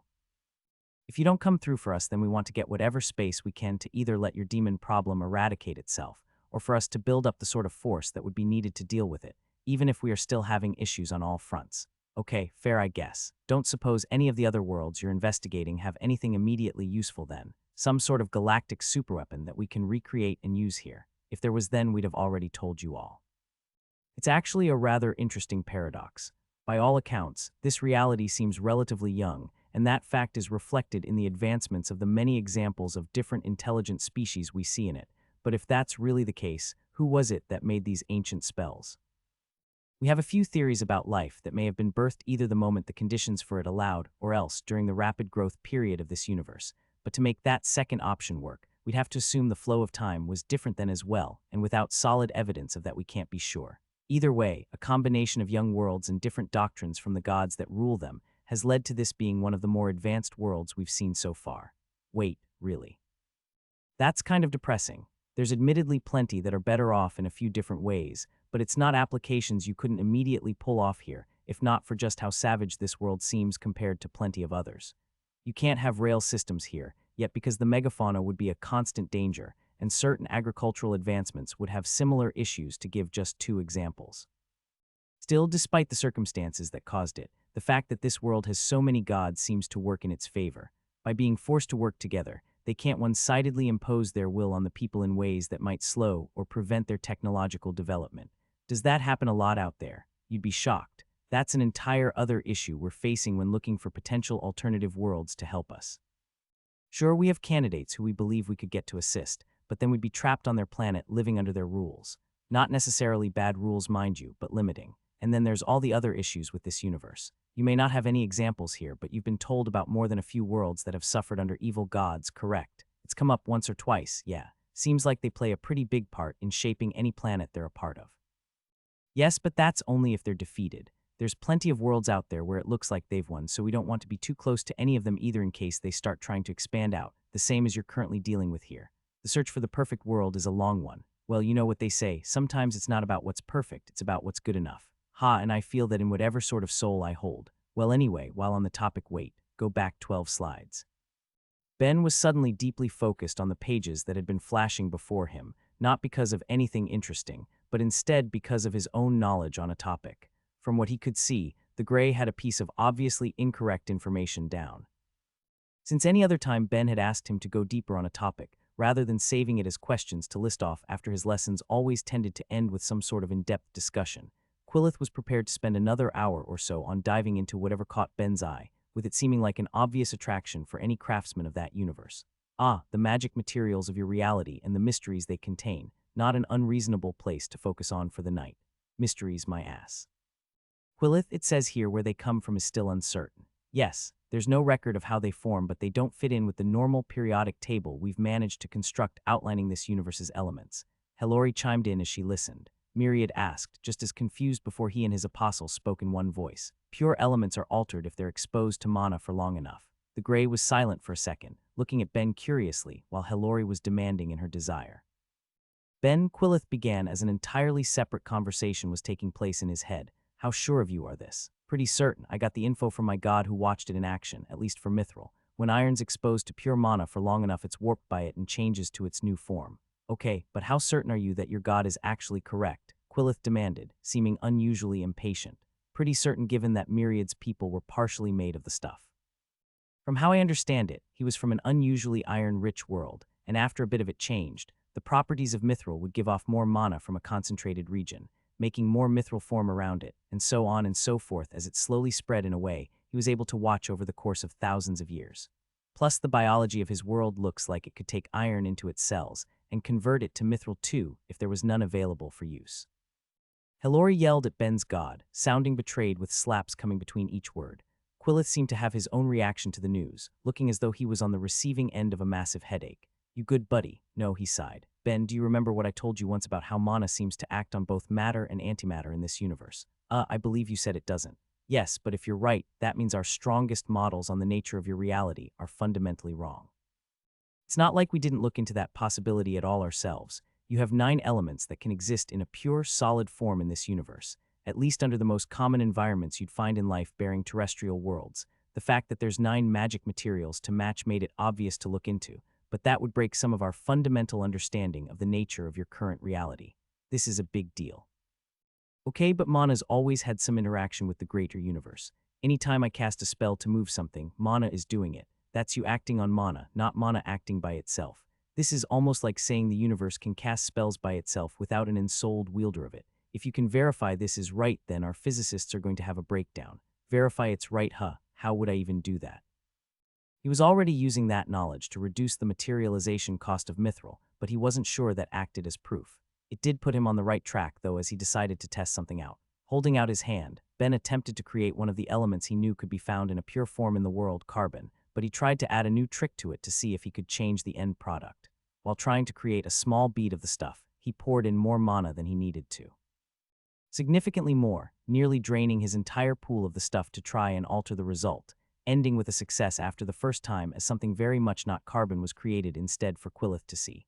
I'm not sure what you materializing white mana crystal is supposed to prove, the alien told him, wanting to know where this was going. Considering that I was trying to make carbon and just put in 1,000 extra points of power, I'd say it proves everything it needs to. I didn't know I'd be ending up with a mana crystal when I did this. God, the fact this worked at all is incredible actually. If I keep doing this, then I can match what every base element matches each material to lower the mana cost of materializing them, and from there. He trailed off, freezing in place, as a sudden implication struck him like a brick, as a new, massive project fell into his lap. From there, isn't there, couldn't I try it out with the entire periodic table? After spending the rest of the night talking with Quillith, while figuring out what most of the known magic materials were initially made of, Ben's typical schedule for the coming day was changed completely by the implication of what he'd found. He knew that the universe he was in had 90 naturally occurring elements with a few hypothetical more that could have briefly existed in the hearts of stars or formed during their deaths, meaning there were potentially that many possible magic materials out there to be discovered if he could only create them. It was exciting, engaging, and more than a bit dread-inducing. Even if he succeeded in creating them, they'd have to all be thoroughly tested to confirm their effects, lest he accidentally create some sort of super deathstone that was going to absorb the vitality of all life around it.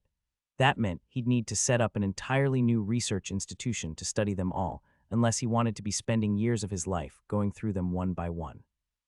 Just thinking about that killed some of the magic of it for him, but he did his best to ignore the crushing feeling of his workload increasing.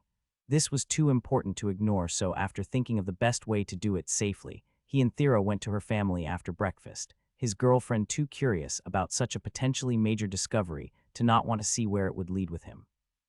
After going through the mini gate to her old room, they needed to find the key to making sure Ben didn't accidentally kill himself, finding a bruise training with Carly and Glob outside. Thera, Ben, what brings the two of you here today? Looking to buy a bit more, not quite. I'm looking to kill a lot of birds with one stone, so I kind of need your help. A bruise. Do you have some time? I can almost guarantee it's going to help make Analia significantly richer. Why don't you give me the details first, and then we can discuss it? Okay, so you know how only 9 kinds of magic materials exist. Better than anyone, yes. I'm going to try and change that, but seeing as how I don't know what any new ones I managed to create, I kind of want you around to make sure I don't accidentally kill myself or anyone else. On the positive side, I'm assuming that once they exist, you'll be able to make most of them yourself, so it's a win all around. The Great Spirit gave off an air of shock upon hearing that, not knowing how to react other than to look around before focusing back on Ben. All right, well, if you're going to try something like that, I suppose we'd best move to a different location. With the explanation given, Abruz grabbed the two of them and flew them through the gate, taking them deep into the untamed lands until he found a clearing, far from other people. This should probably be safe enough, the spirit said with a nod before focusing on Ben, who was laying on the ground. Just give me a second to catch my breath, he told them, grabbing his heart and waiting for it to calm down. I thought Thera got her need for speed from her mom's side since Sonya enjoys it too, but I guess it's an entire family sort of thing, huh? I think you might just be unusually bad with this sort of thing, she teased him, only for Ben to strongly deny it. No, think of every person you've ever transported anywhere. Other than your aunt and Cecily, the rest of us end up feeling pretty mortal by the end of it. You'll get used to it one day. I can only hope. It was only after a few more seconds of collecting himself that he got up, prepared to do what he had come there for. Abruz waved Thera to stand back while he stood before Ben's outstretched hand, right where he intended to materialize whatever matter he could. The idea was that the second it appeared, Abruz would grab whatever was made instantly, pulling it away and collecting it so it would do no harm to Ben while being fully prepared to toss it into space should it prove to be too dangerous, which means all there is left is to finally give it a go. With that frame of mind, Ben concentrated on his first element, pouring his mana into a space that was no bigger than a grain of sand as something came into being, only to get an immediate negative from the Great Spirit. Ben had failed, not creating anything new, but instead just having wasted too much mana on something that already existed. He didn't let that stop him though, and he tried again and again, running over to Thera each time to quickly refill his mana pool to see if he'd get any success. After all, he knew that to a point, failure was expected for him. There were 2 known magic materials in the world that came from affinitied mana, Deathstone and Vergatios, meaning there could easily be more too, and it was only by the 5th attempt that he finally had a success. In an instant, whatever Ben had created was ripped away by the Great Spirit as Abruz did something unexpected. He tossed it into his mouth. Taste good. It's not a matter of taste, he said excitedly. You did it, Ben. Infinite hells, the fact that this was possible and I didn't even know, to call myself the Great Earth Spirit when there's still so much more depth to be found in the world. So do you think you'd be able to take over then now that you've seen me do it once? He asked, a small part of him hoping he could dump this part of the new project on the Great Spirit too when he seemed so enthused. All you need to do is try and apply more mana to the atomic structure you're trying to create. Easy peasy. The Earth Spirit fell deep in thought before answering, putting his all in thinking it over. I wouldn't be able to, he finally said. I don't know how to explain it to you, but when I'm materializing, I don't think in the same way you do. I frankly can't understand how you're doing it to get this outcome. You said that you've applied extra mana when making carbon to get white mana crystal, but but if I try the same, I'll just get more carbon. A fundamental difference in worldview then, huh? Damn it. Okay, give me a second and we'll move on to the next one. Ben, are you okay? Thera asked him in concern as he walked over to take more of her mana. You seem strangely unenthusiastic. This seemed like the sort of thing he'd normally go crazy for, not something he'd be disappointed he couldn't dump on someone else. The fact that he was reacting like that spoke of some deeper issue, but he did his best to brush it away. It's exciting, it really is, don't get me wrong. It's just that I have a lot to do. Adding to my plate with everything else is a bit much. She didn't look like she trusted that answer, but decided to let it slide until later, letting Ben take what he needed as he moved on to his next attempt, once again getting another success with 3 more coming soon after, leading to a notification ringing out in his head. Okay, I probably should have expected this. We'll have a 1-minute break while I change my job. When he touched his job crystal and felt the options fill his head, there was only one new one. Alien Mind certainly gained as a result of what had happened to him after receiving the so-called rewards of completing the archive, but it wasn't one he expected to take any time soon. His first instinct was to take master of all like he'd originally planned, but stopped just short of it. He still had plenty of elements left to test, and that was a hard job to finish, even if it was sure to give him experience. He was certain that there was a different choice that he'd be able to complete on that very day as he carried out his tests, and made his choice then and there. I'll take Material Creator. What was he doing if not creating new materials? Ones that may have never before existed in the universe, certainly not existing in the history of that world or the past worlds that had been lost to the demons. He was certain it would give him excellent experience, and without waiting a second longer, he got back to work. While some things were easier to test, others were harder for a few reasons, one of which being the gaseous elements that fell outside of Abruz's domain of power. The fact that all of the gases that existed weren't of a magical nature would seem to imply some other rule to be followed beyond just purity, which Ben assumed had to do with the total mass of the substance getting lumped together. It seemed that the grains he was materializing were enough, but if one went down to a small enough scale, an atom of carbon was still an atom of carbon, no matter what other atom it was attached to. The fact that it demanded purity made him think a consistent volume was necessary, so he solved that problem in a different way. When he materialized the gases, he did so by creating them at the same time he created a container to hold them, forcing them to exist under a far higher level of pressure than would be found on the world as he made his new attempts, with Abruz collecting them too, even if he couldn't analyze them himself. Ben kept on pushing through with options till he was finished with the 10 pure gases that could be found in nature, continuing on with his progress till there was only a single element left to test. To his boredom, though, it ended on a low note, not becoming anything new or exciting, and leaving a total of 39 elements that possessed a non-affinitied counterpart, meaning there were 51 that he'd have to figure out how to test for non-affinitied options. Worse than that, though, was what he didn't get, a notification telling him he'd completed his job. He'd gained a positively insane level of experience for it, ending at level 70, but that still meant he had the hardest bit left to gain as he tried to think of how he could finish it then and there, rather than having to spend however many days or weeks it would take to get through it while using far too much time for practice. He felt the very idea weighing on him as he asked himself what he could possibly do. I suppose I could try to make some of the less stable elements that may or may not be able to exist, and then see if I can create magic counterparts for any of them too, but who's to say how much I'd need to do for that to work? The job's Material Creator. If I really want to be sure to finish it, I should probably get a little more hypothetical. Oh, I'm not going to like this. He really didn't want to, but he knew that finishing his current job was important and heaved a long sigh before speaking up. Abruz, I'm about to do something crazy, so can you please do me a favor and make me a full suit of armor to slip into? After Ben explained just what he was doing while trying to downplay the potential danger, the Great Spirit fulfilled his request, creating not just an armor, but one made of orichalcum for Ben to enchant as heavily as he could, placing every bit of defensive magic he was able to onto it to keep him well. He wasn't too worried. The goal was to essentially make just a few atoms of it, but he was doing his best to go above and beyond with it to convince the two with him that he would be safe, and with both of them standing back, he gave his attempt. What he was aiming for was the simplest choice of all, his original reality's version of hydrogen. It was as simple as it got, and he put all of his minds to looking at all of it, from its characteristics and physical structure to every property he knew of, spending all of his mana and feeling nothing happen.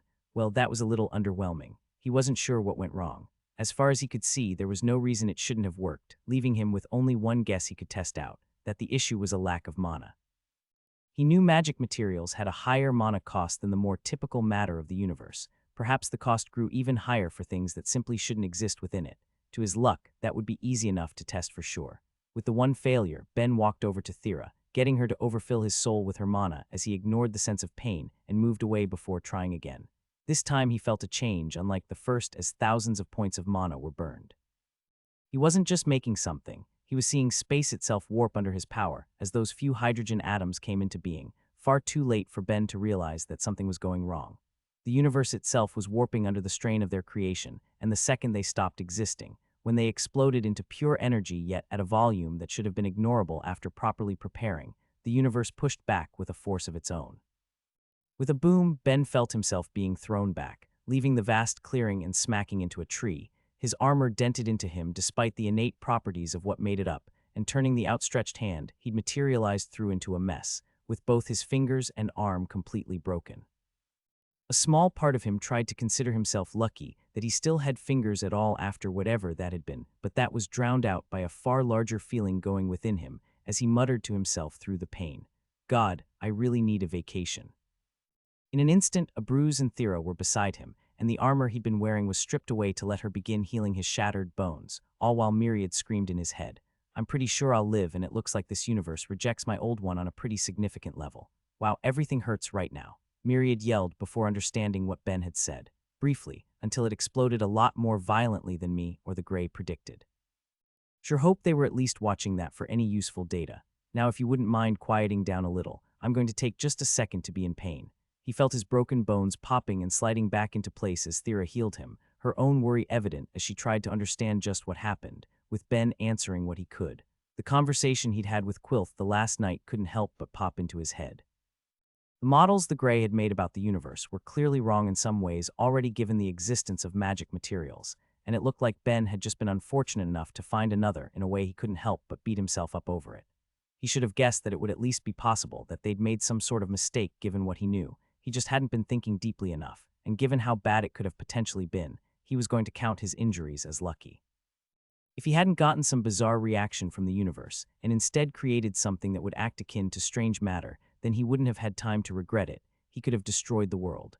The fact that the products of his old reality didn't act that way was a positive at least, but that things had gone so wrong at all made him horrifyingly aware of the fact that it could have been much, much worse. Still, he'd gotten the outcome he'd hoped for at least. A job beyond the master path finished in a single day, so he grabbed his necklace with his less injured arm to see all of the options he now had, and decided he could worry about the rest once that was done. Available JOBS. Alien Mind. Multiversal Material Mage. Outsider. Well, some of those are a little unusual to say the least. Thera was clearly under a similar impression just from seeing the look on his face. What did you end up with this time? At least when I need some proper divine guidance on. Myriad, you still around? Okay, cool. So 2 new jobs this time. Multiversal Material Mage, which I guess I understand. An advanced material mage job popped up after I made something from another universe. It's weird, but I get it. What I less get is the second one, Outsider. Ben had only heard of outsiders a couple times, both from the gods and the Gray, but to have it applied to him felt unreasonable, even if Myriad seemed to feel it less so. I'm not some sort of eldritch monster. Okay, and that's cool and all, but can you even begin to guess anything about it? What bonuses it would give to what and how powerful they'd be? Okay, so not grabbing it when I have plenty of decent options, gotcha, which just leaves what to pick. Weren't you going for Master of All? Thera chimed in as she neared the end of his healing. I was going to, but with Multiversal Material Mage as an option, I might be able to cheat it the way I just did. Even if using the full Earth periodic table doesn't get me to the end, the Gray could teach me about the matter structure of 100 different universes. If I materialize it all, then I might be able to finish that in a day too. It was an option he didn't actually want to take, only feeling like he might have to. Time was ticking down till the next invasion. Didn't he need to do whatever he could to get as powerful as he could in that time? Doing easy jobs that were sure to give high returns made the most sense. While he found himself struggling with that choice though, Thera made it for him, grabbing his face and forcing him to look her in the eyes. Ben, if your big plan to get through a job involves blowing yourself up 100 times, then you are not doing it.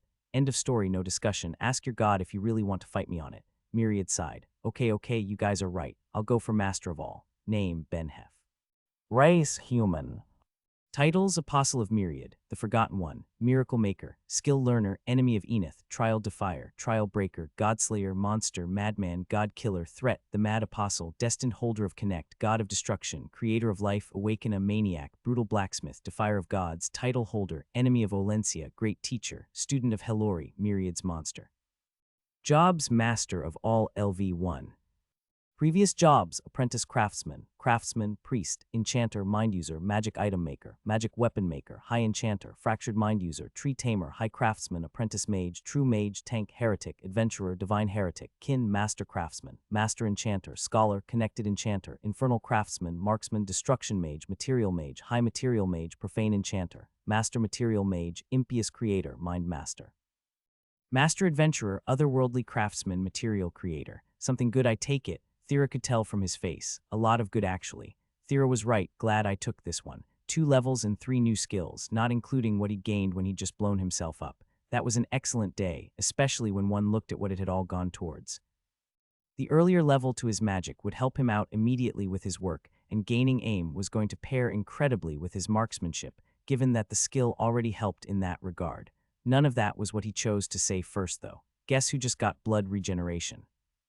She shook her head at his cheer about it, muttering to herself about how someone who was supposedly a craftsman ended up with so many skills aimed at keeping one alive, while Ben went on to tell her, and her father, the rest of the changes to his status as his treatment was being finished.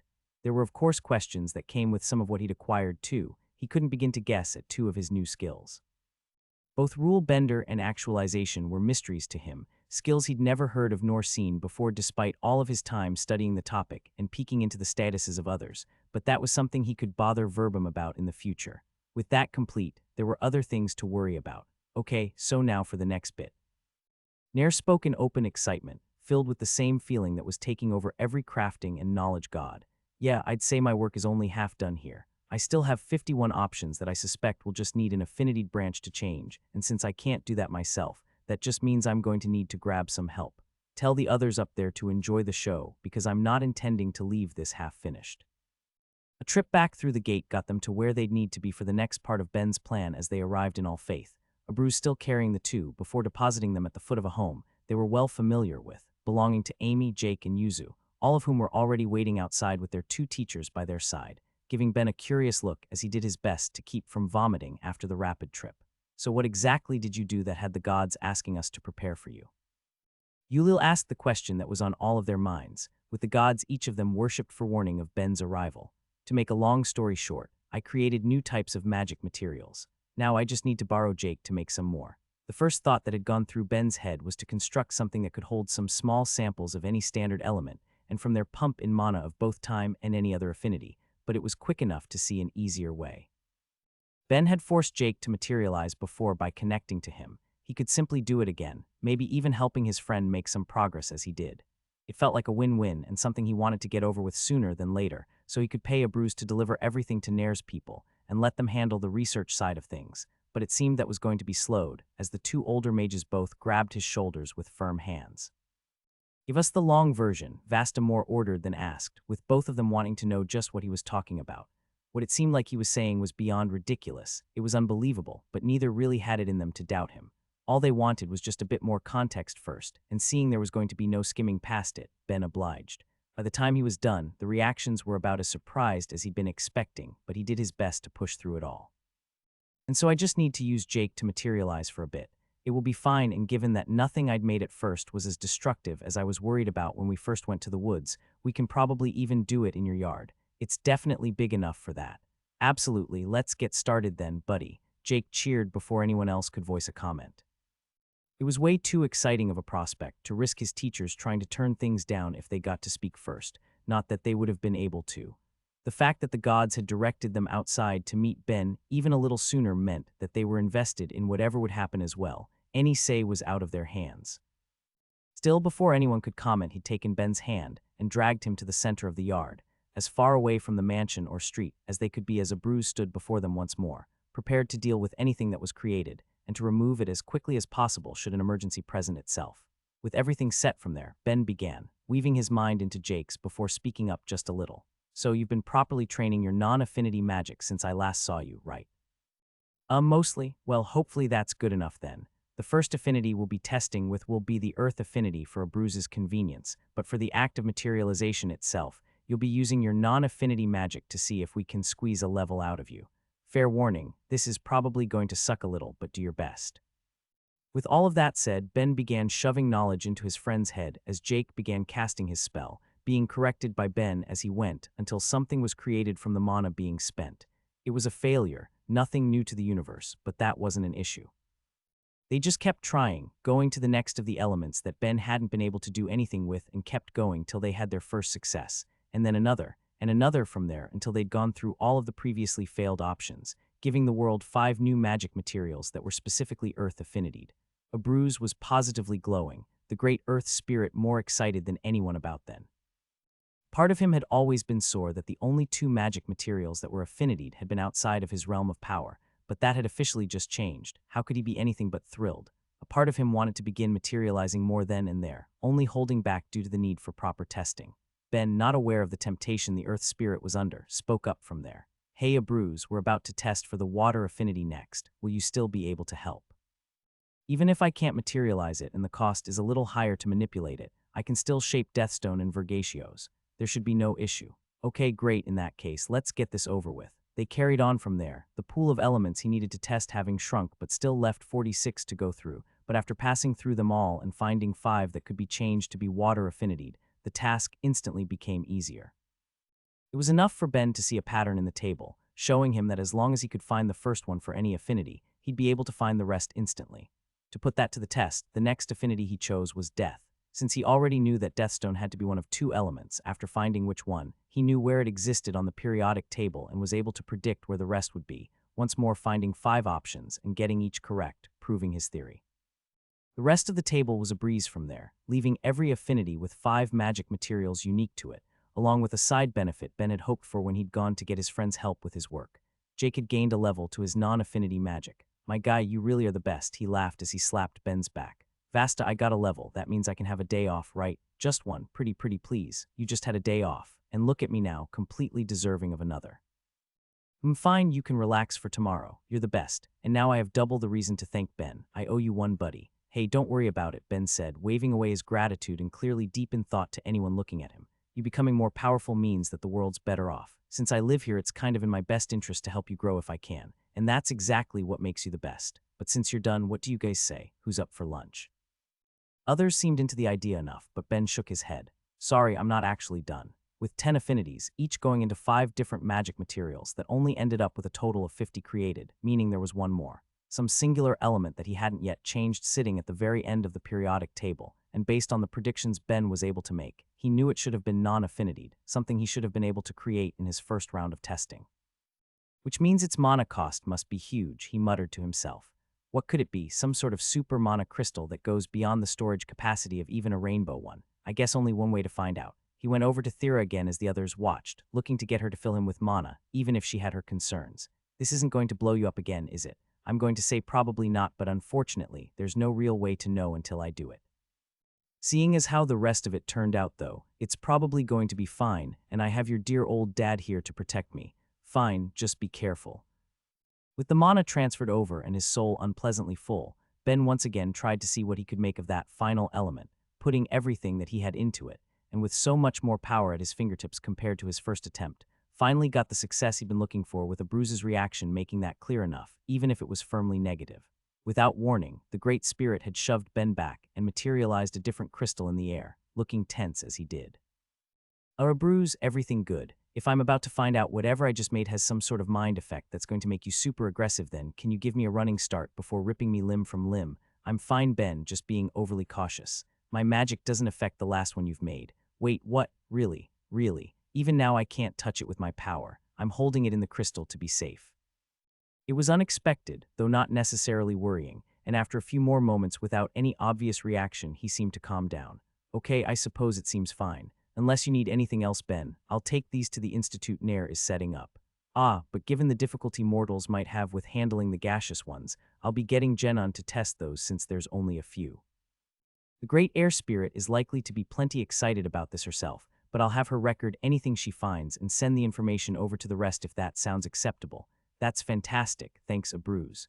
He left soon after that, leaving Ben and Thera alone with the others, the two able to get home easily enough from there by themselves. But before you guys run off, lunch, Jake told them, waving them over. A part of Ben almost turned him down. There was still so much he needed to do, and he'd even put off his typical work for the war effort for that day's discovery, but in the end, he agreed. Yeah, you know what, a small break would be fantastic. After some lunch with his friends, he and Thera first stopped by the magic library before going home, so he might talk to Verbum to find out about the two mysterious skills he'd gained, only to get the worst news he could. The other Summoned and Killy were both going to be away for an unknown length of time, meaning Ben had no easy means of figuring out what the skills would do, which made up most of his musings when he got back to work in Stonewall, using what little of the day he had left. Rule Bender was the easier of the two to guess at. He was at least able to make theories surrounding it. He'd gained the skill after materializing matter from a universe foreign from the one he now called home, meaning the skill likely had to do with either that or the way space had warped as he'd been doing it. If he was to guess, it might help lower the mana cost of such a thing given how high it had initially been, but he had no plans on putting the skill to the test without seeing as much as he could from Verbum first. The blowback from it had damaged orichalcum, a metal that until that point was known to only be alterable by magic. Any unadvised testing carried far too much risk. And then there was his other new skill, one he didn't know where to begin with, actualization. Since it had come from a new job, there was no specific task he'd done that he could link it to, and the job in question helped even less. If he'd gained it from a crafting or mind job, then he could assume it was a skill related to those areas, but he'd instead gained it from Master of All, a broad job that covered everything. The skill could be related to any part of him, from things he did to titles he'd gained or blessings attached to him. It was unpredictable. Meaning the only thing I have to go off of is its name. Actualization, the act of bringing something into existence. To me at least, that would imply it's related to all of the materialization I do, but Ben materialized a simple book from his mana, not feeling any real difference. It didn't feel any easier than usual, and if the mana cost had dropped at all, it was such a small amount at the current level that he couldn't even notice. Of course, if it does drop the mana cost for materialization, then that will be good for me if it levels, I guess, but I really don't feel a thing. That's just one more thing to figure out in the end. I'll just toss it on the pile with the others. Just once, it would be nice to get an easy answer. Ben, we need to talk. Thera started as they were lying in bed for the night, about to go to sleep. Oh wow, that's never a good sign. What? Why wouldn't it be? Just an Earth stereotype about how hearing that from a partner is generally bad news, sorry. What's up? She hesitated for just a moment, making him genuinely worried that there really was some problem until she spoke up. Can you just tell me honestly, are you doing okay? Yeah, I think I'm fine. Do I not seem okay? No, you seem overworked. Well, more so than usual. Thera, I have my stamina up to nearly 2,500. I think it's actually impossible for me to get overworked. That would probably be true if you were a normal person, but you never rest, Ben. Every waking minute you're doing something to practice your skills, and even your unwaking ones are spent entirely with the gods, and I think it's starting to show. I've never seen you forget about your meeting with Quillith, and you were way too unenthusiastic about making what could be easily called one of the greatest discoveries of all time today. Usually you'd be going crazy about it, but instead you seemed practically eager to toss the work to someone else. That's not mentioning that you're still getting headaches again, but off and on. Plus they're not like my past migraines, so they're super ignorable. That's not the point. I know it's not, he sighed. And yeah, maybe I'm feeling a little overworked, but there's no escaping that, Thera. I can do a lot, so I have to do a lot. That's all there is to it. I'd rather not face the end of the world thinking that I should have tried a little harder. It just feels like if you don't take a break, then you won't live to see the end of the invasion, even without getting eaten by something. Then I'm lucky to know a fantastic healer, he told her, trying his best to seem positive, even if she wasn't buying it. Listen, I'm not going to work myself to death. There's a lot on my plate, but I'm going to manage just fine like I always do. I'm not sure how you think anything you've gone through in the last few years can count as managing fine. Simple, it's because I always survive in the end, he said positively. And I'll manage fine here too, so don't worry, okay? I'm still going to be keeping an eye on you. Then that just means I'll be extra fine. Now get some rest, you don't need to spend the night trying to level your sleep resistance today. Okay, sleep well then, Ben, I love you. I love you too. He waited a minute after that, watching as his girlfriend quickly fell to sleep before closing his own eyes and forcing his mind to his god's realm, finding both Myriad and Helori already there waiting for him. Sup guys, you both ready for a long, fun night full of study and cheer? No, his god told him. We're having a talk.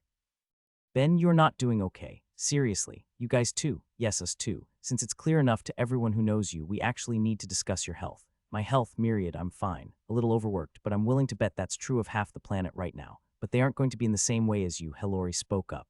Ben, do you even know the last time you had more than one day off? I guess that depends on how you define a day off, he evaded, with his god having none of that. It's been years, Ben, made worse by the fact that you've learned to come up here by yourself. You handle it well. I'd even say you usually thrive under it, but it's become too much. I know you're feeling pressured to grow. Okay, but again, who isn't? Everyone is doing their part to survive. No, not everyone is going to the extent you are. I've given up on telling you that you need proper sleep sometimes ever since your mind skills awakened, but you're beginning to feel the effects of it all. Not just the headache, you're becoming forgetful of things, and your judgment is being affected. There's nothing wrong with my judgment. You were seriously considering taking your new mage job option and blowing yourself up 100 times just to finish it early. No matter how determined you are to finish your jobs quickly, you're not suicidal about it, and given that the plan involved creating foreign matter you learned about from the Grey after the bit you already made turned out so much more dangerous than expected, why would you not consider that the rest of it could have a worse result too? He couldn't answer that. When he'd considered taking multiversal material mage, the implication of his first failure hadn't entered his head, but what Myriad said on that account was a fair argument. Until the Grey adjusted their models of the universe, he couldn't just blindly trust that some of the more dangerous things he could attempt would turn out for the best. It didn't seem like the two were going to let it go either, so Ben raised his hands in defeat. All right, fine. I'll take a day off in a week or so, okay? No, not okay. You said it yourself, Ben, you need a vacation. As of tomorrow, you have 2 weeks off. I've already informed the other gods that you won't be making weapons in that time, and Analia should be telling Thera as we speak. Have a nice romantic trip with your lover. What? 2 weeks? Myriad, Hellori, there are 138 days left until the next wave. Are you guys seriously telling me to spend 14 of them goofing off? Yes. That's insane. Ben, you have to understand, right now, you're not a person, you're a resource, Hellori told him in no uncertain terms, and a deeply valuable one at that.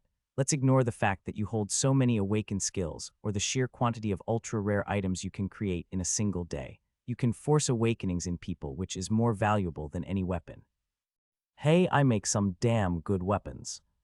Regardless, she said, forcing him back on track, you're useful in ways that other people simply aren't. We understand your drive to grow, but it's being put on hold. You are going to take this break, and when it's done, then you can spend however many years after working yourself to dust. And I get no choice in this. None. Seeing neither god was going to bend, in the end he sighed and sat down. In that case, what the hell am I supposed to do for 2 whole weeks?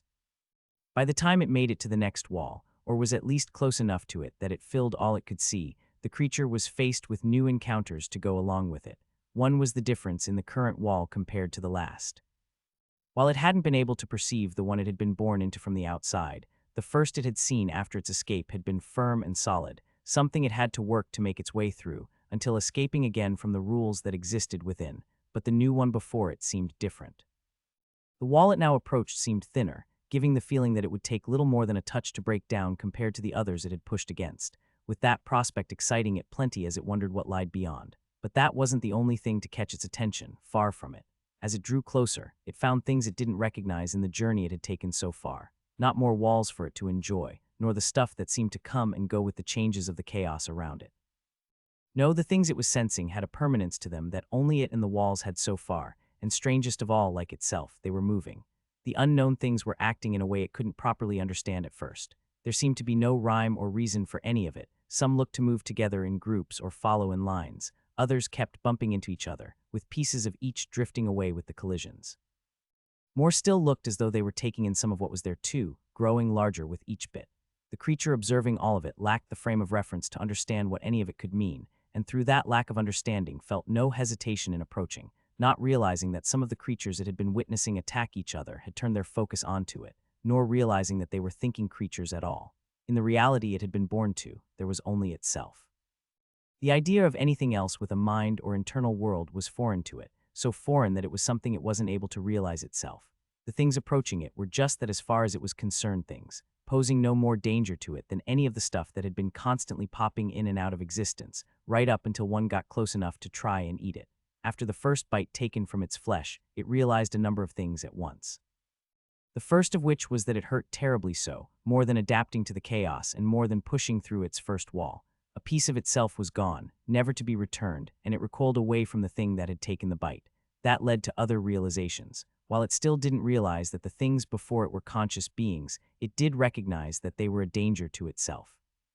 That what it had just gone through and witnessed amongst the others was a constant swarm of attacks, and that now, not only was one of them going after it, but hundreds.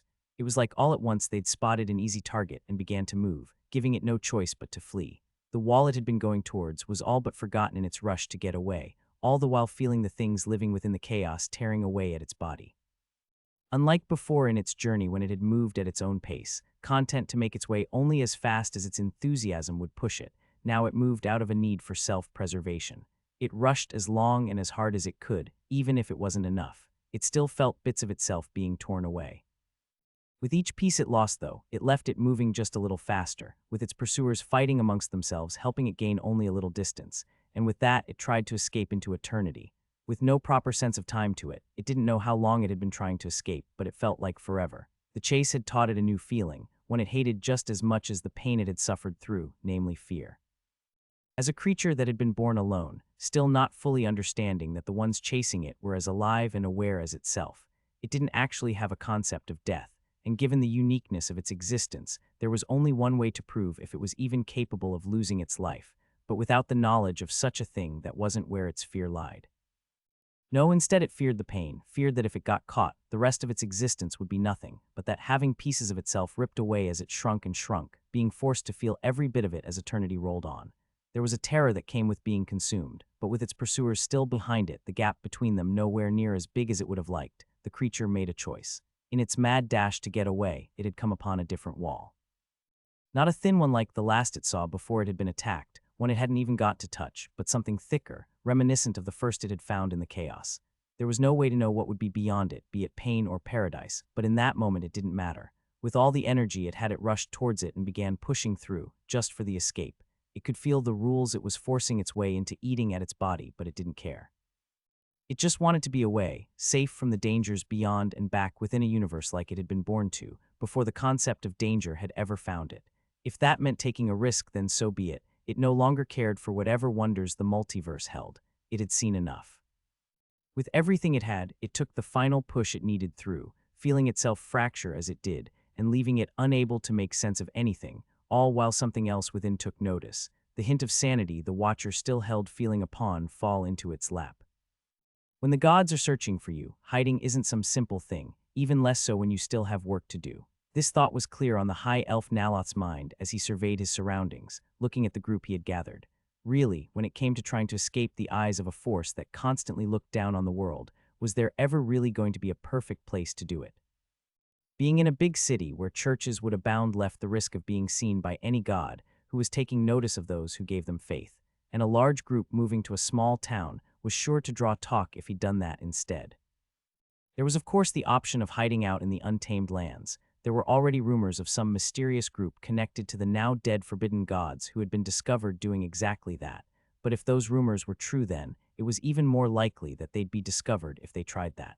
If the gods had been made fools of once, they wouldn't want to be quick in making the same mistake. That led to the choice they'd ultimately made, with half of his group moving to a smaller city that only had a communal church, not any devoted to a single god, while the rest took up residence in the surrounding towns and villages, traveling out for their few pre-arranged meetings at the warehouse they'd purchased. Now that time was drawing nearer, though their meetings were becoming more frequent, with some taking up residence at the city's different inns to make it seem like they were there for either work or to make time for distant friends and family before the next wave came, all because their project was bearing fruit. The ritual they were designing was almost complete. He could see the people under him, the same ones who shared his vision, all practicing their parts. Not together for the risk that might come from accidentally activating it too soon, but in pairs or threes to make sure their timing was right. There was a reason ritual magic was considered a lost art after all. It was hard. Of course, perhaps it would be better to call it a previously lost art, given all of the literature coming out on it recently. The invention of an enchanter who wished to stay anonymous, even if Naloth already knew their identity, who had revolutionized gate construction not long ago, resulting in the network expanding out like never before, with even more gates being built to wait for the inventor's touch. It was not only a blessing to the world, but one to him in particular, with it coming to him at the perfect time. Despite the help he'd already gotten, he'd still been missing pieces needed to turn his vision into reality. What he was attempting had been an idea that had sprung from a legend in one particular world's history that had captivated his mind when he'd been at his lowest, fearing the loss of all he'd known. It had become his guiding light, his hope that the world might get to carry on if his ideas could be pulled off, But even after breaking into the library's basement at the Magic Towers and stealing all of the knowledge he could before gathering like-minded individuals to his cause, it hadn't been enough. It had seemed like his plans were destined to fail. But then a change. As if fate itself was smiling on him, his now departed friend had found him someone who excelled at the magic he needed, and with his people within the Mages Guild sending him copies of everything that Enchanter had created, he felt his stalled progress rushing forward, with its conclusion finally within sight. Before long, he would open a gate and seize a level of power for himself that could save his doomed planet. If I could just do it today, no. I can't be impatient when I'm so close. My people need a bit more practice. When we're nearly done, how can I risk all of this work over some impatience? It was an understandable feeling, though. Beyond his group, the rest of his like-minded compatriots who had each been willing to doom themselves to the infinite hells if it meant saving the world had been discovered, with years of work lost. It wasn't as if he couldn't understand the gods. The world couldn't just win without worrying about the cost, at least from their point of view. How they won would matter, but that was just the feelings of the divine. Let the history books condemn him for his actions if they wanted to. That would at least mean that someone had survived to write them. Maybe the gods needed to act as the paragons they tried to present themselves as, but he didn't. Why worry about the dirt on his hands if the alternative was wading through a sea of blood? It was a feeling that all of those around him understood too, each of the mages lost in their days of practice, looking determined to see through the future they so wanted. A future where those they loved would get to live to see another day, and one where the demons of the world could never threaten them again. A future where the horrors the world now faced would be nothing but a distant memory. A future I'll make with my own two hands. He promised himself as he moved to begin practicing his own part of the spell, one that was going to be more complex than anyone under him would have to deal with. It doesn't matter the reason or morality behind it. If the gods think we can win without having to cross certain lines, then they're nothing but fools. For all the good the system has done it, it alone won't be enough. We need something greater. His heart couldn't help but pound with the knowledge that soon they'd be attempting just that, to finally see if all their work would pay off in the end. I can't believe we're about to waste 2 weeks, Ben sighed as he handed out breakfast to Thera and Sonia, the last meal the three would be having together for a while.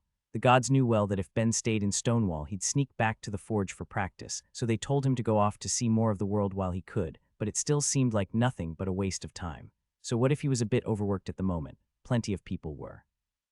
If they were really so concerned, a weekend off would have been more than enough to let him unwind. Having so much free time felt like it would be more likely to loop back around to stressful by the end of it, as he worried about not using even a few of the days he had before the next wave effectively. It was a feeling he was alone in, though, with Thera coming across as thrilled.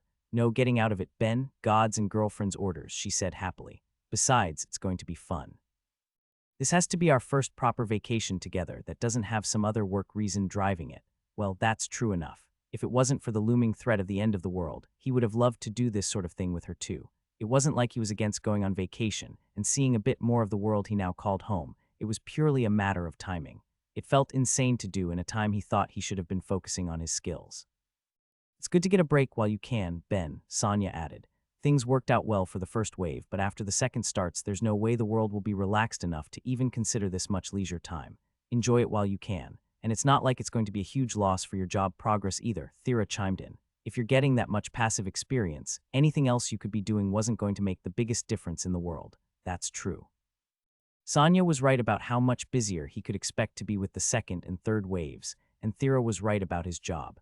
Originally, he'd been thinking of it too similarly to the Master Adventurer job because of the similarities in bonuses they both gave, but it had become clear how wrong he was when he checked his card in the morning and saw he'd already gained a couple levels. While the adventurer job gained experience through both combat as well as through the types of experience party members would require for their own job, Master of All was far more straightforward. It was a job that grew everything, and as a result gained experience from everything as well, including using his mind skills. When looked at that way, the fact that he hadn't completed it instantly the same way he had for his last mind job was surprising and spoke to just how much experience such a broad job required, even with everything his insane mental structure could create.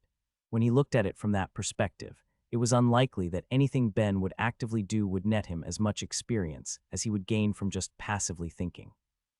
Of course, I'm sure that pumping out a few more legendary items would give me plenty of experience too, but as things stand I'll still have this job finished in a couple months tops, so I guess losing out on a tiny bit of experience isn't the end of the world. But his thoughts were cut off as Thera flicked his head, bringing him back to reality. No hyper-focusing on how to gain experience right now, she said, seeing right through him. Come on, this will be good for you. Even if you like it, Ben, you can't be spending every hour of the day trying to improve. The gods and Auntie are right. You're going to burn yourself out if this keeps up. It's better to take a break now while you can, instead of waiting till you need one when there's going to be a billion important things going on. I know it's not like you guys are wrong, so I won't complain. As of today, I'm officially taking a break from carping that deem. I guess I have basically spent years at this point trying to min-max my existence. Turning everything off for a bit might be good for me. Good. So with that in mind, she held out her hand, clearly waiting for something and not knowing what else to do. Ben took it in his own. No, give me all of the bracelets you wear. This is a break. You're not enchanting 100 times a second. Can I at least keep one, Ben? Fine, fine, he gave in, slipping them off and handing them all over. But can you at least bring them, just in case anything comes up? And can I keep the Deathstone and more abyssal ones? Fine. He only slept with those last two to help passively raise his mana and vitality, so they weren't the biggest deal. And even if they'd be uncomfortable for anyone else, he had long gotten used to them after wearing that sort of thing for years by that point. They were basically ignorable. The sudden lack of enchanting couldn't help but feel strange to him with all of his mithril bracelets gone.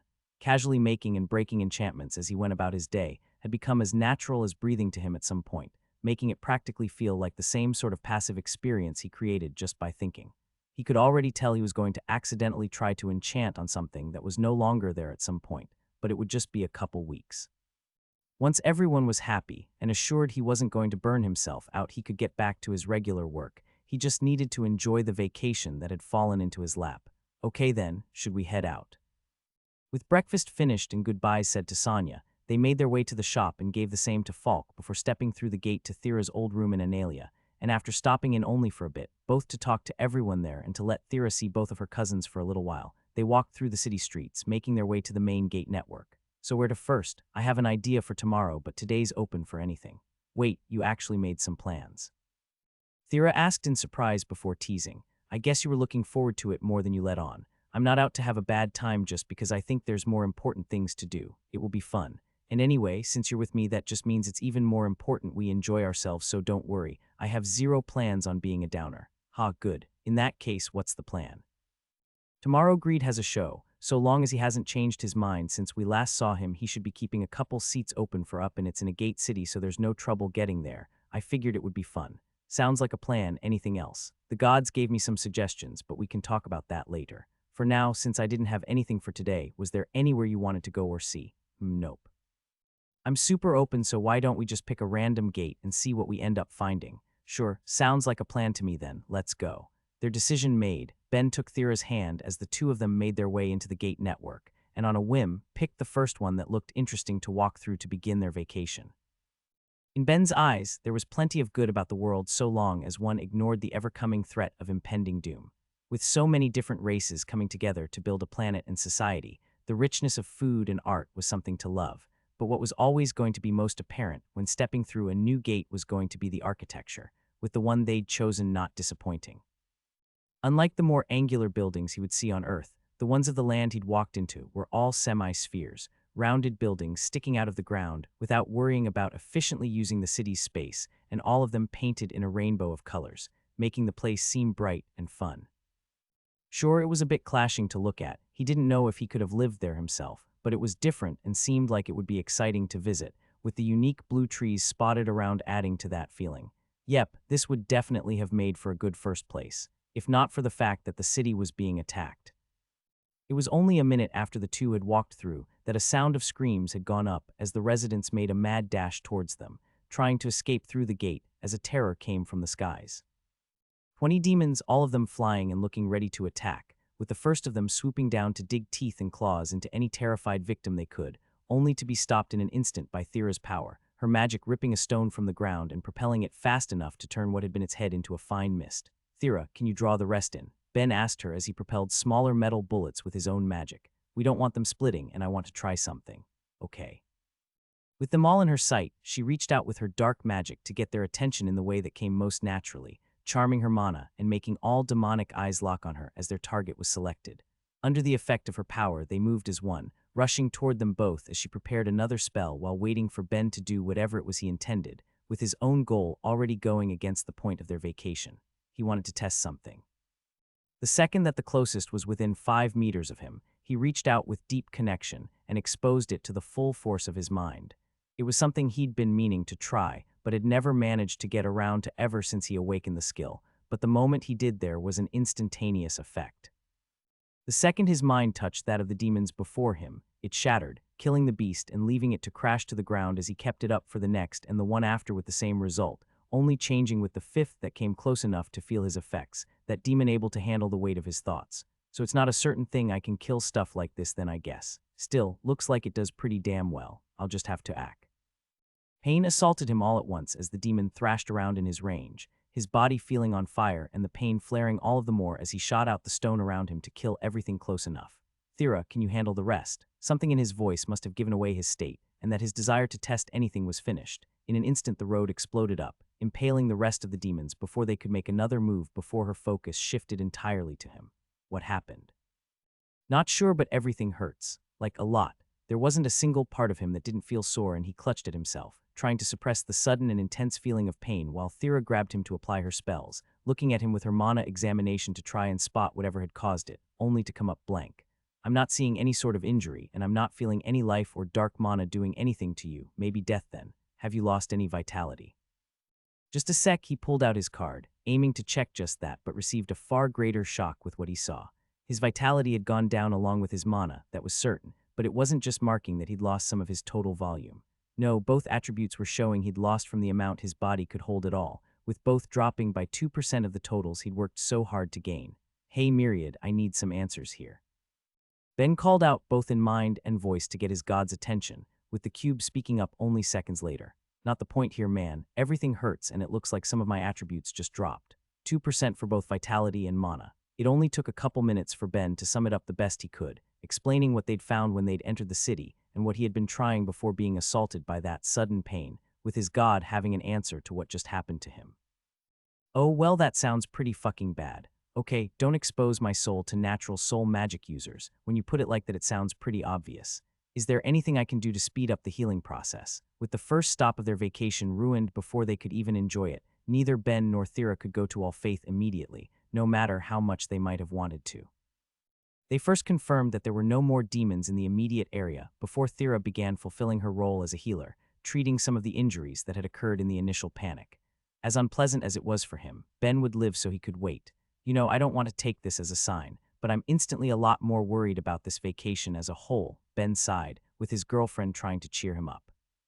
The rest will be better now that we got the bad out of the way, she told him positively. What are the chances of running into anything like this again? Questions like that are tempting fate. There's no such thing. You never know, my luck is apparently so horrendous, it even has Myriad wondering if it's a real force in the universe. They kept bantering back and forth, as much to help distract Ben from the pain as anything else. By the time they finally arrived at the Soul Mage Elvat's residence and were allowed in shortly after, finding him and Yuzu in their training, at least until they noticed him. With Elvat confined to the waters, it was only Yuzu who ran over, even if both were obviously concerned. Ben, what happened to you? She asked him, not shaking him like she so often did, but instead just leaning in closer to look, aware that whatever damage he was under had to be painful. Exposed my soul to a demon and got to find out firsthand what a bad idea that was. Like an incredibly bad one. This hurts a lot and I was told you guys might be able to help instead of waiting for it to heal by itself. Elvat, have you ever healed a soul before? Yuzu asked with clear urgency, getting a firm negative. No, but this will be good practice for us both considering what's sure to come, so let's do our best. Ben, come over here and lie down by the water's edge. Feeling no intention of fighting the orders of those he'd come to for help, Ben did as he was told, getting close and letting both soul mages place their hands on him as they began using their spells, trying to stimulate whatever healing process his soul was going to go through, grumbling all the way as they did. How can any soul reject our magic so much? Elvat muttered, feeling the full force of Ben's resistances. The fact that most souls don't have resistances this high might be an evolutionary trait, Yuzu joined. The way this reality relies on magic, you'd expect anything that couldn't be healed by it to have a significantly worse survival chance. You're very lucky to have Thera. I am, but I'm also going to argue the evolution idea. If that was the case, you'd expect to see low resistances to light and life, but higher ones to every other attribute.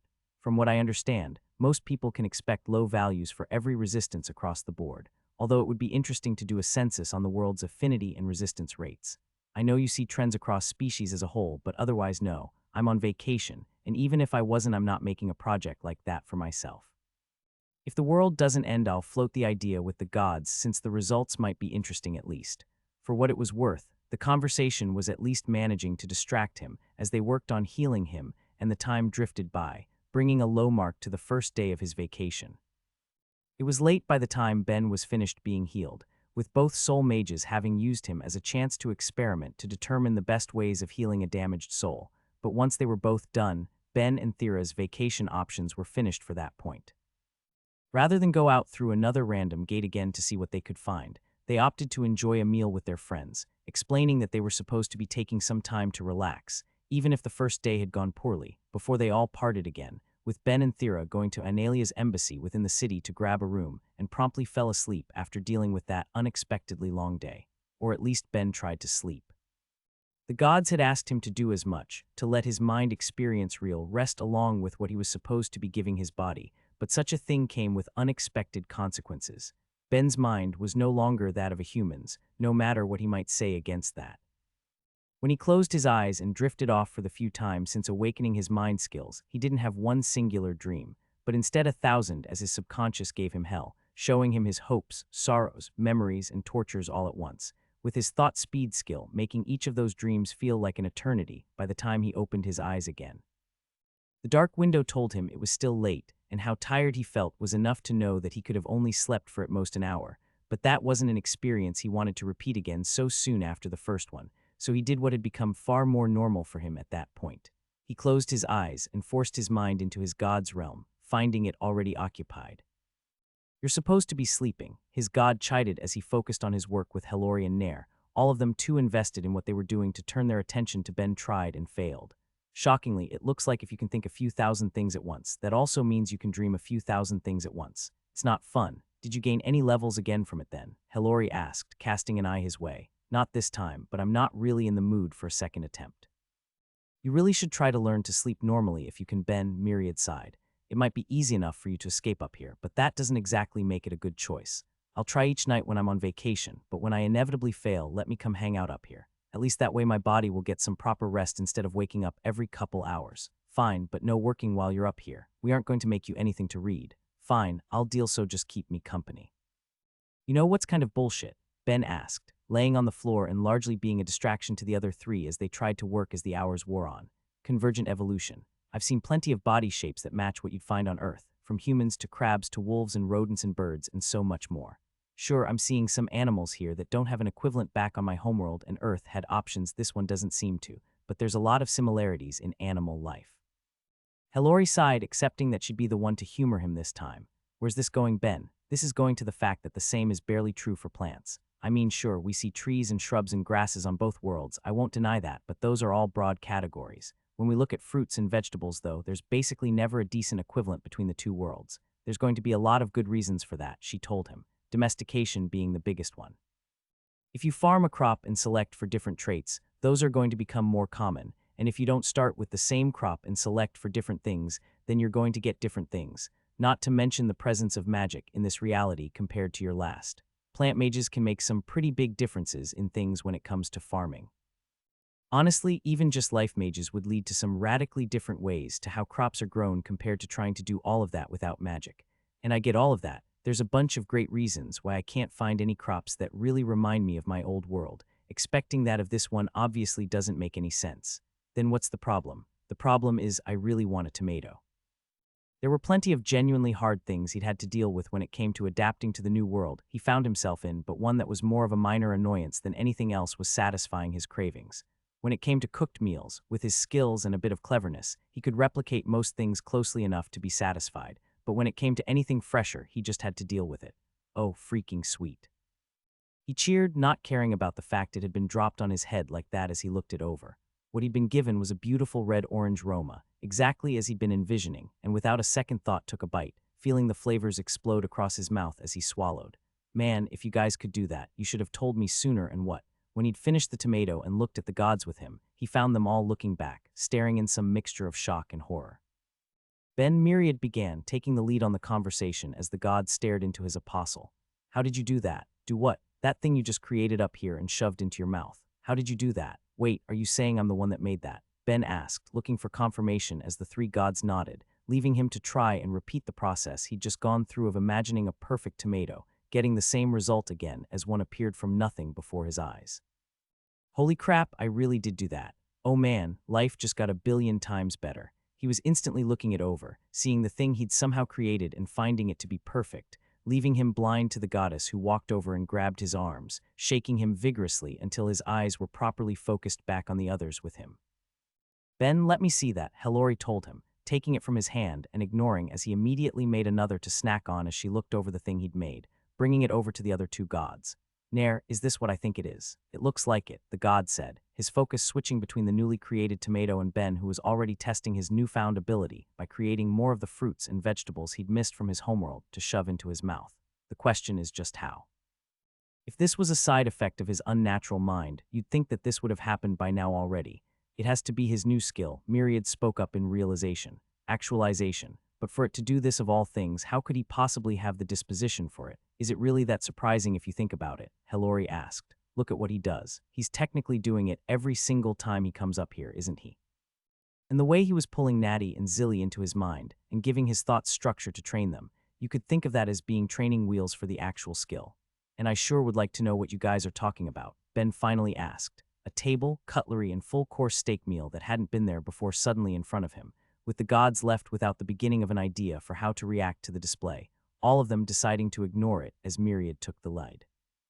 You're manipulating this higher realm of reality, his god explained. I don't know how to explain it more than that. It's the same thing we do anytime we're making you books or chairs or places to sit. You're taking the ideas of things and giving them form. It's not something we've heard of mortals doing. I suppose there's no reason to assume other mortals can't do this, Nair mused. Most just don't spend enough time in a god's realm to get the chance to. I think we can pretty safely assume that even if other mortals did come up here as much as he does, they wouldn't be able to pull this off, Hillary argued, taking back the tomato and having a bite. Look at this, it's not just some empty appearance, it has taste and texture. It has smell. This is detailed, it's not inferior in any way to what a god might create. And it's very cool, Ben grinned. Is doing this costing me anything? I don't think I feel myself burning mana. From experience, Ben didn't think he could even use mana when visiting his god. He was forced to read books one at a time when he was up there since he couldn't lift them or turn the pages with his material manipulation, nor could he enchant. The one time he had done so while he was up there, what had really been happening was he had been enchanting with his body in the normal world while his mind was above. And I know that when I'm up here I'm using some sort of combination of my mind and soul, since Myriad has worried about me accidentally connecting to him in the past, but mana is stored in the soul. I wonder how that works out. Maybe it's some feature of reality to keep mana from flowing from one layer to another. Adding this to the list of unimportant questions I can try and figure out in the distant future. There's not going to be a mana cost, Myriad explained. If anything, you would likely feel a strain on your mind, but given how bizarre yours in particular is, not to mention the fact that you have an intelligence value of over 7,000, I'm not sure just how much you'd need to push yourself to even feel it. Okay, sweet, but back up to Hillary a bit then. You said I'm doing this anytime I come up here. Explain, please. Even cooler, and it looks like I now have something I can do to pass the time that isn't studying, he said cheerfully, creating even more food as he spoke. I won't distract you for the rest of my vacation, it looks like, so don't mind me as I play around with this. Myriad floated over to him as he said it, seeming even more worn out than usual. Ben, it's going to be even more impossible to focus with you doing this, so if you're going to insist on it, then at least share. Giving a laugh, he tossed his god a pear, watching as it disappeared. Surprisingly good considering you only have one mouth to experience taste with.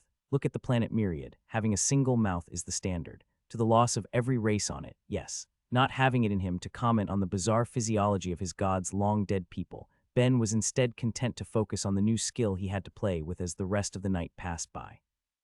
When morning came and Ben left, the three gods dropped their more casual atmosphere, all of them forced to reflect on what they'd just witnessed.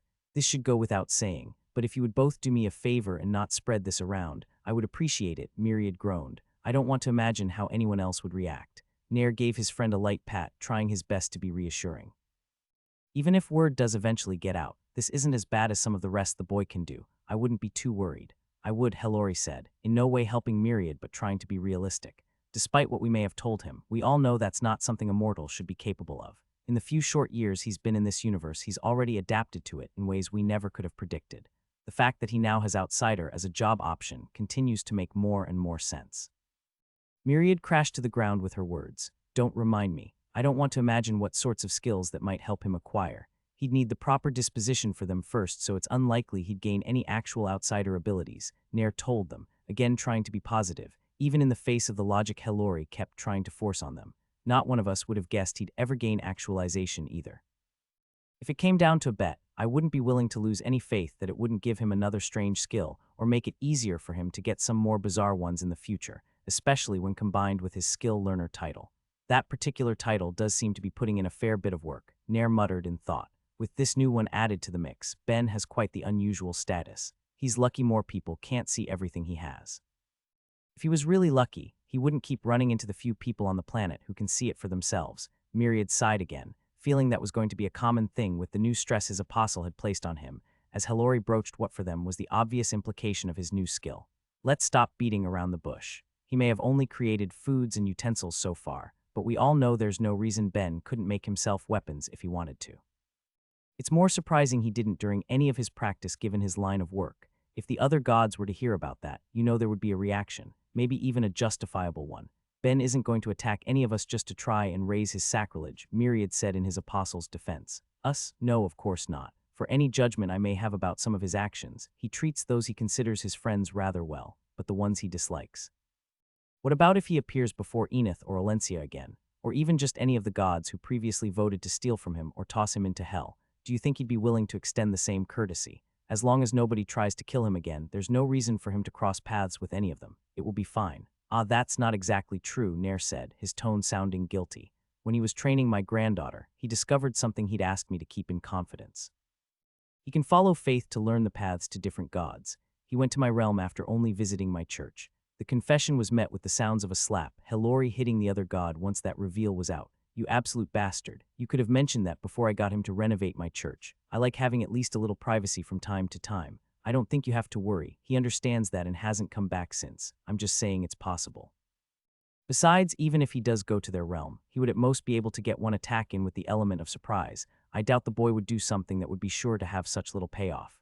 This time it was Myriad's turn to sound worried. Maybe for now. Neither of you have seen it, but Ben's noticed that he can move as fast as he can think up here. As things stand, I can still keep up with him, but it's not easy. A few more levels and that will change. If he gets to the 9th level with his thought speed skill, then I don't know how hard he'd be to manage. And that isn't even considering how his sacrilege might interact with his actualization, Hellori pointed out. If he creates a knife up here, it just might cut. All of them felt a small shiver at the thought. There were few ways to kill a god, and none of them particularly easy. But the main chance a mortal would ever have at it was when the divine would choose to descend into the body of a follower, something that was far less common on their shared world than in their pasts before the invasion. Ben was different, though. He was the king of sacrilege, and combined with abilities that let him travel freely to the realms he could find, and those that let him make what he wanted, he was becoming a genuine and unexpected threat. No god would have guessed that the Forgotten Summon would grow like that as time went on. Looking at all he could do, Hellori began to mutter. He can freely send his mind to different realms, materialize like nobody else, and now actualize on top of it, plus he can think with his soul. If he didn't seem all but destined to rise to the 3rd tier by this point, I'd almost think he was trying to figure out an alternative path to godhood. He's certainly interesting enough to pull it off, Nair laughed, and makes one wonder how he might grow next. You feel free to wonder then. I'll stick to worrying about however the skills he already has are going to grow, Myriad grumbled. He already got 2 levels to actualization, so it seems pretty safe to say that it falls under the umbrella of a crafting type skill to get those job bonuses, maybe even a mind skill too, if it really is using his intelligence.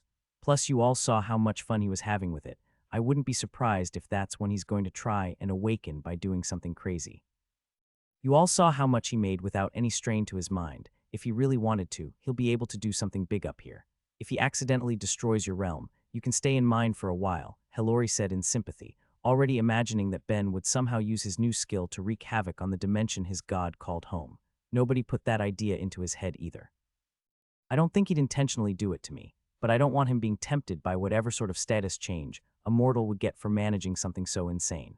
Myriad had faith in Ben's basic decency, and their friendship enough to believe his apostle wouldn't actually do something to destroy his home, but that didn't mean the boy wouldn't be curious about what would happen if he somehow pulled it off, nor would he deny himself any benefits of such a thing if some accident were to happen.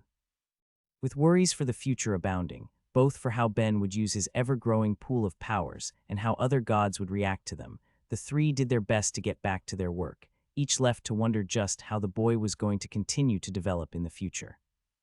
When Ben opened his eyes to the second day of his vacation, he was greeted by a small surprise. For once, Thera was awake before him, watching him from the side and looking bright as she held his arm. "Look who's finally up," she laughed, getting a happy smile for her comment. "Good morning, Thera. What has you up so early?" "Ha, it's later than I'm usually up and I'm excited. It's been a while since I've seen a good show. The fact that Greed has people singing about you guys all over the world has to make me curious about how good the real performance is going to be. Hopefully the fact that he lived through that with me eases up on the psychological damage," Ben sighed, already imagining what he was going to have to go through watching the show in person.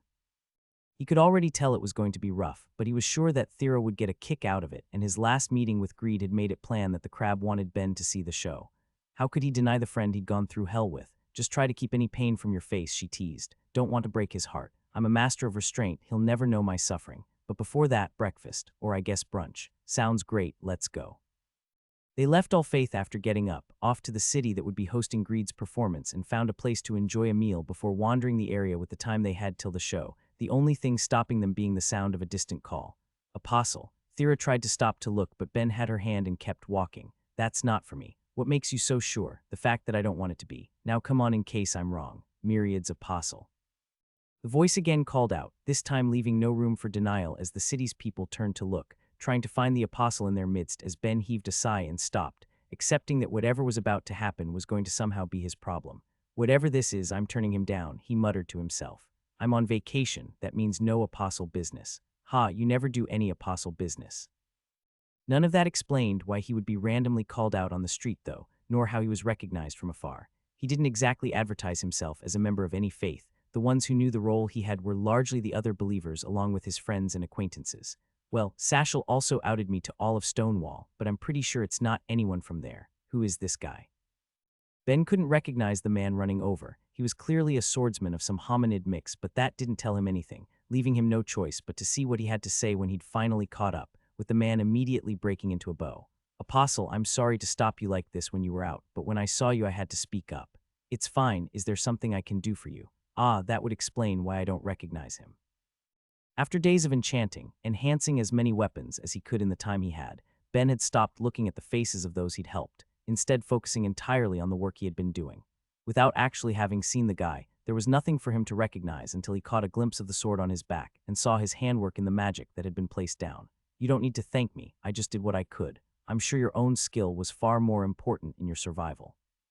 "Let me see your sword for a minute." Without question, the man handed it over, letting Ben get a look. The quality was fine overall, as was the enchantment, but there was no doubt both could be better. Breaking down the old enchantment, Ben immediately used his magic to strengthen and sharpen the weapon's edge before applying newer, stronger enchantments to it, ensuring it wouldn't dull while enhancing its ability to kill, bringing a tool that had only been common without the touch of magic up to the lower end of ultra rare before handing it back over. "Looks like they've held up okay, so I hope it keeps serving you well in the future." "No, it's fine, don't worry about it."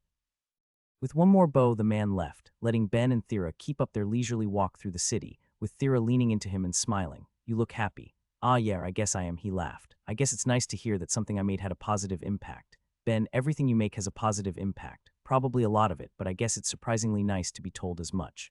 The fact that Guy and others are still around because of something I worked on, it's just a bit motivating, I guess." And more than just them, Thera told him, trying to be encouraging. "Any demons they killed definitely saved lives down the line. You helped with that. Fine then, you don't have to believe it for them, but you do for me. As my official staff producer, you get some of the glory for everyone I save." Despite being fairly early, the venue was already packed, leaving Ben just a little worried about the fact he was showing up without a ticket, even if he'd been told to do as much by the show's producer himself. It looked like Greed had done well for himself, with a line formed of people from all over, each of them talking excitedly about the performance that had taken the world by storm, as Ben tried his best to not let his personal history with what was about to go on taint his expression as he worked his way to the front, finding a couple of ushers waiting for the time to let the crowd in. "Excuse me, I was told as long as I showed my card there'd be someone here to help me," Ben said to the closer of the workers, the man at first coming across as disinterested until he caught a look at the revealed name, showing exactly who he was and why he was there. "Of course, sir, right this way." The instant boost in mood from the employee made it apparent he knew who Ben was and the part he'd play in the coming show, But as Ben and Thera followed him, they weren't taken to any seats, but instead to the back, where a far larger group of performers than Ben had been expecting were preparing before they found themselves in front of a familiar crab. Legs. Greed cheered the second he saw them. You really showed. I was beginning to think you never would. I guess I put it off a bit longer than I should have, but I was always going to come eventually. It's good seeing you again, buddy. Wish you didn't slip off the last time. Well, that's a whole other thing. I'll tell you about it over dinner if the two of you are free when this is all done. Sounds like a plan. Great, we'll have to save the rest of the chatting for then if you don't mind. Gotta finish up the prep here, but I'll have you led to your seats. Oh, but when the show's done and the curtain closes, stay there for me, would ya? Sure, will do. With their brief greeting done, the two were led to their seats before the doors would be opened for the rest of the crowd, leaving the two in the front row of an empty theater, the curtains closed in preparation for what was to come. Thera was practically buzzing with excitement beside him. All of the talk they'd heard about it, combined with the few bards and performers they'd seen singing those same songs across the world, raising expectations through the roof. That very same enthusiasm made Ben all the more sure he wouldn't be able to handle whatever was about to come, only having the small mercy that at least the show wasn't actually that long, and did his best to hold on to it as the doors finally opened, and people began streaming in to fill every seat as the ushers tried to bring people to a hush for the performance everyone was there for. It was only when things had quieted down enough and everyone was settled that it looked like the show was about to begin, not with the curtain rising, but instead with Greed's bodyguard carrying him out with a stool to be placed on front and center of it all, with the speaker Ben had once made him set up as well, letting the crab greet the audience. Welcome, one and all, he began, setting the scene of what was to come. To all of you fine folks here tonight, what you're about to witness is a tale that's unbelievably true, one of struggle and triumph as myself and a companion were tossed into hell, given no choice but to take on an impossible challenge, only to overcome in the end. This is no tragedy, but instead the story of us taking on the power of a dead god and coming out on top. He paused there, leaving room for cheers to go up as the crowd's excitement soared, with only Ben's plummeting as the crab went on. An introduction like that made him want to do the very opposite, but he held back on the urge to sink into his seat, instead rising and giving the audience a wave as they cheered, all while seeing Thera laughing through it all after that grandiose introduction. This time it took far longer for the crowd to quiet down, but Greed was content to wait, having expected as much, and gave them a few minutes before speaking again. All right, now with all of that fun stuff out of the way, let's get the show going. Curtains finally rose on those words as the show began, with the entire thing making Ben aware of two things. One was the unique format of it, one he'd never seen on Earth at the very least. Greed still stood front and center as he began, singing and clicking his claws to make the music for it all as he told their tale, but as he was doing that, performers were silently acting in the background, conveying how the two had been tossed into the trial and what they'd had to deal with on and between each floor. The uniqueness of it made it an interesting enough performance for him despite having to see an actor play out his role in it all, but the harder thing to deal with was the second discovery. The time. Any time in the past when Ben had accidentally come across someone singing songs from Greed's show, he hadn't realized they'd been singing an abridged version, even if he should have been able to expect as much.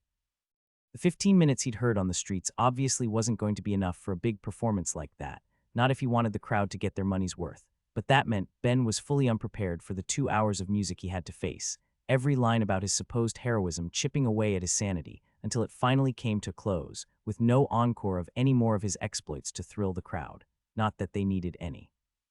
The applause was thunderous, filling the theater and reaching beyond it as the performers came out and bowed, with Ben finally turning to his girlfriend to see what she thought of it all, only to find her quietly blushing at the side. You good? Yeah, I just wasn't expecting to be talked about so much in it too. While she hadn't had a big role in it, there was no doubt that Ben and Greed were the stars. The beginning had hit on Ben's desire to tell Thera how he'd felt before he was tossed in the trial, and the show had ended with him doing just that, along with one song in the middle about if he'd ever see her again. It wasn't surprising to him, at least since he'd lived through the experience, and his mind skills let him remember it all with perfect clarity, but she had only heard about some of those bits secondhand, letting her taste just some of the embarrassment Ben was going through. Still, neither of them could deny it was a good show, and both were able to get some enjoyment out of it despite any awkwardness, with both talking about it as the audience slowly streamed out until the doors were closed, leaving them as the last two in the theater. From there, they expected Greed to come down from around back to meet them so they could go to dinner, but that wasn't what happened. Instead, the curtain rose again as Greed was brought out back on stage. Now I hope you both remember that I have a promise to keep here in the form of a private show for the two of you, and would you look at that? We have a whole empty theater to do it in. So before we eat, sit back and relax for a bit and enjoy some of the slightly less popular musical stylings of the one and only Greed. That surprise announcement led into a whole other show for them, this one much easier to enjoy as the time passed by. When Greed's second show came to a close, both Ben and Thera were able to give a much grander applause than the first, having loved it when they themselves weren't a part of the subject matter. Only when the crab and his performers gave their final bow did things really come to an end, with Greed waving for Ben to climb up the stage to grab him. So what did you think then? It was great, Ben laughed. Way more than I'd been expecting when you first offered this. Ah well, I've got a few more resources now than when we'd first met, legs, and seeing as how you played a part in making me a whole lot richer. It doesn't hurt to put some of them towards giving you a performance, does it? Well, you were right, a personal performance from the one and only Greed made for a hell of a memory. Ben laughed as he picked up his friend and went back down to Thera, who shared her own thoughts. It was all great, she spoke brightly. I can see why you've become such a talking point. Plenty of performers like to say they put their experiences and feelings behind their work, but not a lot can say they spent months trying to not get murdered. When it comes to personal experience, I'm way ahead. It was obvious he was proud, but then, when his music had become famous enough that people were singing his songs the world over, he had every right to be. Anyone in a city on the Gate network had to know the music he'd made by then, with it slowly spreading out to other towns and communities too. He deserved to feel good about his masterpiece. Anyway, Greed went on. Let's get going. It was a bit last minute, but after seeing you both came, I rented us a place for dinner, so let's go enjoy. Ben carried him out as the three went down the streets, with Greed directing them to a fancy establishment that seemed surprisingly empty. It appeared that when Greed had said he'd rented a place, that meant he'd rented it out completely, leaving it empty for their enjoyment as they took their seats, with a waiter bringing waters and menus as they enjoyed some light chit-chat about how things had been since they'd seen each other last. During it, though, one thing was becoming more and more apparent. There was something on Greed's mind he wasn't saying, but rather than prying into his head, Ben did his friend the courtesy of at least asking first.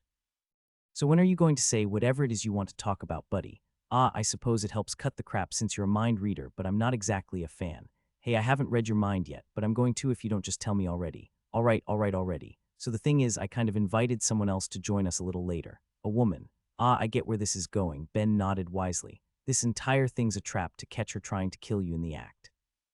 Okay, don't worry about it, buddy. We can keep you alive and grab the city guards after. Not even close. Then did she already know you'd be coming here and pay off someone to poison your food? Lucky you, Thera can have you healed in no time flat if you want to make it look convincing and fake your death. Also no, why are you so insistent that she's going to murder me? Because I know you, and I remember that someone tried to murder you not too long ago. Someone tried to kill you too. That was an oracle, it's different. That's worse. You know that's worse, right? It is what it is. But anyway, if this isn't about your impending death, then what's up? Well, that's the thing, the crab began, suddenly sounding a lot more bashful. So when we were at Warrior's Tower, I met a lady Legs. A real fine girl, makes me feel things I never had before. Didn't you swear off women and romance, Greed? I did before I met her. Years without it washed away in an instant when she came into my life. I'm in love, Legs, love like I've never been before. There's just one problem. You're worried she's secretly trying to kill you. Can you get off the whole killing me bit? Okay, if not that, then what's the problem? Well, it's like I said, I'm crazy about her, but I don't know if she really feels the same about me. Look at me, Legs, I was a big name even before my current show. I'm rich, I'm famous, and I'm good looking to boot. I'm everything a woman could want. And humble too, Thera added. Sparkles, when you're as big as me, it's ruder to pretend to be humble. But that's just the thing, I'm a big deal. I'm such a big deal that I can't be sure if she really feels the same about me, or if she only sees me for what I could provide. No matter how much I like her, I don't want to be anyone's blank check, you know, and since my good buddy Legs can read minds. You want me to check for you, got it. A part of him was questioning the ethical concerns of having someone read the mind of someone they loved, but a larger part didn't really care. Greed was famous. It wasn't wrong for him to want to be sure about something like that, and even more, Ben understood from the perspective of someone who people had tried to seduce in the same way. It still annoyed him that people had been sent to win him over when he'd been making braces in the past, along with when the world had found out about his skills. It was easy enough for him to see where Greed was coming from. So with no concerns from him, they carried on talking from there, waiting for the last guest to join them, as after only a little longer, someone was led to the table. Thera had seen her before, having noticed when Greed had run off the last time they'd seen each other, but it was a first for Ben, getting a minor surprise from who he saw. Based on Greed's son, along with the one person he'd seen in the memories of the official who had tried to get both of them killed by throwing them at a more difficult gate, Ben had been expecting someone with a crab-like body plan since those were so common. But instead it was a hominid, specifically some sort of dark elf mix. telling Ben that his friend either didn't place value on appearances or else the crab's tastes were far broader than he would have expected.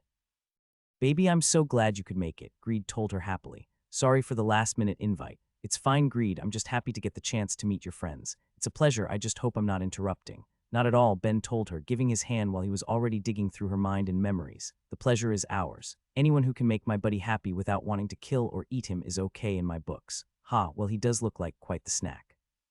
She mimed biting as she said it, getting a laugh from her lover as she joined the table and they all put in their orders, chatting as they did. Throughout it all, Ben felt Greed's eyes moving to him more and more, the question clearly weighing on him until Ben finally moved to put the worry to rest, connecting to his friend to speak into his mind. "She isn't with you for the money," he thought at Greed. "She really seems to love you, so stop worrying about it and enjoy dinner." "Really?" the crab thought back. "Like really, really? I'd even go so far as to say really, really, really, meaning your only worries in life at this point should be your exes and children.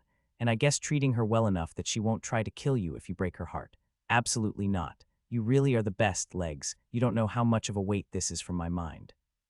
He did know actually. He could feel the overwhelming relief in his friend's thoughts, but left things at that, happy to have given his friend a small sense of peace as they all enjoyed the rest of the night together. A new day, a new gate to pass through, with the one they'd chosen feeling a little more special compared to a few of the other options available to them. It was one Ben had enchanted himself, picked for the dual reasons that it was a city they hadn't been to before, as well as one on a coast to let them enjoy all the ocean had to offer. After a night of socializing with Greed and his partner, followed by practicing his actualization in Myriad's realm, by the time they'd woken up, neither had anything specifically in mind that could be done that day, leaving it to Ben to think of something fun. The city was close enough to the world's equator to make it warm, though not as warm as Nair City had been with its uncomfortably active volcano so close beside it, and they both wandered the streets and enjoyed it, stopping only long enough to find a hotel to stay in for the night since Analia lacked an embassy for them to take advantage of there before trying out the local foods, with fish making up most of the menus. And while tasting food and wandering around was fun, it wasn't what either of them had in mind for their stay. "We passed an art gallery earlier," Thera offered, fully aware of Ben's interest in such things and enjoying them plenty herself. "Why don't we give it a look? How about tomorrow? There's actually something else I was thinking for today if you don't mind." "All right, then lead the way." They started going down to the coast from there, finding exactly what Ben had been hoping to see. A beach in all its glory, with sand and waves and a cool breeze to cut the bite of the sun, along with plenty of folks around enjoying as people lounged or swam. It really only lacked a single thing, but one that was pretty necessary for what he'd been hoping to spend the day on. In all of their walking since they'd arrived, he couldn't find a place to buy any swimwear. He knew there had to be one somewhere. He could tell as much from the people enjoying their time there. Both different species and different people within a species all had their own standards for what would be considered appropriate to wear, but he was seeing a range from folks completely in the nude to full-body suits. All he'd been hoping to find was a place with some comfortable option that wouldn't land in either extreme for them. Oh well, if you want something done right then, you've got to do it yourself.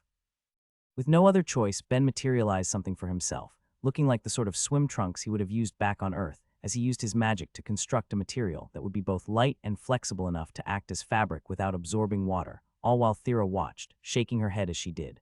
"I'm beginning to think I'm never going to get used to seeing everything you can just make," she sighed before directing her focus to the thing he'd chosen to create. "So what's with the shorts?" "Swim shorts specifically. You've said before that you can't swim, and here we are at a beach on vacation. It's the perfect time." He saw her make a face, clearly not hiding that she wasn't as sure about the idea as he seemed to be, but he decided to push just a little. "It's fun, relaxing, and more than anything else, just a handy skill to have," he told her. "Being able to swim has literally saved my life. I know it's not likely, but if you ever end up in the middle of the ocean without any stone around to use, then you'd regret not knowing." "Awesome, any preferences? Whatever you think would look good on me. That doesn't even slightly narrow it down. Something human girls wear then." Well, human girls don't have tails, but I can think of a couple standard designs that would fit." He spent his mana envisioning what he wanted to make and brought it into being, getting a cold look as a reward for his trouble. "That's underwear. It's a bikini actually. They're popular on Earth and I'm sure it will be comfortable. Something else, Ben? All right, if you're sure." He tossed it in his bag since it didn't look like it would be seeing any use, instead making a one piece that received a more positive review, leaving them both to change before walking through the warm sand to the water's edge, Ben stepping within to feel its cold touch while Thera looked at it hesitantly, dipping in a toe with caution. A small laugh escaped him as he watched. He wasn't used to seeing Thera look so hesitant, especially for something like stepping into the shallow ends of some water. For a girl who had so much fun throwing herself through the sky on a metal cart, seeing that side of her was a treat, and he held out his hand to give her some comfort, encouraging her as they moved in deeper. It was when they got out far enough that the water was waist deep that Ben scooped her up in his arms, giving her a winning smile that was returned with a deep look of distrust. "If you're about to drop me, then I will kill you." "Ha, I'm not doing that, so trust me a little. Take a deep breath and bring your chest up. We're teaching you to float first." When she did as he'd told her, Ben slowly began lowering her to the water, keeping his arms beneath her to catch her if she started to sink but not having to worry as she gently floated atop its surface. "See, you've already got it," he told her encouragingly. "That wasn't so bad, was it? I feel like I'll sink if I breathe. Good thing there's still ground below to stand on then." "I'm half Earth spirit, Ben. Being out in water like this is basically abandoning my natural habitat.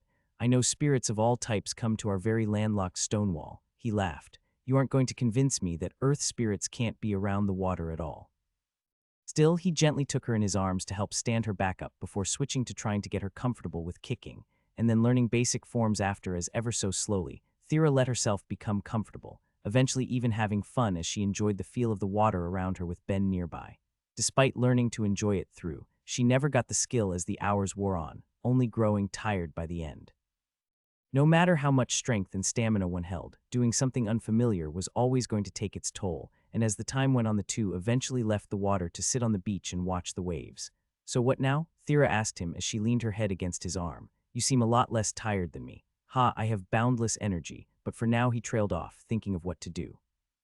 It felt too early to get dinner, and he didn't really want to leave the beach yet given how long it had been since his last time on one, but that just left the question of what to do to enjoy a bit more time until he felt his eyes light up.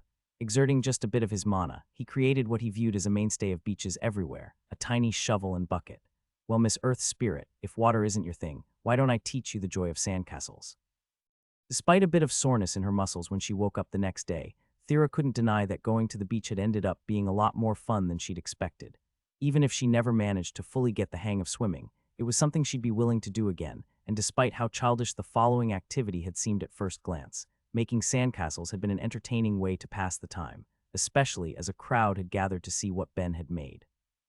When an awakened craftsman did something, they tended to go all out, and that was clear when she thought back to the sand fortress he'd put together, featuring towers and spires and gates and moats, creating a final structure that stood almost as tall as she did by the end.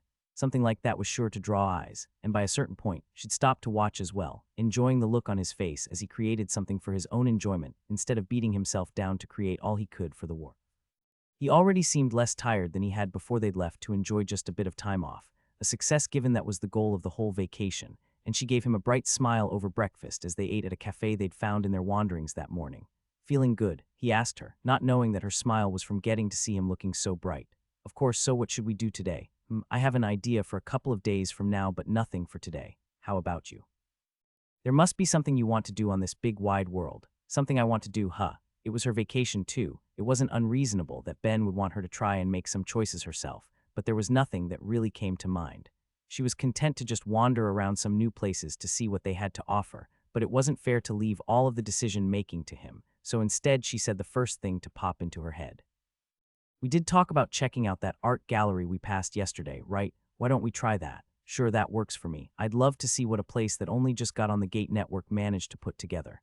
With the idea set, the two finished their meal and left for their new destination as they strolled through the city, both of them feeling excited. Even if Thera didn't make any herself, she enjoyed looking at art. It was interesting to see how different people would see and interpret the world, and how that translated to the things they'd create. Even if she wasn't always going to understand it, part of the joy came from trying to, and she was prepared to enjoy whatever they were about to see with that same open mind by the time they arrived, lining up for the day to buy tickets. "This reminds me, I really should try to rent out an art gallery for a day sometime," Ben muttered. "I just keep getting more and more money, but there's really not much I want to spend it on. Might as well enjoy something like that, right?" "Ha, well, it's a bit late to be worrying about something like that today. If you really want to, we can try to book something for the end of our vacation, okay?" "Sure, sounds like a plan." They continued to talk and joke about what Ben could possibly do with his absurd fortune as they waited, only stopping once they got to the front of the line, where a member of the gallery staff told them not only a bit about the museum, but also let them know that there was a special exhibition on featuring the works of a famous healer the city had once been home to. all available to be seen for a small extra cost. That had obviously caught his interest, so without a second thought, he made sure to buy tickets for that as well before the two went into the gallery proper, slowly wandering the halls to enjoy all of the art on display. Thera took her time, trying to really appreciate it, and read each little plaque next to each painting to gain some context to what the artist might have been thinking when making it, but she didn't feel like she was getting anywhere near as much from each piece as Ben, who despite the speeds he could think it was getting lost in everything he saw, taking in each brushstroke and looking captivated, even as a hint of some indescribable feeling touched his eyes. "You okay?" Thera asked him, taking his hand as she did. "Oh yeah, I'm fine. This is all great and it's beautiful, but it just has me thinking a bit about the past." He'd told her before that his dream in the past had been to make a living as a proper artist, but dying had clearly changed that. Was it any surprise that looking at the art surrounding them might make him reminisce about that lost future? "There's no reason you couldn't get any of your works into a gallery," Thera suggested. "You're a great artist, Ben. Places like this across the world would be happy to fight tooth and nail to be able to say they display the works of an awakened craftsman." "You would," Thera told him without a hint of doubt. "Maybe it would take longer, but there's no way you'd be growing as fast as you are now if you couldn't manage well without it." "Ha, you know exactly what to say," he told her with a smile, leaning down to kiss her cheek and not caring for the other visitors around. "Maybe I'll make some time to do a bit more painting and drawing when we're back home. Of course, I'll need some help from my lovely muse. As long as you don't sell them to my mom behind my back, then sure. Would I ever? To stay firmly in her good books, yes. Hey, your parents love me," he laughed. "I don't need to do anything to stay on their good side. I've already won that." True. Thera really couldn't imagine her parents liking anyone as much as they'd like Ben.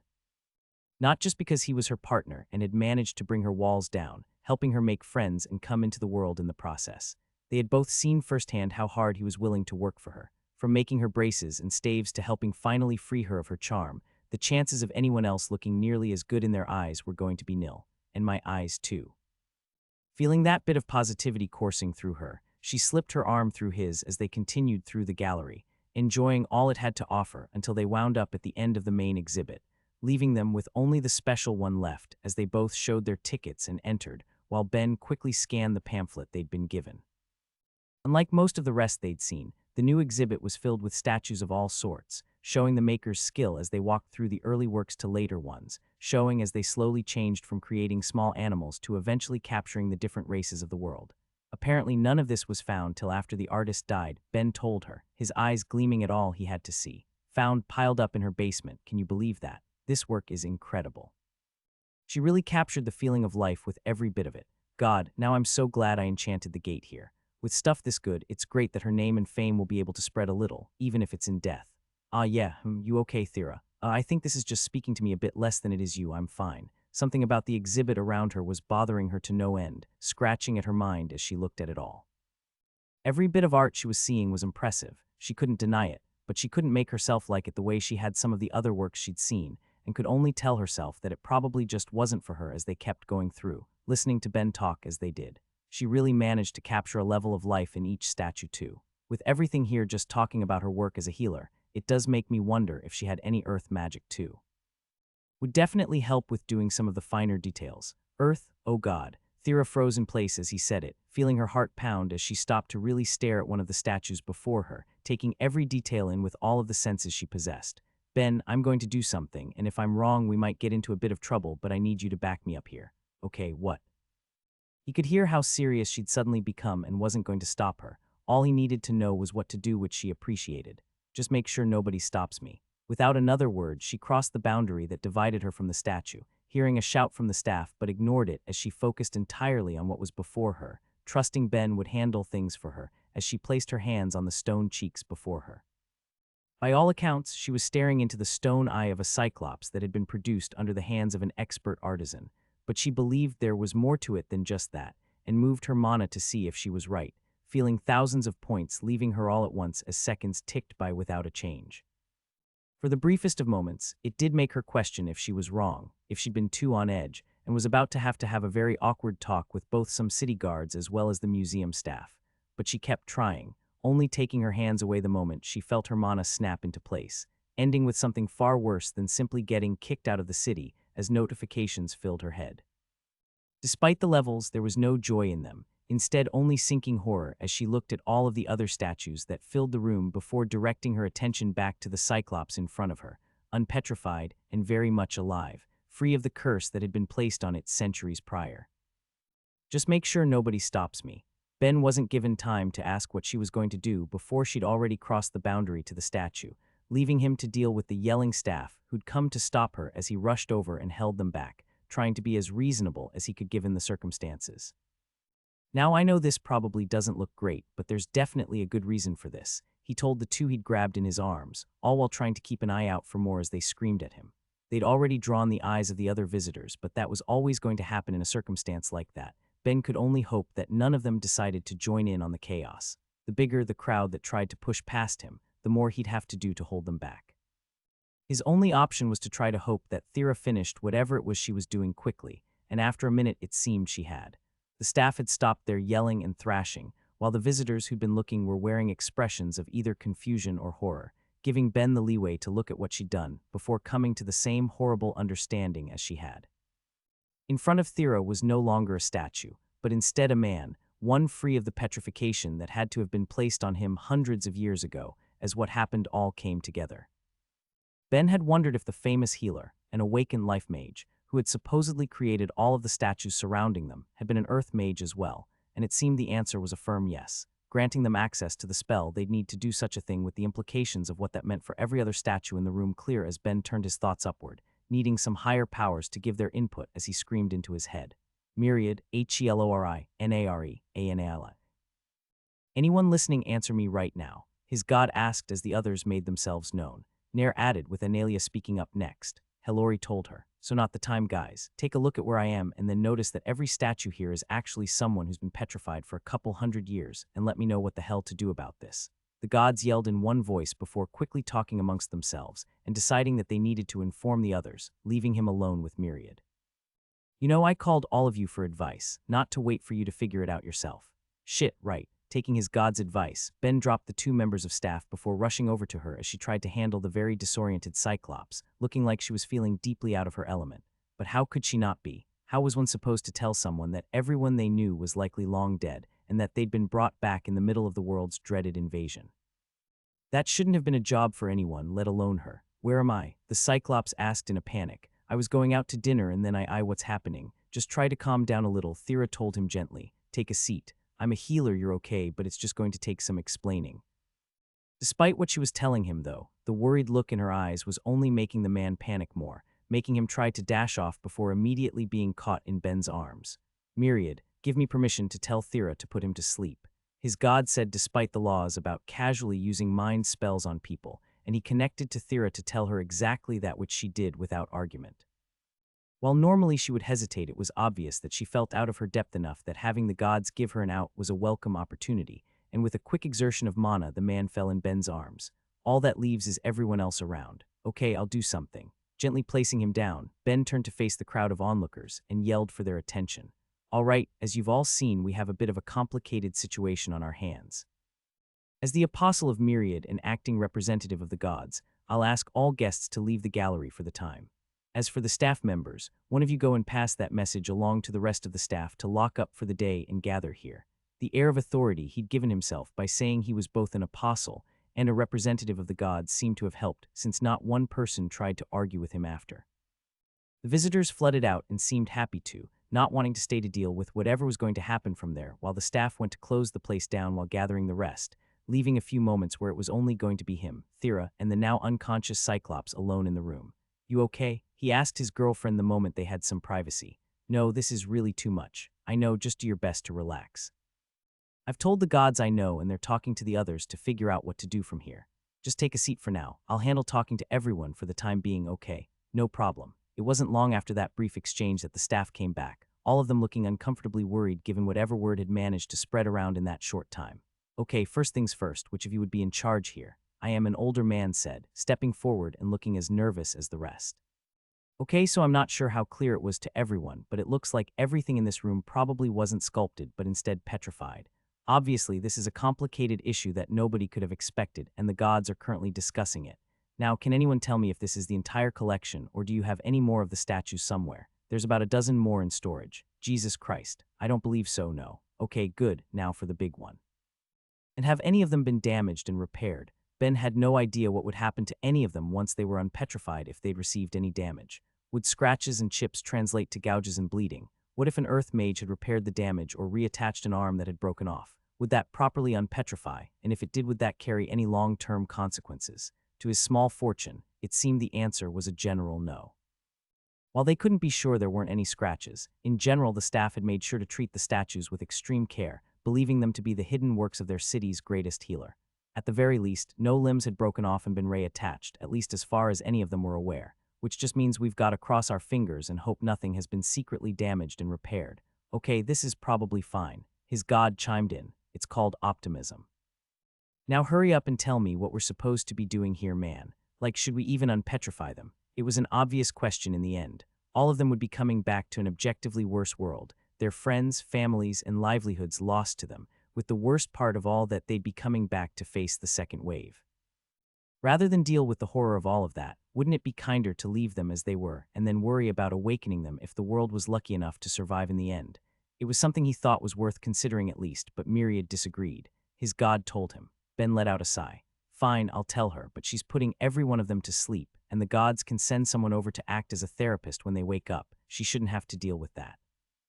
Thera, he began, only for her to cut him off as she stood up. Analia just told me. Don't worry, I'll get it done. I'm less worried about that than you. I'm a healer, this is the sort of thing I should be doing. The act of reversing the effects of that ancient petrification was long, with each minute of it giving Thera far too much time to reflect on the exact nature of what she was doing. With the museum staff looking after the victims she'd put to sleep, while others led her to the storage room holding the last few, it was only once she was done that the representatives of the communal church arrived to take over from their care, letting the two of them find a place to stay for the rest of the day and leaving Thera to promptly bury her face in Ben's chest. Ugh, it's okay, Ben encouraged. You did great, but did I even do the right thing?